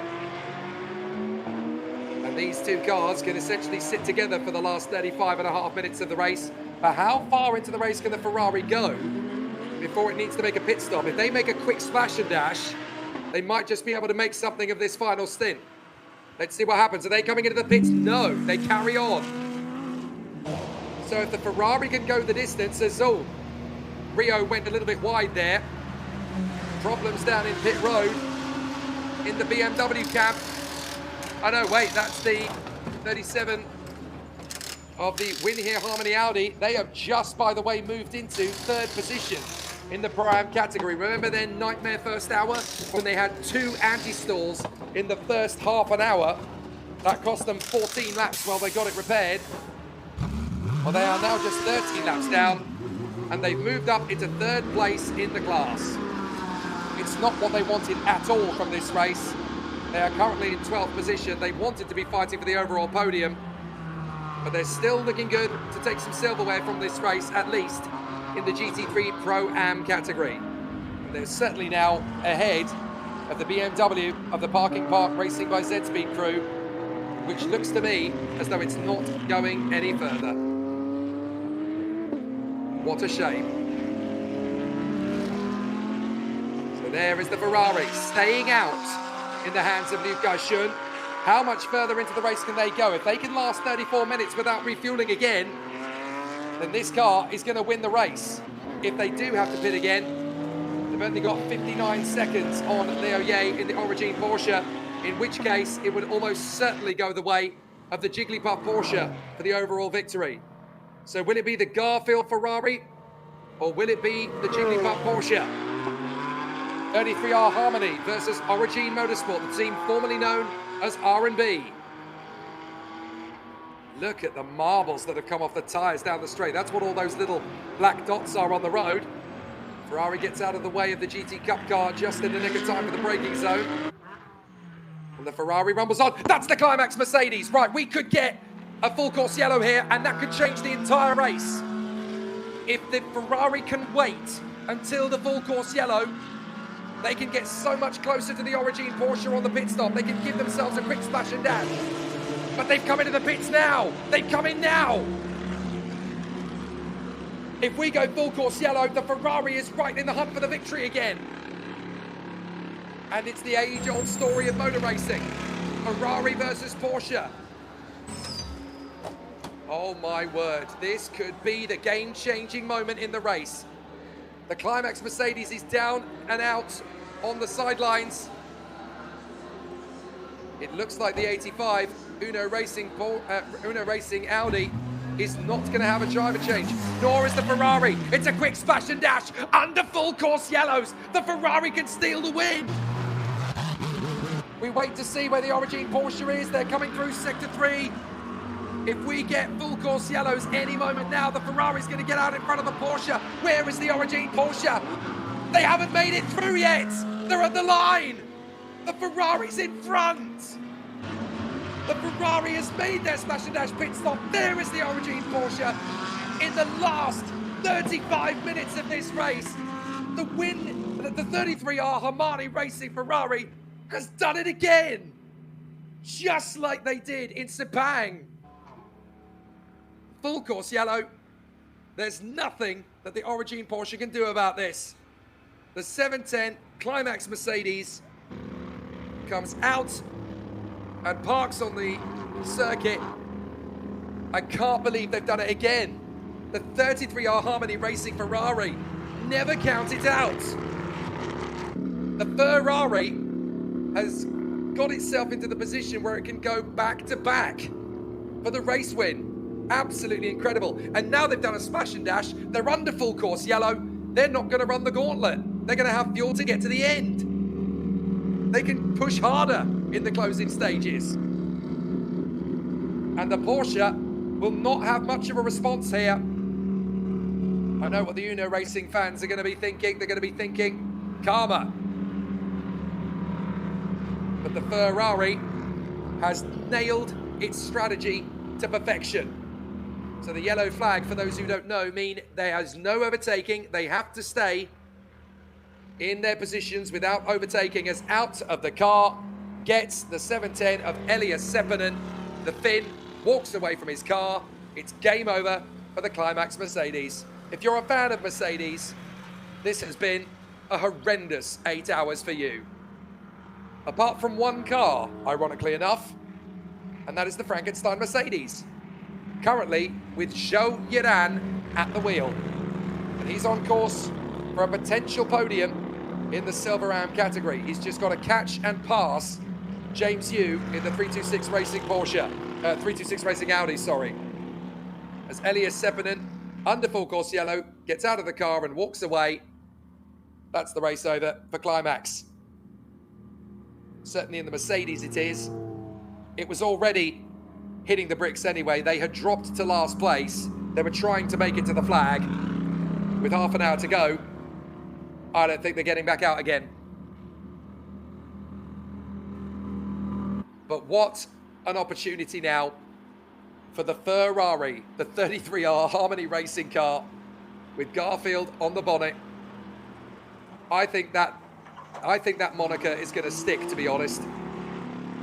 But how they have turned this race around and just quietly got on with it. They've not been particularly dramatic. They've not been pushing harder than they need to. They've not been the fastest car. They've just been the most consistent car. What was that I was being told by Dan Wells in the Lamborghini Trofeo Asia paddock a few weeks ago at Sepang?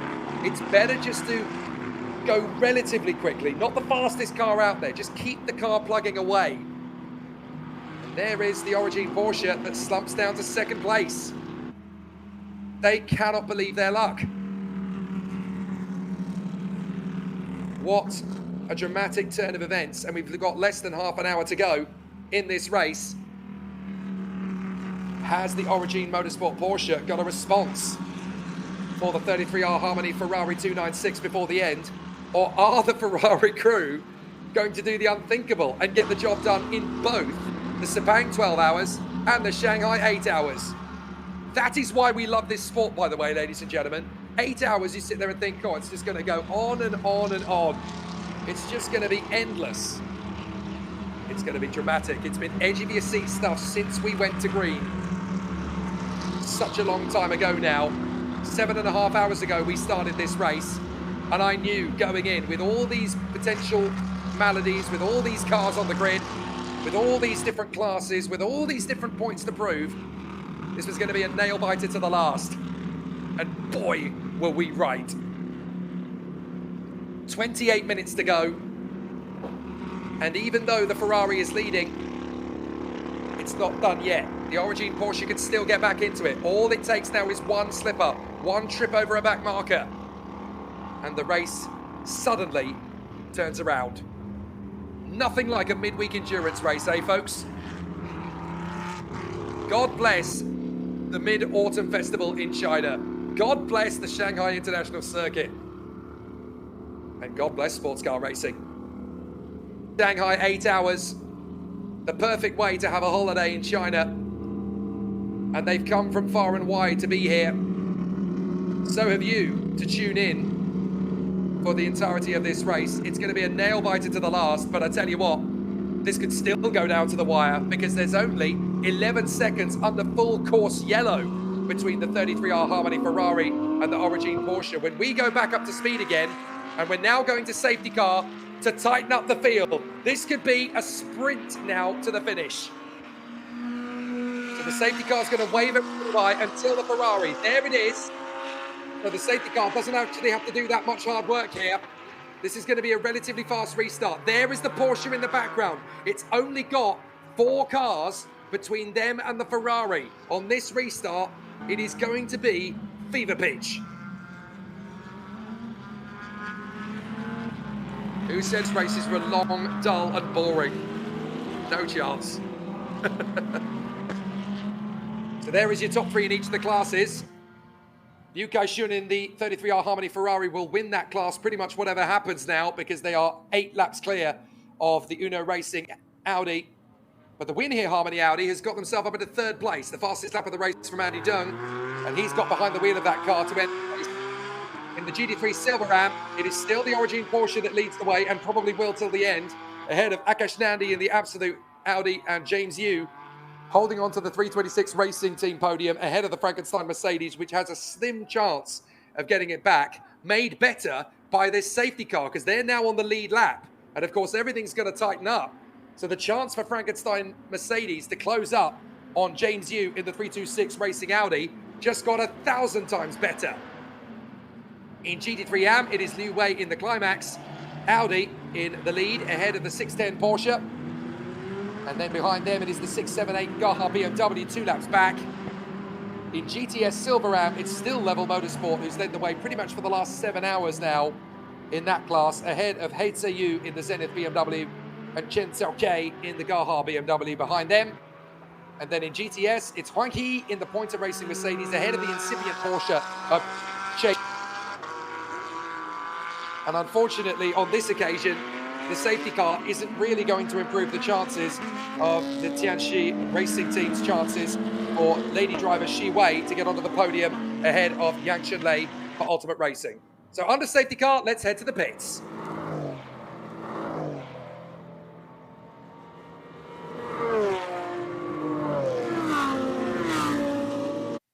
好的，现在站在我身边的这位车手呢，就是来自 Climax Racing 的777号车组里面的一位成员李东辉。刚刚呢也是完成了非常精彩的一节比赛。那么想问一下，因为比赛还剩大概半个小时就要结束了，那么你可以总结一下刚刚今天的比赛吗？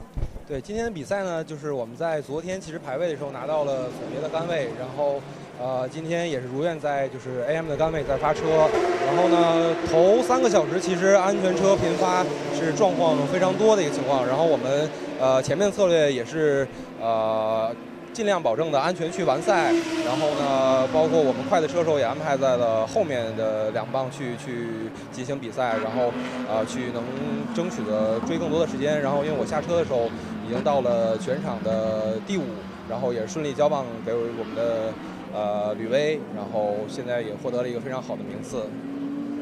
好的好的，因为我看到你还把这个家人带在身边，有没有什么想要对家人和队友说的话呢？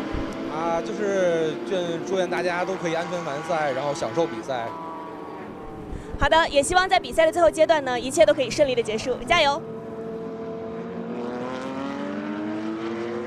Thanks to Chloe Young down in the pit lane. She's been working hard along with our on-the-spot reporters, Kelly Dong and Nick Zhang. But now we are getting ourselves ready as the safety car is in at the end of this lap. And we'll only have 23 minutes left of the Shanghai 8 Hours of 2025 with the big 2 crews from 33R Harmony Racing in their Ferrari 296 and the Origin Motorsport Porsche to battle for the victory in the closing stages of this race. The safety car lights will go out. They do so now, and it's now down to Liu Kai-shun. Can the Ferrari make it back-to-back victories, or will the Porsche steal the win back? This is now essentially a sprint race to the flag between these 2 cars.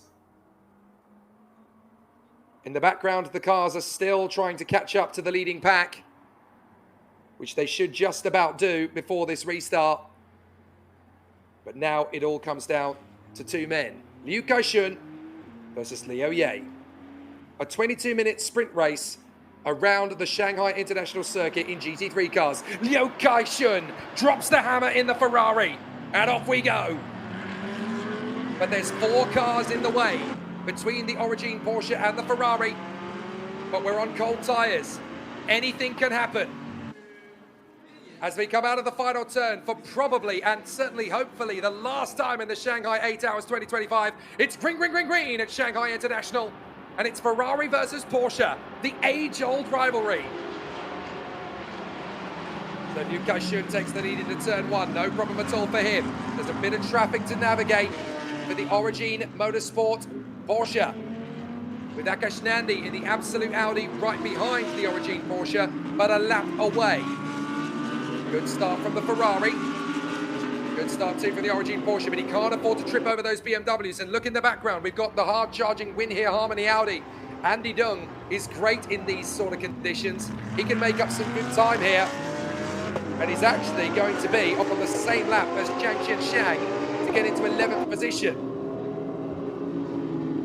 Lights ablaze for the Porsche. Get out of the way, Rio! Side by side. And he really had to work hard to get that one done. Rio was not going to let him have anything he didn't want to give him. And there is Akash Nandi in the H40s by Absolute Audi. Trying to dive his way forward. Now the Porsche is all over the back of the Mercedes. Get out of the way. I'm trying to catch the Ferrari. Who cares? I'm in my own race, mate. But he does move aside and let him go. So the 86 Mercedes of Bian Fengjun obeys the command. I'm surprised they didn't hold them up for longer. But of course, those are the two cars in the same team. So at the earliest chance to get away, they will support. So down the straight, this is nail-biting stuff in the garages between the Origin Porsche team and the Ferrari. Only 3 seconds between them. 8 hours of racing, and it comes down to 3 seconds. That's what the best motorsport will give you. Unpredictability and a finish right to the death. After 8 hours, we are still here. We are still close. And we are still on the ragged edge. Down the straight, Liu Kaixun leads Liu Ye by just 2.7. Either driver makes a mistake, the other one is going to take the victory now. They've just got to keep the pressure sky high for the rest of this race. But of course, the tyres have got cool again. They've got to try and heat them up. There goes Rio round the outside of the 86 Origin Mercedes of Bian Fengjun. And round the far side now, there is the Origin Porsche trying to close up on the number 50 Audi that's in the road in front of them. That is the car belonging to James Yu in the 326 Racing Team car. They don't want to lose too much time to the Frankenstein Mercedes behind them. Where is the Frankenstein Mercedes for the record? Because they've still got a place to try and go for on the podium. I think the gap is going to be too much in the last 19 minutes, to be fair, for the Frankenstein Mercedes. They're going to just miss out on the podium unless there's a big disaster befalling one of the cars in front of them. Akash Nandi in the absolute 40s Audi is too far ahead to really be a problem. And James Yu is 19 seconds up the road, so they need a really dramatic end to the race here. But with 18 minutes to go, it's Ferrari versus Porsche all the way. Just 2.7 seconds cover the two leading cars after nearly 8 hours of racing. This is why GT3 sports car racing is so good. Down the back straight, just the number 50 now between these two cars. James Yu, who's in his own race, don't forget, in the GT3 Silver Ram category. The car behind him is a car he's racing against, but he's got no chance of beating him because there is 3 laps between these two cars. But the car 19 seconds behind them does have a chance of eclipsing them for the podium. And that is the car currently being driven by the Chinese movie A-lister, Zhao Yiran. Oh, a bit of an off there for Rio. Rio's gone off in the final turn. But it's okay. Second in GT3 Pro-Am is still pretty much nailed on for them, because they are several laps clear of Andy Dung in the Win Here Harmony Racing Audi. He's just completed lap 177. The Uno Racing Team car is 4 laps ahead of them. 17 to go. Minutes, that is, not laps. These laps will take about 2 minutes each. So, doing the quick math, think we're going to end up with about 8 to 9 laps left of this race, depending on what happens in those closing 16 and a half minutes. But the Ferrari is making good work of it. What are the lap times doing? Liu Kaixun just did a 2:02.0. Liu Yi did a 2:01.6. He was nearly half a second quicker. Can he make up the 2.3 second deficit before the end? This is going to be so tight. But the Porsche is gaining on the Ferrari. That's what you need to know. They can follow in the wheel tracks of James Yu in the 326 Racing Audi. But this is time now for Ye Hongli, also known as Liu Yi, to push forward. Out of the turn, back straight. What are the sector times? Quicker in sector 1 by 1/10 of a second. Quicker in sector 2 by 2/10 of a second. The Porsche is raining down on Ferrari's parade. The gap is going to be less than 2 seconds at the line if it keeps going like this. That Audi really needs to get out of the Porsche's way if they're going to challenge for the victory. They come forward. Get out of the way, man. I'm going for the victory. The blue flag waves for the Audi. In the closing stages, I think we all want to see what this battle is going to give us. 15 minutes to go, and the gap is down to 1.7 seconds. The headlights ablaze to try and get that number 50 out of the way. The Win Here Harmony Racing Audi is under investigation for too short a pit stop time. Because, of course, in GT3 racing, if you're only just joining us, you have to be in the pits for a minimum mandatory time, which is set by the regulations. You've got a minimum mandatory for tyre change, you've got a minimum mandatory for driver change, you've got a minimum mandatory for refueling. So if you're under that, you're going to be investigated for an illegal timed pit stop.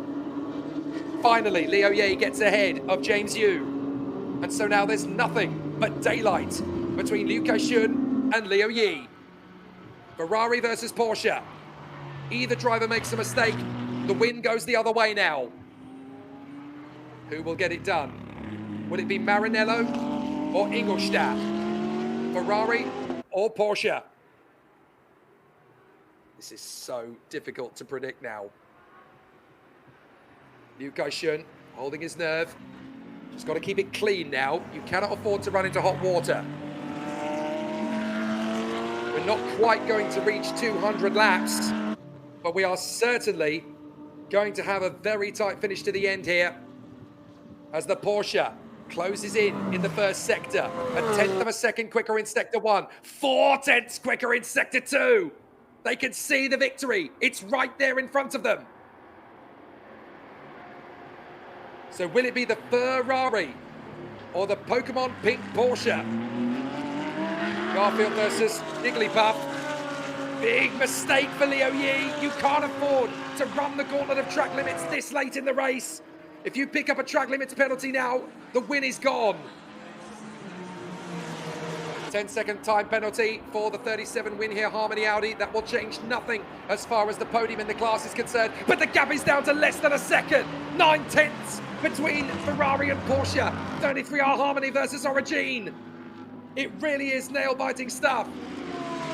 If you've got a seat for these last 13 minutes, I guarantee you're only going to need the edge of it.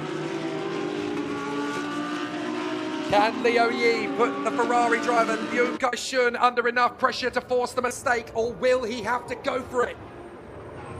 The Ferrari is so close to getting the double. The Sepang 12 hours and the Shanghai 8 hours. Can they get it done twice, or will Origin Porsche steal the win away from them in the last quarter of an hour of this race? Yet again, it comes down to the last 15 minutes. Look at the nerves in the pit lane on the inset. Origin can barely look. The team, once known as R&B Racing, they rebranded at the beginning of 2024. And this team that engineers so many different racing programs out in Southeast Asia. They run teams in Formula Regional Middle East, in F4 Southeast Asia, in Lamborghini, Super Trofeo Asia from time to time, and certainly in China GT. This is the team that really wants a big win. This would be such a game changer for Origin Motorsport. But for 33R Harmony, this would be the clean sweep of big enduro victories in Southeast Asia.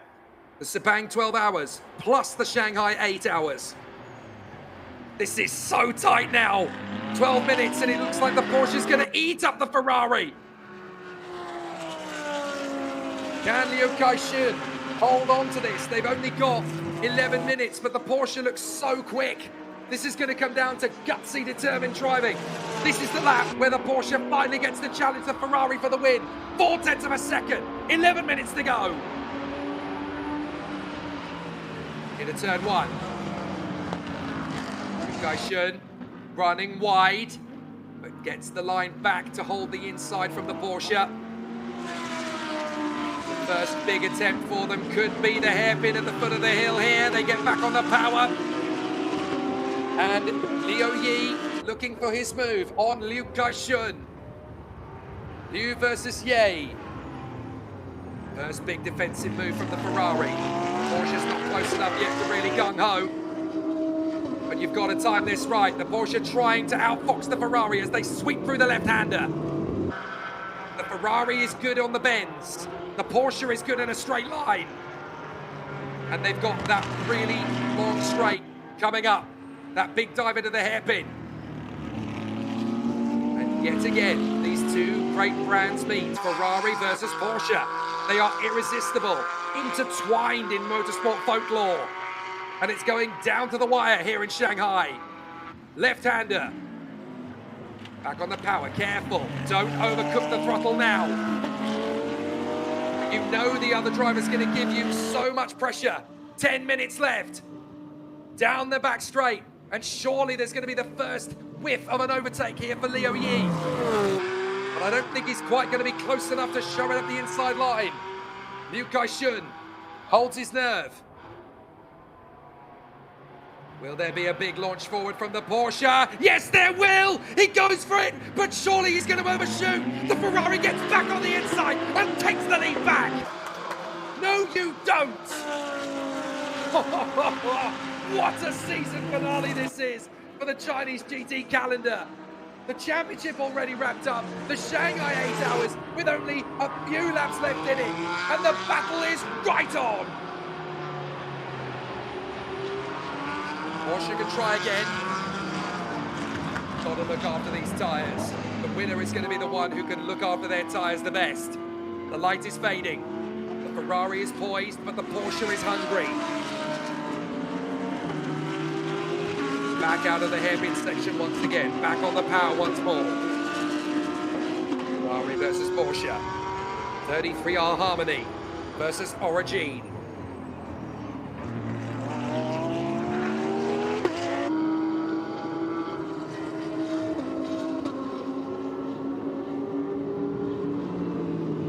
Where is the move going to come? Will it be the hairpin again?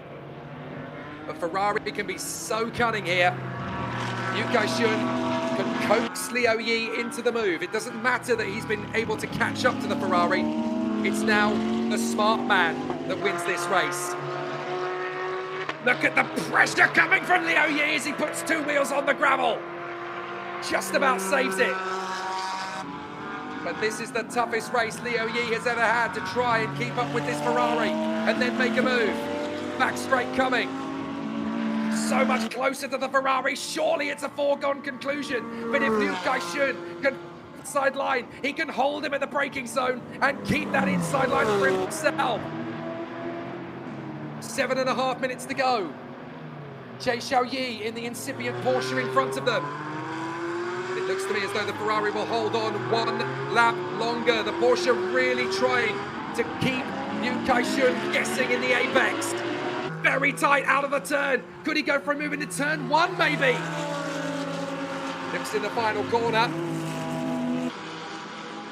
Everything else is completely irrelevant at this point. It's now time for Ferrari versus Porsche. 0.4 of a second again. 7 minutes left. Turn one. Get the radius tightened up. There's a Porsche in the way. Could this be a headache? Not enough of one. Ferrari gets away with it. So does the Porsche. This battle will not be destroyed by a back marker. But it looks like Liu Yi got a better exit than previously. This could be the chance. Liu Gaishun's got to hug that inside line on the inside. He'll try. He'll dive for the inside. The move is there. The Origin Porsche gets in front. But the Ferrari slow in, but fast out. They're still door to door. And this time the Origin Porsche finishes the move. They've got the lead. Much to the dismay of the team from 33R Harmony. But the Ferrari won't give up. Liu Gaishun is going to try again. Nobody's celebrating yet. This isn't over. But the Porsche's got to maximise that long end pace to get away from the 33R Harmony Ferrari. It's not over yet. Now Liu Yi becomes the hunted rather than the hunter. But is the car quick enough to get away? Or have they used their tyres? Origin are delighted. But will it last for the last 6 minutes? For the moment, it looks like it will. He's put a bit of a distance between himself and the Ferrari. But all it takes is the traffic jam that's coming up. If they get held up in the wrong part of the race circuit, then suddenly this is open again. They've actually locked up down to the hairpin. The Ferrari's not done yet. But we've got slower cars in front. 5 minutes left. The Origin Porsche has taken it. But both cars are still stretching it. Liu Yi has taken the lead of this race in the final 10 minutes. With Liu Gaishun and the Ferrari still there. But all Liu Yi's got to do is place enough back markers between himself. Big washout from the Ferrari trying to go round the outside at turn 1. And surely that puts the race victory to bed for the Ferrari. I don't think he's going to get another chop. All Liu Yi has to do is keep putting cars between himself and the Ferrari at the critical point. And it looks to me as though the Origin Porsche has snatched this victory. We've still got 4.5 minutes left. That's 3 laps in my book. But don't count this out for Ferrari just yet. I've seen races in China GT this year settle on the last lap. It's not done yet. There's a lot of flotsam and jetsam in front of them, a lot of traffic to navigate. If the Porsche gets it even slightly wrong, it goes back in the favour of the Ferrari. And the Ferrari's getting through this traffic slightly quicker than the Porsche. This isn't over. But Liu Yi certainly quicker at the moment than the Ferrari. A 2:02.5 on the last lap compared to a 2:03.8. Maybe the tyres were just not quite enough for the Ferrari. Maybe they should have considered changing the Ferrari tyres as well.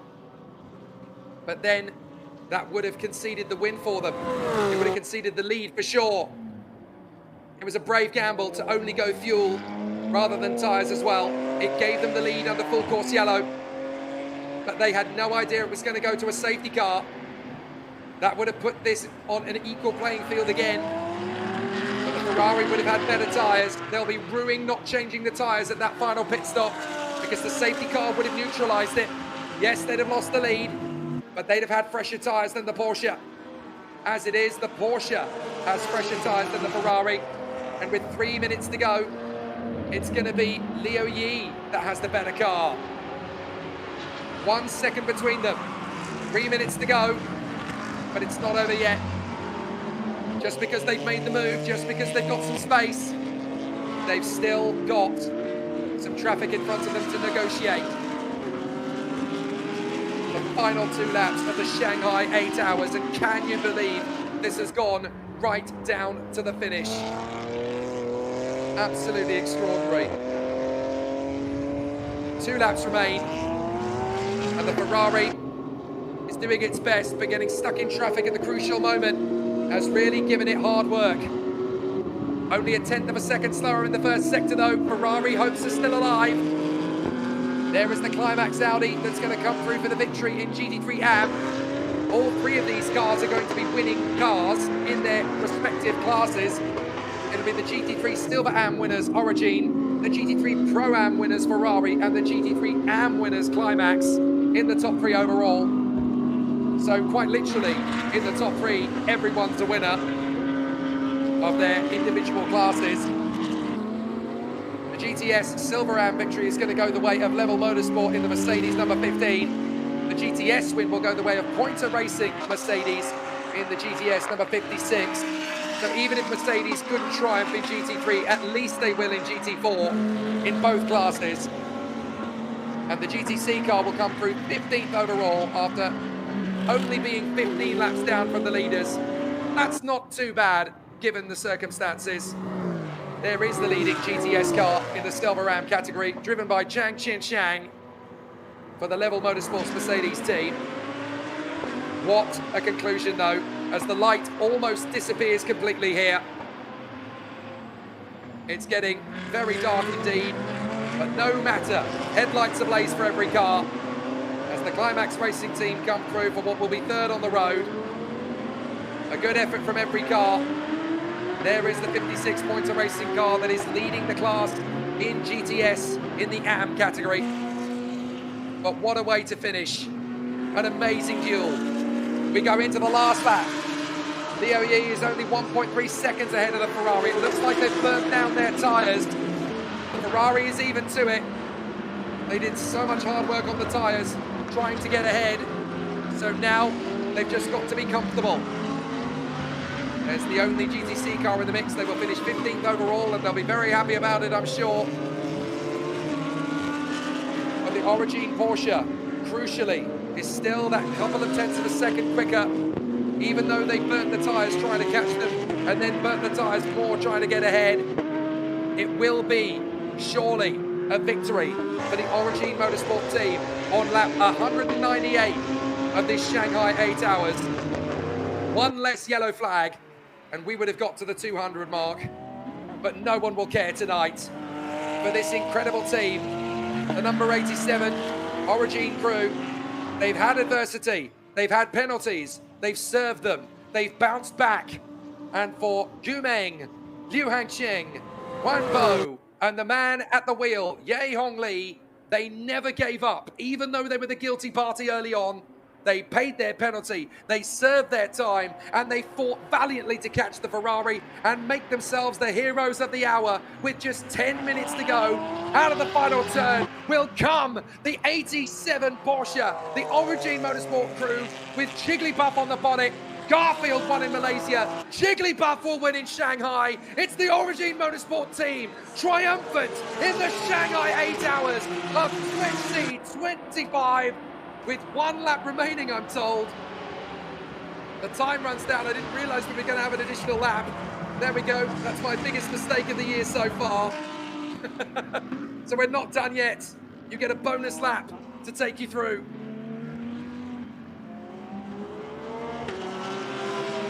I mean, if it goes away from them now, then goodness me, what a disaster it would be.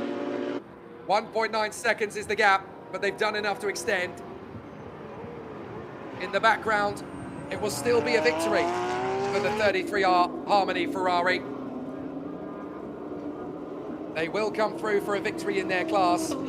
Jason Lowe, Zhang Yaqi, Ding Yi, my apologies, Chen Weiyan or David Chen, Zhang Yaqi or Dennis Shang, Jason Lowe of Malaysia and Liu Gaixun will bring that Ferrari home to a brilliant second position total. The Porsche's still going at it, despite the fact that they've got a win in their pocket. But this is a bit of a fairy tale for the Origin Motorsport team. They've had so much hardship over the last few years. They don't get it right every time. They didn't get it right earlier in the race. But after fighting back from the penalty, taking what was due to them, they will now bounce back and get the job done in fine style. They get to mount the pit wall. The crew have already headed over, and it will be a victory for Porsche. Ferrari won in Malaysia. Porsche surely will win here in Shanghai. In Malaysia, it was a furry cat of Garfield on a Ferrari. Now it'll be a cuddly pink Pokemon on the pink of Porsche. Brilliant result, as it's Origin Motorsport that wins at Shanghai in the 8 hours. A magnificent race. What a battle all the way. Origin wins in the Porsche, both overall and in the GT3 Silver Ram class. Ferrari is second overall for 33R Harmony, but they triumphed in GT3 Pro-Am. And in third place, in the last dying moments of the race, something has happened to change third position overall. Something's gone wrong to the climax. Oh no, it's bounced back again. There was an issue with the transponder by the look of it, but it has been corrected. The Climax Racing Audi does come home in third position, the treble 7, to win the GT3 AM class. Second in GT3 Silver Ram is HZO Fortis Racing by Absolute, ahead of the 326 Racing Audi. Sadly, there is no fourth place finish. There is no third place finish for the Frankenstein Mercedes. They do not come home in third place. They have to settle for fourth. Second place, though, in the GT3 Pro-Am category is the Uno Racing team. Second place for that crew, driven by Wang Yibo, as well as his teammates, of course. So the crew that is made up of David Pun, Wang Yibo, Sergio Sette Camara, and Rio, who crosses the line for them, will come home in second place in Pro-Am. We're just waiting to see what's happened with Zhou Yirad, as they now come through in sixth position. So that is fourth place in the Silver Ram category in GT3. They just missed the podium, I'm afraid, but it will do. Second place for the crew from Ferrari in the 33R Harmony Racing team, but they still win their class. What an amazing battle it was, right the way down to those last few laps. The Shanghai 8 hours gives us an absolute sizzler right to the end. Now you're probably wondering, why are the cars intentionally running off the racing line there? Why are they going onto the grass and why are they going onto the gravel? Well, that is to add some stones to the wheels, because it adds weight to the car when they are weighed post-race. Here's the winning move from Liu Ye on Liu Kaishun. The first one didn't work. They put the Ferrari up against the ropes, though. From that moment on, they knew their days were numbered. Here's the onboard again. Smart from the Ferrari. Let the Porsche overshoot and take the lead back again. That was very scary for the race leader. So just wait. Just take a little bit more time. Look at the emotions in the Origin Porsche crew as they take the lead and then lose it again. Ferrari claiming the lead back. Then comes the winning move. What a charge from Liu Ye on the inside line of the Ferrari. And the emotions back in the garage, well, they must have bubbled over with joy and relief. What an amazing last lap battle. It's agony for 33R Harmony, even though they take the win in Pro-Am. But that's what it means to the crew at Origin to snatch the win in the closing phases. What an amazing showdown the Shanghai 8 hours gave us in 2025. Last year, it was rain all the way. This year, we had so much fun in the sun.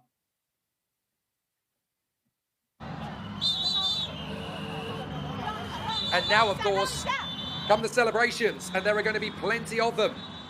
We've got so many podiums to talk about here, because we'll have the overall podium, we'll have the GT3 Silver Ram, the GT3 Pro Am, the GT3 Am, the GTS Silver Am, the GTS, the GTC, and we might get the TCR podium after all. I don't know. They only completed 13 laps, so I don't know if there will be a TCR trophy to give them at all, but maybe there might be.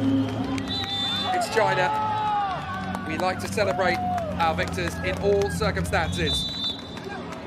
Back in March, it was a Garfield on a Ferrari that took the victory. Now it's a Jigglypuff on a Porsche. The fans are ecstatic that they not only got treated to their superstar drivers, Wang Yibo, Zhou Yiyan, and Pang Hongchun, but they were also treated to an absolutely mesmerizing showdown at the very end of an incredible 8-hour sports car race. The fans get their glimpse of Wang Yibo, so they're happy. But motorsport fans rejoiced because the Shanghai 8 hours really took us down to the wire. What a tremendous end A stunning drive from both crews. They both win because they win their individual classes. But what a thriller, right to the wire, as Origin Motorsport triumph in the Shanghai 8 Hours of 2025. Congratulations to the 4 drivers who put on such an amazing show. And there is the team that finished 3rd overall, the winners in GT3 AM. The Climax Racing Audi, 3rd overall, but they won their class. And that's what it means to them too.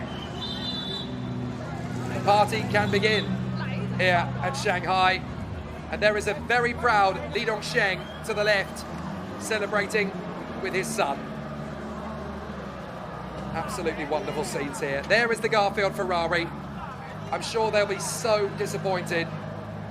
But they take the victory in Pro-Am at both the big Southeast Asian Endurance Classics, the Sepang 12 Hour and the Shanghai 8 Hour.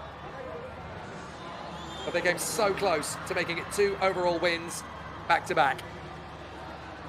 They lost the win by just 2.2 seconds after 199 laps and 8 hours. That's tough to take. But a fabulous result and a fabulous battle to the very end of the race there, as the Origin Motorsport team finally get their victory. They'll have a chat, no doubt, to Chloe Yang very shortly. But what a result. Origin versus 33R Harmony, Porsche versus Ferrari, down to the wire. And on this occasion, it's a victory for Porsche over Ferrari. So let's have a word with the winning team, Origin Motorsport in the Porsche, with Jigglypuff on the bonnet, and we'll head down to the grid to have a chat with Chloe Yang. Now the racer stand beside me is actually the championship who just won the game just now, and they're from Origin Motorsport number 87。那么现在站在我身边的呢，就是来自 Origin Motorsport 的刚刚拿下上海8小时耐力赛冠军的4位车手，可以分享一下今天的比赛吗？非常荣幸，我们第3次获得了这场比赛，然后我们赛前再一次又没有预料到我们会赢，主要还是感谢我的队友，他太快了，所以给我的时候就第一了。最后呢，我们策略有一点点小失误，但是好在我工程师给我换了1支轮胎，所以我们有一点点优势可能，然后我们顺利完成超越。Okay, the racer just mentioned that because it's actually a teamwork stuff and they really have a great cooperation, so he actually thanks to all the teammates. And also I need to say congratulations to for all of you that you also gained 第3次这个冠军呢，在这次这个比赛中，非常的恭喜你们蝉联这次冠军。那么呢，有没有什么对于未来的一个期望呢？如果说未来的期望，那就是年底的亚洲勒芒吧。对，就是这也是个耐力赛，是世界级别的耐力赛。然后我们车队会第2年参加这场比赛，我6还有一个德国的保时捷的长队车手。那我们会再次挑战这个应该是全世界最顶级的耐力赛。多多支持，希望我们可以有好成绩。好的，好的，我也把最好的祝愿送给你们，再次恭喜你们，希望你们这个年底的比赛一切顺利，好吗？加油 ！Wish you all good luck. Thank you. Congratulations. Thanks, Chloe. The team that really had their back against the wall here to try and fight their way back into supremacy after the couple of incidents they had earlier in the race. They didn't let the penalties get to them. They dug deep. They found a way back, and they put on a sensational job. Excellent performance from the crew from Origin Motorsport Porsche, and the dynamic combo of the amazing drivers they put together for this one. Liu Ye, Bob Yuan, Liu Hangchen, and Jason Gu coming through to take the victory in fantastic fashion. You can hear the fans already going bananas for Wang Yibo, Zhou Yan, and the rest. And it's 2nd position for Wang Yibo on his debut. Not a bad run for him in endurance battles. He's done only sprint races prior to this. And they can be very proud with the way their race ended up. It's not quite Zhou Yiran's debut in endurance. He did the Abu Dhabi 6 hour earlier this year. Back down to the pit lane for the crew in second place with Chloe Yang. The racers stand beside me are also won a really good result in the competition just now, and they're from 33R Harmony Racing, number 33. Okay, so now I'm going to ask you if you can share the competition just now. 你们可以分享一下今天的比赛吗？那我先来吧。今天的比赛其实非常的惊险刺激。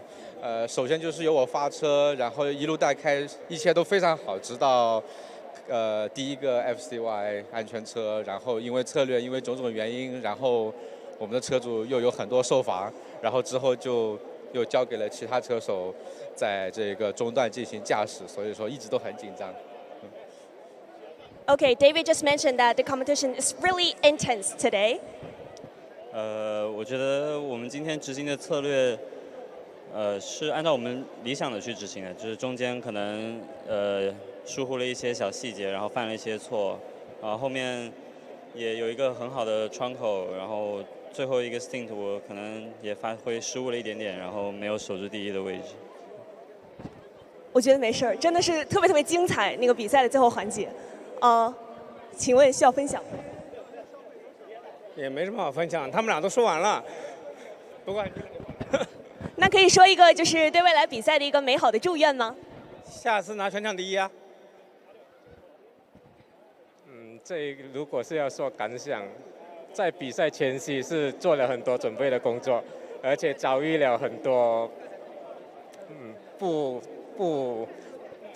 怎么说啊？不好彩啊，不好彩啊！所以引擎坏啊，换引擎这些东西，所以很开心可以拿到这样的成绩，谢谢整个团队。如果没有大家的话，我们应该不会有这样的成绩。谢谢。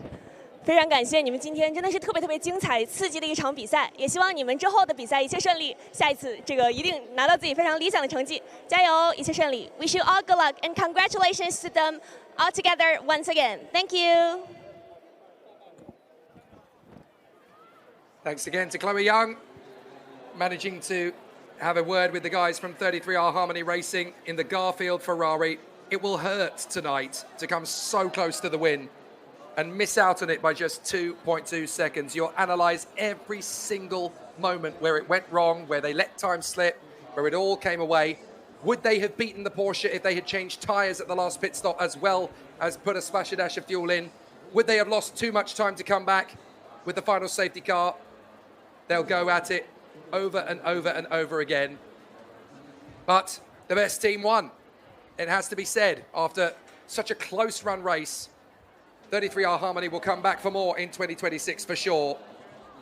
And there will be even more battles to come. Hypercardiac wants to know what race I'm doing next. Well, this weekend I've got Super Formula duties for Motorsport TV and F4 Saudi as well. We'll talk about that later. The racers stand beside me is actually the team also won a really good result in the Just Now competition, and they're from Climax Racing, number 777. 可以分享一下今天的比赛吗？因为其实是特别精彩的一场比赛。我来吗？真的说感谢车队的策略啊，策略真的是一点失误都没有，然后每一个队友都尽力完成他们的一棒，也是没有任何失误。我就觉得很不容易啊，因为我们真的不是一个很快的车组，我们只是想争夺一下自己组别的位置，但是最后有幸站在全场第3位，哎呀，只能说，好幸运啊！只能说你太谦虚了。就是虽然我不快啊，但是我很绅士，我让 Pro 都是打灯的哦，所以没让我的同志们请反省一下。So gentle. Okay, is there anyone who would like to share?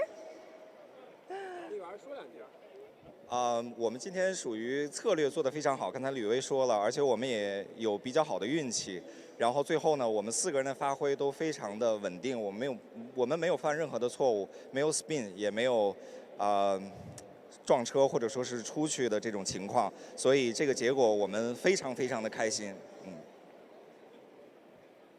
你先来的。作为 AM 车组能站在全场领奖台，确实非常非常开心，然后也觉得大家非常非常牛逼，非常非常不容易，然后非常非常幸运。OK。注意言语。我觉得大家的表现都很好，然后这个结果有一点点意外，但是这确实是我们777这么多年磨合下来的成果，就是在大家都在频繁犯错的时候，我们一直坚持到最后。感谢车队，感谢我所有的队友，还有我的教练、我们的工程师、我们的技师，我觉得他们付出了很多。我们只是在做我们应该做的事儿，但是在我们背后其实一直是有很多人在支持的。然后也感谢吕薇能就是以中国非常非常厉害的 AM 车手，还能跟我们一起参加这个比赛。777 forever。谢谢谢谢。They just mentioned that because they're quite satisfied about the result in this game, and it's more like a combination of luck, teamwork, and also great cooperation and also supports from all the team. So let's say congratulations to the team again and wish them good luck in future races. Thank you. Thanks, Chloe, and well done for getting the word with all the drivers. She'll get her interview. She won't back down from it. Too right. A big congratulations, by the way, to Nick Zhang, Chloe Young, and to Kelly Dung, who have been an integral part of the broadcasting team to keep you up to date with everything going on at the beginning of the race, in the middle of the race, and during the race itself with the pit stops, and of course post-race as well. We've heard from the top three teams. Now all we need is the race result. It's all provisional, of course, but the Origin Motorsport team get the win by, look at that, 2.2 seconds after 8 hours over the 33R Harmony team. Climax Racing come third, and all three of those cars are class winners. HZ40s by Absolute are fourth, ahead of 326 Racing and the Frankenstein Mercedes, just missing out on a GT3 Silver AM podium. 610 Racing, Gaha Racing, the Uno Racing team bounced back to ninth in front of the incipient Porsche, number 51. That's incipient. Audi, number 51, I should say, sorry. Class winners from Level Motorsport in 12th, as well as for Pointer Racing in 13th. The 610 Racing GDC car came home in 16th, and the Sol TCR car failed to make the flag. So too, sadly, did the parking park by Z-Speed BMW. They retired after 168 laps. Elias Seppänen parked out on lap 113 for them in the last half an hour.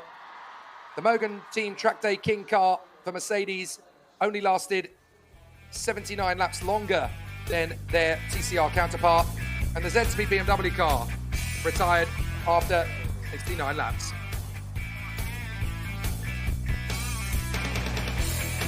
So what an amazing event the Shanghai 8 Hours gave us here in 2025. The Mid-Autumn Festival promising a special holiday event. Midweek Motorsport, that'll do for us. Tuesday qualifying gave us the very exciting battle, and Wednesday delivered in spades from the beginning of the day to the end of the evening. 8 hours of non-stop motorsport, magic from lights out to checkered flag. The battles were intense right from the outset as the Uno Racing car took the lead early doors. The spin from the X-Uno Absolute Audi was the first of the big moments in the closing phase of the hour.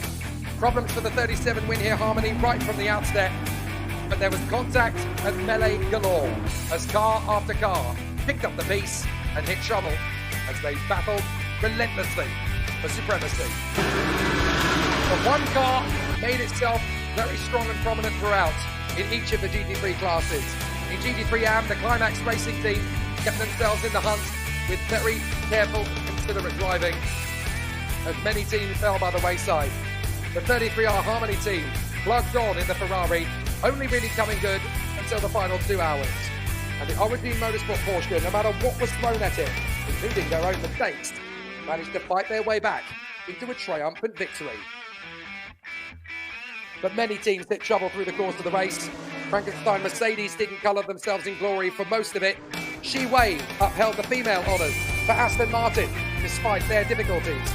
An amazing comeback from the Uno Racing team, who dropped as far as 19th at one stage, working their way back to P9. Problems for the Z-Speed BMW that threatened to take the win from pole position. Climax Mercedes fluttered to a halt in the last half an hour. There were comebacks galore. There were amazing battles, concluding in the most amazing dogfight between Porsche and Ferrari, with Leo Ye of Origin managing to triumph after one failed move and one perfect one on Luca Schön in the Ferrari. Intimidation, big teamwork, cooperation and sheer speed to give us a nail-biting climax to an amazing Mid-Autumn Festival bout. So for the victory, it's Leo Ye and the Origin Motorsport crew at the end of an amazing charge. They win GT3 Silver Am. Pro-Am goes to the 33R Harmony Ferrari. And the Am category for Climax Racing. What a great battle. 8 hours, and the gap only down to 2.2. 女士们、先生们，现在即将进行的是2025上海8小时耐力赛颁奖仪式。首先，让我们邀请获得全场冠亚季军的车手登台。获得全场季军的车组是777号，来自 Climax Racing 李东升、李东辉、周丽媛、吕薇。 And so for the overall 获得 podium, 全场亚军的车组是33号车组，来自332 Harmony Racing Jason Law、张雅琪、廖启顺、陈维安。 Second position, of course, 获 for the 得 33R 全场 Harmony 冠 Racing 军的车 Ferrari, 组是 missing out on the win 87 by 号 just 车 over 2组 seconds. Origin Motorsport 刘航程、袁波、顾猛、叶红丽。 But the winning team, 获 Origin 得全场 Motorsport 冠 in 军 the 车队 Porsche 的是 911 Origin GT3R. Motorsport。 What a race battle. 接下来有请上海九世国际体育中心有限公司董事长卢岭为获奖车手及车队颁发奖项。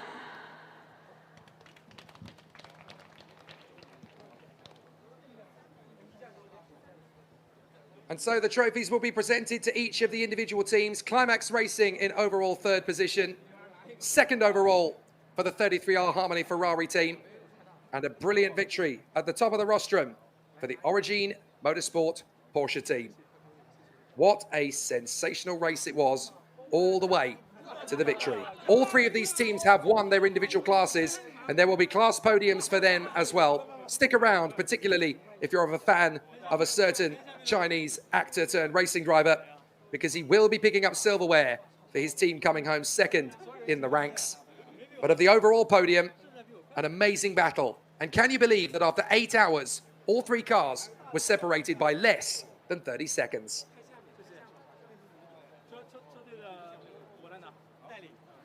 有请颁奖嘉宾与获奖车手合影留念。 And so our three teams will celebrate in style. And after an amazing Mid-Autumn Festival, 8 hours of the Shanghai International Circuit, our three teams from Origin Motorsport, 33R Harmony Racing, and Climax Racing for three completely different 感谢我们 manufacturers 的 as 颁 well. 奖嘉宾。 Porsche, Ferrari, 接下来 and 是 Audi 香槟时刻。 will celebrate in the time-honored tradition as the teams get busy with the busy here in Shanghai.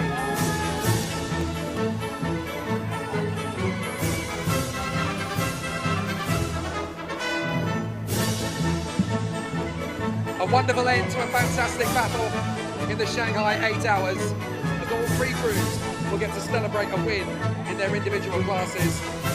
And what a way to celebrate the Mid-Autumn Festival with a midweek thriller here in Shanghai in the GT3 category. An amazing showdown.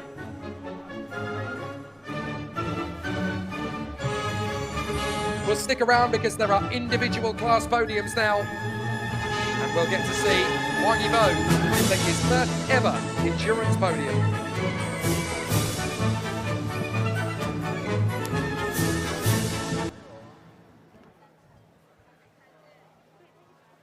So that is the overall race victory. Now we will go to the next of our class podiums. And I do believe that's going to be the GT3 Pro-Am. That's where we'll see in third place, Win Here Harmony Racing. Second place, Uno Racing Team. And the victory for 33R Harmony Racing. And listen to that crowd. They know exactly what they want, and they're going to get it. 女士们、先生们，现在进行的是2025上海8小时耐力赛 GT3 Pro AM 组别颁奖仪式。让我们邀请获得 GT3 PA 组别冠亚季军的车手登台。获得 GT3 PA 组别季军的车组是37号 Win Here Harmony Racing 邓毅、罗开罗、李涵宇。获得 GT3 PA 组别亚军车组85号 Luno Racing Team 潘君林、王一博 Rio Camara。获得 GT3 PA 组别冠军的是33号33R Harmony Racing Jason Law 张雅琪、廖启顺、陈维安。The whole of Shanghai stops for Wang Yibo's first podium in GT3 racing in endurance. 接下来有请颁奖嘉宾，上海九世国际体育中心有限公司总经理王磊为获奖车手颁发奖项。So all of the drivers congratulate all of the competitors on the podium with them. 2 Audis and a Ferrari. Not a bad 8 hours in GT3 Pro-Am. Commiserations to the BMW team, who were in the hunt for the victory right until that final hour and a half. But there is the moment all the fans have been waiting for as Wang Yibo and his teammates take their first ever Pro-Am podium as a team in GT3. But the winning team, deservedly so, the Garfield Ferrari of the 33R Harmony Racing team. What a great battle it was.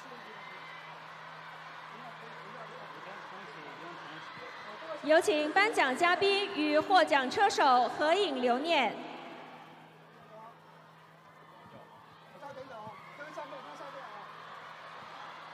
And so after 8 hours of fantastic motorsport between these 3 crews, that is the GT3 Pro-Am class podium, the cars finishing 2nd, 9th and 11th 好， overall. 感谢我们的颁奖嘉宾。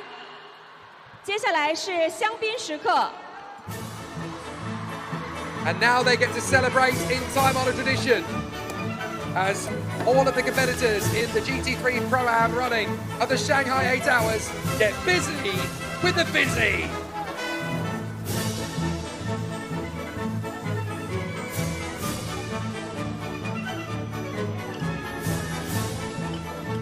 A great conclusion to a fantastic race battle. All 3 crews deserve to be there. Of course, sadly, so did the BMW of the Parking Park Racing by Z-Speed team. But that's what it means to the fans who all came here to see their superstar, Wang Yibo, on the podium. And he made it. P2. For the 33R Harmony Racing Ferrari with Garfield insignia. Once again, a class-winning Ferrari, powered by the miracle of lasagna.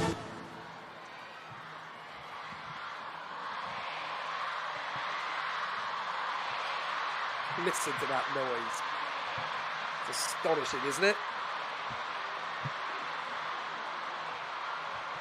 He could be made the King of China right here tonight. But of course, we will move on to the GT3 Silver Am category. That will see 326 Racing, HZO Fortis by Absolute, and the overall winners, Origin in the Porsche. "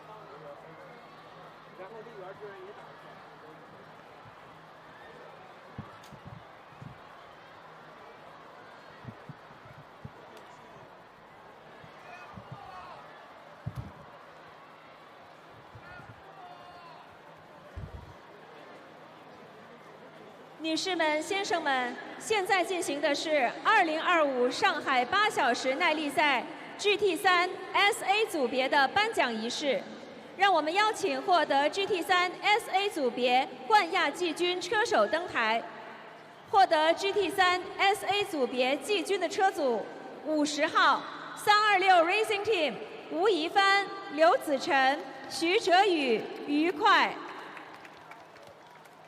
获得 GT3 SA 组别亚军的是5号 HZO Fortis Racing but Absolute Racing Haziq O Aaron Lin Akash Nandi。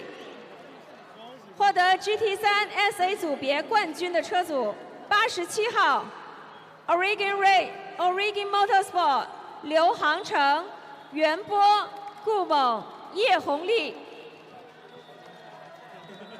So welcome back to the podium, the Origin Motorsport crew who took the overall victory. 颁奖嘉宾上海市汽车摩托车运动协会常务副会长林国平为获奖车手颁发奖项。And of course, they share the podium in the GT3 Silver AM category with the 326 Racing Team in their Audi R8 LMS, the HZO Fortis Racing Team by Absolute Racing, the Malaysian team coming through for second position in class. They can be so happy with that, especially considering that for most of that race, their team was treated like a pinball for a vast majority of it. The way they bounced back with their car held together by tape and hope was very inspiring. And of course, the Origin Motorsport team that won the race overall, well, they seal the top spot in both the overall rankings and the GT3 Silver AM category. It's Origin Motorsport who are triumphant.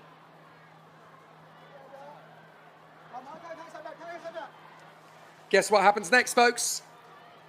Some of the teams are about to get very wet indeed. 好，感谢我们的颁奖嘉宾。接下来是香槟时刻。Some teams want to run away and celebrate with their team, but certainly for the team that finished up in third place, the celebration for the 326 Racing Team, who very sadly, well, Frank Anastasiades racing fans just denied them of a podium by only 96 seconds. So nearly a rostrum for Zhao Yuran after his debut in endurance earlier this year in the 6 hours of Abu Dhabi. It wasn't to be for them today. They will have to settle for P4. They'll be back in 2026, I'm sure.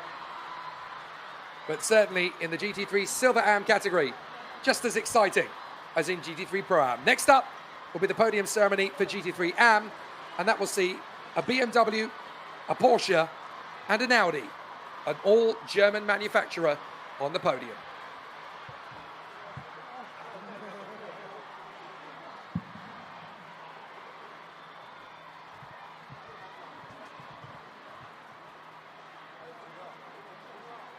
So with all three German manufacturers represented then on the podium for the GT3 AM category, let's hand over to Kelly Dung to announce the teams onto the rostrum.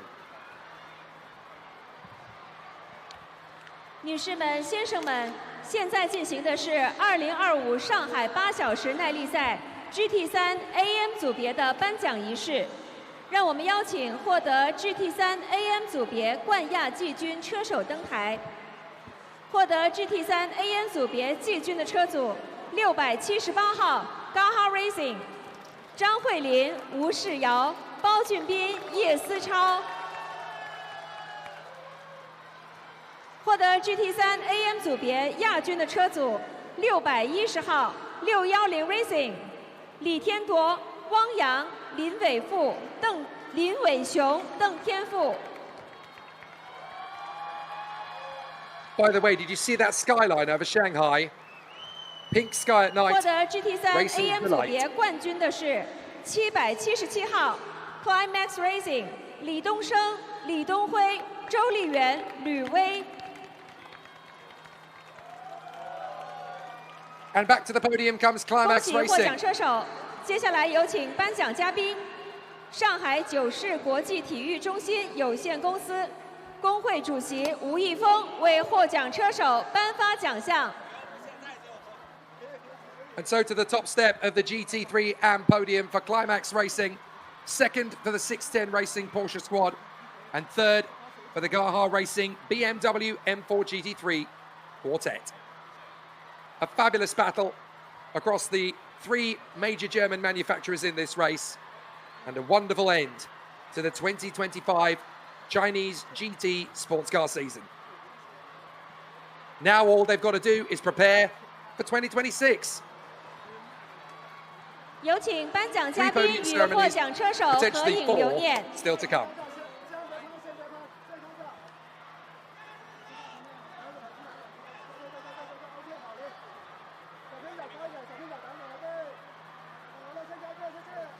好，感谢我们的颁奖嘉宾。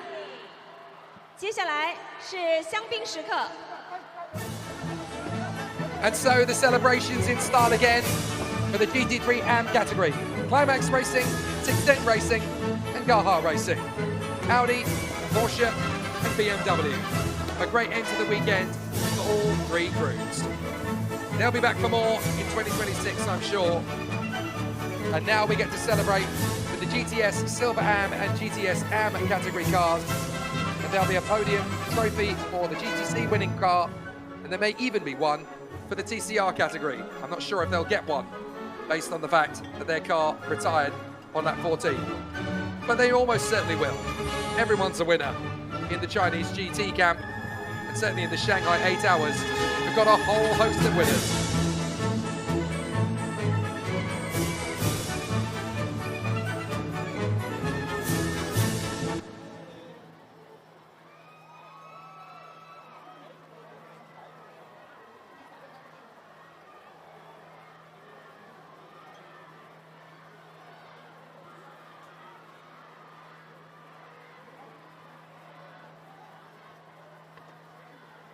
So while the podium is being reset, we'll have some more class podiums shortly, but a reminder that the 2026 season kicks off at the Shanghai International Circuit on the 17th to the 19th of April 2026, with races to be held at Zhuhai on the V1 Tianjin International, and in November next year at Sepang in Malaysia. 女士们、先 2026 is 生 going to 们， be 现 a 在 very 进 busy 行的 year. 是2025上海8小时耐力赛 GTS SA 组别的颁奖仪式。让我们邀请获得 GTS SA 组别冠亚季军的车手登台。获得 GTS SA 组别季军的是168号 Gaha Racing 梁家彤、陈书岗、王晨、陈小科。 获得 GTS SA 组别亚军的是53号中保宝马 Zenith Racing 李宗林、李宁、贺泽玉、李俊。 And this podium will consist of 2 BMWs and a Mercedes. Gaha Racing, Zenith Racing, and the winners, Level Motorsport. 15号 Level Motorsport 陈君华、刘维志、张千尚。 So great to see everybody making their way to the rostrum in the GT3 AM category. In the GTS Silver AM category, my apologies. And so we celebrate the GTS Silver AM trio of teams. The Gaha Racing BMW squad number 168 in third. The 53, the Zenith Racing BMW in second position. Number 53, still the greatest racing number in the world. Disney fans will know what I'm talking about. And the Level Motorsport Mercedes, number 15. For the Level Motorsport Mercedes crew, it is a triumphant victory in the GTS Silver AM class. "有请颁奖嘉宾与获奖车手合影留念。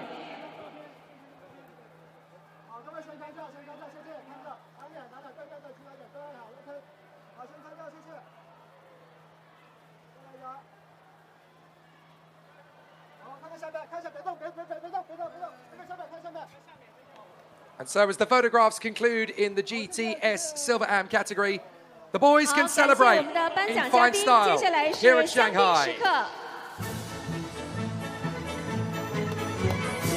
Don't worry folks, we only get to do this a couple more times. Now that was a proper Lando Norris pop of the champagne bottle. We like that. A few more of those, please. The teams really get to celebrate in fantastic fashion here on the podium at the Shanghai 8 hours.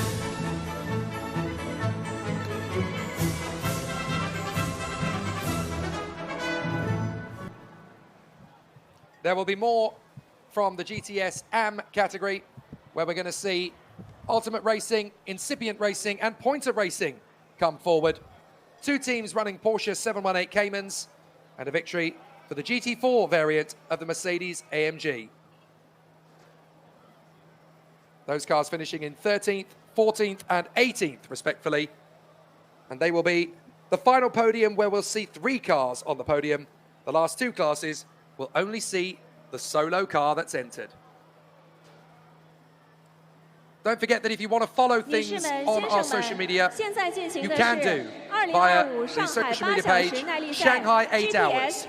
Like it, subscribe to it, and you'll get next year's event all wrapped up and ready. AM 冠亚季军的车手登场，获得 GTS AM 组别季军的是718号 Ultimate Racing 杨春雷、张文燕、张邦贵、王浩浩。 Ultimate Racing, third position in the 获得 GTSM category. GTS AM 组别亚军的是650号 Inspiring Racing 吴振龙、车少一、朱金武、何博峰。 Second place for Incipient Racing. 获得 GTS AM 组别冠军的是56号 Pointer Racing 黄辉、黄伟波、卢军杰。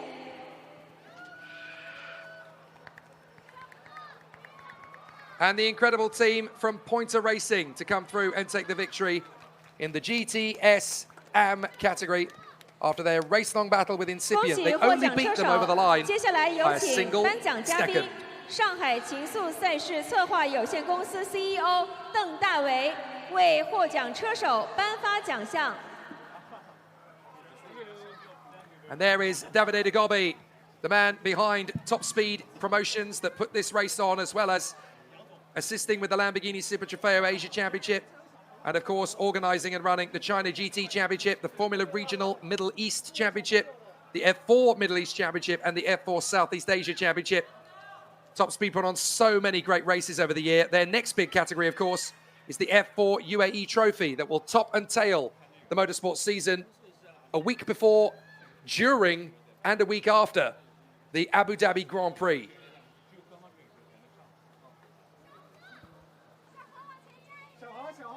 有请颁奖嘉宾与获奖车手合影留念。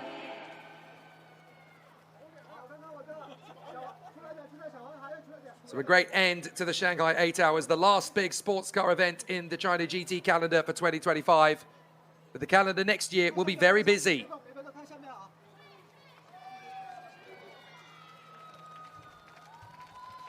感谢我们的颁奖嘉宾，接下来是香槟时刻。 Of course, if you want to watch along with more in 2026, we recommend that you follow the social media channels Shanghai 8 Hours and China GT.Championship, because that is where Wang Yibo and all of the other competitors will be returning. If you like and subscribe to those channels on social media, you won't miss a moment of the 2026 season when we get to do this all over again. And of course, as I mentioned in next year's championship for China GT, we'll be visiting Shanghai in April, Zhuhai in May, V1 Tianjin in June, the Shanghai circuit again in September on the first weekend of the month, and then to Sepang from the 27th to the 29th of November, the first time that China GT will leave its native land. So next year is going to be bigger and better than ever. 2025上海8小时耐力赛 GTC 组别颁奖仪式。 让我们邀请获得 GTC 组别冠军的车组99号610 Racing 王嘉浩、甘尔夫、张猛、刘超。 And so for the GTC competitors, 610 Racing, they finished off in 16th position overall. 接下来有请颁奖嘉宾保时捷体验总监张福林为获奖车手颁发奖项。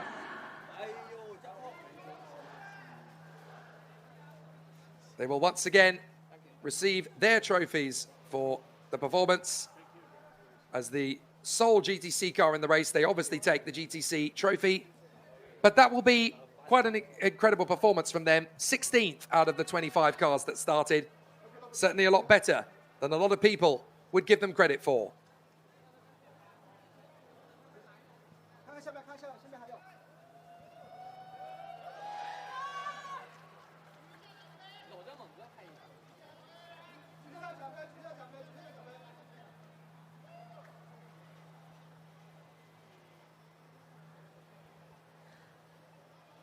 好，感谢我们的颁奖嘉宾。接下来是香槟时刻。 Looks like the team are forcing each other to stay so that they get the mother of all soakings on the Shanghai 8 Hours podium as the 610 racing team in GTC get busy with the busy. Love it. Wonderful scenes down here at Shanghai International. 再次恭喜各位获奖车手！2025上海8小时耐力赛颁奖仪式到此圆满结束。